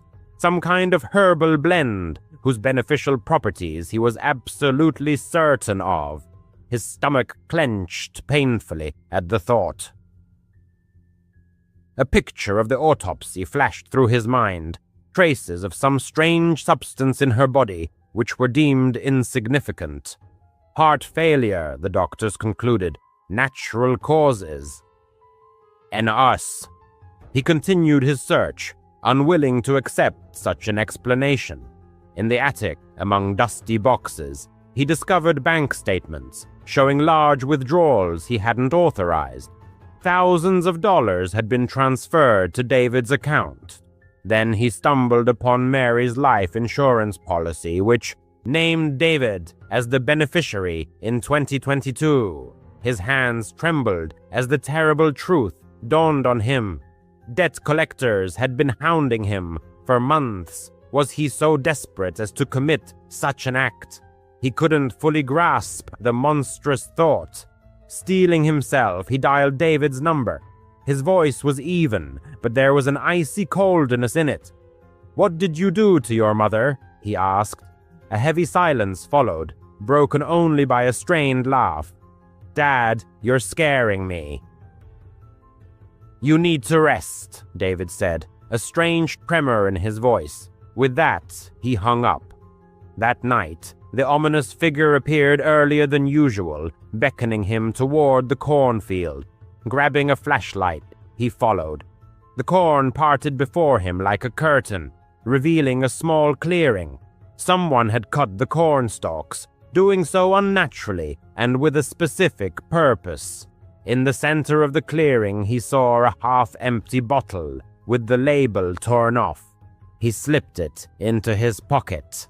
His heart pounded in his chest. Rat poison, he thought, slow, insidious, mimicking the symptoms of organ failure. In the distance, thunder rumbled, foreshadowing an approaching storm, typical of South Dakota in late summer. A strong wind picked up, bending the corn stalks. Suddenly, he heard footsteps, heavy and deliberate. He turned to see David standing at the edge of the clearing. Rain began to fall, and his face looked pale in the flashlight's beam. "Dad," he said in a low voice, "you're here again." He approached, rain streaming down his jacket. In his hand, he tightly gripped a coiled rope. "People will understand," he said. "You've been seeing things, talking about Mom. They'll chalk it up to grief." His eyes were empty and cold, betraying a chilling calculation. Suicide staged in a cornfield. The perfect story. A deafening crack of lightning split the sky, and the storm unleashed its full fury. Rain stung his face as David lunged at him. He swung the flashlight, hitting him on the wrist. The rope fell from his hand. They began to struggle desperately, slipping in the mud, cornstalks whipping at them like claws. David was stronger than he expected, as if fueled by some dark energy. Perhaps guilt or desperation. "She was going to die anyway," he hissed. "And you're losing your mind. This is mercy." He managed to break free and stumbled into the rows of corn. The field had become a labyrinth. The rain and thunder drowned out all sounds. He hid, crouching as low as possible, and watched as David stalked between the stalks, calling out his name. Time seemed to stand still, minutes or hours, he couldn't tell. Suddenly he heard the faint sounds of sirens. That morning, he'd called the sheriff, leaving a vague message about his suspicions, the bottle, the money. They were probably coming to check on him. David disappeared into the raging storm. The police found the bottle, the bank statements, and the insurance policies. Days later, David was arrested in Sioux Falls, charged with murder and attempted murder. The poison found in the bottle matched traces found during Mary's autopsy. The case was closed, but he knew it wasn't over. He still saw her in the twilight, wandering through the cornfield. It wasn't grief or madness, but something else. Last week, her scarf reappeared on the porch, neatly folded. He burned it, but the field still seemed alive, as if watching him. Was it all David's doing? or did he have an accomplice? The corn sways in the wind, whispering secrets it won't share. At night, he hears footsteps outside, but no one is there. Or perhaps they are simply waiting for the right moment. In late 2021, for several months, the narrator settled into their grandparents' old home. These revered individuals had passed away, and the family hadn't yet decided whether to sell the property. Until then, the house had been used as a temporary vacation retreat, but between moves, the narrator needed a place to stay, and the old house proved quite useful. They weren't particularly thrilled with the situation, as the house was quite dilapidated and worn.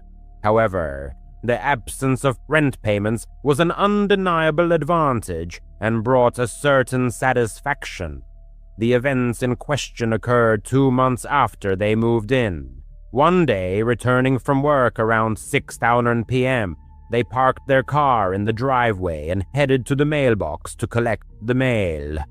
At that moment, one of the neighbors approached them.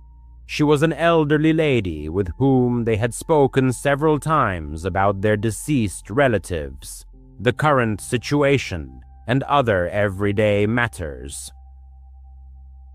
During these few conversations, they had casually mentioned that they were temporarily living alone in the house. That's why she decided to speak with them.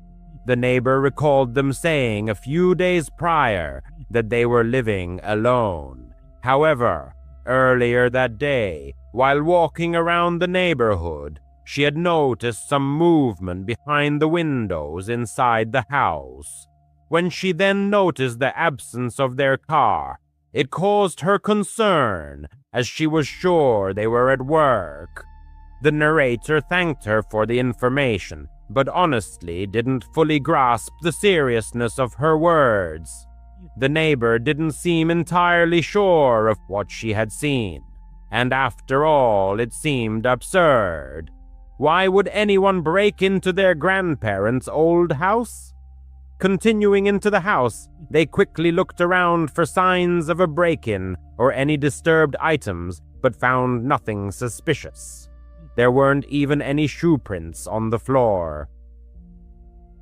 This was certainly a strange and unsettling start to the evening, but they hoped there was nothing to truly worry about. They cooked dinner and spent the rest of the evening watching television in the living room. It was Friday, and they had 2 days off ahead. They likely stayed up late, past 1 a.m. By then, they had almost forgotten everything the neighbor had told them. The evening seemed completely normal. However, as it was very late, they turned off the TV and headed upstairs. When they had returned home earlier, the sun was still illuminating most of the house, so they hadn't turned on most of the lights, which made the entire house very dark, now that it was deep into the night. The only lights they had turned on were in the bedroom when they changed out of their work clothes. They ascended the creaking wooden stairs to the second floor, then walked down the hallway and entered the bedroom. It was a very old room, like the rest of the house, but it was divided into 2 sections. One area was dedicated to the bed itself, and then a small hallway with a wardrobe and one of those old-fashioned vanity tables built into the wall. On the other side of it was a large bathroom with a separate shower, a bathtub, and an excessive number of mirrors. To be honest, it was a bit unsettling for the narrator. Anyway, they used the bathroom, turning off the light there when they returned to the sleeping area, extinguishing the light there as well. However, immediately they realized something was wrong. The light was still on. They turned around, and a second later felt their hearts start to beat a little faster. In that hallway with the vanity and wardrobe, Between the bed and the bathroom, the light was on. To explain why this was so unsettling, it was one of those single old-fashioned light bulbs attached to the ceiling, with a thin dangling string that you had to pull to turn it on or off. For this reason, they had never used that light. Not to mention, it was almost impossible to accidentally turn it on or off, because it was only operated by tugging the string. They walked over to the hallway and stared at it. The faint bluish glow of the bulb barely penetrated the frosted glass. The bulb must have been decades old. They cautiously raised a hand and pulled the string. The force it took for it to click and turn off was deceptive. It certainly couldn't have just turned on by itself. The more they thought about it, the more nervous they became, especially when the neighbor's comment about seeing someone inside came back to mind. Looking back, they should have left right then and there for their own safety. But they supposed it was much easier than it seemed for people to convince themselves it was just some kind of fluke. What if the light really did turn on by itself? It was awfully old. Maybe it was malfunctioning, and again, the likelihood of someone breaking into this old place was so extraordinarily low that they truly felt they needed real proof to believe it, let alone call 911. They meant one light on in a house they never used was creepy and unsettling. Don't get them wrong. But at the same time, they didn't feel it was enough to truly panic. Although they definitely weren't going to get much sleep anytime soon. They turned their bedroom light back on, but stayed there with the door closed, deciding to sit in bed with their phone until they got tired again. They decided to rest until their strength failed them again. For the next 30 minutes, they constantly found their gaze involuntarily turning to the door, then to the hallway leading to the bathroom, as if some internal paranoia had taken hold.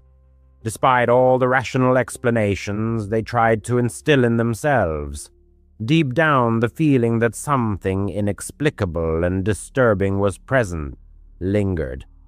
They didn't know how to react to this premonition. The house had been checked before, but the thought of needing to inspect it again wouldn't leave them alone.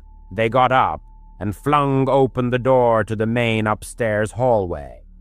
A dead silence filled the house, sending shivers down their spine. Taking a few cautious steps down the hallway, they approached the spare bedroom and slowly opened its door. Inside the room, the old bed and furniture belonging to their grandparents were still there, along with numerous boxes neatly stacked along the wall. As soon as they stepped over the threshold, an extremely unsettling premonition enveloped them. Although the goal was specifically to search the house, once inside, their bodies seemed to freeze. Their heart rate quickened, increasing with each second, as if an invisible alarm had gone off inside, urgently demanding an immediate exit from that place. And at that moment, they noticed something. A silhouette protruding from under the blanket on the bed. The longer they stared, the clearer it became that it was a human body. Someone was lying in the bed, covered by a blanket. An instant wave of panic overwhelmed them as they tried to retreat, but this led to a slight stumble, causing a loud creak from the wooden floor. In an instant, the person sat up abruptly in bed, demonstrating that they were certainly not asleep, and were likely listening intently to every one of their movements. It was a man. His eyes pierced the hero's gaze, but that was all they managed to notice before they swiftly ran out of the room. The pursuer's footsteps echoed close behind them. They didn't stop until they burst out of the house and ran down the road to the doorstep of the neighbor, the same one they had spoken to before. She let them in and immediately called for help. They were genuinely grateful that the officers arrived relatively quickly, but the intruder must have fled immediately, as he was no longer found. In the following weeks, their parents helped conduct a thorough inventory of everything they believed was in the house, or at least all valuables, and, surprisingly, nothing was missing. If anything was absent, it held no value. This circumstance raised the question, why was he there? Many were inclined to believe that the man simply knew the house was vacant and was therefore squatting in it, living unnoticed. However, what truly frightened them and made them doubt this version was that they themselves had lived there for 2 months. This meant the intruder must have known about their presence. Was there a possibility that he had been hiding, living there with them all this time, while they suspected nothing? And what would have happened if they hadn't discovered him and escaped? They moved out immediately and haven't returned to that house since. They probably never will. He was returning from a road trip. Nothing remarkable, just a few days visiting relatives.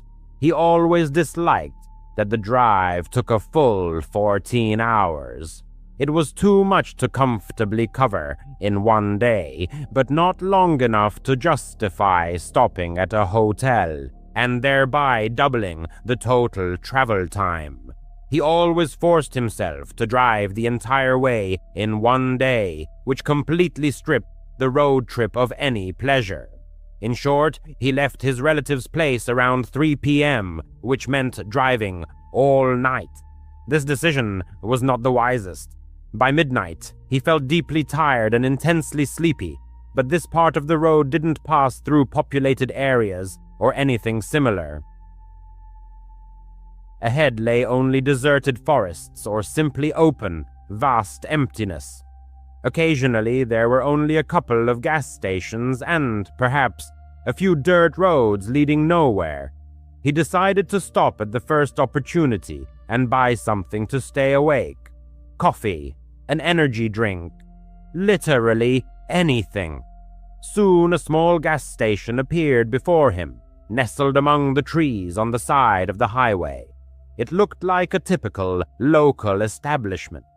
Perhaps a small town was hidden behind it, though, of course, it was completely obscured by the dense foliage of the trees. Even on the road leading past the gas station, there were no streetlights. As he pulled up, he noticed that this gas station looked somewhat strange. It didn't resemble modern facilities with a giant canopy sheltering the pumps.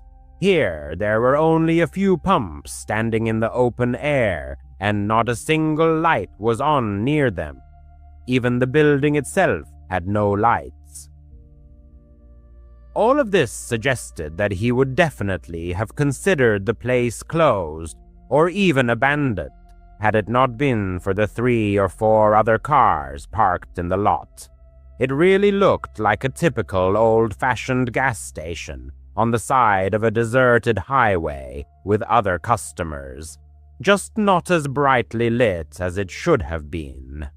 However, he assumed that since others were there, it must still be open. He parked next to the other cars and got out. As he approached the door, all he could see was his own reflection in the glass until he pushed it open. The very moment he opened the door, all 4 or 5 people, standing haphazardly inside the store, immediately turned and stared at him. It wasn't just a fleeting glance. They all simultaneously turned and stared intently, their eyes fixed on him. The men's faces were grim and utterly expressionless. But that was all he could make out, because caught off guard by them, He also noticed that not only was it incredibly dark inside, but it was also absolutely empty. All the shelves were in place, but there wasn't a single item on them. Even after he processed this scene and looked back at the men, they were still staring at him as if he didn't belong there. All of this happened in about 10 seconds before he retreated, allowed the door to close behind him, and then hurried back to his car. He hurried back to his car. It was unclear what this strange phenomenon was, but it resembled a creepy cult gathering at a long-abandoned gas station that he had unwittingly stumbled upon. Pulling away from the store, he rejoined the road. Apparently, this was one of those moments when it was better not to dwell on it, but simply move on. Indeed, 10 minutes later, he had already resigned himself to the thought that he would never know the true nature of what he had seen, and once again focused on finding a gas station. This time, he hoped to find one that was operational and safe.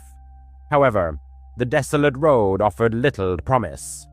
Another 10 minutes passed when headlights appeared in his rear-view mirror. He was driving quite fast, perhaps 10 or 15 miles per hour above the posted speed limit. Since there were no other cars on the road, this was the first time in several hours that someone had appeared from behind. Soon another car appeared behind the first, and then perhaps several more. He couldn't accurately determine their number, as all the lights merged into a single bright spot. But they were all approaching at immense speed. He moved into the right lane to let them pass, and the first car did pass, but then abruptly swerved back in front of him. He was alert enough to have already slowed down a bit, but he was completely unprepared for their sudden braking. His heart nearly pounded out of his chest as he slammed on his own brakes, simultaneously trying to swerve to avoid a collision. He managed to stop just a couple of feet from their bumper, his car slightly askew. It was then that all the pieces of the puzzle fell into place. This was one of the cars he had seen at the gas station. He glanced in his rear-view mirror. Another car stopped directly behind him, and yet another pulled up to his door. In a matter of seconds, several men emerged from the cars and surrounded his vehicle. If this were happening during the day, and not on some desolate road at 1 a.m. with no one around, he might have chosen a more cautious approach. But given the circumstances, he felt he had no choice but to take a risk and try to escape. Since the cars blocked all routes, he drove off the road and into the trees, not getting far before grabbing his phone and jumping out of the car. He bolted into the forest. It was pitch black, even 30 feet from the trees. He kept running, hearing the men's footsteps closing in behind him. But the deeper he went, the less they could see to follow him, he thought. He leaned against a tree and waited, perhaps for a full hour, not even turning on his phone. He was afraid one of them would be nearby and see the light from the screen. So he sat and just stared into the void of the pitch-black forest and listened to the rustling of leaves in the branches overhead. After that hour, he finally took out his phone and used the map to get back to the road where he could get enough signal to text 911. All the cars had vanished, except for his own, which was still sitting among the trees by the road. After that long night, a tow truck was able to pull his car out, and to his surprise, it was almost undamaged. There has been no news about who was following him and trying to stop him. He concluded that the men probably thought he was a witness or had seen something at that gas station that he shouldn't have seen, and so they followed him, trying to cover their tracks Was it an abduction, or getting rid of him and hiding any evidence in the secluded forest by the roadside? The image of him entering that gas station, with all the men turning and staring at him, still haunts him. He still gets chills thinking about what could have happened. He's writing this while the memories are still fresh. It happened just a couple of days ago. He had Tuesday and Wednesday off this week and was spending time at home. No plans, just relaxing and enjoying the quiet solitude. On Tuesday evening, he thought it would be nice to order some food to save time cooking. So he opened the DoorDash app, found some random establishment that was still open, and ordered a small dinner. It said delivery would take about 45 minutes. He stayed in the living room and watched YouTube on TV. Until then, the evening had been good. About 45 minutes later, he happened to get up and just casually looked out the window. He doesn't even know why, as he could have easily opened the app to check the delivery status. But when he looked out, he noticed a car parked in his driveway. Immediately, he opened DoorDash and checked the map, and the delivery driver was still 10 minutes away. But then, who was in his driveway? He's not one to speak loudly, so he wasn't keen on going outside and saying anything to them. He meant they would surely realize they had the wrong place and leave without his words. He went back to the couch but kept getting up and checking the window every couple of minutes. When the DoorDash order arrived, the car was still in the driveway. From the window, he couldn't really make out anything inside the car. So, when he opened the door for the delivery, he asked the driver if he had seen anyone in there. The driver replied, "Yeah, there was some guy in the driver's seat, but I didn't really look closely." He thanked him, and the driver left. He felt very uneasy. A profound sense of discomfort enveloped the person. In an attempt to gather his courage, he intended to go outside and find out what the unwelcome guests were doing. However, barely 5 minutes after he started eating, there was a knock at the door. The person jumped up from the couch. His heart pounded wildly, and he froze, staring at the door before slowly and silently approaching it. When he looked outside, no one was visible. The car was still in the same spot. Taking a deep breath, he cautiously opened the door and stepped outside. It was pitch black and completely silent. He scanned the porch but found no one, so he headed down the driveway towards the car. Looking inside, he was astonished to find that whoever had been inside was no longer there. A chilling sensation ran down his spine. He walked to the back of the car to examine the license plate, but was horrified to discover it was missing. This discovery filled him with even greater fear, as it made him wonder, had this person, whoever they were, planned everything in advance? He stepped back from the car, intending to return to the house, as the feeling of extreme unease was growing, and he felt it was the right time to call the police.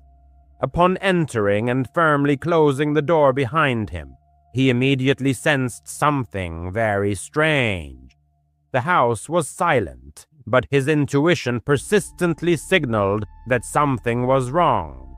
He cautiously crept into the living room and stared at the sofa. His phone was not there. Every fiber of his being seemed to be pierced with fear. Before he could move, he heard the slow creak of a door, hinge opening. Then, quiet footsteps echoed down the hallway towards the front door, but they stopped just before the turn. They were waiting there, around the corner, right by the front door. The person simply couldn't run out. He froze for a few moments, then very cautiously and silently began to make his way to another part of the house. Whichever path he chose, he would have to pass the hallway where he knew for sure this person was. Therefore, whatever he was going to do, he knew he had to act fast. He froze for a second. He felt a surge of anxiety about the impending action. But then he composed himself and rushed to the back door. He unlocked it and ran out of the house. As soon as he was outside, he heard a man behind him call his name. Not just his first name, but his last name too. This confused and shocked him so much that he turned around to look. The man was sprinting towards the back door, and he could see most of his face, but he didn't recognize him. He had never seen him before. He turned back around and kept running. The area behind his house was just a flat extension of the neighborhood. There weren't many places to hide. He could hear the man still chasing him. He kept running past the next row of houses and decided to just run along the sidewalk, hoping someone would drive or walk by and help him. But after a few minutes, he looked back, and the guy wasn't there. It took him a long time to find someone willing to help him call the police. By then, the man was nowhere to be found. He had taken his car and fled.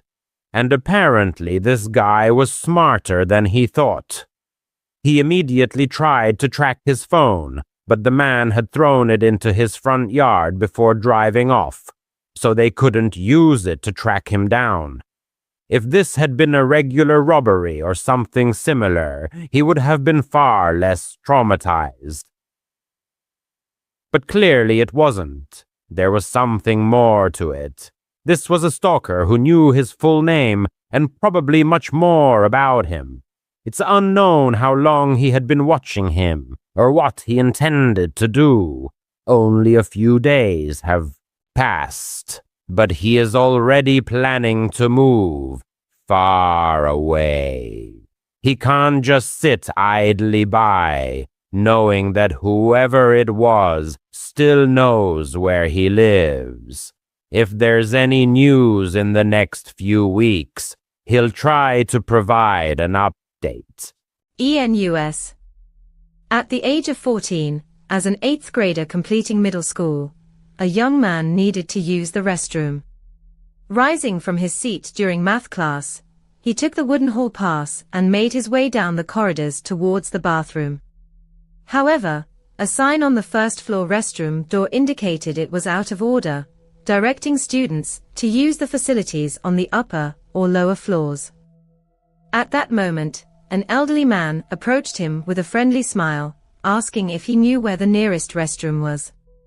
Without hesitation, the young man pointed out the alternative options upstairs or downstairs. The man thanked him and headed towards the staircase. To avoid further conversation with the stranger, the narrator decided to go downstairs. His mind was occupied with the identity of this person. He was certainly not a school employee, perhaps a parent. The lower level had only 4 restrooms and changing rooms for sports teams. Opening the restroom door, he found the lights, as usual, were off, a sign that this particular restroom was used less frequently. Entering a stall, he closed the door, covered the toilet seat with paper, and sat down. Suddenly, the restroom was bathed in bright white light, and outside, the fire alarm blared. It was a drill, the first fire drill of the school year. The young man's heart pounded faster, as he didn't know how to proceed. He wondered if he could get away with simply finishing his business while everyone else was outside. Making a decision, he continued with what he was doing. The flashing lights and loud alarm began to irritate him. Suddenly, the alarm grew even louder. The young man realized this was because the door had opened, and someone was walking directly towards his stall door. He saw feet beneath the door. He was sure it was a teacher checking the room for students. However, the person said nothing. The young man hesitated, unsure whether to speak. His gaze fell upon the stranger's shoes. Facing the door, the stranger seemed to be simply waiting. But upon closer inspection, the young man noticed this wasn't the case. Through the hated gap in the stall door, which everyone dislikes, he saw a face pressed against it, or rather, a wide-open eye of the man. Then, a sinister chuckle came from the other side. The young man's breathing quickened, his heart pounding wildly. He didn't know whether to scream. Suddenly, the stranger knelt down and put his head under the stall to look at him. It was the same man from the hallway. Recognizing him, the man crawled under the door into the stall, grabbed the young man, and covered his mouth. He whispered things like, "Don't resist, and just relax." The young man didn't know what this person was going to do to him. In that moment, he experienced something unreal, as if his entire life flashed before his eyes at such a young age when one usually feels invulnerable. Suddenly, the fire alarm grew louder again, as the restroom door burst open. The principal's voice echoed through the room, "Is anyone in here?" The young man screamed, and although the sound was muffled by the man's hand, the principal heard him and rushed to the stall, trying to open it. He demanded the door be opened. The man released the young man, flung the door open directly into the principal's face, and ran away. The principal was elderly and unable to pursue the assailant. There were no surveillance cameras in the school at the time, so the perpetrator managed to escape. The principal hugged the young man, and, very upset, offered to take him to his office to call his parents. The young man's friends saw him almost in tears as he walked with the principal to his car. It was humiliating, but at the same time, he felt immense relief. The principal had seen the man press the fire alarm button and run downstairs, so he had calmly gone down there and checked the restroom first. Unfortunately, 5 years later, the principal passed away. The young man still feels deep gratitude towards this man, considering him his hero. In high school, fire drills were typically a source of amusement, especially if you were with good company and in the right class. One overcast day, during third period, the narrator's friends, all in the same class, heard rumors that a fire drill would occur during that period. It was a Friday, near the end of the school year, and they had no assignments in subsequent classes, so they decided that during the drill, they would sneak to the storm drain behind the school, near the woods, and smoke.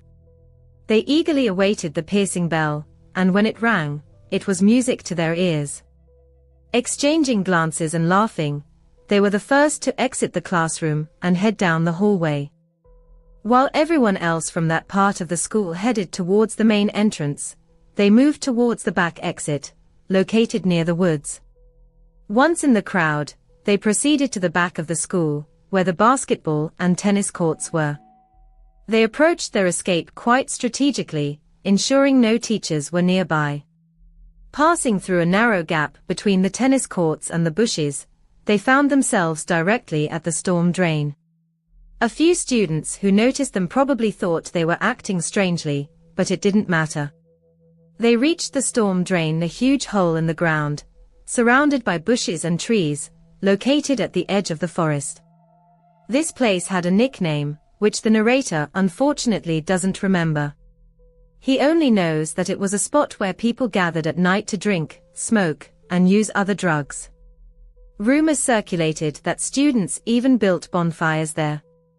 In this place, where bonfires once blazed, a chain of mysterious events unfolded. The day was unusually gloomy. Heavy, leaden-gray clouds hung low, creating an oppressive sense of impending evening. Gusty winds, a harbinger of the storm, only added a sinister piquancy to the scene. After waiting for the commotion on the hill to subside and people to disperse, the group of friends indulged in carefree fun. One of them, rummaging through his backpack, pulled out a pipe and a grinder. At that moment, one of his friends' eyes caught a strange silhouette in the distance, at the very edge of the woods. Something resembling a human face peered through the dense thicket of bushes that concealed the rest of the figure. For a moment, He looked away to get his friend's attention, but when he looked back, the vision was gone. His friends merely laughed at his apprehension, but deep down, he was 70% sure he had seen a person. The remaining 30% were tormented by doubt. Had he imagined it in the prevailing gloom? Unwilling to argue, he stayed with his friends. As the smoke from the pipe increasingly enveloped his consciousness, so did his paranoia. He had never been a big fan of smoking, as it often triggered anxious thoughts, but the desire to keep up with the group was stronger. Now, all his thoughts were focused on the mysterious face in the woods. Was someone watching them? Were they in danger? Meanwhile, his friends decided to venture deeper into the forest and visit an old shed that once belonged to the school. He felt uneasy about this venture. The damp air and the first signs of rain only intensified his anxiety. He tried again to persuade his friends to return, citing the approaching storm. But his words went unheeded. As they ventured deeper into the forest, he swore he heard footsteps other than their own. However, under the influence of the intoxication, he couldn't determine where the sound was coming from, front, back, left, or right. But he was certain he heard a loud snap of a broken branch from behind. Stopping and turning around, he loudly asked, "What the hell was that?" His friends also stopped, but seemed to have heard nothing. No one was visible, and his comrades again laughed at him. He seemed to be losing his mind, and his friends' jokes grew increasingly sarcastic. Finally, the old shed appeared ahead. It seemed larger and more ominous than he remembered. The school had long abandoned this dilapidated structure, which looked as if it would collapse at any moment. Even on the path leading to the door, grass pushed through the cracks. The front door was ajar, as if inviting uninvited guests. One of the friends, Jack, forcefully pushed the door open. Inside, impenetrable darkness reigned, with only faint light penetrating from outside. Piles of old, broken crates were visible in the room. However, there was an unpleasant smell in the air that the friends did not remember from their previous visit. A sudden sound of something soft thudding to the floor, followed by footsteps on the wooden floor, made everyone jump. In the corner of the room, in the shadows, the silhouette of a very tall person emerged. Their outline was only discernible thanks to the faint light filtering through a window. Without screams or extra words, the company hastily rushed out of the shed and headed back towards the school, towards civilization. Looking back at the window closest to the mysterious figure, they saw something horrifying. The first flash of lightning illuminated the room, and in the window, a person's face appeared, monstrously deformed. Without wishing to offend people with physical disabilities, it should be noted that this person barely resembled a human. Half of their face seemed to droop, and one eye was missing entirely. They stood so close to the window that their face was practically pressed against the glass. Without losing a second, the friends ran. Reaching the storm drain, they stopped to catch their breath and decide what to do next. Just as the rain began, Jack pointed upwards, towards the forest. There, behind a bush, stood a person, showing only their face, exactly as the first time, but this time 10 times closer. However, it was not the same person they had seen in the shed. In a panic, they ran back to the school and hid by the back entrance, where they could shelter from the rain. They agreed to forget what had happened, tell no one, and never return to that shed again. And they kept their word. Their school had a hidden door that led down a half staircase into a strange, dark corridor. Many students knew of its existence, but no one knew what lay beneath. The door only opened during fire drills when almost all doors in the building unlocked. Two friends, Kyle and the narrator, had long dreamed of finding out what was down there. In their early high school years, they often got into trouble, and the plan to infiltrate the underground during a fire drill was one of their craziest schemes. They had 3 classes together, increasing the likelihood of being in the same class during a fire drill. And luck smiled on them during independent study.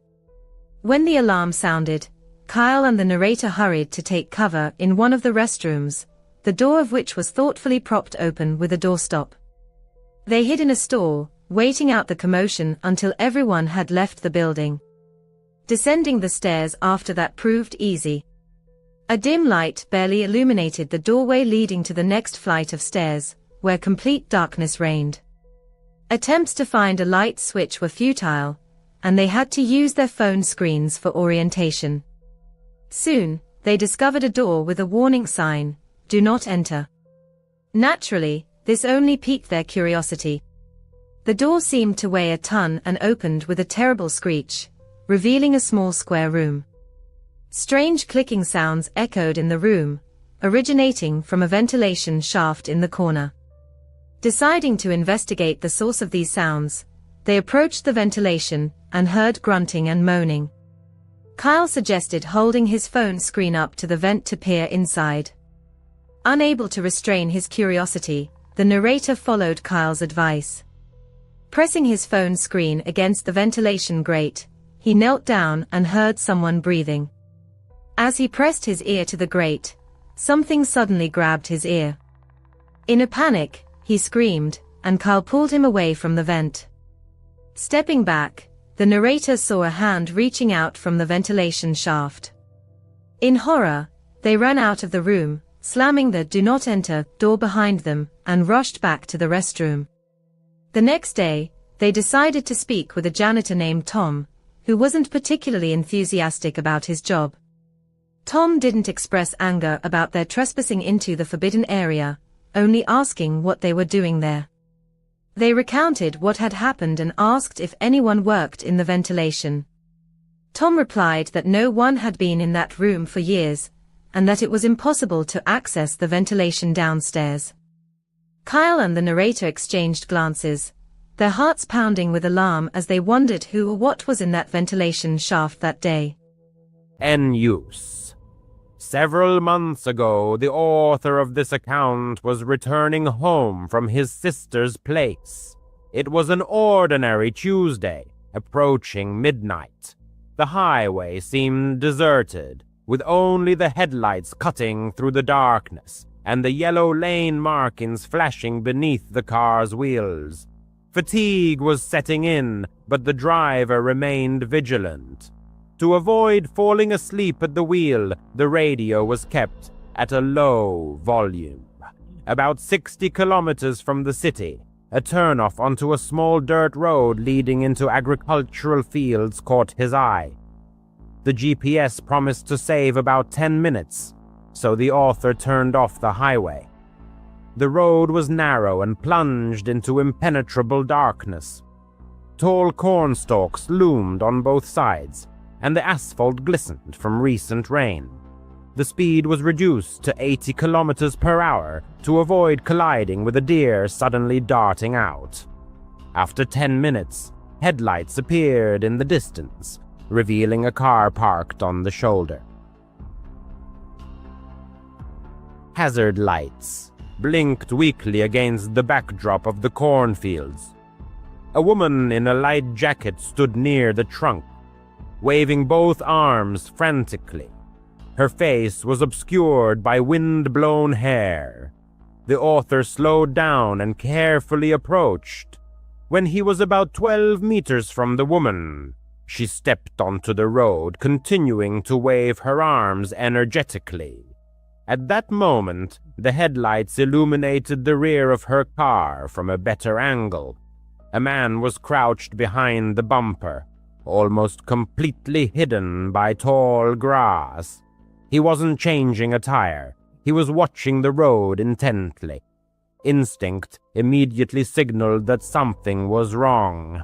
"Why hide if you need help?" flashed through his mind. Gripping the steering wheel tighter, the author maintained his speed and moved closer to the center line to increase the distance as he passed. The woman stepped back toward the shoulder, continuing to wave, but not as desperately as if she were acting. His gaze darted back to the man. He turned his head toward the approaching car, his left hand resting on the trunk, his legs poised to jump.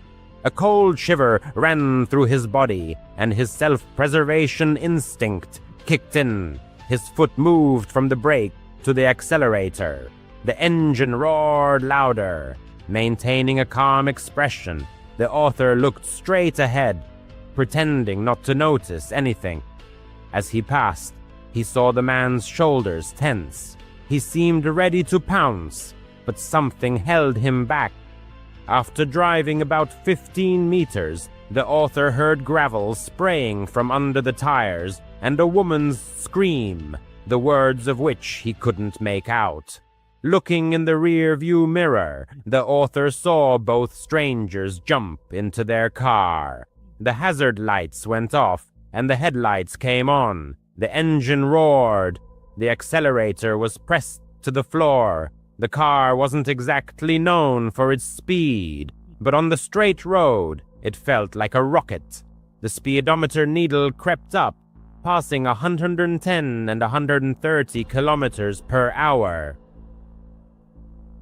The pursuers swerved sharply onto the road, tires squealing. Their headlights were closing in the rear-view mirror. His gaze fell on the phone lying on the seat. No signal. The dirt road was too far from civilization. Calling for help wasn't possible yet. He needed to get back to the highway. The author tried to calm down and take action.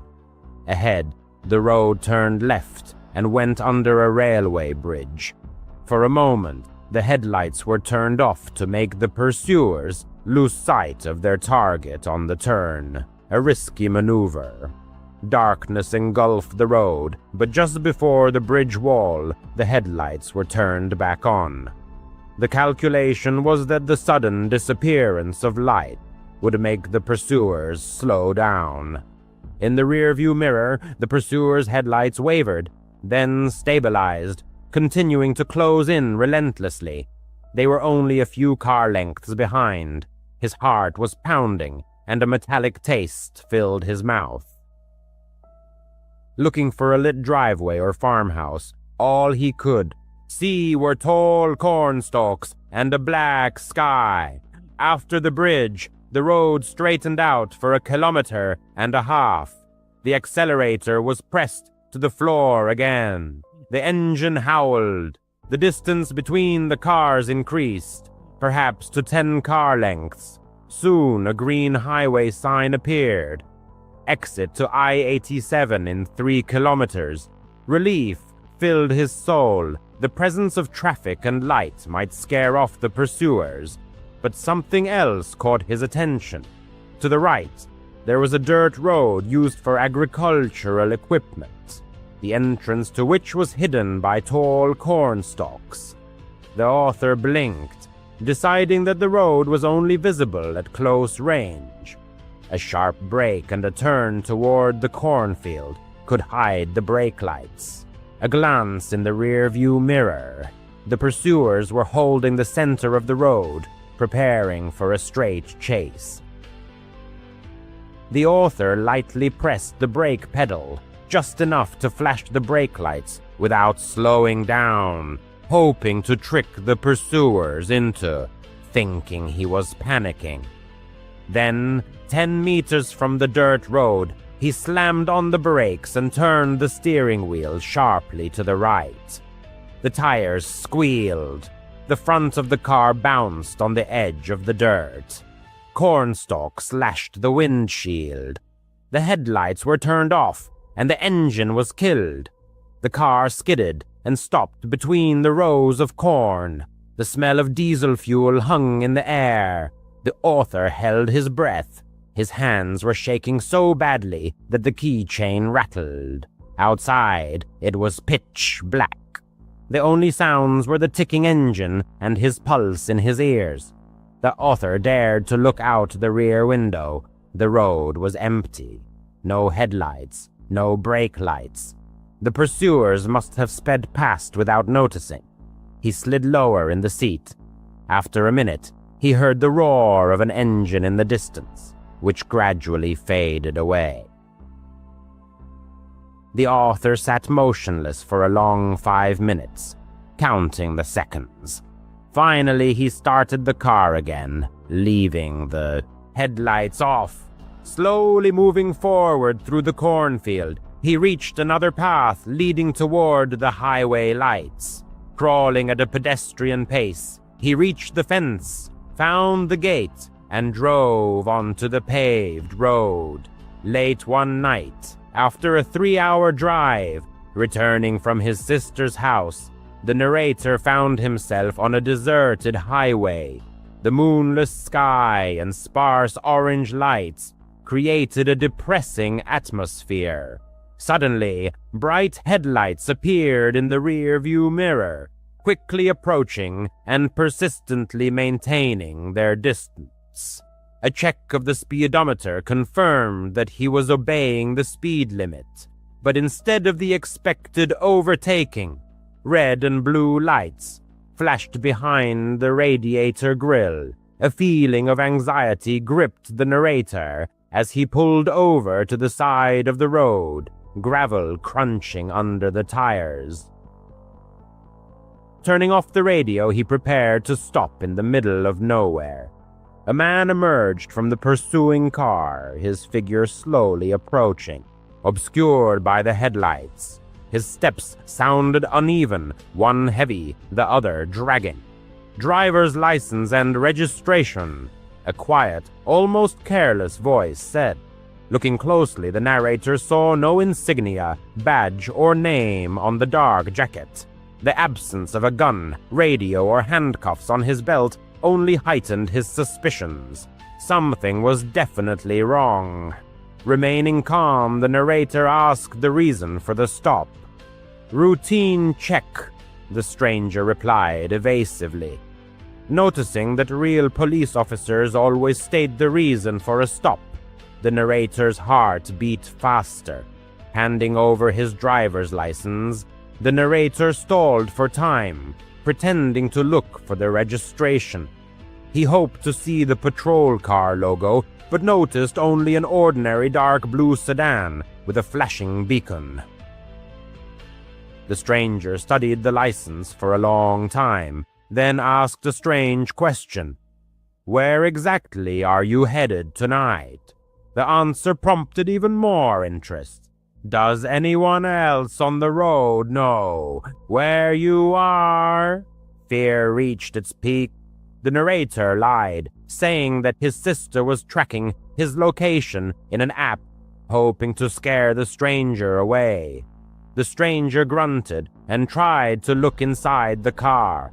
Then came an illogical order: "Open the trunk."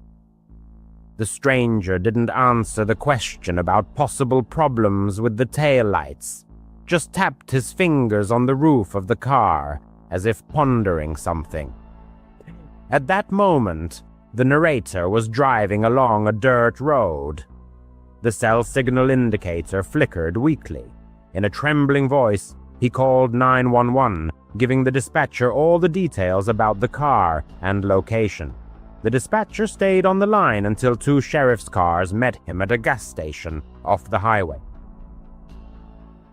After filing a report, the officer said that similar incidents occur along rural roads, a staged breakdown, an accomplice in ambush. The perpetrators choose quiet roads, late hours, and lone drivers, robbing victims of wallets and phones, sometimes inflicting beatings. The description of the couple matched the descriptions from another case. The narrator could have been their next victim. Arriving home at 3 a.m., he carefully checked all the locks and listened to the silence. The next day, detectives reported that the same car had passed through a toll road camera heading south shortly after the call, but the plate was stolen. The search continued. Since then, the narrator avoids dirt roads at night, preferring safety to saving time. When he sees a stranded driver, he calls for help, but never stops himself.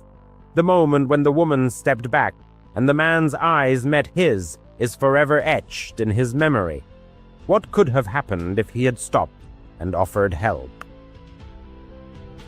That question haunts him on night drives, making him vigilant when the road is empty and lit only by his headlights. He seemed to be pondering something. I realized I needed to leave immediately, but hitting the gas so close to him seemed too dangerous. So I decided to buy some time. "I can't find the trunk release button," I said, pretending to look for it on the console. He stepped back slightly, shining his flashlight on the passenger seat, giving me a slight advantage. Instantly rolling up the window and shifting into gear, I was ready to go. He slapped his hand on the glass, but I sped off. Gravel sprayed from under the tires as I shot out onto the highway. My pulse was pounding in my temples, and the steering wheel was shaking in my hands, which were numb with tension. In the rear-view mirror, I saw the headlights of a suspiciously similar car turn around and come after me. He was chasing me, but the flashing lights remained off. The distance between us was closing rapidly. I increased my speed to 130, then to 145 kilometers per hour. I knew there was a small 24-hour gas station with security cameras and possibly a night attendant at the next exit. My cell phone was on the passenger seat. Holding the steering wheel with one hand, I grabbed it and dialed 911. The operator answered, and I frantically reported my location, speed, and being chased by an unknown person impersonating a law enforcement officer. The operator advised me to continue driving toward a lighted area, stay on the line, and not stop until real police arrived. Suddenly, the sedan chasing me slowed down. Its headlights receded, flickered, and disappeared as it turned onto a dirt road. I didn't feel relieved until I saw the bright lights of the gas station ahead. Pulling up to it, I parked near the glass entrance doors and locked myself in the car, waiting for help to arrive. Within minutes, 2 sheriff's cars arrived with their sirens off, but their lights flashing. The real police officers took my statement, examined the tire tracks, and the shoulder where I had been stopped. They said there had been 3 similar reports from that same stretch of highway in the past month. Always late at night, always from lone drivers. The perpetrator had never harmed anyone, but all the victims described the same strange questions and a jacket without any identifying marks. I sat on the curb, unable to stop my hands from shaking, while the police searched the area for the fake car. Returning an hour later empty-handed, they gave me a case number and said they would increase patrols in that area of the highway. They thanked me for calling in time, which had prevented a possible search of my car. Finally, around 2:30 a.m., I got back on the road. The rest of the drive seemed 5 times longer. Every time headlights appeared in the rearview mirror, I felt a painful clenching inside, but I made it home safely at dawn. 2 days later, a detective called me and said that the abandoned sedan had been found in a field near the same highway. Inside were a magnetic flashing light, a dark jacket, and a tablet with the times and locations, presumably a schedule of planned stops. None of the fingerprints matched anything in the system, and the suspect remained at large. He might never be caught. For weeks, I replayed the incident over and over in my head. If I had opened the door, the trunk, or gotten out of the car, the consequences could have been unpredictable. I replaced the old camera in my car with a new one and installed a rear view camera. Now, when I see flashing lights behind me, I always make sure I'm in a lighted area, near a camera, or within sight of other people before I even think about stopping. I share this story with friends when the subject of driving comes up. Most of them laugh nervously, assuring me that it would never happen to them. I hope they're right. But when the highway is deserted and the night is quiet, it's easy for a predator to hide behind a mask of authority. It was a hard lesson to learn, and one I will never forget. It was around 11:30 p.m., and I was driving home after a long shift at the diner. My beat-up Honda Civic was running low on gas, so I pulled into a small gas station just off Highway 17. It was one of those run-down places with dim fluorescent lights and a single pump that looked like it hadn't been cleaned since the 90s. There was a chill in the air, and the only sounds were the faint hum of the lights and the occasional car speeding by on the highway. I was exhausted. My feet ached from standing all day, and all I wanted to do was fill up and get back to my apartment. I swiped my card at the pump, and the machine authorized the transaction. The nozzle clicked into place, and the smell of gasoline filled the air as I filled the tank. Leaning against the car, I scrolled through my phone to pass the time. The station was deserted, save for a beat-up pickup truck parked near the convenience store, but there was no one visible inside. Maybe the half-asleep cashier was dozing behind the counter. I didn't think much of it, since things were usually quiet in small towns at night. The pump clicked off, and I hung the nozzle back up. Glancing around, I opened the car door and slid into the driver's seat, tossing my phone onto the passenger seat. Turning the key, I started the engine. Something felt off, but I couldn't quite put my finger on it. Maybe it was just the creepy vibe of the gas station, or my extreme tiredness. I shrugged it off and pulled out onto the highway, leaving the station's lights behind in my rearview mirror.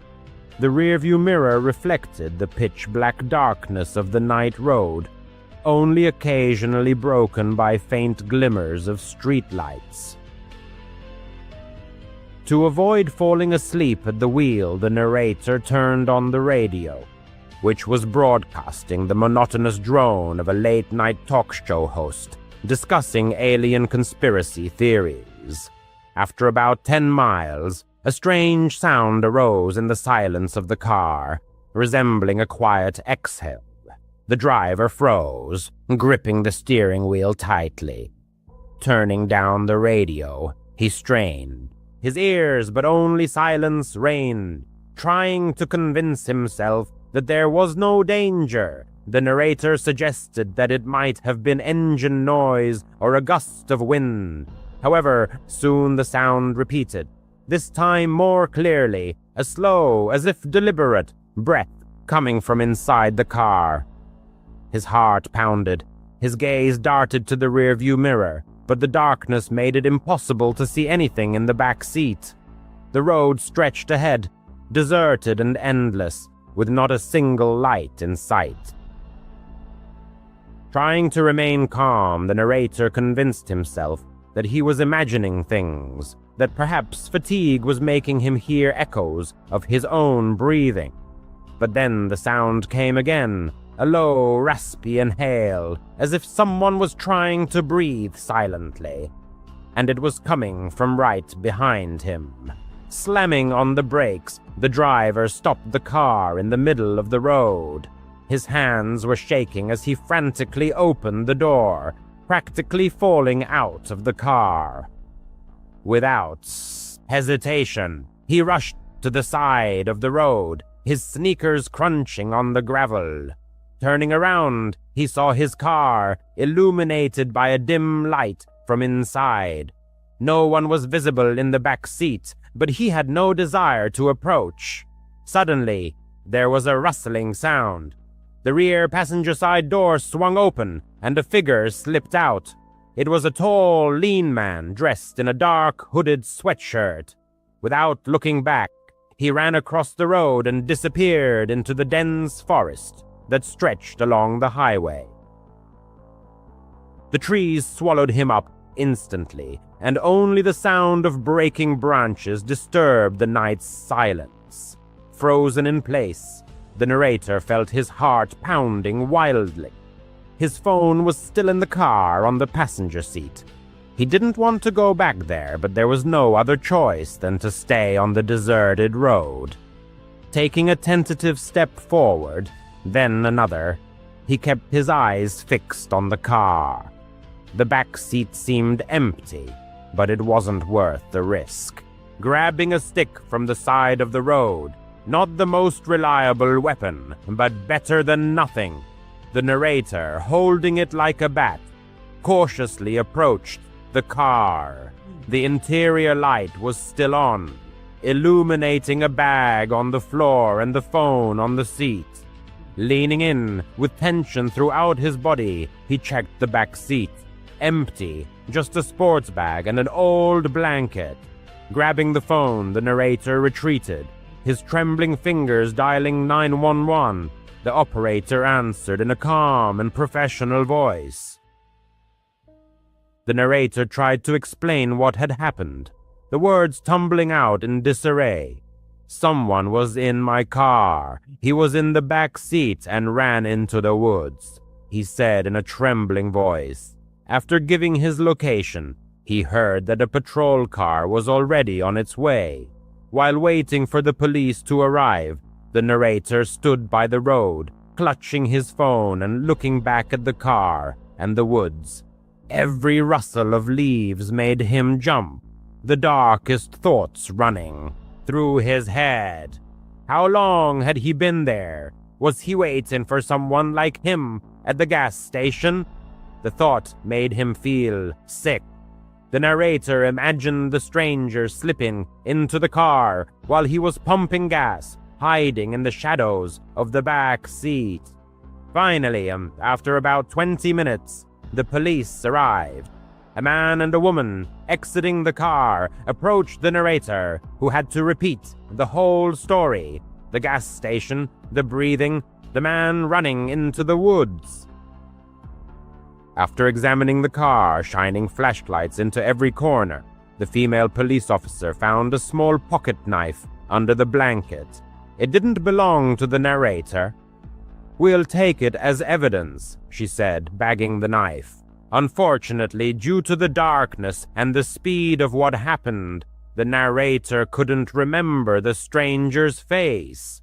The police officer tried to search the woods, but soon returned, saying that it would be impossible to find him in the dark, offering to escort the narrator home. The police received his consent. All the way, the narrator kept looking in the mirrors, afraid to see someone in the back seat. Arriving at his apartment, he locked the door and propped it up with a chair. The night passed without sleep, every creak and every shadow making him jump. The next day, calling the police, the narrator learned that the perpetrator had not been found. However, security camera footage from the gas station confirmed that there was a man in a hooded sweatshirt there. Presumably, he slipped into the car while the narrator was pumping gas, taking advantage of the unlocked back door. The realization of his own carelessness made him feel uneasy. Since then, the narrator avoids driving at night. He bought a new car with an alarm system and always checks the back seat before getting behind the wheel. Sometimes he can still hear that breathing in his head, the slow, raspy sound. The narrator doesn't know what that person wanted, and he, doesn't want to know. He only understands that he was incredibly lucky that night. If he hadn't heard that sound, if he hadn't stopped the car, Perhaps he wouldn't be alive now. NUS deep in the heart of Germany, in the western part of the country, lay Cologne, and not far from it, nestled a small village named Pors. This was a place where time seemed to slow down, and life flowed at an unhurried pace, free from major upheavals. In those distant years, the population of Pors consisted primarily of elderly individuals, lending the area a peculiar quietness and serenity. Rarely did anything truly spectacular happen here. The only source of vital activity and the village's unique pulse was the nearby airport, which provided employment for many of Pors's residents. However, even this quiet corner began to feel unsettling in the early 90s. From time to time, rumors of missing children spread through the village, and parents' hearts tightened with fear. The police, of course, made every possible effort to solve these mysterious disappearances, but unfortunately, their actions yielded no results. The atmosphere grew increasingly tense. People now hesitated to let their children play outside alone, gripped by uncertainty. Had the children run away, or had they become victims of abduction? The narrator's mother was also consumed by this widespread fear and adamantly refused to let him go out alone. Her anxiety was too great. The boy, being a child, understood her worry, but at the same time felt an irresistible urge to push the boundaries. And so, one day, yielding to an impulse, he saw his mother asleep on the sofa. This was his chance. He quickly put on his shoes and slipped out of the house, unnoticed. Carelessly wandering the surroundings, the boy let his imagination run wild, completely losing track of time. He ventured deep into the nearby forest, hoping to meet other children. Hours flew by, and soon it began to get dark. He was about to head home when something completely unexpected happened. In the distance, he noticed the village church. At first, he didn't pay much attention to it, but then his eye was caught by something like a light flickering inside. It seemed strange to him, and being a curious child, he cautiously crept towards the building. Usually, no one should have been there at this time of day. So what could be happening there? Reaching the back entrance, the boy slowly circled the building. As he passed one of the windows, he thought he heard voices. He stood up just enough to peer inside. The village priest was there. The boy could barely make him out. Only a few candles were lit, casting the priest's enormous shadow on the wall. He couldn't understand what the priest was doing, so he decided to sneak inside. The back door was unlocked. He entered, trying not to make the slightest sound. Eventually, he got close enough to hear the priest. He seemed very nervous and didn't look nearly as friendly as he did on Sundays. Something was definitely wrong. The boy knew the priest shouldn't see him. It would be very bad for him. He stayed quiet and waited, patiently. At some point, the priest went down to the basement. This was the moment the boy had been waiting for. He quickly rushed into the room and hid behind the pews. When the priest returned upstairs, he was on the phone. Soon after, two other men entered the church. One of them asked the priest why he had left the door unlocked. The priest froze for a moment, then said he must have simply forgotten. "I have everything ready," the priest said, and told the two men to go down to the basement. They obeyed and went downstairs. The priest glanced around the room for a moment, then followed them. Now the boy was sure something was terribly wrong. He tried to hide as best as he could. Voices and metallic sounds, like something clicking, echoed from the basement. The boy tried to get closer to hear better, and then what he feared happened. His foot brushed against a metal candlestick, and it crashed to the floor. Suddenly, everything went silent. The boy quickly found a new hiding spot. Then footsteps were heard. Many footsteps. They were all coming upstairs. "What was that?" one of the men asked. "Something just fell," the priest replied. "Don't worry about it." "All right, I'll give you half now, and I'll bring the rest of the money tomorrow," one of the men said. "Okay," the priest replied, and the men exited through the back door. When the priest was alone, his expression suddenly changed. He looked angry. He slowly walked through the church. His steps were heavy but confident. The boy knew the priest realized he was still there. "I saw you, boy," the priest said. The boy's blood ran cold. He knew the priest was aware of his presence. "You can't hide for long. You don't need to hide. I'm a good man. Come out. Let's play." But the boy knew the priest didn't want to play. He had seen something he shouldn't have. If the priest found him, he would be in serious trouble. He even tried to breathe as quietly as possible. The priest walked around the church a few more times, then said to himself, maybe he really left. He gathered a few things, extinguished the candles, and left the church. The boy remained there for at least 20 more minutes, frozen with fear. What had just happened? He couldn't believe it.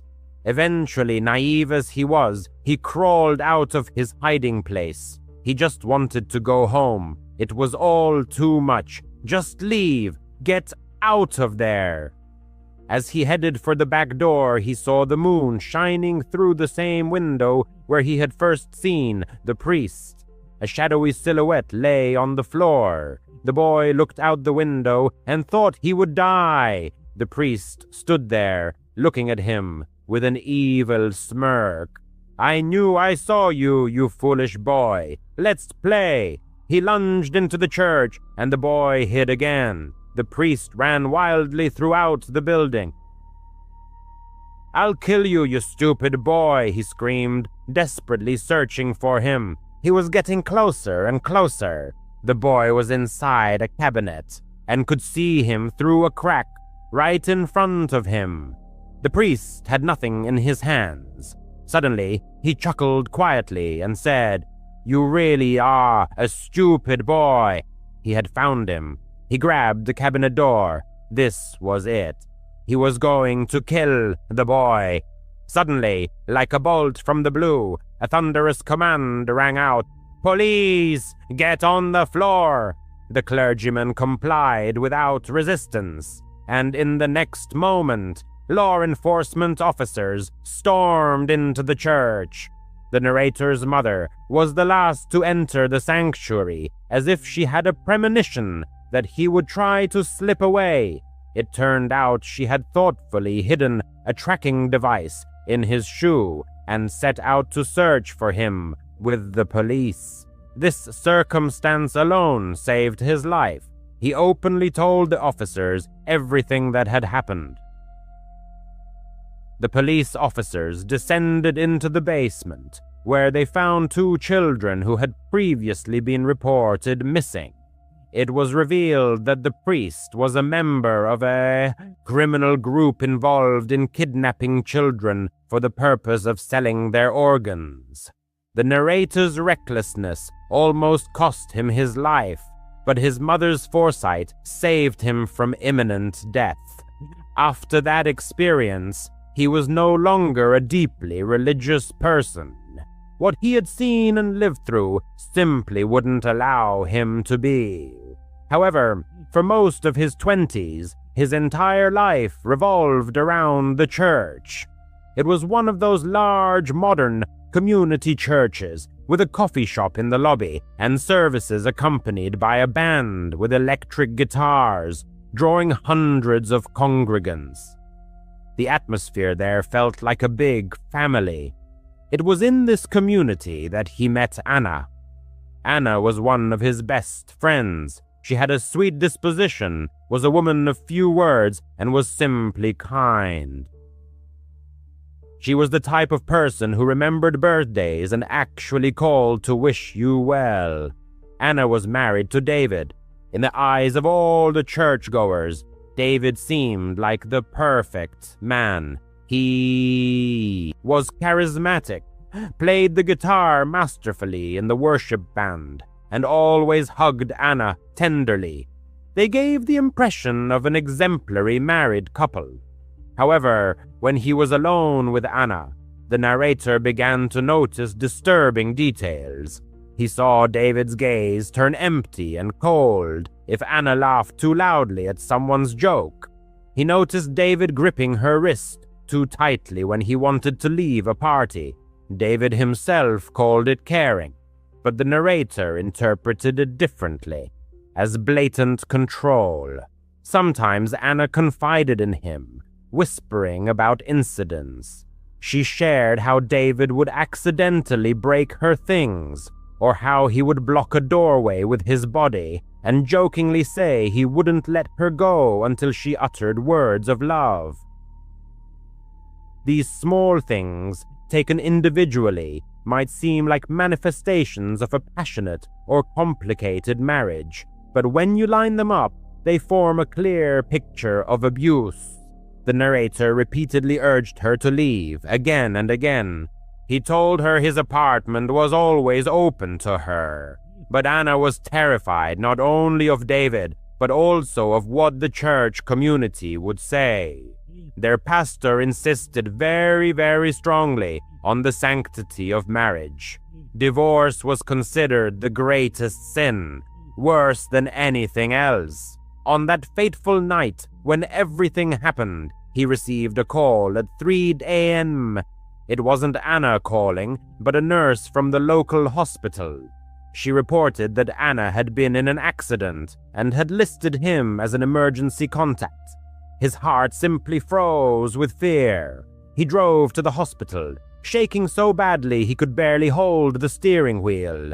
He was allowed into Anna's room. The entire left side of her face was covered in bandages and dried blood. She was conscious, staring at the ceiling. He did it, Anna said. She told him everything. She had finally made up her mind. She was packing her bag while David was out. She was just zipping it up when he unexpectedly returned early. He saw the bag. He didn't yell. That scared her the most. He just walked into the bedroom, opened the closet, took out the gun he kept in a safe, and came back to her. He held the barrel directly to her temple. "Do you really think you're going anywhere?" he asked. Anna confessed that she thought she would die right there in her hallway. All she could think about was that she didn't want him to be the last person she saw. So she acted. She grabbed his wrist and pushed, trying to shove the gun away, and it fired. The sound was deafening. She said it felt like her whole head exploded. She collapsed, clutching her ear, convinced she was dead. The bullet passed right through the top of her ear, only grazing her scalp. Another centimeter lower, and she would have been gone. David, she said, simply dropped the gun and started crying. "I didn't mean to," he wailed. "Oh God, Anna, I didn't mean to shoot. It was an accident." He was the one who called 911, claiming she had tried to grab his gun, and it went off. The narrator took her home from the hospital. The police had already confiscated his weapon, and Anna obtained an emergency restraining order. The next day, she filed for divorce. He thought the nightmare was finally over, that she was safe.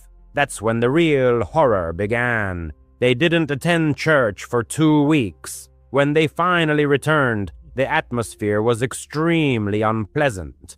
People looked at them, not with sympathy, but with judgment. After the service, the pastor's wife, A woman the narrator had always admired approached them. She placed her hand on Anna's. "Anna, dear," she said, her voice dripping with false concern, "we've all been praying for you and for David." He must be having such a hard time. The narrator just stared at her.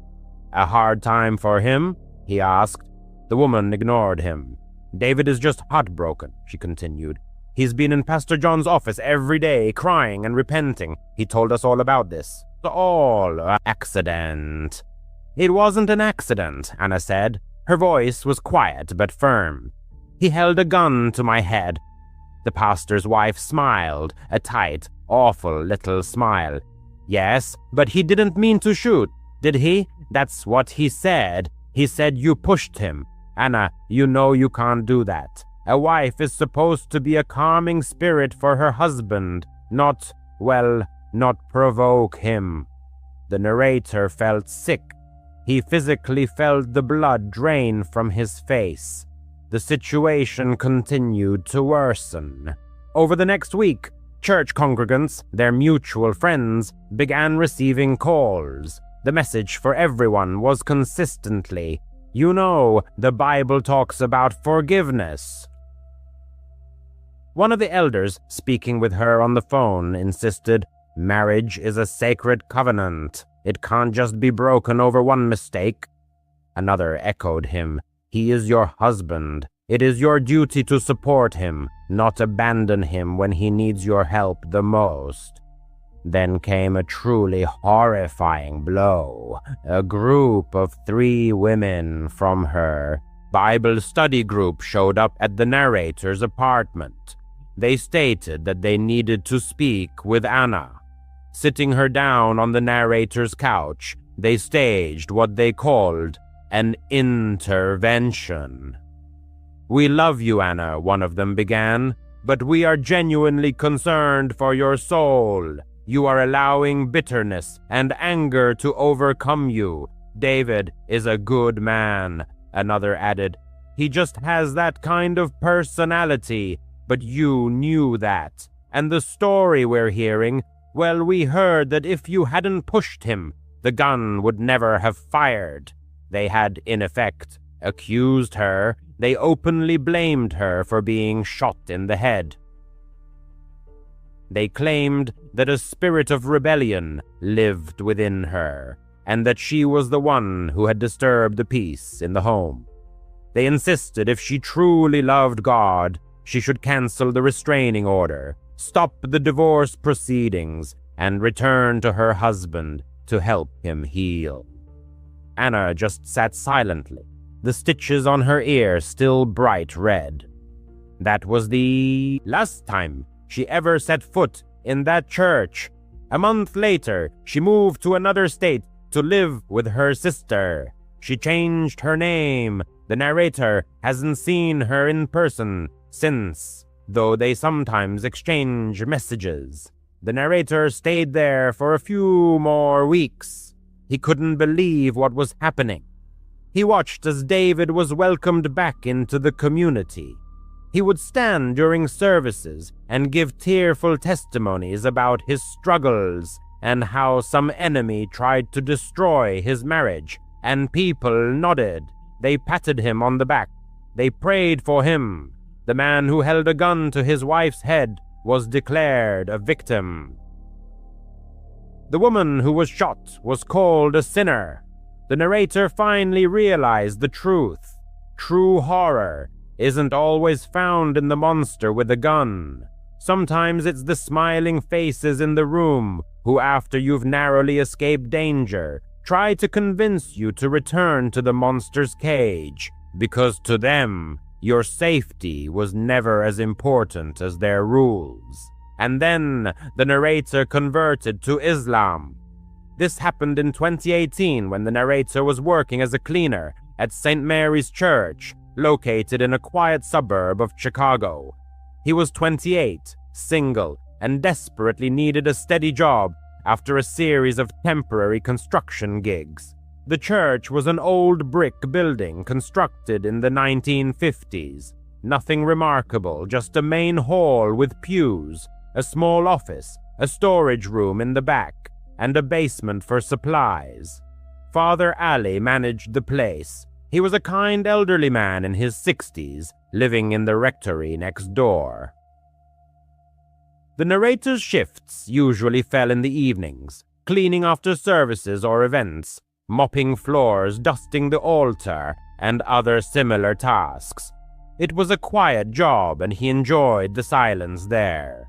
The pay wasn't great, but it was significantly better than dealing with noisy construction sites.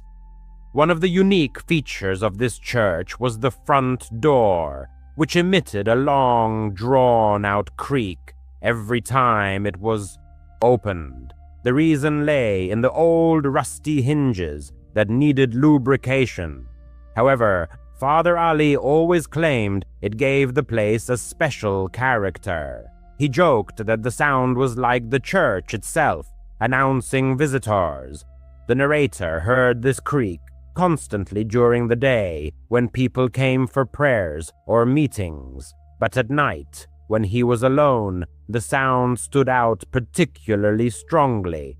The door was made of heavy wood, equipped with a latch that secured tightly behind anyone entering. No wind could move it. It required significant effort to open. On that particular night, it was a Tuesday in October. The weather outside was cool and rainy. The narrator was working late because there had been a funeral earlier, and the premises needed a thorough extra cleaning. Flowers to be removed. Programs collected from the pews. Father Ali had left around $8,000 p.m. to visit a parishioner in the hospital. He asked the narrator to lock the door when he finished, and said he would be back late, possibly around $11,000 p.m. The narrator nodded, seeing nothing unusual in this. He had his headphones on and was listening to a true crime podcast, which, in retrospect, seemed ironic, while vacuuming the carpet in the main hall. The church was dimly lit. Only the overhead lights were on at a low level, and a couple of lamps near the altar. Outside, streetlights flickered through the stained glass windows, casting strange colored shadows on the walls. Around 10:30 p.m., the narrator was finishing his work, putting cleaning supplies away in the basement. That's when he heard it. That long, drawn-out creak of the front door. It started quietly, like a groan, and lasted a good 5 seconds before the latch clicked. The narrator took out one earbud and froze. "Father Ali," he called out, assuming the priest had returned early. There was no answer. At first, the narrator dismissed the thought of anything unusual. Maybe Father Ali just grabbed something from his office and didn't hear him. He finished putting away the boxes and went upstairs to the main floor. The hall was empty. The lights weren't brighter. There was no coat on the hanger by the door. The narrator walked to the entrance, peering through the small window in the door. The parking lot was dark. Only his battered Toyota sat there in the rain. The door was tightly closed, locked as always. He tried the handle, locked from the inside, which meant if someone had entered, they should be inside, but no one was. He checked the pews, the side aisles, and even looked into the small vestibule where the holy water font was. Nothing. No wet footprints on the floor from the rain. No wet umbrella.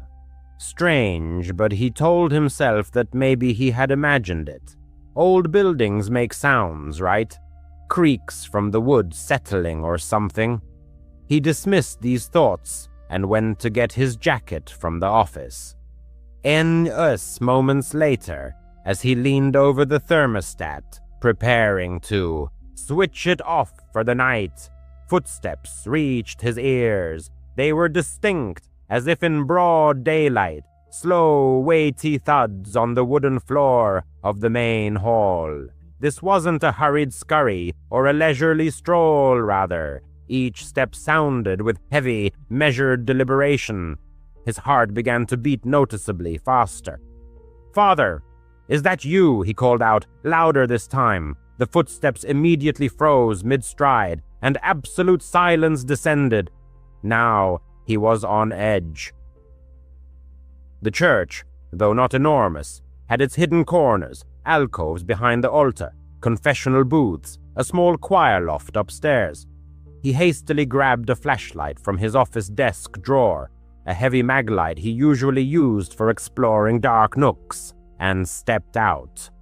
"Hey, is anyone here?" he said, trying to steady his voice. There was no reply. The rain drummed monotonously on the roof, but inside there was a dead silence.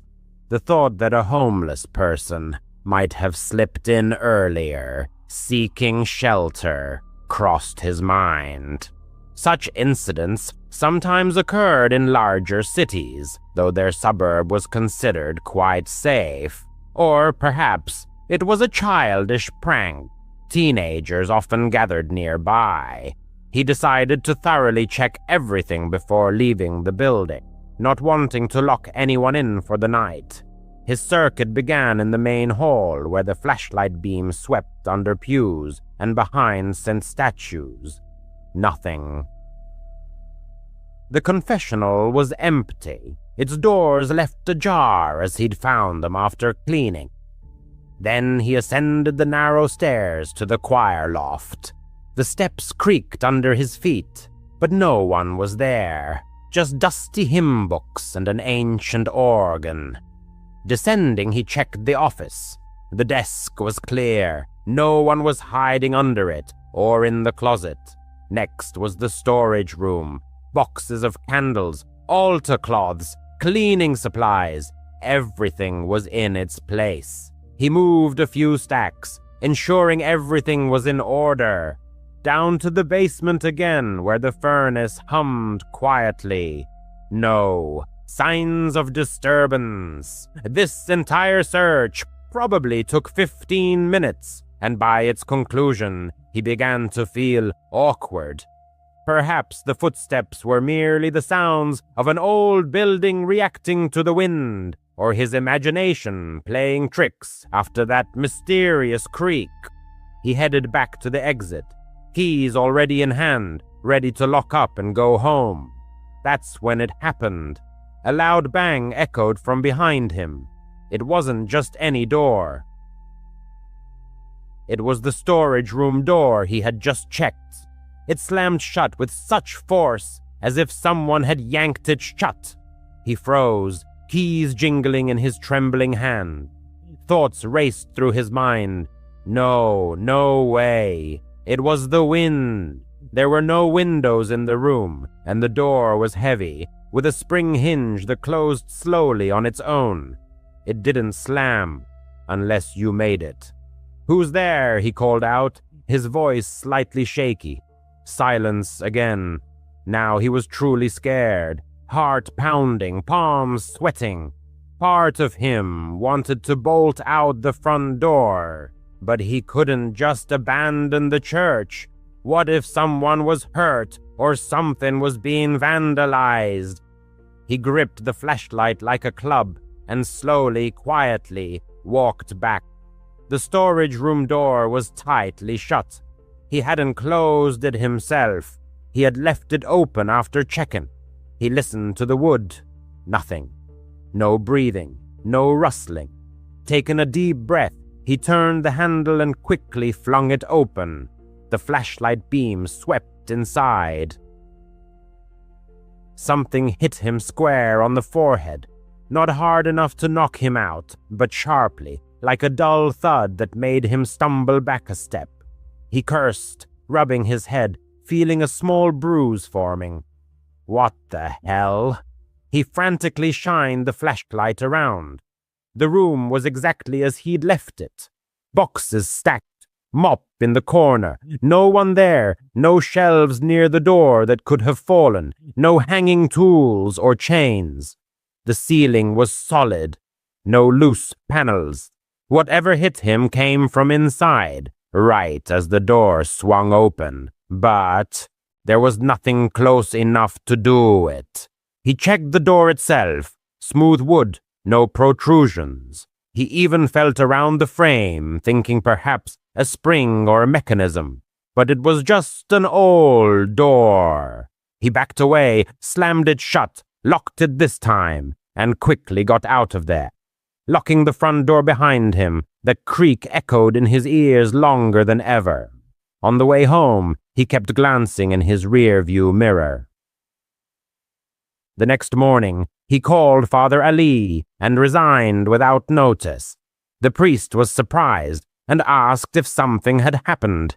He gave him the condensed version of events. Strange sounds, the inexplicable hit. Father Ali chuckled a little. He said the church was old, but it didn't have any strange history. No ghost stories or break-ins. Just a regular parish since the 1950s. He replied, "No, thank you. I found a new job cleaning offices downtown. Day shifts only." N.U.S. Alice, who was 16 at the time, would never forget the events of 1977 in Colorado Springs. For several months, she had been babysitting for her neighbor, Mrs. Carter. The kids, Tommy, 6, and Lily, 8, were remarkably well behaved. They both went to bed quietly without making a fuss. The task seemed simple, just a couple of hours of watching to prevent any mishaps, like an accidental fire, and some cash in her pocket. However, that night, February 7th, started routinely, but ended so dramatically that the memories still haunt Alice to this day. Mrs. Carter lived in the same apartment complex as Alice's family, just a few doors down. As a single mother, she always looked exhausted, rushing off to her night shift at the local diner. She had found Alice through an ad she posted at the community center. Reliable teen babysitter, $2 an hour. The woman liked that the girl lived nearby and didn't charge high rates. That evening, Mrs. Carter kissed Tommy and Lily. Goodbye, handed Alice a $5 bill and instructed, "I'll be back by midnight. Lock the door, Alice." The girl nodded, already flipping through channels on the old TV. The apartment was a modest one, cluttered with toys and piles of unwashed laundry. The children, dressed in pajamas, were curled up on the sofa. Alice picked up a Dr. Seuss book, their favorite story with bright illustrations and funny rhymes, and read aloud until the little one's eyelids drooped. By 8:30, they were sound asleep. She carefully carried them to their beds, went around the rooms checking the windows, and locked the front door, following her usual routine. A peaceful silence settled, broken only by the hum of the refrigerator and the occasional noise of passing cars. Settling on the couch with a bag of chips, Alice turned on a light-hearted comedy, turning the sound down to a whisper so as not to disturb the children. Around 9 in the evening, a suspicious noise occurred. A light thud, as if something had slipped in the kitchen. Alice froze, her hand with a chip paused at her lips. The apartment was on the first floor, and the kitchen window faced directly onto the parking lot. She tried to convince herself it was nothing. Maybe a stray cat had jumped onto the windowsill or the wind had stirred the trash. But her pulse quickened. Her heart pounded. She grabbed the phone, an antique rotary dial, and moved it closer. There were no cell phones back then, just a cord that barely reached the couch. Taking a deep breath, she tiptoed into the kitchen and flicked on the light. Empty. The window was locked. The sink was clean. Alice chuckled at her own fear, feeling foolish, and returned to the screen. Soon after, there was another sound, a sharp scraping, as if metal scratched against glass. It came from the back door, which led to a narrow patio. Alice turned off the TV, listening in the darkness. The children were still sleeping peacefully in their room. From behind the door, she could hear Tommy's soft snoring, reassuring in its ordinariness. Barefoot, in socks, she moved silently to the door, where the linoleum gently cushioned underfoot. There was a small window in the door, covered by a thin curtain. Pulling it aside a centimeter, Alice peered out. The patio was shrouded in gloom. The nearest street lamp was too far away to dispel the shadows. But in the corner, behind the glass, something stirred. Or was it just her imagination? Her stomach clenched. She pulled the handle the lock held firm. Stepping back, she was already mentally dialing her mother's number. But then she heard footsteps, not outside, but inside the apartment. Heavy, measured, they echoed from the hallway near the children's room. Alice darted to the kitchen drawer and grabbed a knife. Her hands were shaking, and the blade nearly slipped. "Who's there?" she whispered, her voice cracking. Silence, only another step in response. With the knife at the ready, breathing raggedly, she moved down the hallway. The door to the children's room remained ajar, as it should, but the air suddenly felt thick, filled with the sensation of being watched. Pushing the door open, Alice burst inside. Tommy and Lily were sound asleep in their beds. Relief washed over her, her knees buckling. However, a shadow lurked in the corner, tall, static, like a sentinel. The girl froze. The knife fell from her sweaty hand. "Go away," she said more firmly, trying to sound confident. The shadow didn't flinch. Turning on the lamp, Alice expected to see emptiness, the product of her overactive imagination, the weariness of a long evening. But no, a man in his 20s stood by the children's dresser, tall, with tousled hair and the piercing gaze of dark eyes. He stared directly at her. A knife gleamed in his fist, far more imposing than her own, reflecting the light from the bulb. Alice screamed, recoiling.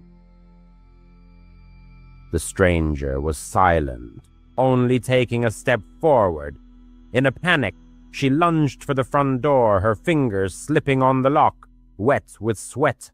Behind her, his boots thudded, heavy and relentless. Finally, the door swung open, and Alice burst into the parking lot, screaming for help into the cold night. A light flashed on in a neighboring apartment window. Someone shouted, "Call the police!" Barefoot, not feeling the asphalt burning her feet with frost, she ran on until she burst into her own apartment. Her father had already run outside. Sensing something was wrong from the noise, he dragged his daughter inside, held her close, and dialed 911. The police arrived quickly. After inspecting the scene, they stated that the man had fled, the back door forced open with a tool. The children had slept through everything safe and sound. Thankfully, blood was found on Alice's pajamas, not her own, but smeared in haste when she brushed against the wall.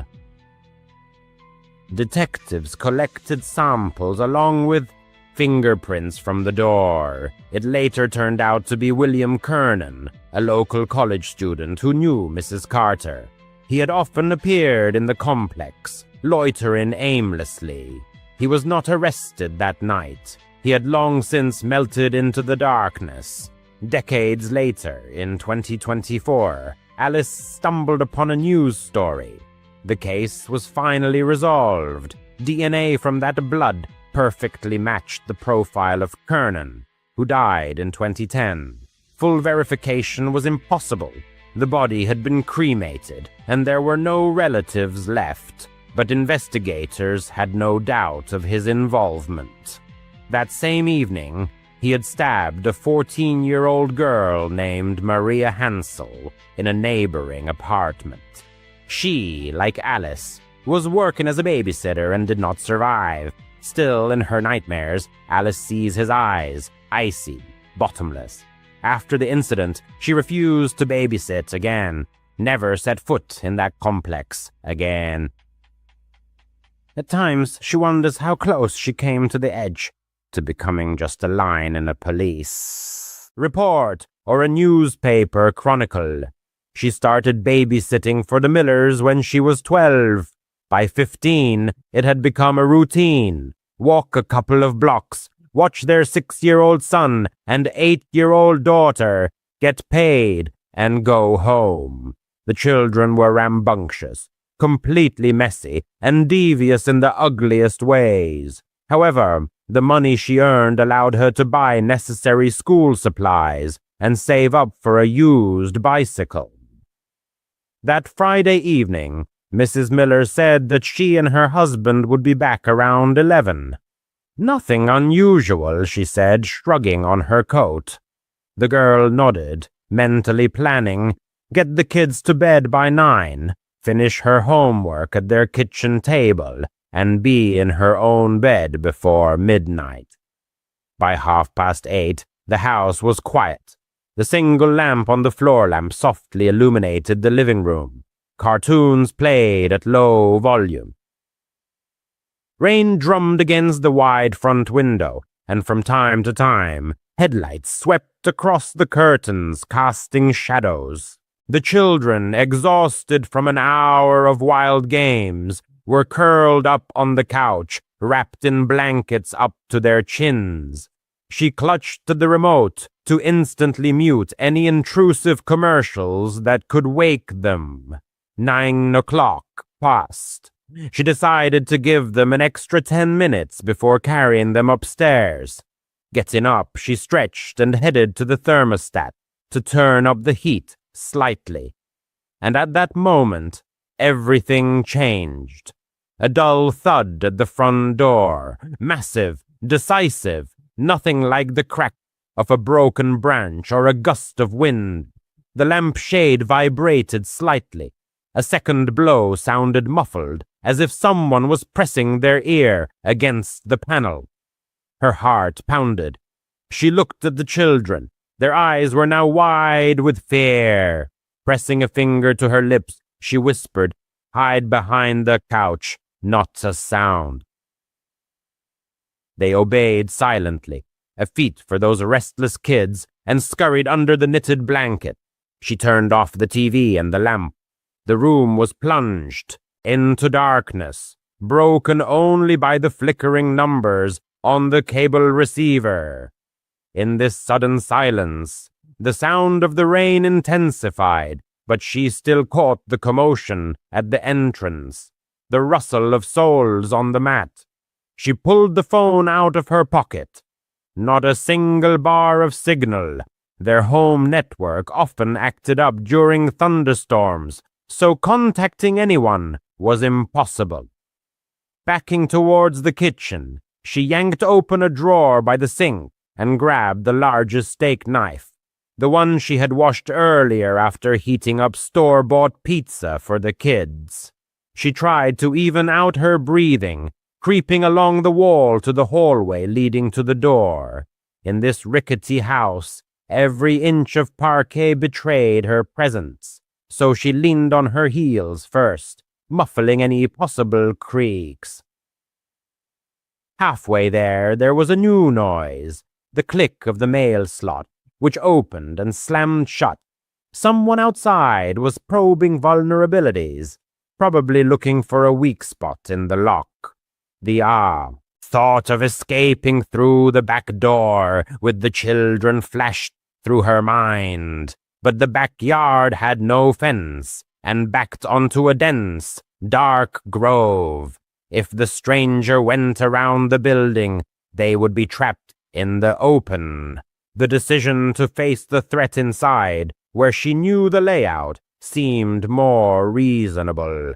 With the phone clutched in her left hand and the knife in her right, She turned the corner and raised the blade to shoulder level. Her pulse was pounding in her temples so fiercely that she could barely hear the front door swing open. Two tall figures burst inside, waving their arms, their mouths agape. Boo!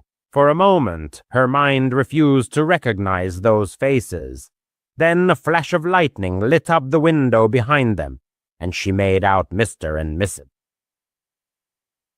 Miller, their wet coats glistening with water.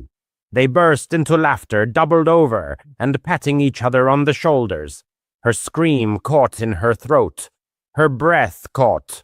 The tip of the knife trembled inches from Mr. Miller's chest. He straightened up, noticed the blade, and his cheerful grin faded. "Hey, take it easy," he said, raising his hands as if facing the barrel of a police revolver.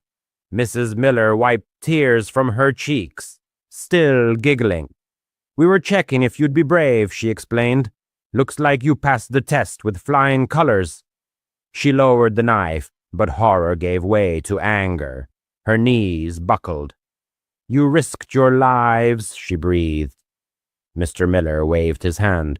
"All for fun. We came back early, wanted to test your mettle." He turned away to hang up his coat.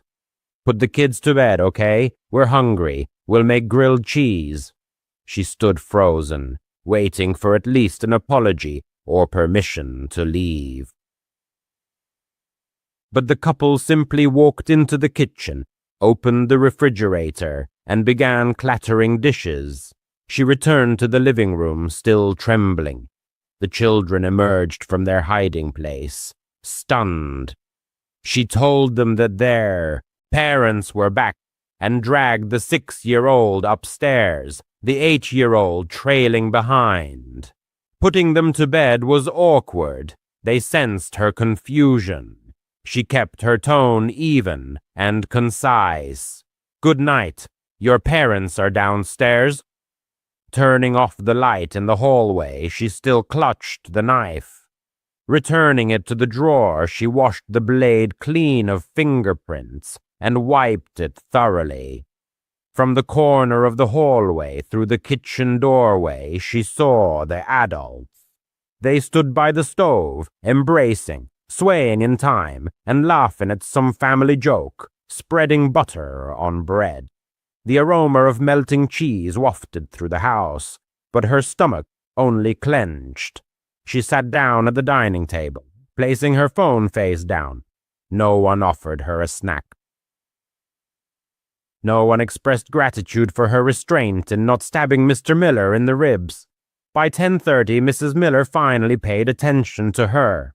"You can go," she chirped. "Standard pay." The girl walked home in the pouring rain, the money folded in half in her pocket, her boots squishing through puddles. That night, she lay in her room staring at the ceiling, replaying in her mind the moment the door swung open, the flash of lightning, the glint of the knife, Mr. Miller's dark, wet coat like a silhouette from a police procedural. She realized how close she had been to turning her fate and their lives upside down with one instinctive movement. She realized that her own life and the lives of their children hung by a thread. The girl also realized that the parents were completely indifferent to her distress. This prank served only their personal entertainment.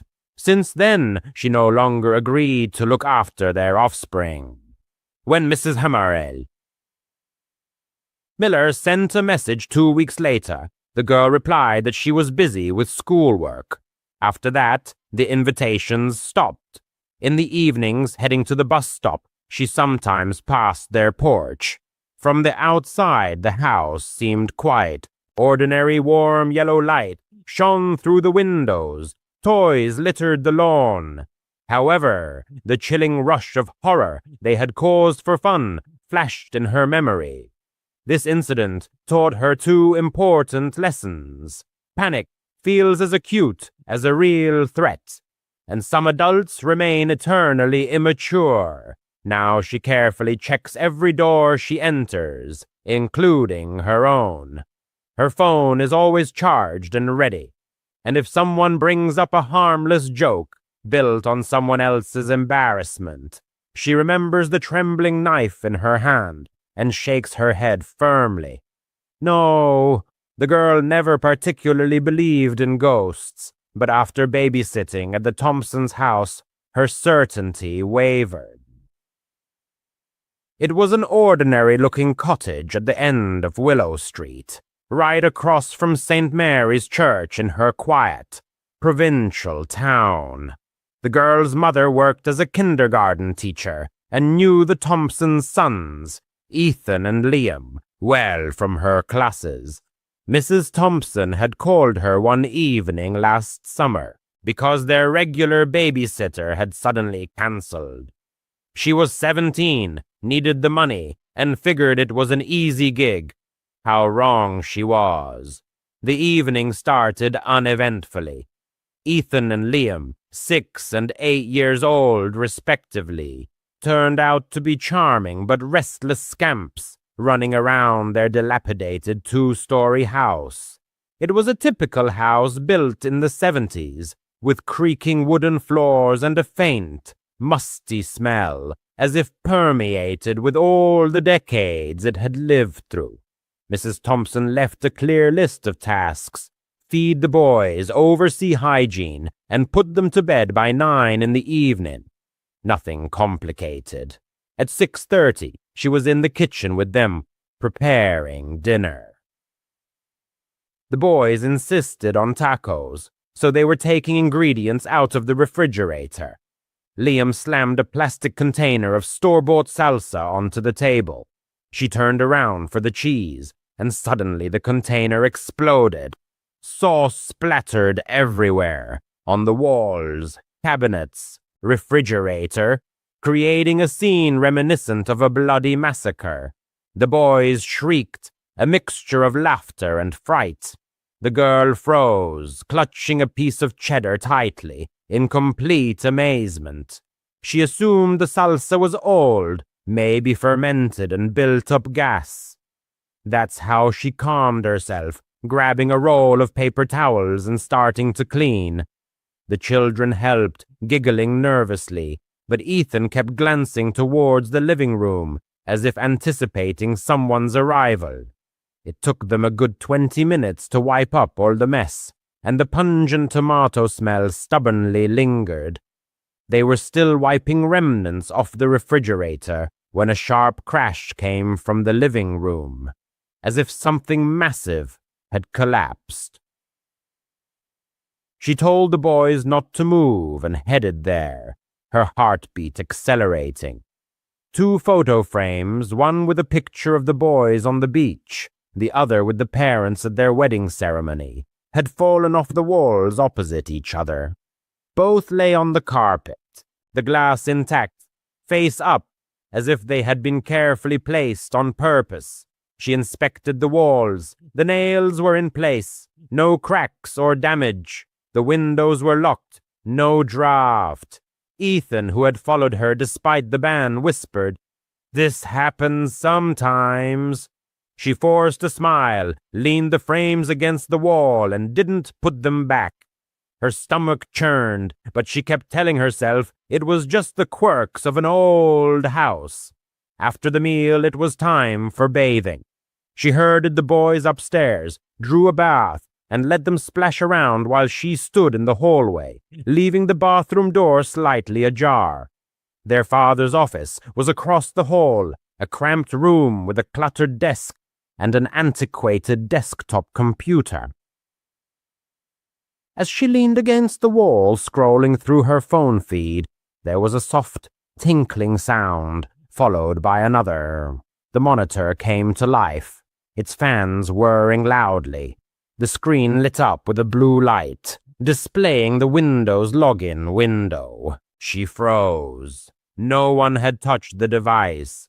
The children were splashing in the bath, and she kept her distance from the desk. Peeking into the office, she expected to find a cat or a random object on the keyboard, but the room was empty. The mouse was motionless, the keyboard covered in a thin layer of dust. The girl attributed it to an automatic update, but after the salsa and frame incidents, it seemed ominous. She yanked the monitor's power cord and hurried back to the hallway. By 9:15, she had put Ethan and Liam to bed in their shared bedroom on the second floor. They were exhausted and instantly fell asleep, their steady snores filling the space. She closed the door and went down to the living room to wait for the Thompsons to return. Flipping through channels on their bulky, ancient TV, she suddenly caught it. Footsteps, measured and heavy, shuffling down the upper hallway. She muted the sound, her pulse quickening, decided the boys had woken up. She tiptoed up the creaking stairs. The bedroom door was closed. Opening it slightly, she saw that they were sleeping soundly, as before. The hallway was deserted, the air still. She went around the other rooms, the guest room, the bathroom, the office, all empty. Goosebumps ran down her skin as she returned downstairs. 10 minutes later, the creaking resumed, now quieter and slower, as if an invisible figure was pacing from one end of the hallway to the other. She didn't dare go up again. She huddled in the corner of the sofa, texting her boyfriend about her growing fear. "Just relax," he replied. "Old houses always have lots of noises." But she didn't buy it. She sat clutching her phone, mentally counting down the minutes until 10:30. When the Thompsons finally returned, she tried to act casual, but she must have given away her anxiety, because Mrs. Thompson asked if everything was okay. The girl mumbled that the boys had behaved perfectly and hurried to grab her coat. She didn't mention the salsa, the frames, the computer, or the footsteps. She just wanted to leave as soon as possible. On the way home, she thought about Ethan's whisper. This happens sometimes. She babysat them a couple more times, but never stayed late, and always brought a friend with her. To this day, she doesn't understand what exactly was going on in that house, but it clearly wasn't her imagination. The place exuded something wrong, and the memory of it is forever etched in her memory. NUS, that memorable summer when I turned 15, my family decided to spend our vacation at the fancy Hilton Hotel in sunny Orlando, Florida.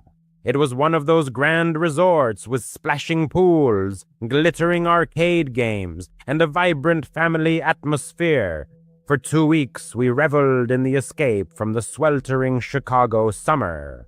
My parents, wanting me to have freedom and adventure, allowed me to explore the surroundings on my own during the day while they lounged by the pool or visited nearby theme parks. That's how I met Jake. He, like me, turned out to be a hotel guest, an 18-year-old who arrived from the heart of Texas. At least, that was his story. From the first glance, he gave the impression of being a cool guy. Tall, with unruly chestnut hair and a constant smirk on his face, as if he was always plotting something mischievous. From the start, Jake aroused vague suspicions in me. He was prone to risky adventures, such as secretly sneaking into the gym after it closed, or manipulating vending machines for free treats. One time, he even talked me into switching the signs on the men's and women's restrooms to watch people's reactions. It seemed funny, but looking back, I realized how absurd it was. Jake radiated irrepressible energy, constantly talking about pranks and convincing me that life without a little chaos becomes unbearably boring. Since there weren't many peers at the hotel, I spent time in his company. My parents, having casually met him in the lobby, found him polite enough, but warned me against participating in questionable enterprises. Everything changed on the fourth night of our stay. Around 2 in the morning, I was sitting in my room scrolling through my phone, trying not to wake my parents, who were sleeping peacefully in the next bed. Suddenly, my phone vibrated, notifying me of a message from Jake. "Hey, buddy, can't sleep. Let's pull a late-night prank. Knock on doors and run like the good old days. Meet me in the lobby in 5 minutes." I hesitated for a moment. It was late. The hotel was quiet, but the idea seemed tempting. Boredom was setting in, and Jake had a way of turning the ordinary into an exciting adventure. I quickly put on my sneakers, grabbed my keycard, and slipped out of the room silently. The hallway was dimly lit, the soft light of the nightlights and the plush carpet absorbing the sound of our footsteps. Jake was waiting for me by the elevators, grinning foolishly. "This floor is perfect," he whispered. "It's mostly old people who go to bed early." We started on the 3rd floor, quietly knocking on doors and immediately hiding around the corner. The first few times we heard disgruntled grumbling or the sound of doors opening, barely able to contain our laughter. No one caught us. It seemed like a harmless, childish prank. After about 20 minutes, we had probably knocked on 6 doors. Jake was getting bolder, knocking harder each time. "One more," he said, heading to the end of the hallway. That's when everything took a sinister turn. He led me down a side corridor that I hadn't noticed before. It was narrower, with a staff-only sign partially hidden by dense vegetation. The dim light flickered, and the air had a musty smell of old carpet that hadn't been cleaned in a long time. "Why are we here?" I asked, but Jake just shushed me and continued forward. At the end of the corridor was a slightly ajar door with service area written on it.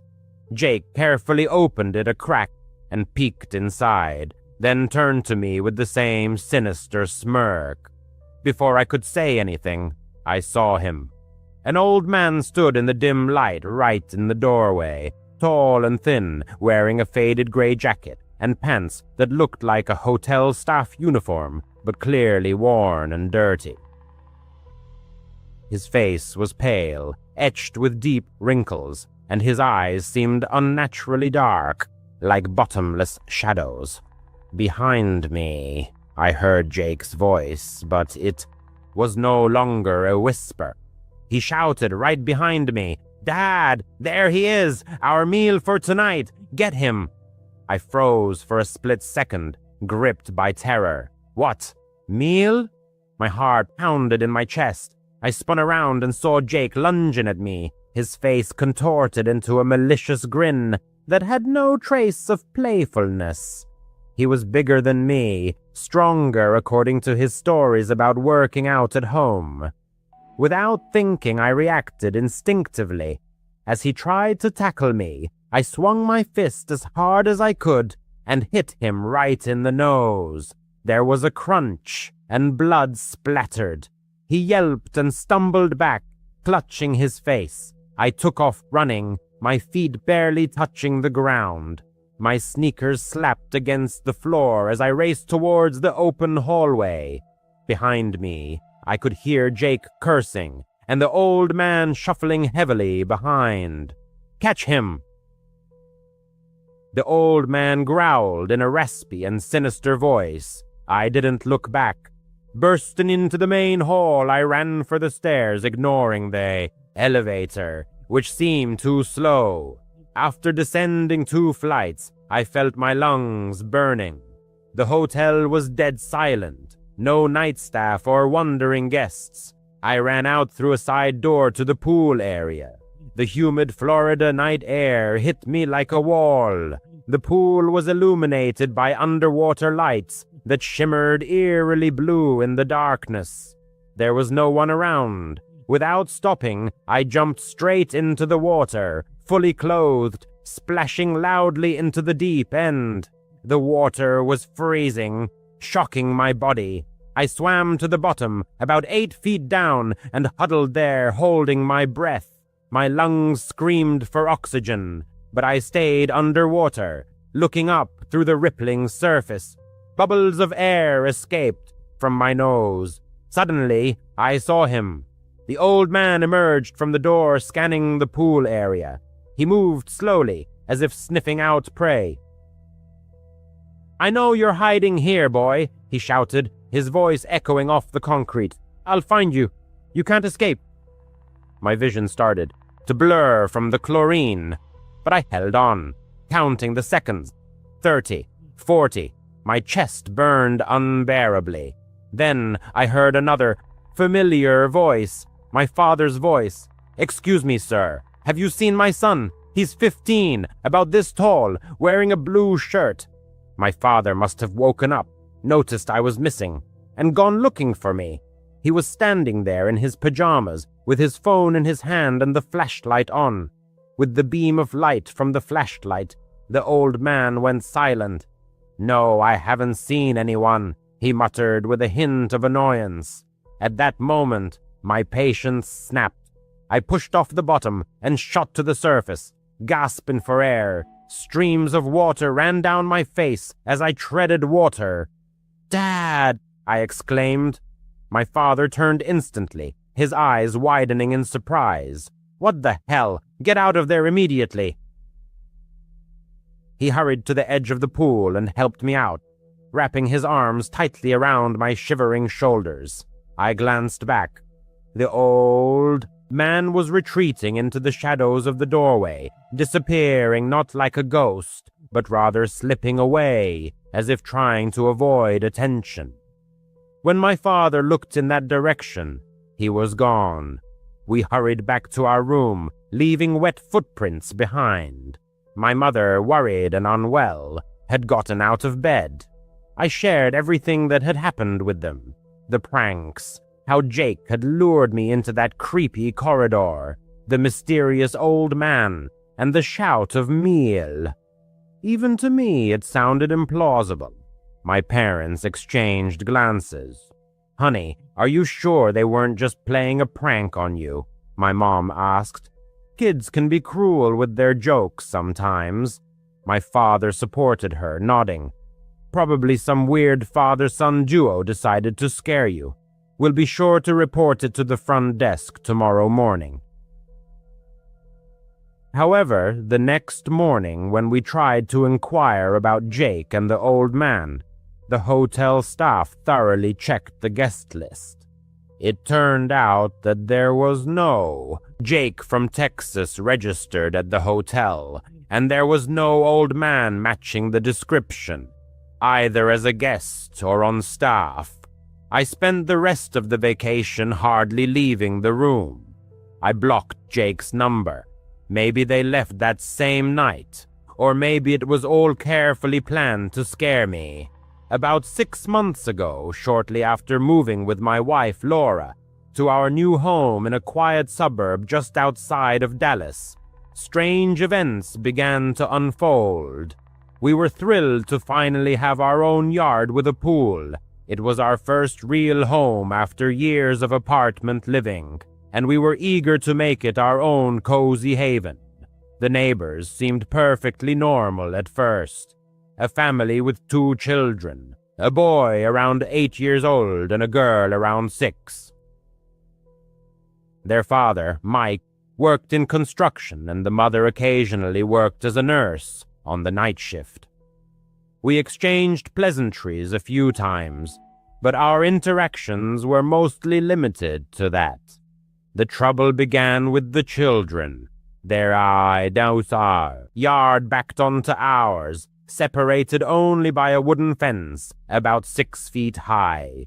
At first, it was just balls accidentally landing in our pool. I'd hear a splash, go out, and toss them back. Nothing out of the ordinary. But over time, the situation escalated. Every day after school, they would deliberately throw toys into our yard.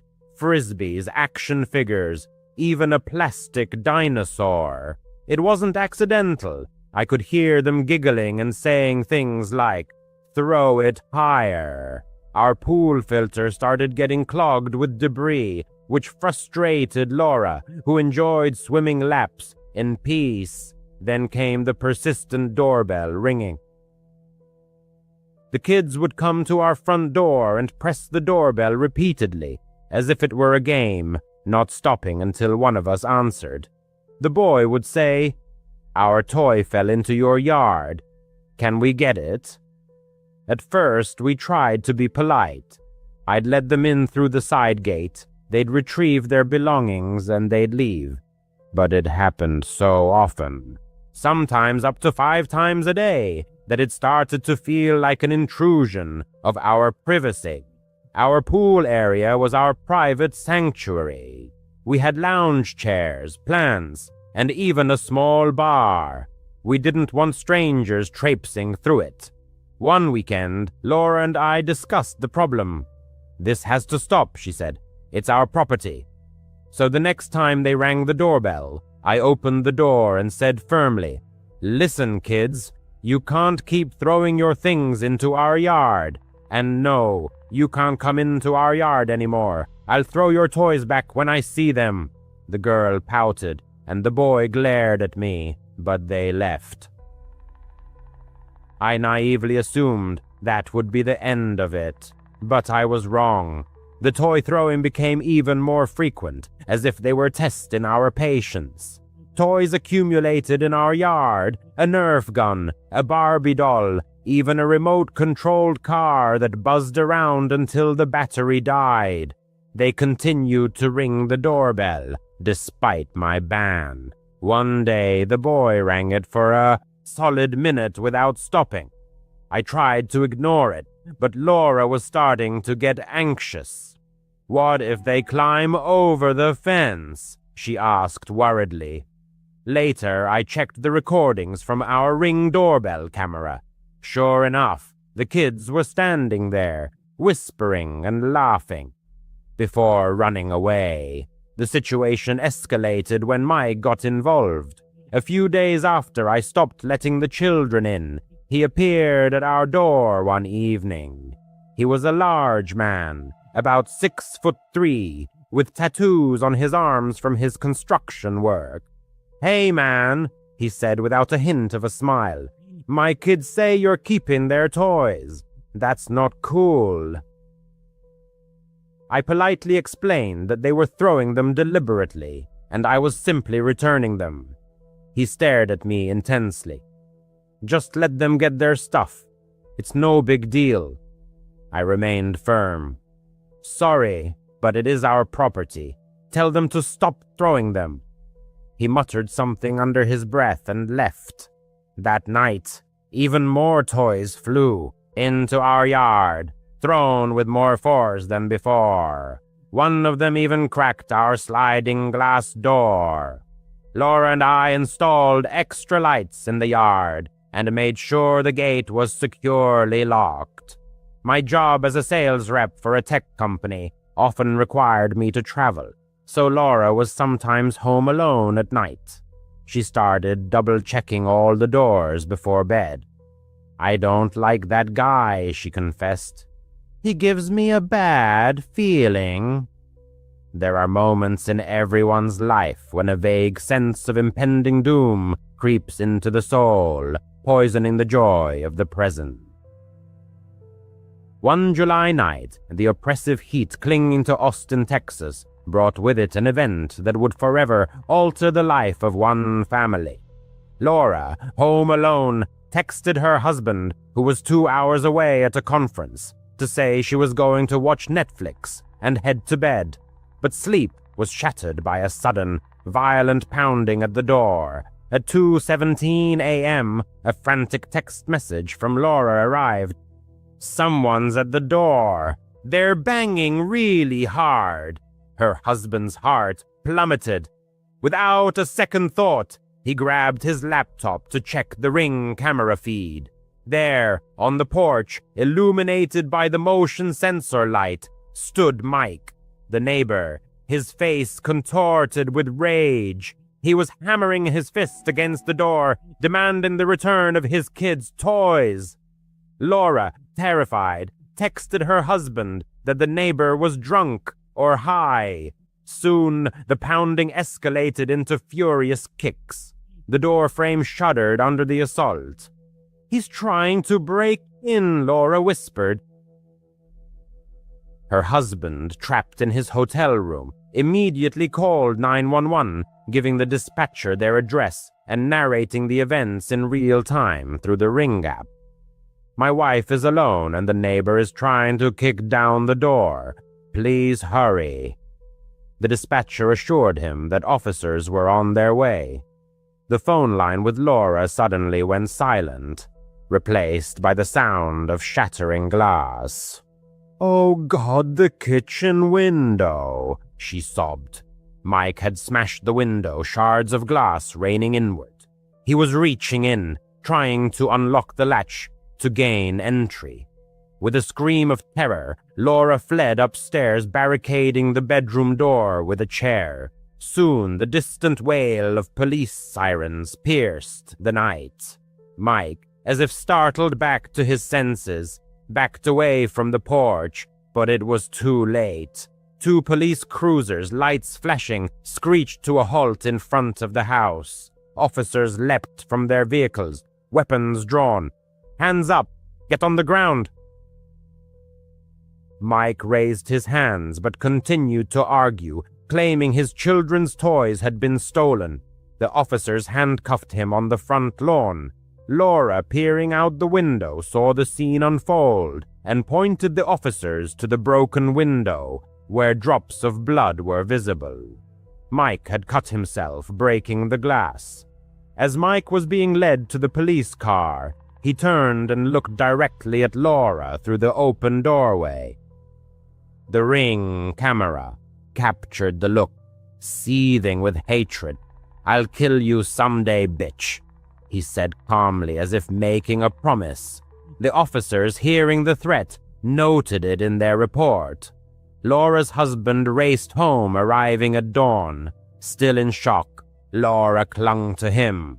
Mike was arrested for attempted burglary, vandalism, and making terroristic threats. He spent the night in jail, and the family obtained a restraining order. The next day, his wife came over, offering profuse apologies and explaining that Mike had anger issues due to stress at work. The children stopped throwing toys and the family tried to keep to themselves, but the fear lingered for Laura and her husband. They replaced the broken window with reinforced glass and installed additional security cameras. Now, Laura jumps at every noise at night. Her husband sometimes replays the Ring camera footage, hearing Mike's voice saying, "I'll kill you someday." Mike is out on bail and still lives next door. What if he really means it? The family is considering moving, but housing prices are high. For now, they are forced to keep their doors tightly locked and hope it's over. But in quiet moments, Laura's husband can't shake the thought that one day Mike might try again. A summer evening in Austin, Texas, 2017. The heat seemed to linger even after the sun had set. Emily often visited the Zilker Park public pool to unwind after a stressful day at the office. She arrived late that evening around 7:30 p.m., hoping the pool would be nearly empty. It was. A couple of older men were gathering their towels, and a child was splashing in the shallow end with their mom. The lifeguard, a college student named Jake, waved goodbye as he left early. "Lock up when you're done, guys," he called out. Budget cuts meant no one stayed after sunset. Emily was fine with that. The water, cool against the humid air, had a sharp chlorine smell. Cicadas buzzed in the trees, providing a soothing backdrop. Emily slipped into the deep end, adjusted her goggles, and started swimming freestyle, slow and steady, letting her mind wander. Work anxieties receded with each stroke. The sun was low, painting the sky orange and casting long shadows. The chain-link fence around the pool rattled a bit in the breeze, but Emily didn't pay it much attention. This was her time. After about 10 laps, she stopped at the edge to catch her breath. The other swimmers were gone now, just her and the quiet lapping of the water. Wiping the water from her eyes, Emily looked around. The parking lot beyond the fence seemed empty. Her beat-up Honda was the only car left. Good, she thought. Peaceful. But suddenly she felt a prickling sensation on the back of her neck, as if someone was watching her. A familiar sense of unease. Emily scanned the trees beyond the fence, about 20 feet away. Nothing but shadows from the oaks. Probably just paranoia from too many true crime podcasts, she thought. Shrugging off the feeling, she pushed off the wall again and swam a few more laps. Stopping again, this time she heard something. A faint creak, like a gate opening. She turned, treading water. The gate was slightly ajar, but no one was visible. Wind, maybe, Emily thought. She called out, "Hello?" Her voice echoed off the tiled walls, sounding small and uncertain. There was no response. The cicadas continued their monotonous drone. The summer heat enveloped everything, and only the incessant chirping of cicadas broke the silence. Moving closer to the shallow end, she kept her eyes fixed on the pool grounds, and then she saw him. A male figure emerged from behind the changing rooms. Tall, muscular build, wearing a hooded jacket, which seemed absurd in the heat. The stranger's face was obscured by the shadow of the hood.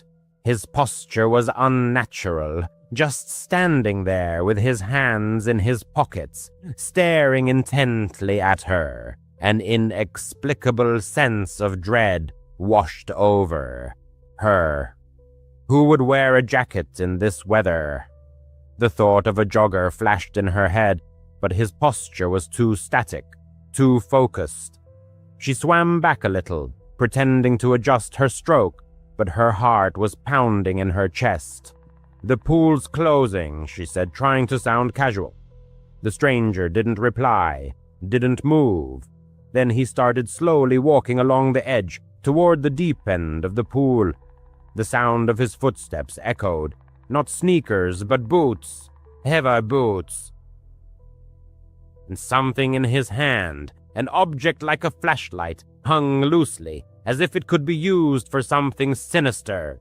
With redoubled force, she pushed off the water, striving for the ladder. The water seemed to thicken, restricting movement.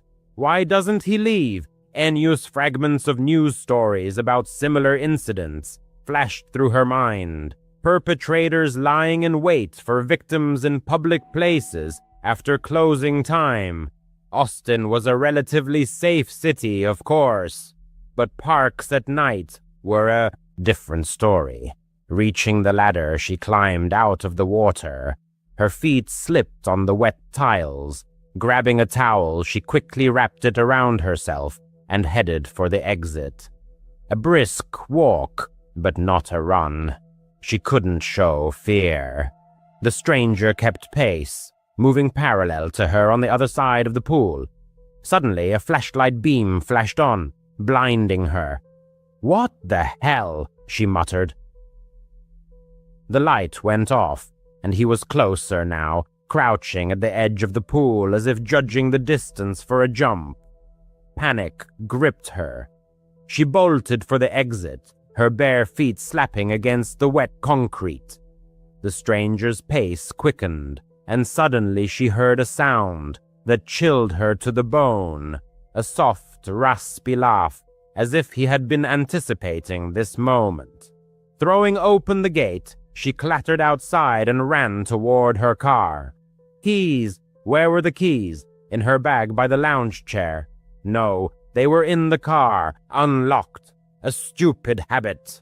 She dove into the driver's seat, locked the doors. The engine roared, and the car peeled away, leaving a screech of tires behind.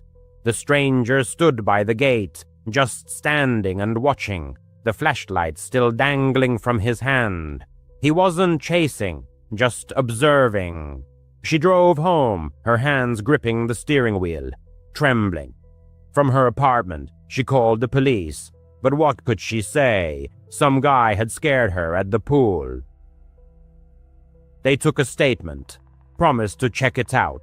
She never heard anything more. That was over 2 years ago. She doesn't go to that pool anymore. Music. I am a former car salesman from a Chicago suburb in Illinois. After my wife passed away, I moved in with my son, and that is when I encountered something I never could have imagined. I simply did not want to be alone, yet my son, fully aware of my mobility issues, put me in a bedroom on the second floor. Essentially, I live in this room, getting up only occasionally to shuffle down the hall to the bathroom.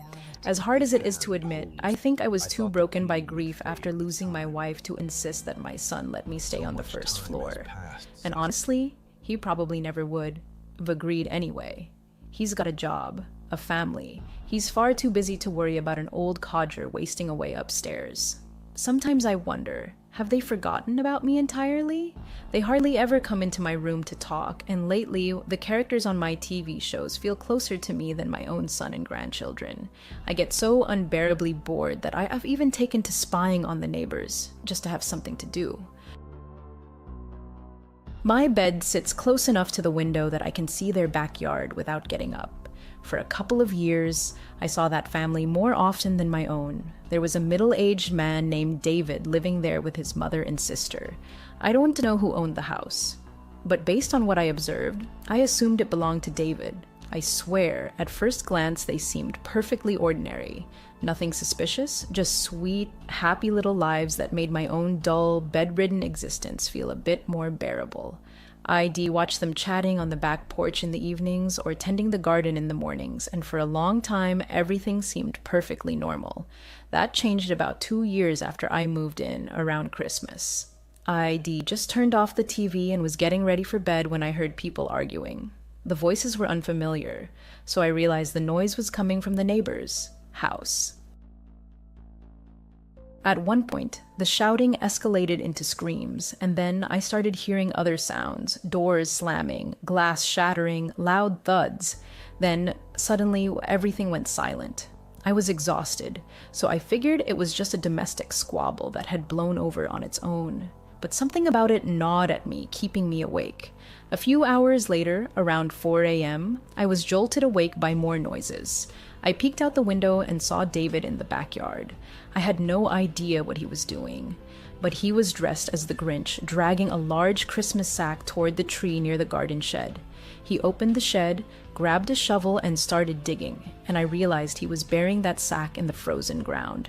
It must have taken him a full 30 minutes before he finished and went back inside.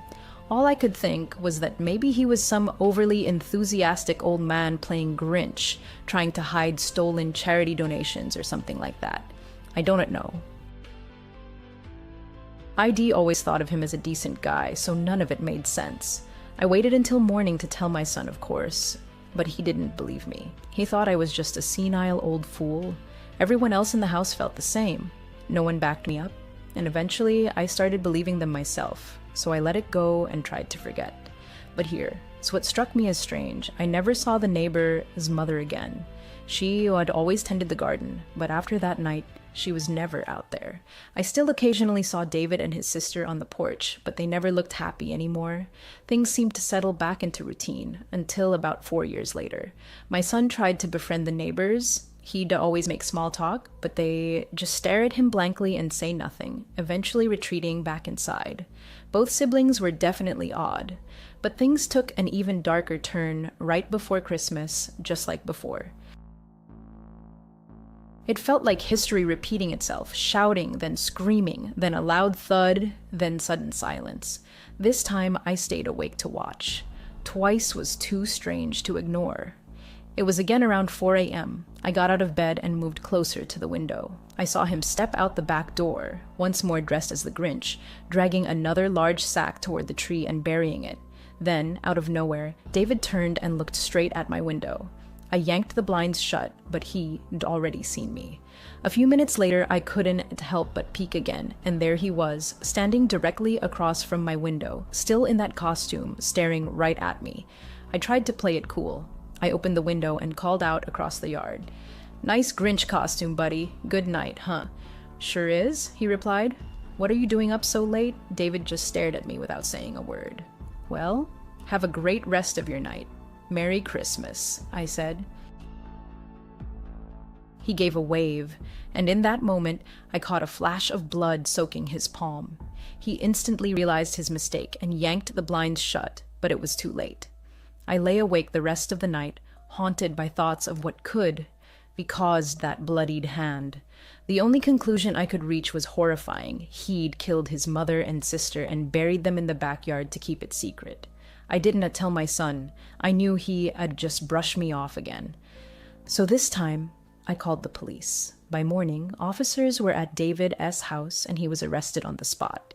It turned out David S.'s mother had died during an argument with his sister, and he helped cover it up. Over the years, his sister fell ill and, sadly, passed away young. As for why he buried her in the backyard, he claimed it was due to financial hardship. It just goes to show what people will do when they desperate for money. But if you ask me, the police barely got half the truth out of that man. I am certain something far more sinister happened in that house. This story was inspired by a truly shocking real-life incident in Chicago, Illinois. Here is a photo of the so-called Grinch, a man named Michael who was 45 at the time. He since been charged with concealing the deaths of the family members mentioned in this story, burying them in his backyard. Ominous music, nervous applause. Raising my daughter alone was incredibly tough, especially after her own mother abandoned her. Damn that whore. When my daughter was just a year old, my wife left us for another man from a wealthy family. Every night I prayed that cursed witch would burn in hell. But the Christmas season is usually when I try to keep the darkness at bay and let my daughter enjoy the holidays. So on Black Friday, I took her to Mega Mart to buy a Christmas tree. The place was packed, like vultures circling, caring only about deals. People were snatching up electronics left and right, fighting, stepping over others, lying on the floor, screaming with toothless rage. I pushed my way to the tree section, where among dozens of small, pathetic trees stood two large Christmas trees, and one of them seemed to pull me in. There was something special about it, something that made it stand out. I stepped closer, but as I tugged at the branches to check what it was made of, I got cursed out. Not by someone trying to claim the tree, but by a strange, unsettling man standing right in front of me. "What the hell is your problem?" the man snarled, shoving me to the ground. "I'm sorry, man," I said. "You just blended in with the trees." I was about to buy the last big one. The man, eerily Grinch-like, scowled, baring sharp teeth. "Well, whoever told you that tree is yours is wrong. It's mine. Got it?" "What is the matter, you little runt?" I got back on my feet. "Excuse me, did you just say it's your tree?" "That's right, Buster. So if you are looking for a big one, go drink your way through the forest." I couldn't tolerate this bizarre behavior. I stood my ground, determined to buy that tree. My little girl was terrified, her whole body shaking as she whispered, "Daddy, can we go now?" "Not yet, sweetheart. Just one more minute." "Is that what you told your wife?" The Grinch snapped. "Now get out of my way." He grabbed me by the collar and hurled me across the floor like a rag doll. Disoriented, I knew if he didn't stop, I might not survive. So I screamed for security. When they finally arrived, I told them everything. There were 3 guards and only one of him, so they warned him that if he stayed, they said they have no choice but to call the police and arrest him. Clearly furious, the man stormed off, muttering incoherently. I felt like a winner as I grabbed the last big tree and finally bought it. Back home, my daughter and I set up the tree together. On Christmas Eve, we watched a heartwarming movie by the fireplace as the flames crackled. As my daughter waited for Santa, I noticed her head nodding, her eyelids drooping. So I carried her to bed, assuring her all her presents would be under the tree in the morning. But I was sleepy too, so after tucking her in, I went to my room and passed out instantly. Later that night, I woke to heavy footsteps downstairs. But it wasn't just footsteps. I heard piercing, chilling sounds that sent shivers down my spine. "What was that?" I muttered, checking the clock. It was 3 a.m. I couldn't fall back asleep. Part 1. The Disappearance of Olivia. It was 3 a.m. Sleep fled from me like fire. Strange noises echoed through the house. I got up, opened my door, and listened. The sound seemed to come from my daughter, Sarum, its door slightly ajar. Must be her down there, I thought. But then icy terror shot through me. A man's voice drifted from the living room. "Ah, foolish tree, silver tongue shall add a chance." My heart, once steady, now raced wildly as the sounds grew louder, more unnatural. I bolted downstairs and froze. Standing there was the same man from Megamart. His face was sickly green, his features twisted into a sinister grin. Slung over his shoulder was a sack stuffed with my belongings, probably stolen. He was dragging our Christmas tree toward the front door. "Hey, stop!" I shouted, trying to sound brave. "I am armed. Drop it, or you are dead." "Then voila!" he sneered. "I dare strike you, you little whore. This is Eleanor. You won't ruin my Christmas this year, buddy." His words hit like a hammer. Fear of getting hurt, or worse, paralyzed me. I let him leave, hoping the security cameras had captured enough to catch this lunatic. Once his truck vanished around the corner, I called the police and gave them every detail. The worst part? His truck had no license plate. "Damn it all, over a stupid tree," I muttered in despair. I locked every door and waited. When the officers arrived, they searched the house thoroughly, every room, every corner, and then my heart stopped. My daughter was gone. Not in her room, not in the kitchen. "Olivia, sweetheart, Olivia," I called desperately, but only silence answered. A horrifying thought struck me. She might have been in that sack he carried.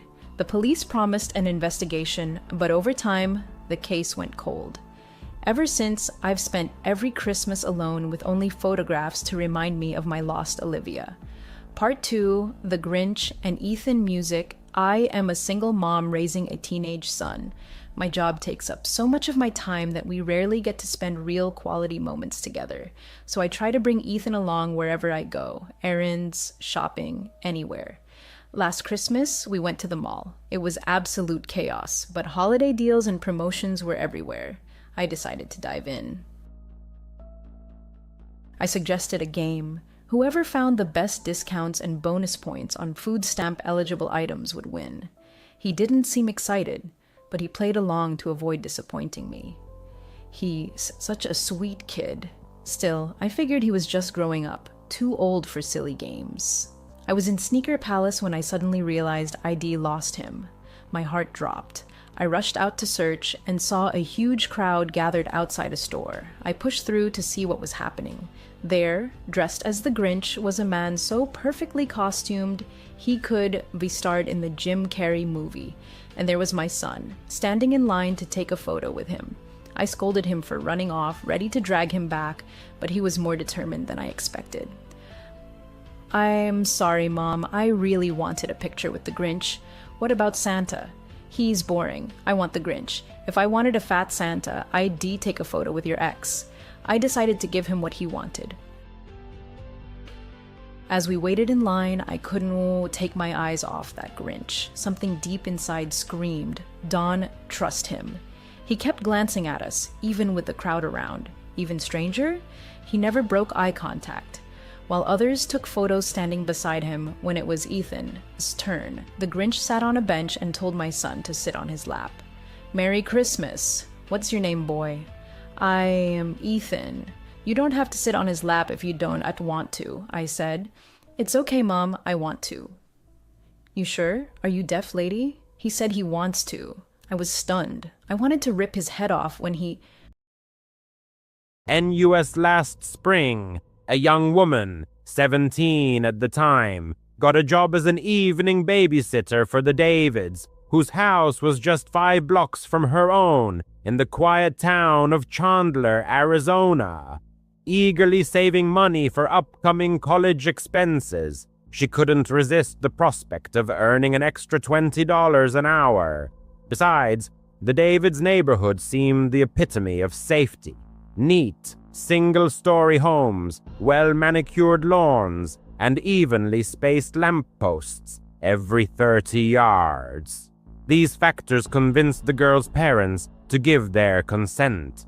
At the appointed time, 6:30 p.m., she arrived at the Davids' house. Mrs. David meticulously instructed her on using the alarm system, provided the Wi-Fi password and a list of emergency phone numbers. The caring mother had already prepared 4-year-old Sybil and 6-year-old Tyler for bed, dressing them in pajamas and leaving leftover, appetizing chicken nuggets in the fridge. Mr. O. David, in turn, reminded her to strictly adhere to the 8:30 p.m. bedtime. After these parting words, the Davids departed for a charity dinner in the city center. As soon as the front door closed behind them, the girl, acting on instinct, carefully slid the bolt shut. The evening began surprisingly peacefully. The children enthusiastically drew with colored pencils, watched half an episode of the popular animated series Paw Patrol, and diligently brushed their teeth. At 8:25 p.m., the young babysitter led the children upstairs, read them a touching story about a lost puppy, and turned on a nightlight, an LED lamp shaped like a moon, emitting a soft blue glow. The children quickly drifted off to sleep. Coming back downstairs, the girl texted her mother, spread out her biology flashcards on the kitchen island, and poured herself a glass of refreshing drink. At 9:15 p.m., an unexpected doorbell rang. The girl involuntarily flinched. The Davids hadn't mentioned the possibility of visitors. Peering through the peephole, she saw a man in his 30s, dressed in a gray hooded sweatshirt, dark jeans, and sneakers. The stranger held a set of keys and cheerfully waved at the camera mounted by the door. A black Honda was parked at the curb with its engine running. The man addressed the girl in a calm, even voice, as if confident he was being heard. "Hi, I'm the kid's uncle, Brandon.